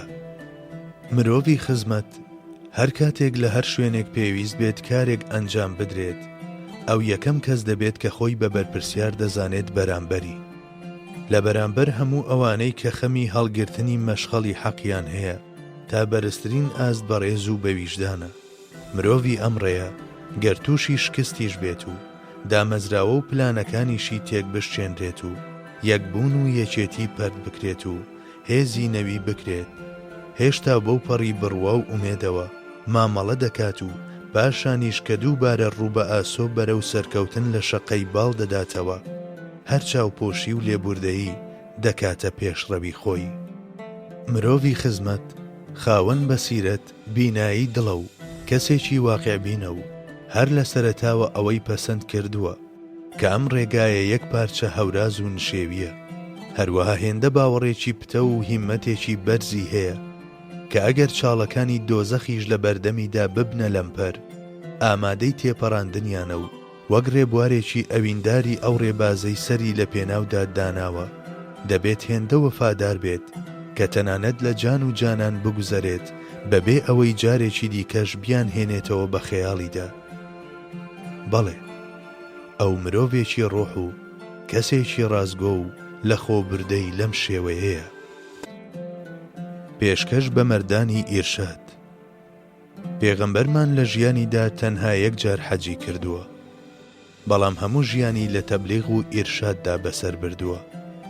ئەوانەی کارەکانیان تەباو گونجاو نین لەگەڵ ئەو چاکە و بەخششانەدا کە خوا بەخشیونی کانیاوی خۆیان کوێر دەکەنەوە. دەکرێت هەندێک لە فرمێسکەکان ببن بە هۆکاری فەتەحکردنی زۆرێک لە دڵان. گەورەیی لە کاری گەورە و نەخشەی گەورەدا نییە، بەڵکو لەوەدایە ئادەمیزاد چاو لە ڕەزامەندی خوای گەورە ببڕێت و خوای گەورەش پێی بفەرمێت من لێت ڕازیم، نەکەی دۆشاندنی تۆ و بخەیتە وەرزی دوورینەوە و خەرمانەوە، ئەجینە هەوڵی هەردوو وەرزەکەت بە خۆڕایی دەڕوات. مەرجە مرۆڤی باوەڕدار لە زەمینەی کرداردا بیر و باوەڕی خۆی بچەسپێنێت. کاتێک ئیمان و کردار هەستەکانی کەسێک دەخەنە ژێر فشارەوە، ئیدی لە هەڵسو کەوتەکانیشیدا دامەزراوی و ڕاستڕەوی بەدیار دەکەون. دەستڕۆیشتنی ئێمە لە زەوی خوادا وەک دەستڕۆیشتنی فەرمانبەران و کارگوزاران وایە لە زەوی میریدا. ئەگەر کەسێک گوناهەکانی ئازاری بدەن، مانای وایە چاک و خراپ لە یەکتر جیا دەکاتەوە. دوژمنی سەرکەوتن خۆشگوزەرانی و پاڵدانەوەیە. سەرکەوتنی مسڵمانان تەنها ئەو کاتە دێتە دی کە وەک کۆماندۆ سادە و ساکار بژین. ئەگەر هێلکە و جوجەڵەیەکی زۆرت هەن، نەخەڵە تابیت هەمویان لە یەک سەبەتەدا دابنیت. پلان و نەخشە ڕێژی ئەگەر نەتوانێت قەدەریش بگۆڕێت، لە ئەنجامدا مرۆڤ لە بەرگرتنە قەدەر دەپارێزێت. گومانباشی جیایە لە گومانباشی و پشت پێنەبەستن. دیاریکردنی شوێنی هەر یەک لەمانە کاری ئەربابی فیراسەتە. ئەو شتەی لە تەبلیغدا گرینگە بریتیە لە ئیخلاس و وەرگیرانی لەلایەن خەڵکەوە. نابێت هیچ کەسێک هەوڵ بدات تەبلیغی کەسانێک بکات کە بە ئاز لەسەر و خۆیەوەن، دەنا ئەنجامەکەی بە پێچەوانەوە دەبێت. نابێت کوڕ بەرامبەر باوکو، قوتابی بەرامبەر مامۆستا و شاگرد بەرامبەر بە وەستاکەی قسەیەکی هەبێت. لەم ڕوەوە قبول نەکردنی پێغەمبەریەتی پێغەمبەری خوا لەلایەن ئەبوتاڵیبی مامیەوە شایانی هەڵوێست و تێڕامانە. دایک و باوک ناکرێن بە قوربانی هیچ شتێکی تر، بەڵام ئەگەر ئەوان وتیان خزمەت مەکە، لەم قەدەغەیەدا گوێڕایەڵیان ناکرێت. جگە لەمە ئەوانەی گوێڕایەڵی دایک و باوکیان دەکەن پیت و بەرەکەت لە ژیانیاندا دەبیننەوە. ئیماندار لەسەر زەویدا نوێنەری ئاشتی و ئاسایشە. مرۆڤ نابێت لەگەڵ باوکیدا مشتومڕ بکات، با لەسەر حەقیش بێت. سیفەتی جەلالی لە هەموو کەسێکدا بە شێوەیەکی جوزئی یان کولی بوونی هەیە. تووڕەبوون سیفەتێکی قبول کراو نییە، بەڵام کاتێک بە پەروەردەی موحەممەدی پەروەردە دەکرێت، بەرامبەر بە دوژمن لە شێوەی ویقاردا و بەرامبەر بە ئیمانداریش لە شێوەی خۆ بە کەمزانیدا خۆی دەنوێنێت.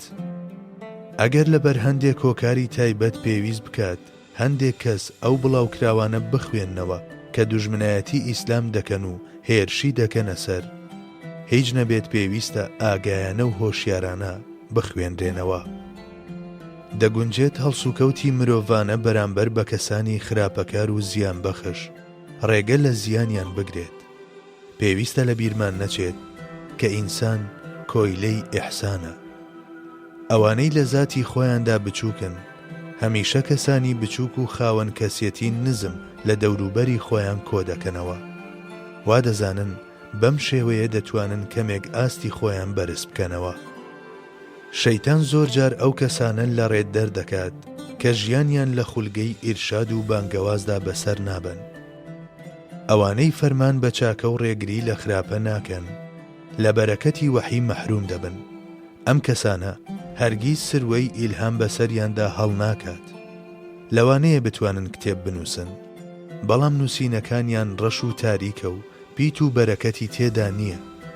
وەلێ لەوانەدا کە سەرقاڵی فەرمان بە چاکە و ڕێگرین لە خراپە هەمیشە شنەبای ئیلهام دەبینرێت. لەبەر ئەوە ئێمە ومانان پێویستە بەردەوام بخوێنینەوە و بیر بکەینەوە و بەردەوام هەوڵ بدەین شتێک بە کەسانی تریش بگەێنین هەتا بتوانین لەسەر ئاستی ڕۆح بە زیندویی بمێنینەوە.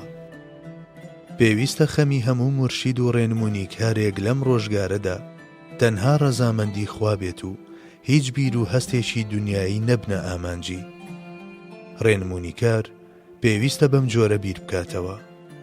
ئەگەر ڕۆژێک ڕێم لە دۆزەخیش هەڵکەوت، پێویستە بە دوای سیمایەکی ئاشنادا بگەڕێم و لەوێشدا باسی حەق و حەقیقەتی بۆ بکەم. ئەمەش پۆرترێتی بیرکردنەوەی ئەو بانگەوازکارە نمونەیەیە کە لەم سەردەمەدا پێویستمان پێیەتی.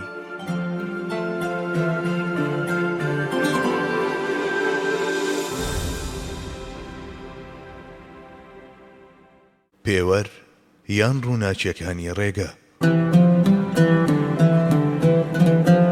نووسینی مامۆستا محەممەد فەتحوڵڵا گولان. ئامەنتووی مرۆڤە مەزنەکان. هەریەک لە بەرزڕاگرتنی مەفکورەی خزمەتەکەمان کە بریتیە لە خزمەتکردنی مرۆڤایەتی لە پێناوخوادا بەسەر هەموو ئارەزویەکی نەفسی و جەستەیی و هەڵبژاردننی بەسەر پێداویستی و ئارەزوو مرۆییەکاندا و ئەوەی کە دوای ناسینی حەقیقەت بە جۆرێکدا مەزراو بین کە ئامادە بین سەرجەمی خۆشەویستان و ئەو شتانەش کە دڵمان پێیانەوە بەستراوە بەخت بکەین و ئەوەی کە لە پێناو ئامانجە باڵاکەماندا سنگ دەربپەڕێنین لە ڕووداوە هەرە سەخت و قورسەکان و ڕێگاکانی بەختەوەری بەڕووینەوەی نوێدا بکەینەوە و ئەوەی کە بە خۆڕزگارکردن لە گشت حەزە مادی و مەعنەویەکان لە بەختەوەری کەسانی تردا واتای ژیانمان بدۆزینەوە و هاوڕێ لەگەڵ فەلسەفەی لە خزمەتدا لە پێشی پێشەوە و لە پاداشدا لە دوای دواوەوە خۆمان بە دوور بگرین لە چێشمەچێشی دەستخستنی پلە و پایە و ناوبام. بەڵێ ئەمانە ئەو ئامانجەی بوونی ئێمەن کە بە هیچ شێوەیەک ناتوانین دەست بەرداریان ببین. ئەوانەی لە بزوتنەوەیەکدا لە پێشەوەن لە ڕوانگەی پێگەکەیانەوە هەرخوو خەسڵەتێکی جوان و باشیان تێدا بێت چەند تێندانە لەوانەی دوای خۆیان ڕەنگ دەداتەوە. بە هەمان جۆر هەر حاڵەت و ڕەفتارێکی نابەجێی ئەوانیش دەگونجێت ئەوانەی دی لە خود و ناوەڕۆکی خۆیان دوور بخاتەوە و بیان کات بە چەند ڕۆحێکی هەرزە و چاولێکەر. گیانفیدایانی خۆشەویستی. دنیای ڕۆشن و بەختەوەری ئایندە تەنها ئەو قارەمانانەی بواری خۆشەویستی بنیاتی دەنێن کە بە عەشق و خۆشویستن باڵیان گرتووە. ئەو قارەمانانەی خۆشەویستی کە بزەی خۆشەویستی لەسەر لێویانە و دڵیان خەرمانی خۆشەویستیە و ڕوانینیان هەستە مرۆییەکانی لێ دەچێت و نیگای میهر ئامێز ئاراستەی هەموو کەس و هەموو شتێک دەکەن و لەو خۆرانەوە کە هەڵدێن و ئاوا دەبن و لەو ئەستێرانەوە کە دەگەشێنەوە و دەکوژێنەوە هەمیشە پەیامی خۆشەویستی وەردەگرن. تەنانەت تووڕەبوونی ئەو گیانفیدایانەی خۆشەویستی کە پەیوەندی نێوان خۆیان و چواردەورەکەیان لەسەر خۆشەویستی قورمیش کردووە لەو ڕووەوە کە ئامانج لێی ڕێخستن و ئامۆژگاری و نیشاندانی ڕێڕاستە و هێمایە بۆ جددیەت و ویقار هەمیشە بە بنیادنەر و سوودبەخش دادەنرێن. ئامانج و هۆکار. لە هەموو کار و هەوڵێکدا پێویستە سەرەتا ئامانج و مەبەست دیاری بکرێت هەتا مرۆڤ بە هۆکارەکانەوە نەبەسترێتەوە. لەو خزمەتانەدا کە لە ڕێگەی میلەتدا ئەنجام دەدرێن ئەگەر ڕۆح ئاراستە نەکرێت و ئامانجی نیشان نەدرێت بیر و بۆچوونەکان شێوەی گەردا وەردەگرن و ئەوانەش کە خزمەت دەکەن وەک زەبوون و دیلێکیان لێدێت. پێویستە لەسەر ئاستی بیرکردنەوە ئامانج و مەبەست هەمیشە یەکەمین و گرنگترین جێگا بگرن. ئەجینە دووچاربوون بە زۆری و پاشان بە سەراسیمە دەبێت. چەندین هەڵمەتی سەرنجڕاکێشی وەها کە بەهۆی ناڕوونی ئامانج و هۆکارەکانیەوە بێبەرهەم بوون ئەمانە هەروەک بە هیچ ئەنجامێکی خێردار نەگەیشتون لە دوای خۆیانەوە چەندین کین و نەفرەتیشیان بەجێهێشتووە. پێویستە لە دیدی هەموو کەسێکی خاوەن هەڵمەت و بزاوتندا سەرەتا و پێش لە هەر شتێکی دی بەدیهێنەری مەزن و ڕەزامەندیەکەی بوونی هەبێت. ئەجینە چەندین بددێنە ئەو ناوەندەوە و ناحەق خۆی لە شێوەی حەقدا دەردەخات و هەوا و ئارەزوو پۆشاچی فیکر دەپۆشن و بە ناوی غەزاوە چەندەها تاوان ئەنجام دەدرێت. ئەو کارانەی کە لە پێناو ڕەزامەندی خوای گەورە دەکرێن گەردیلەیەکیان وەک خۆر و دڵۆپێکیان وەک دەریا و ساتێکیان وەک هەتاهەتایی بەنرخە.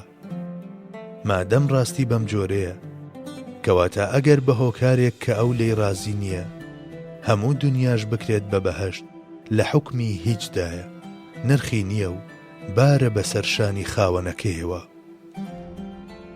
نرخی ئامراز و هۆکارەکان بە ئەندازەی گەیاندنی مرۆڤ بە ئامانج و دووربوونی ئەم گەیاندنەیە لە کەم و کوڕی.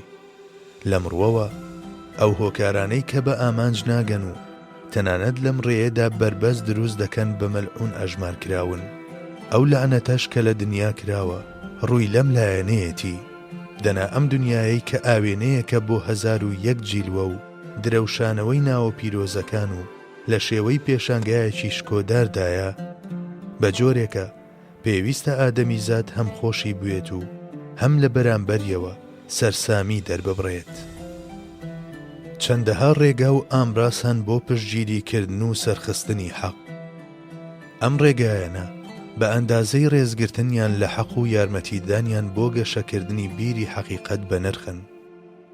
ئەگەر ماڵێک دانیشتوانەکەی ناوی بە مەعریفەت باڵبگرن و پەرستگایەک هەوێنی بیرۆکەی ئەبەدیەت لەوانەدا بچێنێت کە لە ژێر گومەزەکەیدا کۆ دەبنەوە و قوتابخانەیەکی شاباڵی ئومێد و باوەڕ بە خوێندکارەکانی ببەخشێت مانای وایە ئەرچی خۆیان وەک ئامراز بەجێ دەهێن و پیرۆزن.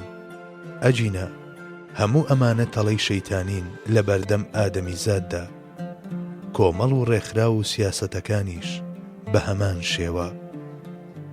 دامەزرێنەری هەموو دامەزراوەیەک ئیدی بچووک بێدیان گەورە پێویستە زوو ئامانجی دروستبوون و حیکمەتی هەبوونی ئەو دامەزراوەیەی بیری خۆی بخاتەوە دەنا ئەو دامەزراوە و خوێندنگە و جێگایانەی کە ئامانج و مەبەستیان لەبیر کراون بە وێنەی مرۆڤێک کە ئامانجی بەدی هاتنی خۆی لەبیر کردووە بە ئاراستەیەکی پێچەوانەدا و دژی خۆیان هەڵدەسوڕێن و هەرگیز بە ئامانج ناگەن.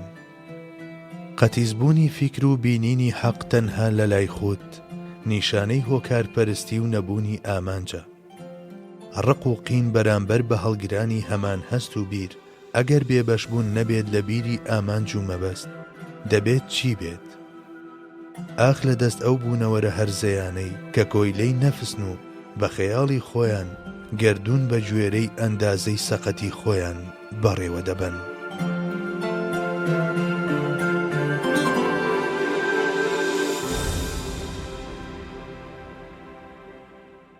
پێوەر یان ڕووناچیەکانی ڕێگە. نووسینی مامۆستا محەممەد فەتحوڵڵا گولان.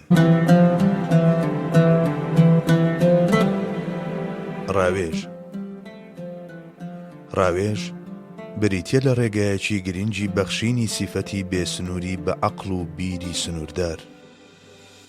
هیچ دەوڵەتێک ئەوەندەی ڕاوێژ دەوڵەمەند و هیچ سوپایەکیش هێندەی ئەو بەهێز نییە.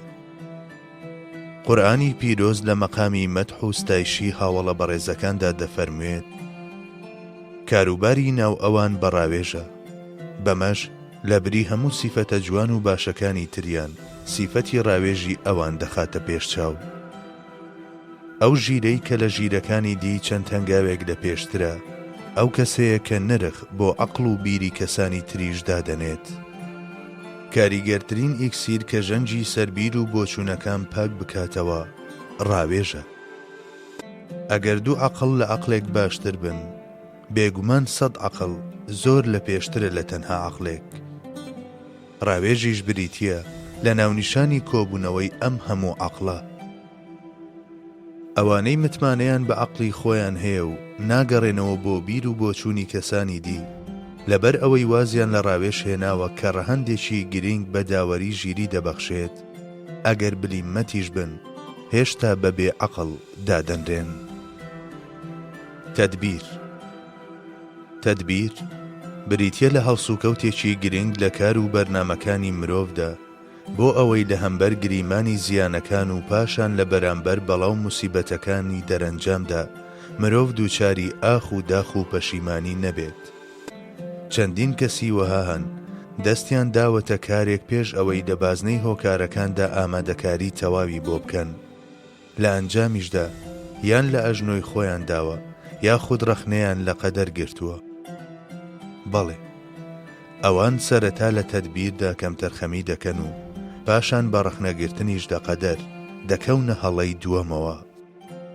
ئامانج و مەبەستی هەر کار و کۆششێک چەند گەورە بێت، ڕەچاوکردنی ئەو تەدبیرانەی کە لەو پێناوەدا پێویستن بە هەمان ئەندازە گرنگن.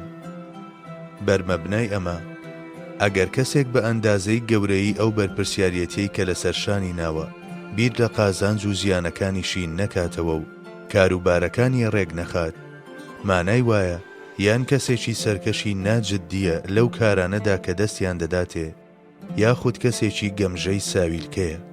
کار و هەوڵی ئەم جۆرە کەسە گەمژانە لە بێکاری و پاڵدانەوەیان زیان بەخشترە. لە بەدەستێنانی ئەو شتانەدا کە مرۆڤ ئارەزویان دەکات تەدبیر و قایمکاری سەرمایەیەکی گەورەیە. هەر کەم و کورتی و پشتگوێخستنێکی کەم کە ئەم لایەنە بگرێتەوە یەکێکە لەو هەڵە گەورانەی کە لە ئەنجامدا تاوانبارکردنی لێ دەکەوێتەوە. کەسی ژیر ئەو کەسەیە پێش ڕوودانی زیانە گریمانکراوەکان ڕێگریان لێ بکات و چارەیان بۆ بدۆزێتەوە. بەڵێ باپیرانمان وتویانە ماڵی خۆت توندڕا بگرە و کەس بەدز مەزانە، هەتا لە نێوان تاوانبارکردنی دز و قەدەردا نەیت و نەچیت. پێویستە مرۆڤ بۆ هەموو کارێک نەخشەی پێشوەختە و تەدبیری هەبێت. هەروەها دەبێت لەو شتانەش دوور بکەوێتەوە کە لە ئەنجامدا سوودێکی مادی و معنەوی یان فەزیلەت بە مرۆڤ نابەخشن. هەر کارێک نەخشە و تەدبیری لەگەڵدا نەبێت بێهودەیە و خۆخەریکردن بە شتانی بێهودەشەوە هێمایە بۆ کەمی عەقڵ و منداڵی خاوەنەکەی دەردەخات. مرۆڤ لە سەرکەوتن لە تاقیکردنەوە سەخت و هەلومەرجە نالەبارەکاندا نرخ و بەهای خۆی دەسەلمێنێت و دەری دەخات. سەرکەوتن لەو خزمەتانەشدا کە لە هەلومەرجە سەخت و گرانەکاندا ئەنجام دەدرێن پێش لە هەر شت وابەستەی نەخشەیەکی دروست و جوڵانەوەیە بەپێی ئەو نەخشەیە.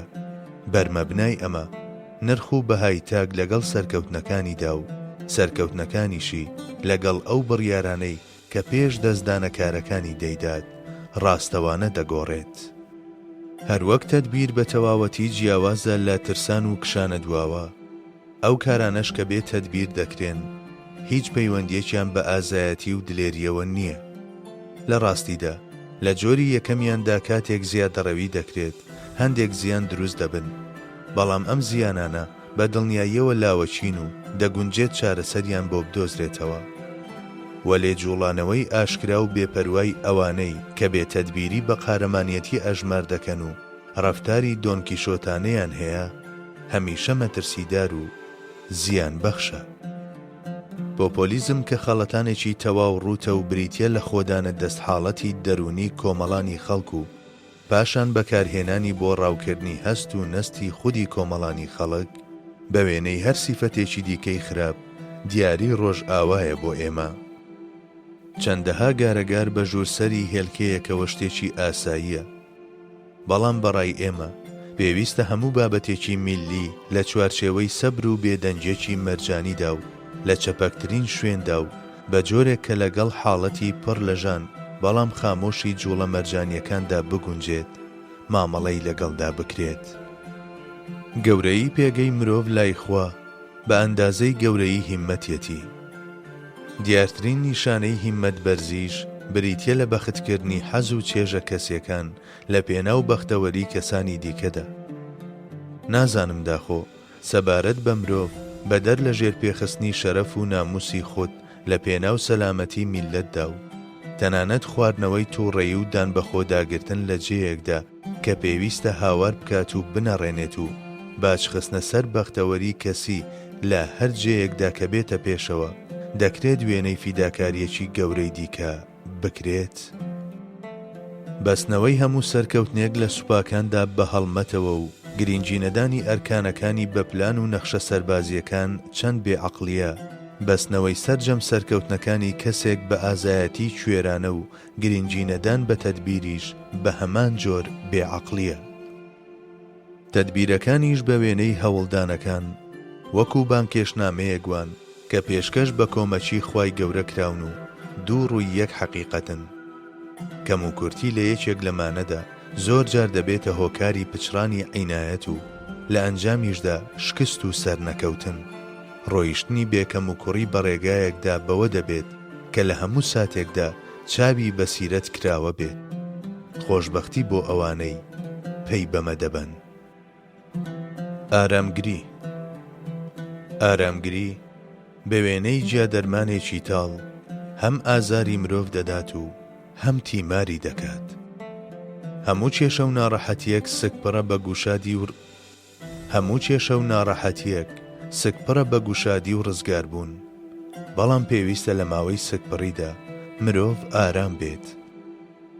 ئارامگری و دامەزراوی لەگەڵ سەرکەوتندا دوانن، ئەگەرچی بەڕواڵەت لە یەکتر جیاوازن. دەریاکان لە دڵۆپەکان پێکدێن، بەڵام کەس ناتوانێت ماوەی پێویستی نێوان دڵۆپ و دەریا بهێنێتەوە یەک. ئارامگری و لەسەرخۆیی نمونەیی ترین ڕێگەی سەرکەوتنە خوازراوەکانە. لە خەرمانی کەسێکدا کە پەلەپەل دەکات و هەڵەشەیە زۆرترین شتێک کە دەدۆزرێتەوە هەڵەیە. ڕێگای لووتکەکان لە دۆڵەکانەوە دەست پێ دەکات، بێگومان بۆ کەسانێک کە ئارام بگرن. ئەگەر شتێک هەبێت سەرەتاکەی ژەهر و کۆتاییەکەی شەکر و شەربەت بێت ئەوە سەبرە. ئارامگری بریتیە لە ناونیشانی ڕەفتاری ئەرێنی لە هەمبەر ڕووداوەکانەوە. لەبەر ئەوە مەردانی خوا داواکردنی سەبریان پێش لە وادەی خۆی بە شتێکی گونجاو نەزانیوە.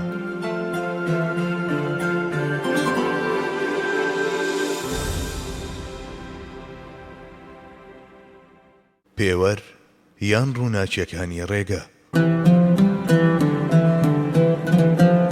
نووسینی مامۆستا محەممەد فەتحوڵڵا گولان. بەرگەگرتن نەک زویر بوون. کاتێک دەوروبەر هێشتا دەیجوور بوو، ئەوە تۆ بوویت کە پەیامەکانی خوات دەدا بە گوێی چواردەوەردا. ئەگەر قەدرەشناسەکانیش پێی نەزانن، خۆ ئاسمان و زەوی شایەتن لەسەر ئەمە. نەکەیت چاو لە حاڵی نادانەکان بکەیت و سکاڵا بکەیت. ئەو خزمەتەی دەیکەیت ئەگەر خەڵکیش ستایشی نەکەن، خۆ خوا دەیبینێت. تۆ داخوازی و پێداویستی خۆ ڕەوشتت جێبەجێ کرد و ئەمێستا چواردەورد وەک لالەزار وایە. لە کاتێکدا ئەم هەموو گوڵە دەوری داویت، بۆچی سکاڵە لە دەست سێ چوار دڕک دەکەیت؟ بەتایبەت ئەگەر ئەم بەدبەختیە پەرچەکردارێک بێت لە دژی کەم و کورتی و ناتەواوی لە پێگەیاندندا. سەبارەت بە دڵێک کە وابەستەی خوای گەورە بووە، ئایا داواکردنی پاداشتی ئەو خزمەتانەی کە لە پێناو قیامەتدا کراون لە دنیادا هەڵسوکەوتێکی هیچ نەدی و نادانانە نییە؟ ئەی دنیا و شتانی ناوی فانی و ئاخیرەتیش بەخۆی و جوانی و شکۆمەندیە سەرسوڕهێنەرەکەیەوە، باقی و هەتاهەتایی نییە؟ کەواتە وەرە واز لە پاداشتی ئەو هەوڵ و کۆششت بهێنە کە لە ڕێگەی خوادا داوتە، جیهانەکانی ئەودی و هەزاران دنیا دەهێنن. نابێت ڕووتێکردنی خەڵکی ئەگەر لەسەر حەقیش بن وەک نیشانەی گەورەی خۆت ئەژمار بکەیت و پشت بەو پلە و پایانە ببەستیت کە خەڵکی بە گومانی باشی خۆیان پێیان بەخشی بیت.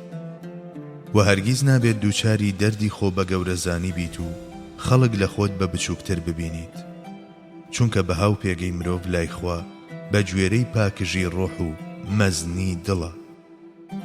گرنگیدان بە جسمانیەت و پلیشانەوە لە ژێر گۆشت و ئێسقاندا بەدبەختیەکی چەندە تاڵە. هەستی ڕێزگرتن لە گەورەکان ئەگەر بناغەش بێت، نابێت بۆ خۆت داوای بکەیت.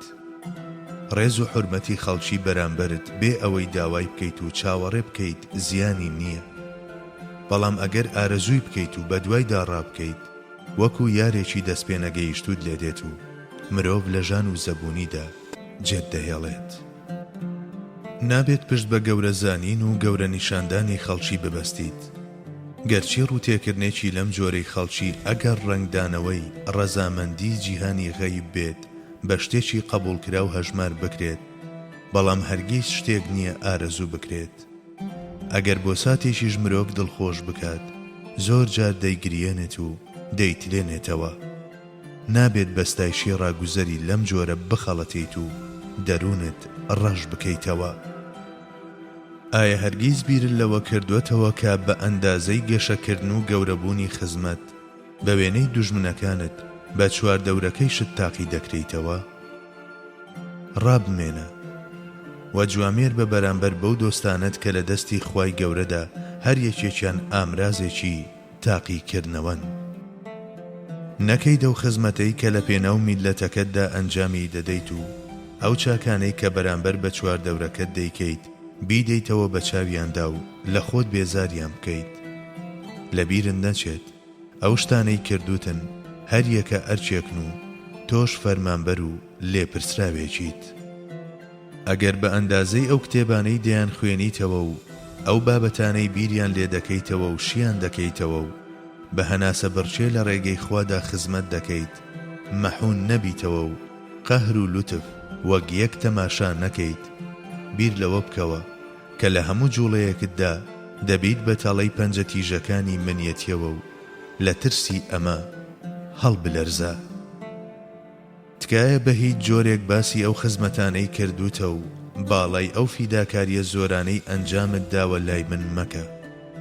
ئەگەر دەتوانیت ئەو بەرهەمانەی لەسەر دەستت هاتوونەتە گۆڕێ بە مڵکی میری بزانیت و وەکو لوتفێکی خوایی تەماشایان بکەیت کە لە ئەنجامی هەوڵ و کۆششی هاوڕێیانت بەخشراون و لە خزمەتکردندا لە پێشی پێشەوە و لە کاتی کرێ و پاداشدا لە دوای دواوە بیت. تکات لێ دەکەم ئەوەم بۆ باس بکە، بۆم باس بکە هەتا زمانی شیرینت دڵم ئاوەدان بکاتەوە. مەڵێ زانستەکەم، عیززەتم، شەرەفم و بە گۆرانیەکانی تایبەت بە نەفس دوژمنەکانت دڵخۆش و دۆستەکانت دڵتەنگ مەکە. ئەگەر بەهرە و لێهاتنێکت هەیە وازی لێ بهێنە با لەو دنیا گوڵ بکات و میوە بگرێت. ئەگەر ژینت داستان بێت با وەک نەغمەی ئەبەدی فریشتەکان بمێنێتەوە.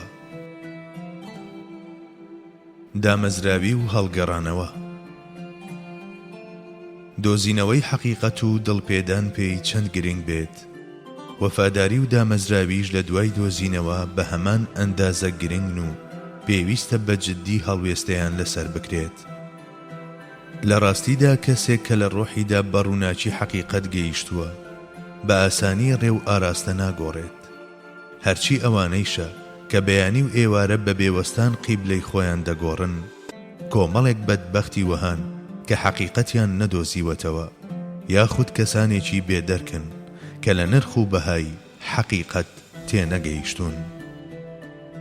ئەو بەختەوەرانەی دڵیان کردووە بە کەناراوێک بۆ زەریای حەقیقەت، هاوڕێ لەگەڵ شەوق و ئیشتیاقێکدا کە تێربوون نازانێت، شەپۆڵەکانی ئەو زەریایە لە سینەی خۆیاندا دەتوێننەوە و هەمیشە دەڵێن زیاتر نییە. ئەمانە کەسانێکن گەڕانیان تەواو کردووە و میحرابی خۆیان دیوەتەوە و ڕۆحیان دامەزراوە.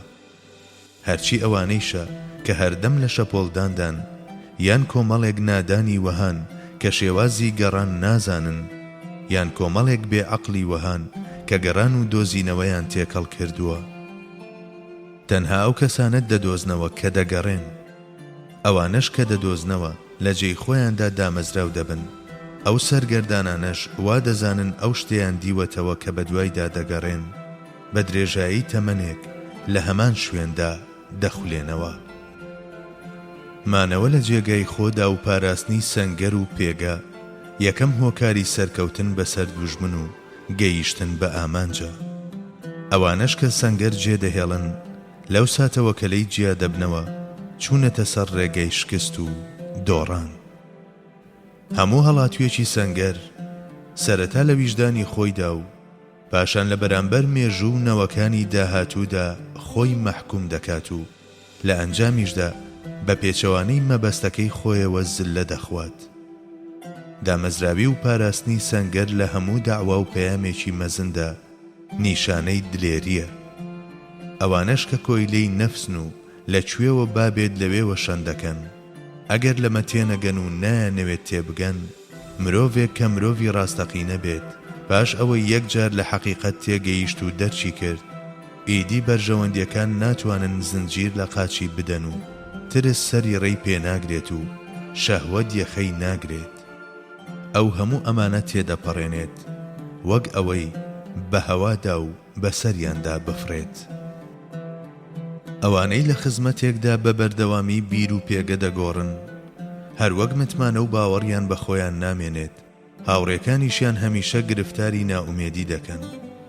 هەروەک چۆن ئەگەر کەسێک لە کۆمەڵێک بچێتە دەرەوە کە بە عەشق و شەوقەوە ڕێدەکەن، ڕیتمی جوڵەی بە کۆمەڵ تێک دەچێت و دەبێت بە هۆکاری تێکچوون. بە هەمان جۆر جیابوونەوەی کەسێک لە کۆمەڵێک کە لە دەوری مەفکورەیەک و ئامانجێکی دەستیان داوەتە دەستی یەک، دۆستان تووشی دەرزین و ڕەشبینی و خەیاڵشکان و دوژمنانیش نوقمی خۆشی دەکات.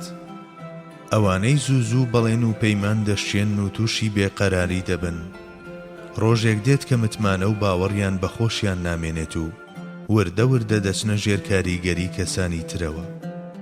ئەمڕۆ حەئیفلیجانەی کە بە تێپەڕبوونی کات بە تەواوەتی کەسایەتیان لەدەست دەدەن، دەبن بەلایەنێکی زیان بەخش هەم بۆ خۆیان هەم بۆ ئەو کۆمەڵگایەش کە تێیدا دەژین. ئەوانەی ئەمڕۆ دەبن بەژێر هەندێک حیساباتی بچووکەوە و قاچیان لە شتانی وەک پلە و پایە و ناوبانگ و شەهوەت دەگیرێت. نازانم داخۆ ئەو ڕۆژانەی کە بەرژەوەندیەکان وەک پەلکە زێڕینە ئاسۆمان دەتەن و ترس و ئەندێژەکان ئیرادەمان کۆت و زنجیر دەکەن، چی دەکەن؟ لە مێژووی مرۆڤدا شارەکان و قەڵاکان بە هەوڵ و تێکۆشان و خوێنی هەزاران دلێر و بوێر بەدەست هاتوون، بەڵام زۆر جاریش بەهۆی ڕەفتاری ناپاک و نامەردێک بۆ هەتا هەتایە لە دەست دراون. لەم بارەیەوە تەنها ئەو ڕووداوانەی کە تایبەتن بە یەک گەل هێندە زۆرن کە لە فەرهەنگەکاندا جێیان نابێتەوە. ئاخ ناوبانگی بکوژ و شەهوەتی بێ ئیمان و تەماعی نامەرد. چەندەها ڕۆح تەنها بە یەک جار سەردانی گەڕەکی ئێوە زەرد و سی سەڵگەڕان. چەندین دڵ لە هەرێمی ئێوەدا وەکو گەڵای پاییز هەڵوەرین و چەندین باڵای سەر و ئاسا بەهۆی قاقاشومەکەی ئێوەوە لە پەرزگاوە بەرەو مەیخانە گواستیەوە. بەڵێ ئەو پاڵەوانانەی ڕێیان لە هەرێمی ئێوە هەڵکەوت ترسنۆک و فسۆک دەرچوون و لاوەکانیش پیر و پەککەوتە کەوتن.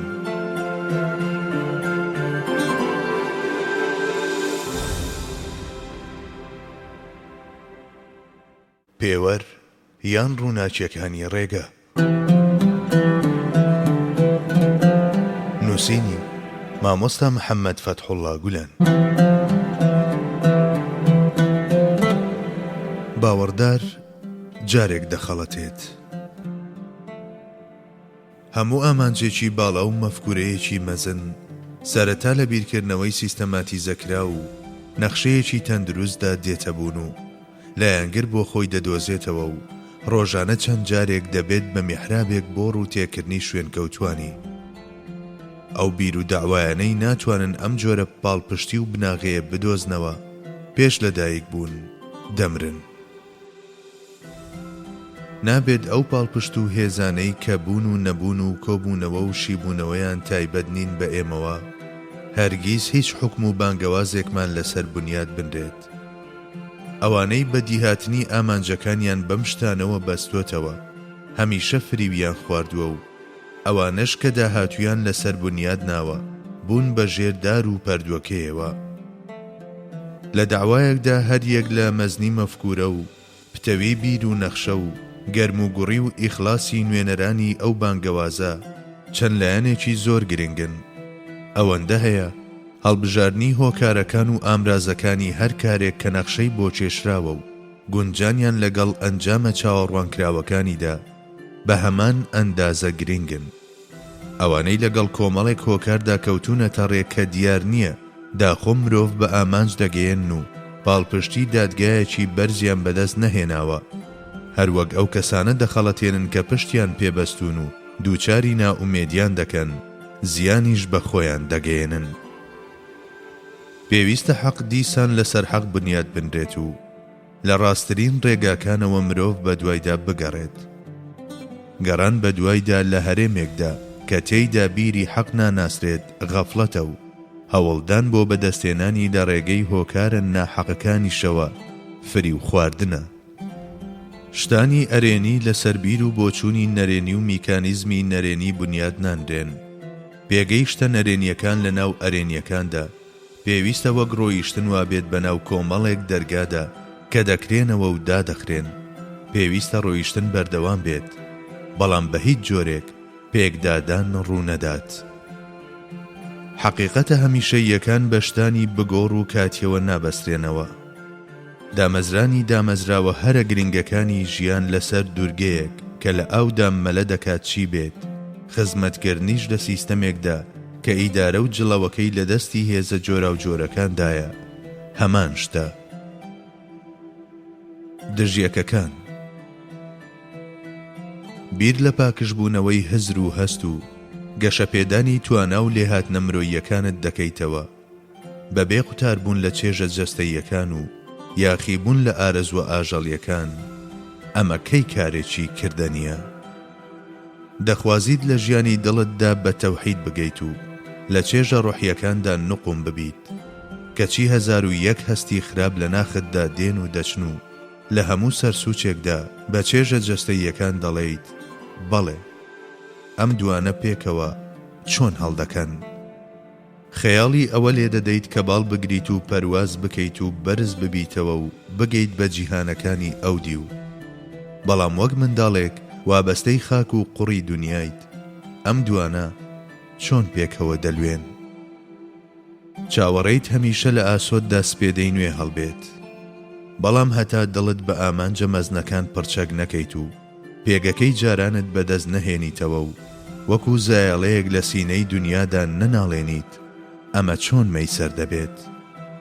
دەتەوێت چارەسەر بۆ ئەو کێشانە بدۆزیتەوە کە بە درێژایی چەندین سەدە کەڵەکە بوون، بەڵام ئەگەر عەزم و ئومێدت نەبێت و بڕیار نەدەیت کە لەو ڕێگایەدا چەندین ساڵ و چەندەها سەدە چاوەڕێ بکەیت، چۆن دەبێت؟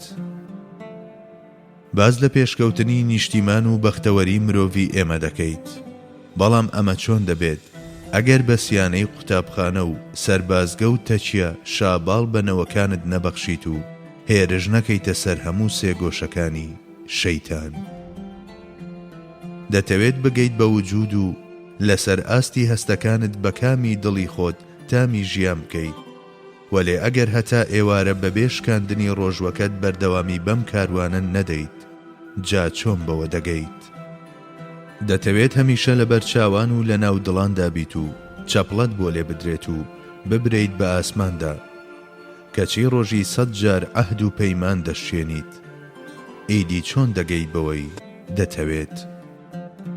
خۆت پێ تەواو و کامڵە و حەز دەکەیت هەموو کەسێکیش بەم جۆرە بناسێت، لە کاتێکدا حاڵ و ڕەفتارەکانت پێچەوانەی ئەمەن و ڕۆژانە باری 1000 گوناهت لەسەر شانە، ئیدی چۆن ئەمەت دەست دەکەوێت؟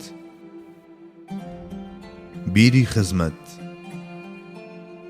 ژیانێک کە تێیدا خزمەتکردنی خوا و خەڵک ئامانج نەبێت، چ جیاوازیەکی لەگەڵ ژیانێکی وەحشیانەدا هەیە کە تێیدا 1001 هەڵپە جرت و فرتیانە. ستایشکردنی هەموو جۆرە جوڵەیەک کە بە ئاراستەی ڕاستی و حەق دابێت نیشانەی ڕێزگرتنی حەقە. ئەوانەی حەق تەنها لە ڕێباز و مەشرەبی خۆیاندا دەبیننەوە باوەڕ بکەن، هەروەک زۆر نابات کە بە تەنها دەمێننەوە، لە تێگەیشتن لە حەقیشدا هەمیشە گۆڕانکاریان بەسەردادێت و هەرگیز بەدامەزران جێگیری ناگەن. نمایندە لە هەموو ئاستێکدا. سەبارەت بە نوێنەر و نمایندە، ئیدی لە هەر ئاست و پێگەیەکدا بێت سیفەتەکانی وەک ڕاستی و ئەمانەت پارێزی و هەستی لێپرسراویەتی و ئیدراک و تێگەیشتنی بەرزتر لە چاو هاوشێوەکانیدا و سیفەتی بینینی سبەی لەگەڵ ئەمڕۆدا و ژیانێکی پاکداوێنانە سەرەڕای هەموو شتێک زۆر گرنگن. لە دەستدانی یەکێک لەم سیفەتانە سەبارەت بە کەسێکی ئیداری کەم و کورتێکی جددیە و سەبارەت بەو لایەنەش کە ئەو کەسە نوێنەرایەتی دەکات چارە ڕەشیە. یەکێتی نێوان ناوەوە و دەرەوە. ئەوانەی دەیانەوێت دنیا چاک بکەن سەرەتا دەبێت خۆیان چاک بکەن. بەڵێ، سەرەتا پێویستە ناوەوەیان لە ڕق و نەفرەت و حەسوودی و دەرەوەشیان لە هەموو جۆرە هەڵس و کەوتێکی نابەجێ پاک بکەنەوە، هەتا ببن بە نمونە بۆ دەوروبەریان. پەیامی ئەو کەسانەی کە ناوەوەی خۆیان کۆنتڕۆڵ نەکردووە و لەگەڵ نەفسیاندا نەجەنگیون و فەتحی دنیای هەستەکانی خۆیان نەکردووە، چەند ڕازاوە و جوانیش بێت، جۆش و خرۆش لە ڕۆحەکاندا بەرهەم ناهێنێت و ئەگەریش بیکات بەردەوام نابێت. ڕۆحی نمونەیی. ئەو کەسانەی لە پێناو ڕۆشنکردنەوەی خەڵکیدا هەوڵ دەدەن و هەمیشە بۆ بەختەوەریان پەلەقاژە دەکەن و لە هەڵدێرە جۆرا و جۆرەکانی ژیاندا دەستی یارمەتیان بۆ درێژ دەکەن، کۆمەڵێک ڕۆحی مەزنی وەهان کە پەیان بە خۆیان بردووە و لە کۆمەڵگاکەیاندا بە وێنەی فریشتەی پارێزەر ڕوبەڕووی ئەو کێشە و گرفتانە دەبنەوە کە هێرش بۆ سەر کۆمەڵگا دەهێن و سنگ لە زریانەکان دەردەپەڕێن و بەرەو ڕووی ئاگرەکان دەڕۆن و لە هەمبەر لەرزینە گریمانکراوەکانی شەوە هەمیشە لە ئامادەباشیدان. لە بابەتی هەڵبژاردنی پیشەدا کردنی گونجانی پیشەکە لەگەڵ بانگەواز و ئێرشاد و تەبلیغدا بە پێوەر نیشانەی نرخشناسی و ڕێزگرتنی حەقیقەتە. ئەوانەی لە بەرامبەر بانگەوازە جۆرا و جۆرە سەرنجڕاکێشەکانی چواردەوریانەوە بەبێ لەرزە لەم ڕێیەدا ڕێ دەکەن، دەبن بە ئەندازیارە بەختەوەرەکانی داهاتوو. ئیرادە بەهێزەکان. ئیرادە و کەسایەتیە بەهێزەکان ئەگەر هەزاران جار لە مەنجەڵدا بکوڵێنرێن و چەندەها جار لە قاڵبی هەمەجۆردا دابڕێژرێن، دیسانیش هیچ شتێک لە کەسایەتی خۆیان لەدەست نادەن و ناوەڕۆکی خۆیان دەپارێزن. ئەی دەبێت چی بوترێت بەو بەدی هاتووە بێ ئیرادانەی کە ڕۆژی چەند جارێک بیر و ئاراستە دەگۆڕن.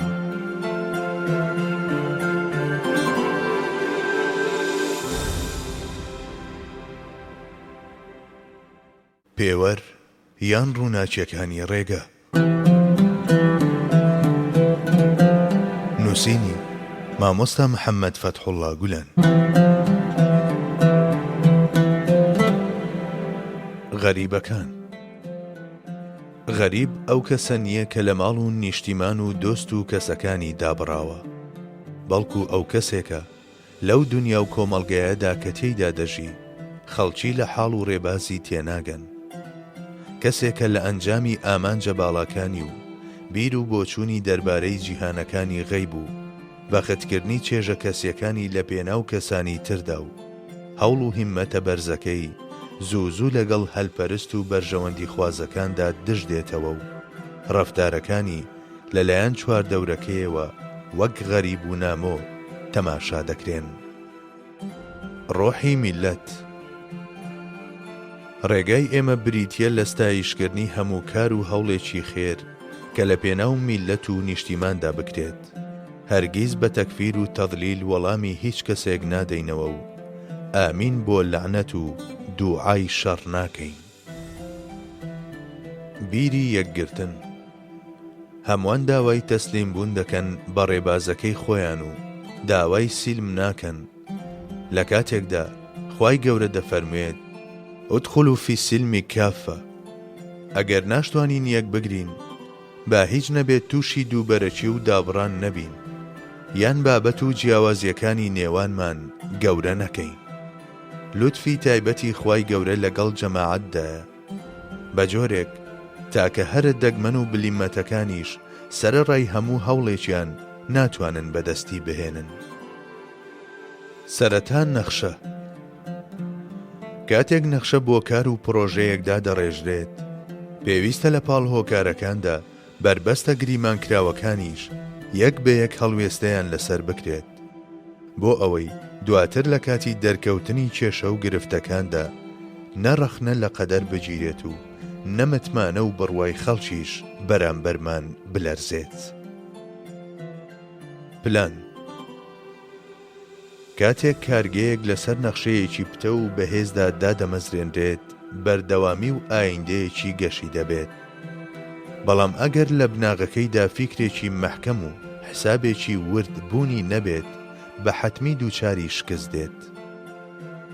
ئەی دەبێت کارەکانی تایبەت بە میلەت و ئیدارەدانی دەوڵەت و بەرزکردنەوەی مرۆڤ کە هەموو لایەنێکی مەتەڵێکی جیاوازە بۆ ئاستی مرۆڤێتی ڕاستەقینە دەبێت چۆن بن. ئەنجام. هێشووی کۆتایی گرنگە، نەک باق و بریق و هاش و هوشی سەرەتا. چارەنووسی ئەو کارانەی کە بیر لە سەرنجامیان نەکراوەتەوە زۆر جار بە پەشیمانی کۆتایی دێت.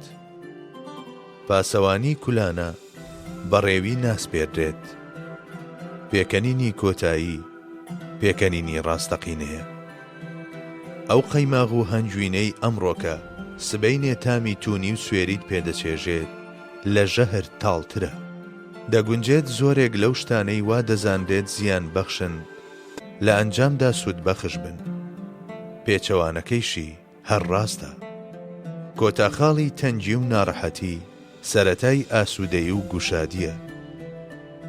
مەردی خاوەن دەعوا. پاڵەوانانی بواری حەقیقەت مەرج نییە خاوەن پۆست بن. مەردی خاوەن دەعوا نە لە سەرکەوتن و نە لە شکستدا ڕەفتاری خۆی ناگۆڕێت. هەموو چاوەڕوانی و داواکاریەک هەتا لە ماڵەکانی هاوشێوەی ماڵی ئەبی ئەرقەمدا پێنەگات، واتە هەتا لەگەڵ ئارامگریدا نەکوڵێت و پێنەگات، خەیاڵێکی خاوە. ئامراز و ئەنجام.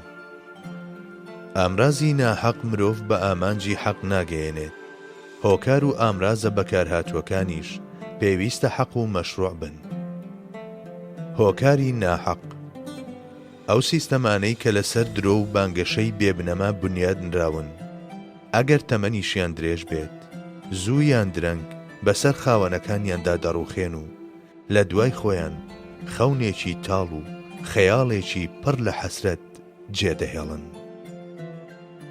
حەزی خۆشگوزەرانی و پاڵدانەوە هەموو داوا و حەقیقەتێکی مەزن بە دامەزراوی و ڕازگۆیی شوێنکەوتوو نمایندەکانی و بە هەوڵدانیان لە پێناو پاراستنیدا بەردەوامی بەدەستدەهێنێت و ناسنامەیەکی جیهانی وەردەگرێت. دەنا ئەگەر ئەم داوایە لە بەرامبەر هێرش و دەستدرێژی بەردەوامی دوژمنەکانیەوە بێبەش بێت لە دۆستی خاوەن ئیدراک و ڕازگۆیی و وەفا، زوویان درەنگ مەحکومە بەوەی بڕوخێت و لە یادەوەریەکاندا بسڕێتەوە. هەروەک چۆن ئاوی وەستا و خامۆش بۆگەن دەبێت، ئەو تەمبەڵانەش کە خۆیان لە باوەشی پاڵدانەوە هاویشتووە بە بێگومانی دەڕزێن و لەناو دەچن. ئارەزووی پاڵدانەوە لە مرۆڤدا یەکەم نیشانە و زەنجی مردنە. بەڵام ئەگەر کەسێک هەستەکانی ئیفلیج بووبن، نەگوێی لەم زەنگە دەبێت و نە هیچیش لەم نیشانەیە تێدەگات، بێگومان لە ئاگادارکردنەوەی دۆستانیش. تەمبەڵی و لاشپەرستی یەکێکە لە گرنگترین هۆکارەکانی هەموو جۆرەکانی سەرشۆڕی و بێبەش بوون. ئەو ڕۆحە مردوانەی کە خۆیان لە باوەشی پشودان و پاڵدانەوە دەهاون، بێ هیچ گومانێک ڕۆژێک دێک دووچاری سەرشۆڕیەکی وەها دەبن کە چاوەڕێ دەکەن تەنانەت پێویستترین پێداویستیەکانیشیان لەلایەن کەسانی ترەوە جێبەجێ بکرێت. کاتێک خانەپەرستی زیادە ڕەوکارانەش دێتە سەر حەزکردن بە پاڵدانەوە و پشودان، ئیدی بێگومان مرۆڤ هێڵی هەوڵدان و ڕوبەڕووبوونەوە جێدەهێڵێت و لەسەر ئاستی ڕۆح دەمرێت. بەتایبەت ئەگەر ئەم نزمبوونەوەیە هەستی پێ نەکرێت و بە ئازایەتی و پیاوەتی دابنرێت، ئەوە دەبێت بەکارەسات و ئابڕووچوونێکی تەواوەتی. لە سایەی عەشقی هەوڵدان و حەزی کارکردندا، ئیمپراتۆریەتێک لە عەشیرەتێکی بچووکەوە لەدایک بووە. ئەو ڕۆژەش کە ئارەزووی حەرەم جێگای ئەم عەشق و حەزەی گرتەوە، میلەتێکی گەورە و گران لەگەڵ زەویدا تەخت بووە. ئەوانەی لە پێناو عەشقی حەرەم و خانەپەرستیدا شوێنی پاسەوانی خۆیان جێهێشتووە، زۆر جار بە پێچەوانەی مەبەستەکەی خۆیانەوە زللەیان خواردووە و لە خانەی گەرم و گوڕی منداڵی نازدار و شیرینی خۆیان بوون. گۆڕانی مرۆڤ و ڕزینی هێواش هێواش و بەو پەڕی بە بێدەنجی ڕوودەدات. تەنانەت جاری وا هەیە غەفڵەتێکی بچووک و جیابوونەوەیەکی کەم لە قافڵە دەبێت بە هۆکاری تیاچوون. بەڵام لەبەر ئەوەی ئەم جۆرە کەسانە وا دەزانن هەمیشە لە هەمان پێگە و لەسەر هەمان هێڵبوون، زۆر جار هەز بەوەش ناکەن کە لە لووتکەی منارەیەکەوە بۆ بنچی بیرێک بەربوونەتەوە. ئەوانەی هێڵ و سەنگەر جێدەهێڵن، هاوڕێ لەگەڵ حاڵەتی دەرونی هەستکردن بە تاواندا کە شتێکی سروشتیە لە هەموو هەڵهاتوێکی سەنگەردا، چونکە هەوڵ دەدەن بەرگری لە خۆیان بکەن و ڕەخنە لە هاوسەنگەرەکانیان بگرن، ڕزگاربوونیان لەو لادانەی تێی کەوتون و گەڕانەوەیان بۆ هێڵی پێشویان نزیکە لە ئەستەمەوە. ئەوە تا حەزرەتی ئادەم دوای ئەوەی قاچی خلیسکە لە سایەیدا نان بەکەم و کورتیەکەیدا بە جوڵەیەک بەرز بووەوە بۆ پێگەکەی خۆی. لە بەرامبەردا ئیبلیس سەرڕای هەڵە گەورەکەی دەستی کرد بە بەرگریکردن لە نەفسی خۆی و لە ئەنجامیشدا تووشی تیاچوونی هەمیشەیی بوو. هەندێک جار ئەو کەسانەی عەزم و ئیرادە و شعوریان ئیفلیج بووە، کاریگەریەکی گەورەیان لەسەر بوێری و هێزی معنەوی کەسەکانی چواردەوریان دەبێت. تەنانەت جاری وایە دوودڵیەکی بچووک و چوونە دواوەیەکی کەمی ئەم بێ ئیرادانە بە ئەندازەی مردنی ڕاستەقینەی 100 کەس دەبێت بە هۆکاری لەرزین و ناومێدی. حاڵەتێکی لەم جۆرەش تەنها بە کەڵکی ئەوە دێ کە ئازایەتی بە دوژمنانی میلەت و وڵات ببەخشیت و ئارەزووی دەستدرێژیکردنیان ببزوێنێت. جوانیە سەرنجڕاکێشەکانی دنیا و ماڵ و منداڵ فیتنە و تاقیکردنەوەن. قوتابیە سەرکەوتوەکانی ئەم تاقیکردنەوەیەش ئەو بەختەوەرە خاوەن عەزم و ئیرادانن کە بەیانی و ئێوارە عەهد و پەیمانی خۆیان لەگەڵ داواکەیاندا تازە دەکەنەوە. حەزی پلەپایە. هەروەک چۆن ناوک و تۆوی زۆرێک لە شتە باشەکان لە مرۆڤدا بوونی هەیە، بە هەمان جۆر و لە پێناو هەندێک حیکمەتدا بناغەی شتە خراپەکانیش لە مرۆڤدا هەن. بۆ نمونە لە پاڵ سیفەتە باشەکانی وەک سەمیمیەت و دڵسۆزی و خەمخۆری و بێنیازیدا، لە زۆر کەسیشدا سیفەتە خراپەکانی وەک خۆشویستنی پلەپایە و حەزکردن بە پێگە و پۆست و ئارەزووی دەرکەوتن کە دڵ دەکوژن و ڕۆح ئیفلیس دەکەن بوونیان هەیە. لە مرۆوە پێویستە لە پەیوەندیەکانمان لەگەڵ خەڵکیدا ئەم لایەنە سروشتیانەی مرۆڤ لەبەرچاو بگرین بۆ ئەوەی تووشی خەیاڵشکان و نائومێدی نەبین. هەریەک لە ئارەزووی پلەپایە و حەزکردن بە ناوبانگ و شۆرەت کە کەم تا زۆر لە هەموو کەسێکدا هەیە، ئەگەر بە شێوەیەکی مەشروع تێر نەکرێت، ئەوانەی نەیانتوانیوە خۆیان لەم بیر و هەستە ڕزگار بکەن، لەوانەیە زیانێکی زۆر هەم لە خۆیان و هەم لە کۆمەڵگاکەیان بدەن. هەروەک چۆن ئەگەر ڕێگری بکرێت لە خاڵی بوونەوەی شتێک کە لە لێواری پڕبووندایە دەبێت بە هۆکاری تێکچوون و ناڕێکی، بە هەمان جۆر ئەو ڕۆحەت دەربەدەرانەی کە دڵیان بە شان و شۆرەت دۆڕاندووە، گەر ئارەزوە ناوەچیەکانیان بەباشی ئاراستە نەکرێن، کاولکاریەکی زۆر دەنێنەوە. جوڵە و هەڵسوکەوتی ئەم ڕۆحە ناکاملانە هەرچەندە تا ئەندازەیەک گورز لە ڕۆحیش بوەشێنێت، بە ئاراستەی تێرکردنی نەفسیان کە شەڕی هەندەچین، لە ڕووی دەرەنجامەوە ڕێگری لە هەندێک شەڕ دەکەن و دەبن بە هۆکاری هەندێک باشەی هەندەچی. ئەمەژوا لەو ڕفتارانە دەکات کە بە سووکترین شەڕ ئاماژە بکرێن. بەڵێ، هونەرمەندێکی دەنگخۆش کە بە دوای مافی چێژوەرگرتندا دەگەڕێت بۆ قورجی، ئەگەر لە بری هەڵڕشتنی تۆز و دووکەڵی گۆرانیە بەدڕەوشتەکان لە ڕێگەی نەغمەیەکی ئیلاهی و قەسیدەیەکی زیندوو هۆنداوەیەکی مەولودەوە خۆیان خاڵی بکەنەوە، زیانی کەمترە و تەنانەت سەبارەت بە هەندێک کەس لەوانەیە خێردارتر بێت.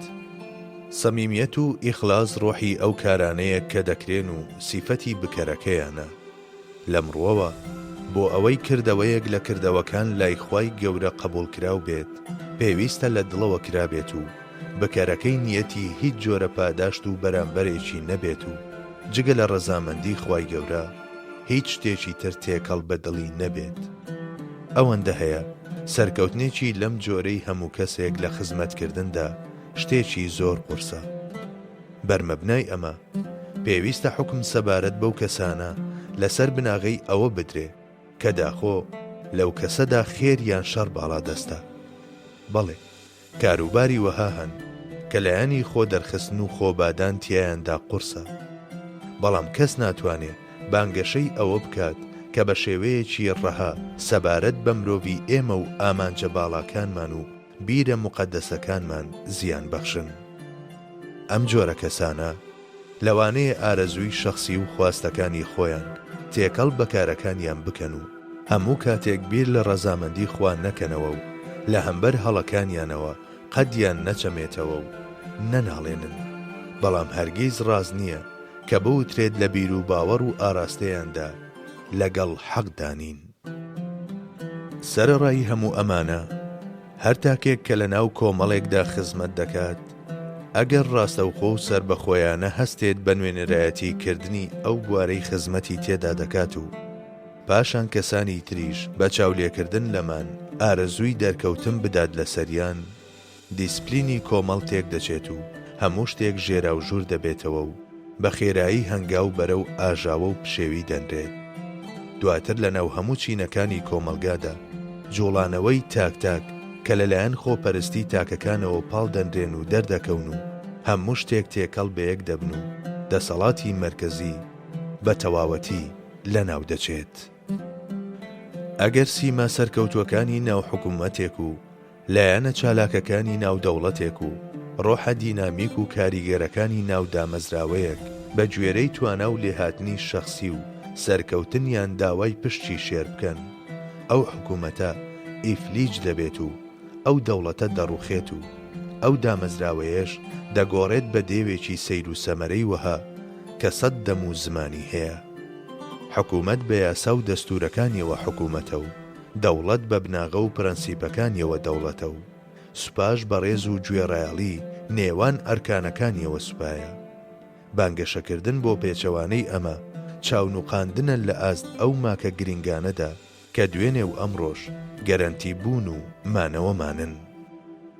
خۆزگە دڵان بەو شتانەی بەدیهێنەری مەزن بەخشیونی و لە داهاتووشدا دەیان بەخشێت قەناعەتیان بکردایە و لە هەموو جەیەکدا بە دوای ڕەزامەندی ئەودا بگەڕانایە.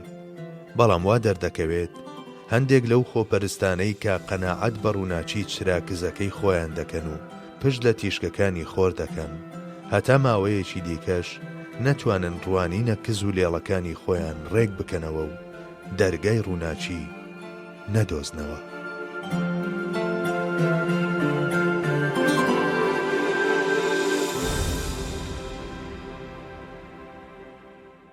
پێوەر یان ڕووناچیەکانی ڕێگە.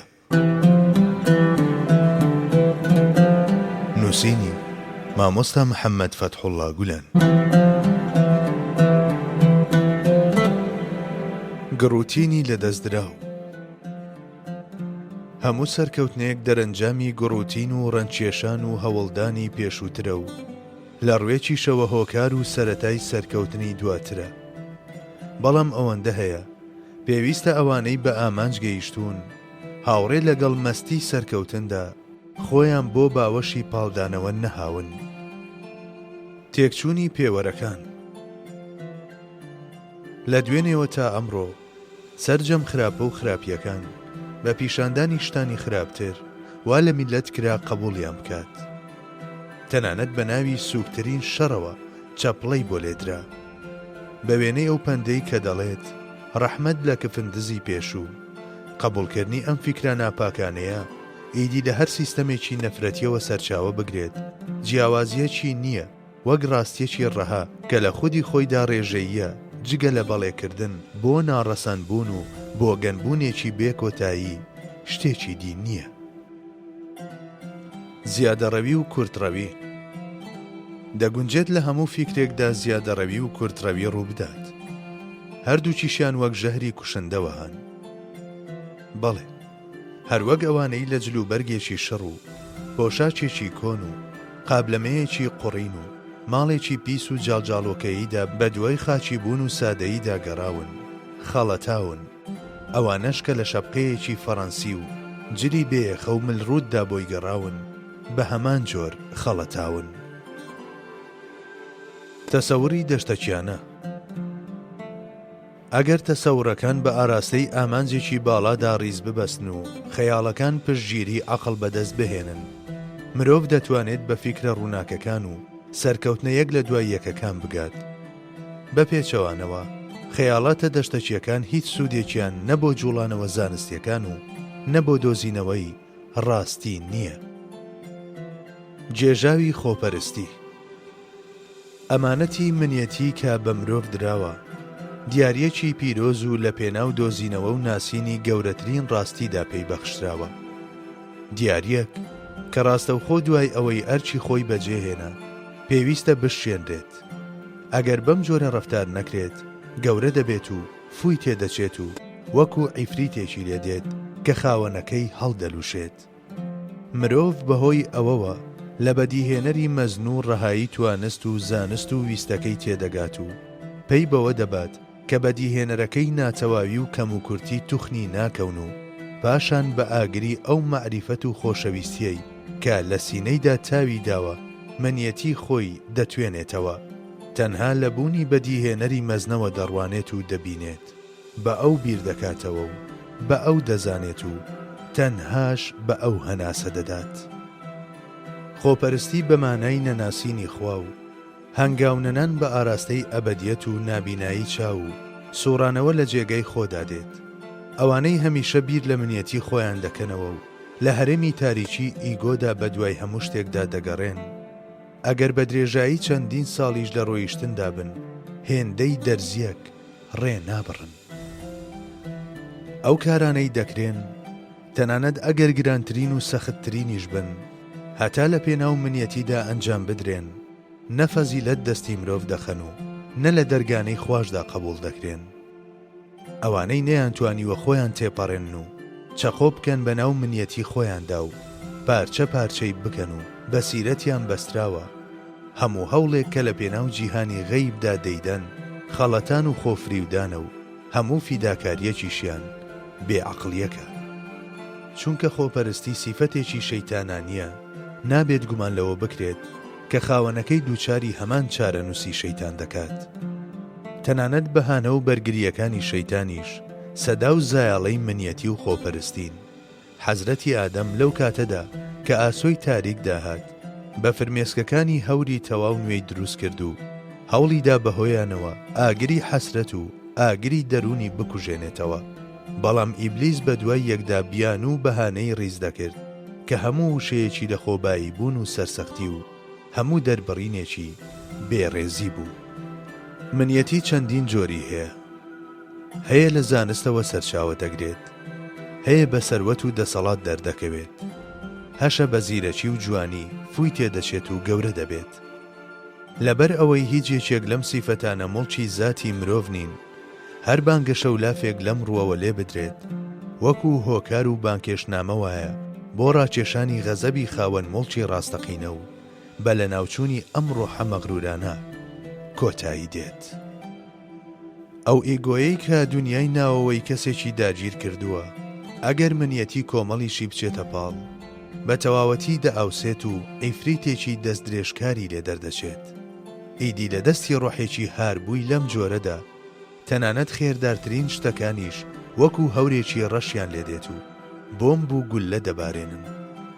بەڵێ لە دەستی کەسانی لەم شێوەیەدا زانست ڕووناچێکی درۆینە و سەروەت ئامرازی خۆبادان و کەش و فشوو، دڵ پیشەی مار و دووپشک و جوانی لاپەڕەیەکی خەمە و بۆنی ناخۆش بڵاو دەکاتەوە و زیرەکیش حاڵەتێکی دزێوی وەک بە سووک سەیرکردنی خەڵکی وەردەگرێت. لەوەتەی هەیە فەلسەفەی ماددەگەری نوێنەرایەتی منیەتی و پێغەمبەرایەتیش نمایندەی حەق و مەحویەتی کردووە. لە ڕێگەی ئەوانەی یەکەمدا گومان و دوودڵی و خەڵەتاندن و تۆقاندن و توندوتیژی بە وێنەی بەیەکدا کێشانی ترسناچی شاخەسە هۆڵینەکان بەر یەک کەوتون و هەپڕون بە هەپڕون بوون. بەڵام لە ڕێگەی دووهەمدا ڕووناچی و ئاسوودەیی دڵ و یارمەتیدانی یەکتر و هاریکاری بوونیان هەبووە. حاڵەتی دەرونی باسکردنی خود لە هەموو شوێن و دەرفەتێکدا نیشانەی کەم و کورتی و هەستکردنی خاوەنەکەیەتی بەکەمی و نزمی، هەتا ئەو ڕۆژەش کە هاوڕێ لەگەڵ پەروەردەکردنێکی باشی ڕۆحدا هەموو ئەو شتانەی هەیەە دەیکەن بە فیدای خاوەنی مڵکی ڕاستەقینە، ئەم حاڵەتە بەم جۆرە بەردەوام دەبێت. هەموو کاروبارێکی ئەم جۆرە کەسانە کەش و فشێکە و هەموو گوزارشتێکیان تەقەتەقی منیەتیە و هەموو خۆ بەکەمزانینێکیشیان یان ڕوونماییە یاخود وە بەرهێنانە لە پێناو باسکرانیان لەلایەن خەڵکەوە، هەزار نەفرەت لە خۆپەرستانی حەق نەناس. خۆپەرست هەروەک دۆستی ڕاستەقینەی نییە، ئاسوودەیی ویژدانیشی نییە. لە ڕێگەی ئەبەدیەتدا بەدیهێنەری مەزن بوونی هۆکاری بوونمانە و مەزنیەتەکەی دەوران دەوری گەردوونی داوە و ڕووناچیەکەی لە هەموو جێیەکدا نمایانە. ئاسمانەکان و زەوی بریسکەی درەوشانەوەی ئەون و تێگڕای بوونیش بەندەی ئەڵقە لە گوێی ئەون.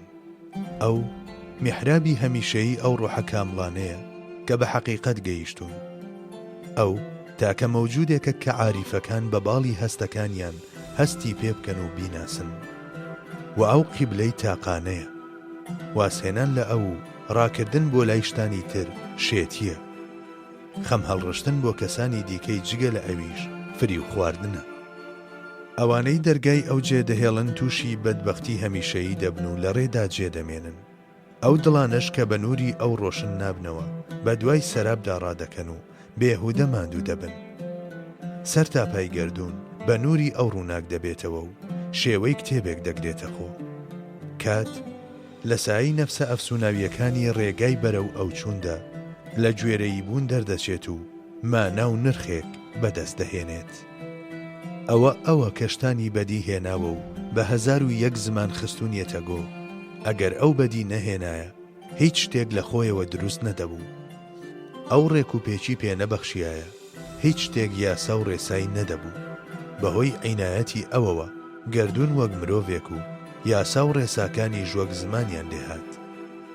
هەموو شتێک باسی ئەو دەکات و بە جوانیەکانی ئەو سەرمەستن. ئەگەر بوون نەبێت بە ئاوێنەیەک بۆ ئەو لەگەڵ ئاسنێکی ژەنگاویدا جیاوازی چییە؟ ئەگەر مرۆڤ باز لە ئەو نەکات ئایا ناوی ئادەمیزادی لێدەنرێت؟ ئاخرۆحە تاریکەکان ئەو کەڕانەی هاواری ویژدان نابیستن، هەتاکەی بە بازیچەکان خۆتان ژیر دەکەن و چاوتان لە ئاست ڕاستیدا دەنووقێنن. لەبەر ئەوەی مرۆڤ لە دنیایەکدا دێتە بوون کە 4 لای بە ماددە دەورەدراوە، سەرەتا باوەڕ بەو شتانە دەکات کە بە ئەندامەکانی هەست ئەزمونیان دەکات. پاشان بەهۆی ئەو مانایانەی کە ئەمانە دەیبەخشن زنجیری ملی منیەتی دەشتێنێت و هەوڵ دەدات حەقیقەتەکەی ناوویژدانی ببینێت. بەڵام ئەوەندە هەیە ژمارەی ئەوانەی پێیان لەم زنجیرە باریکە دەگیرێت و بە درێژایی تەمەنێک ناتوانن هەنگاوێک بەرەو پێشەوە بنێن، کەم نین. لەبەر ئەوە پێویستە شتانی چواردەورمان وەک کتێبێک بخوێنینەوە و وەک کۆرسێک گوێیان لێ بگیرێت. لە کاتی خوێندنەوە و بیستنیشدا نابێت نووسەری کتێبەکە و بەڕێوەبەری سەمفۆنیاکە پشتگوێ بخرێت. ئەجینا هەروەک چۆن ئەو بوودەڵەیەی کە بەبێ هەستکردن بە نەفسەکانی حەقیقەت لە ویژدانیدا سەر تا پایگەردوون گەڕاوە و لە بەڵگەکاندا نوقم بووە، هەروەک هەرگیز ناتوانێت ئەو بدۆزێتەوە و بە حزوری بگات.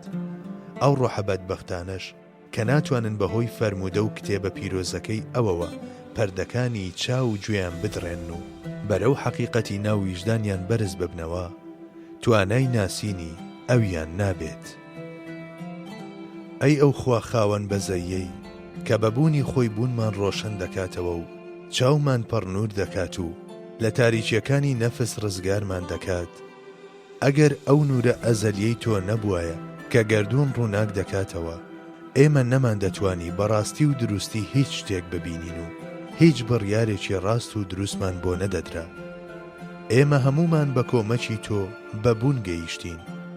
عینایەتی تۆ تاجی سەرمان بێت بەو شتانەی تۆ پێدڕاگەیاندوین فێری ڕاستی بووین. ئەگەر لوتفت نەنواندایە بە دەرخستنی خۆت لە ئاسۆی ڕۆحماندا، لەکوێوە دەمانتوانی تۆ بناسین و لەکوێوە بە دڵنیایی و ئاسوودەیی دەگەیشتین. ئەوە تۆیت کە هەموو بوونەوەرێکت کردووە بە زمانێک و لە ناو ئەو زمانانەشدا مرۆڤت کردووە بە بولبول یاخوا قەت کەم نەبن ئەوانەی باسی تۆ دەکەن. بەڵێ بەم کارە دوات لە ئێمە کرد ئەو ئاەتانە بخوێنینەوە کە لە چوارلای جیهاندا دادناوە. سەر لە نوێ و جارێکی دی حەقیقەتە هەمیشە یەکەی ناوویژدانی خۆماندایەوە بە گوێماندا. لە سایی ئەمەدا هەست بە پەیوەندی نێوان بەدیهێنەر و بەدیهێنراو دەکەین و بە فوارەکانی مەعریفەتی ناودڵمان بەرەو تۆ بەرز دەبینەوە و دیسان لە سایی ئەمەدا لە داڵانە تاریکەکانی نەفس و جێژاوی نادیاری هەستەکان ڕزگارمان دەبێت و پارێزراو دەبین. ئێمە بەناسینی تۆ کاکڵەی زانستمان بەدەستێنا و چاومان کرایەوە بەڕووی ئەو جوانیانەدا کە لەسەر ڕۆحی بوونەوەران نەخشاندوتن.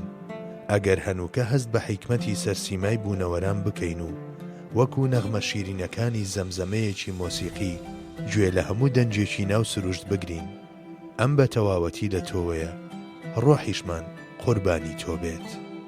لەم کتێبە ناوازە و شکۆدارەدا کە لە بەردەمماندا ئاوەڵات کردووە، تابلۆی جوانیە بێوێنەکانی خۆت نیشانداین و بەمەش جۆش و خرۆشت بە دڵەکانماندا. گرەی زمانمانت کردەوە و شەرەفمەندت کردین بە پایی بەداستانکردنی ئەم جوانیانەی کە تایبەتن بە تۆ.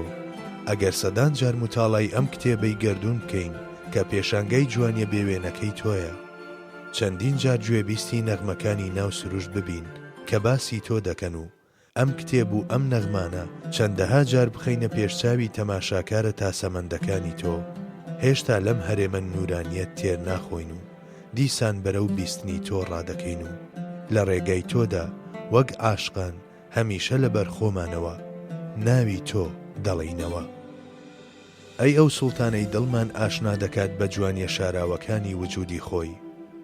لە ڕابردووەوە تا ئێستا هەزاران جار باسی تۆیان کردووە، چەندین جار کاسەی کەوسەری یەک لە دوای یەک پێشکەش بەو دڵانەکران کە تینووی عاشقت بوون. لەپاڵ ئاوازی چەشنی سروەی بەهەشت ئەو ڕۆحەپاک و بێگەردانەدا کە چەشنی سروەی بەهەشتە و بوون بە تۆز و غوباری ڕێگای تۆ، ئەم دەنگە لەرزۆک و ئەم ڕووبا بەشکاوە و ئەم دەستە ناکارامەیە خۆ قسەیەکی بۆ وتن نییە.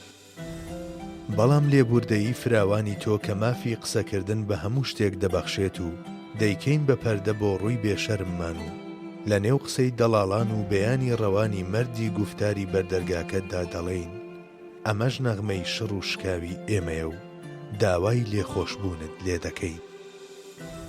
ئەوەندە هەیە لەم بابەتەدا وتەی ڕاستەقینە تایبەتە بەوان، جارێکی تردان بەمەدا دەنین و هەوڵ دەدەین لە گوفتارەکانی ئەواندا کە وەک قەڵبەزەوە هەن سەر لە نوێ باسی تۆ بکەینەوە و بە زەریای بێسنووری مەعریفەتی تۆ بگەین.